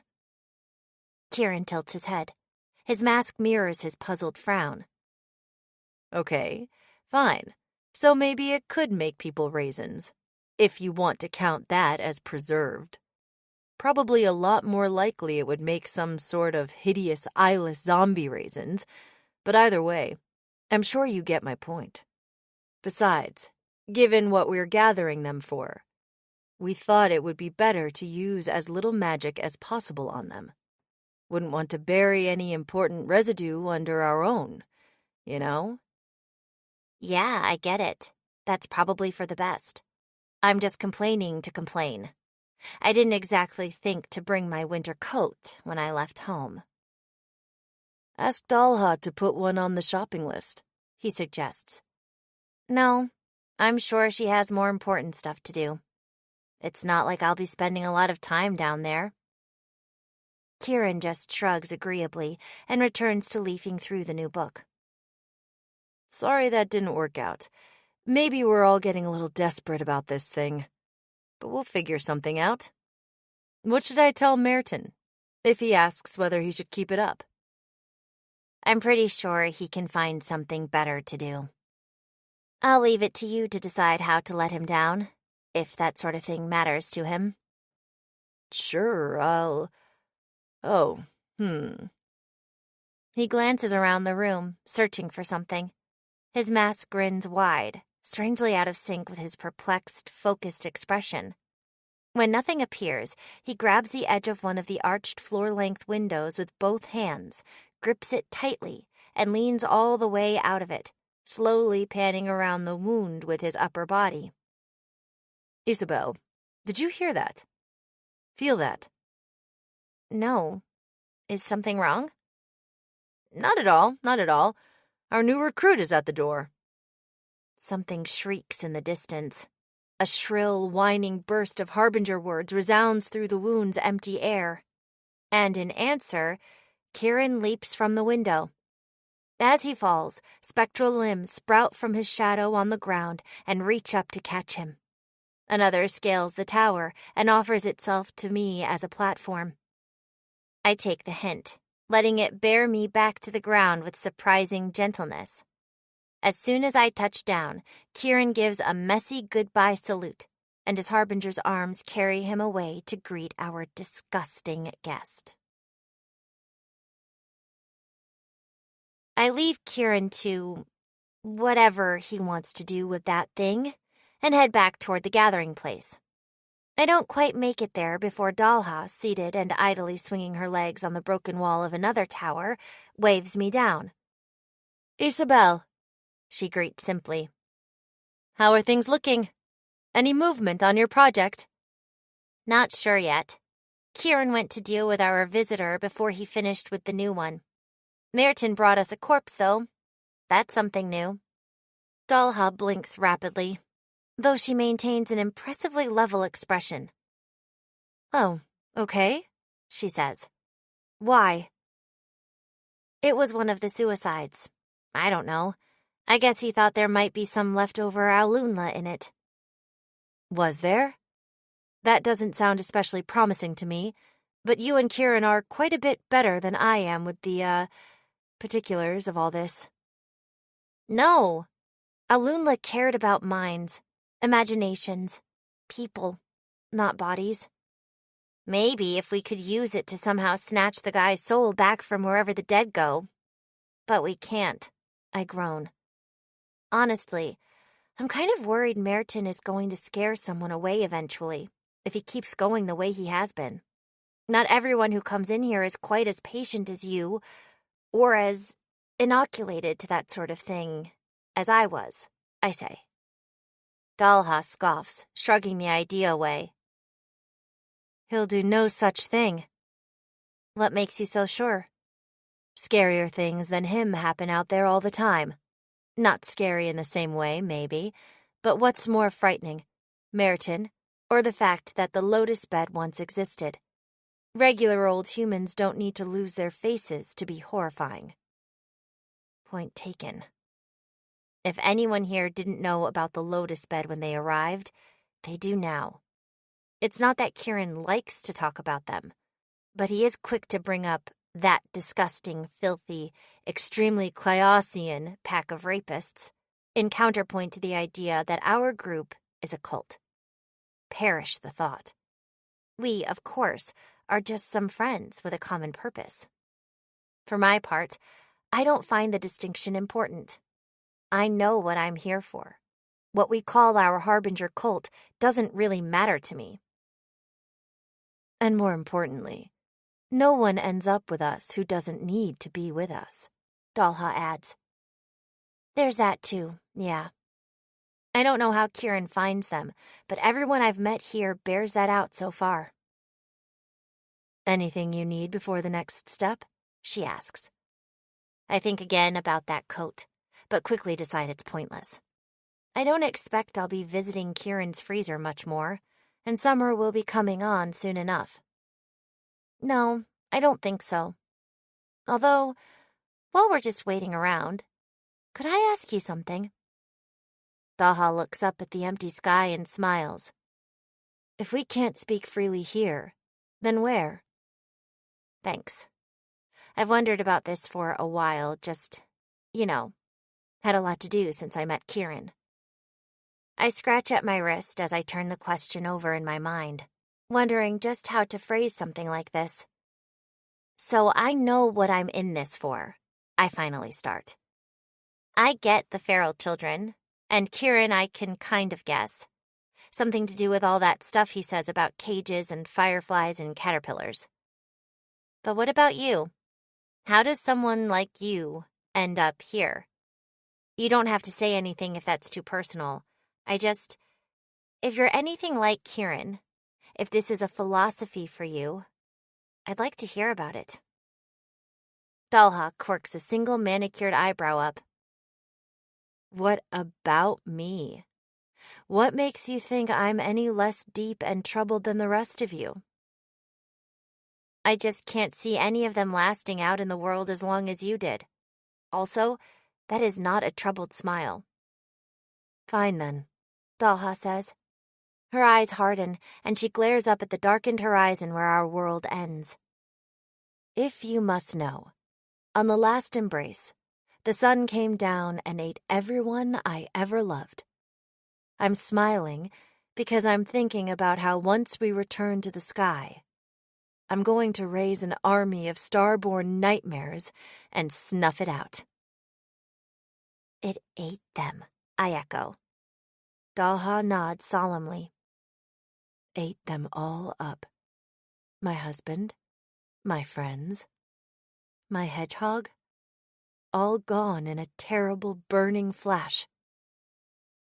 Is that seriously the best you could come up with? You just looked at the weather today and thought it'd make a good sob story? Dalha titters at that, then bows her head and raises her hands, admitting defeat. Actually, my first idea was that rogue keepers murdered my family. I thought it would be a funny switcheroo, considering where we are. I just figured that one might be... She tenses her hands and grits her teeth. Well, you know. So, are you going to tell me the actual answer? Oh, no, it's not that. Nothing to hide. Nothing I'm desperate not to talk about. I've just never brought it up because my story's not that impressive. Honestly, I'd have thought it would be obvious to you, but I suppose you're still young. Maybe it didn't quite have time to sink into you the way it did for me. What didn't? I push. It's simple, really. Dalha's shadow stretches and writhes into a roiling pool of oily black power at her feet. Two of our harbingers' arms crawl out from beneath the world, and the statues beneath us squirm to life, coaxing them into place in imitation of the towering sculptor deeper in the wound. She begins to shape them into a little castle, with great walls surrounding a tiny plain house, all covered in serenely smiling masks. I'm here because reality is boring, Isabel.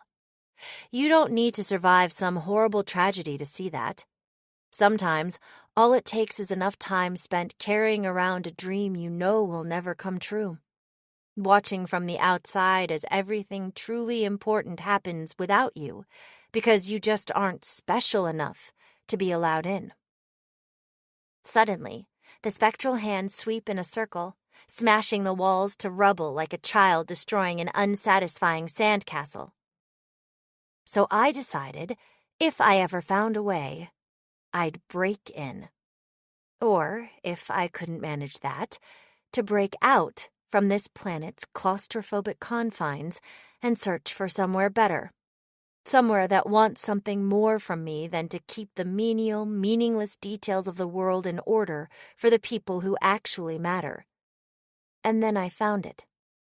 That's all. She finishes, gazing off at nothing with a faintly nostalgic smile. Does that all follow? Yeah, it does. I say softly. Looking back, I'm sure if I'd kept on the way I was, if I'd never met Aulunla, or I'd given it to Aisling as soon as I did, after 10 or 20 years of more of the same, I'd have ended up in about the same place. Thanks for sharing. Anytime. I think I'd like to be alone for a bit, if that's okay. I don't have much to do until Kieran's free to plan our next move. Have you eaten yet? Yeah, right after we came back. She nods, satisfied. Good. You know how to find me if you need anything else. I sit alone at the edge of the wound.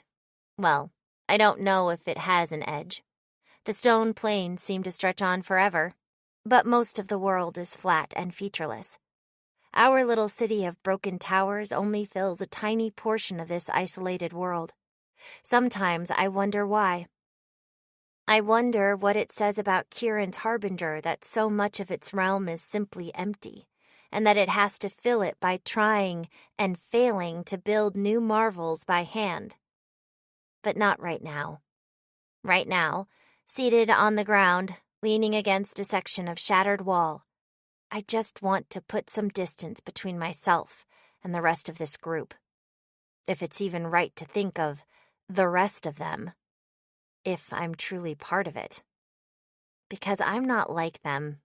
Not really. Kieran and Dalha are good friends. People who understand me, and who I understand like I haven't had since when Aisling and I used to be on even footing. I respect what they're trying to do. I wish them all the best with it. But even now, even while a shard of it travels with me, I'm not here for their god. I turn a shiny purple apple over in my hands, watching the wound's eerie white light play off its shimmering skin. Maybe it's just an apple.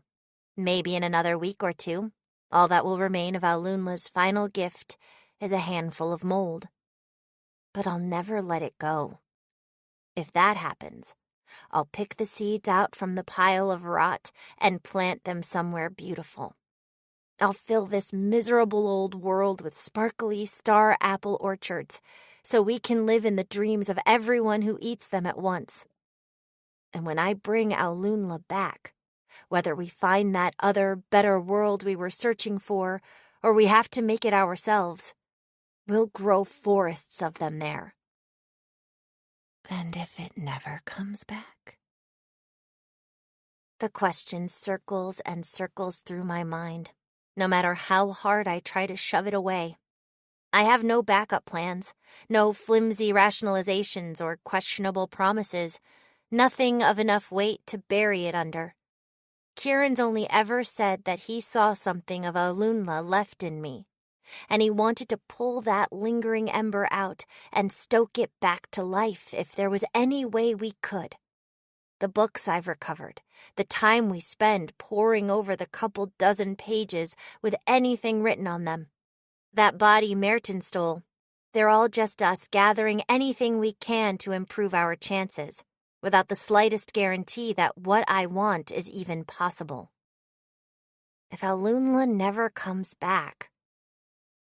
I look down at my arm, tracing a path with my eyes through the pale script scars where words once flowed along my skin in rivers. It was only for a few days, but I was so much more. It didn't have to be like this. We could have changed everything if they'd left us alone. Witches wouldn't have to be monsters if they'd just left us alone. If it never comes back, this world and its self-important heroes deserve everything that's coming to them. This concludes Nowhere Stars 3 by Anemone, narrated by Caitlin Kelly. Copyright 2024 by Anemone. This unabridged audiobook is published by arrangement with Timeless Wind Publishing, LLC, and was produced in the year 2024 by Tantor Media Incorporated, a division of Recorded Books, which holds the copyright thereto. Please visit Tantor.com for more information on our growing library of unabridged audiobooks.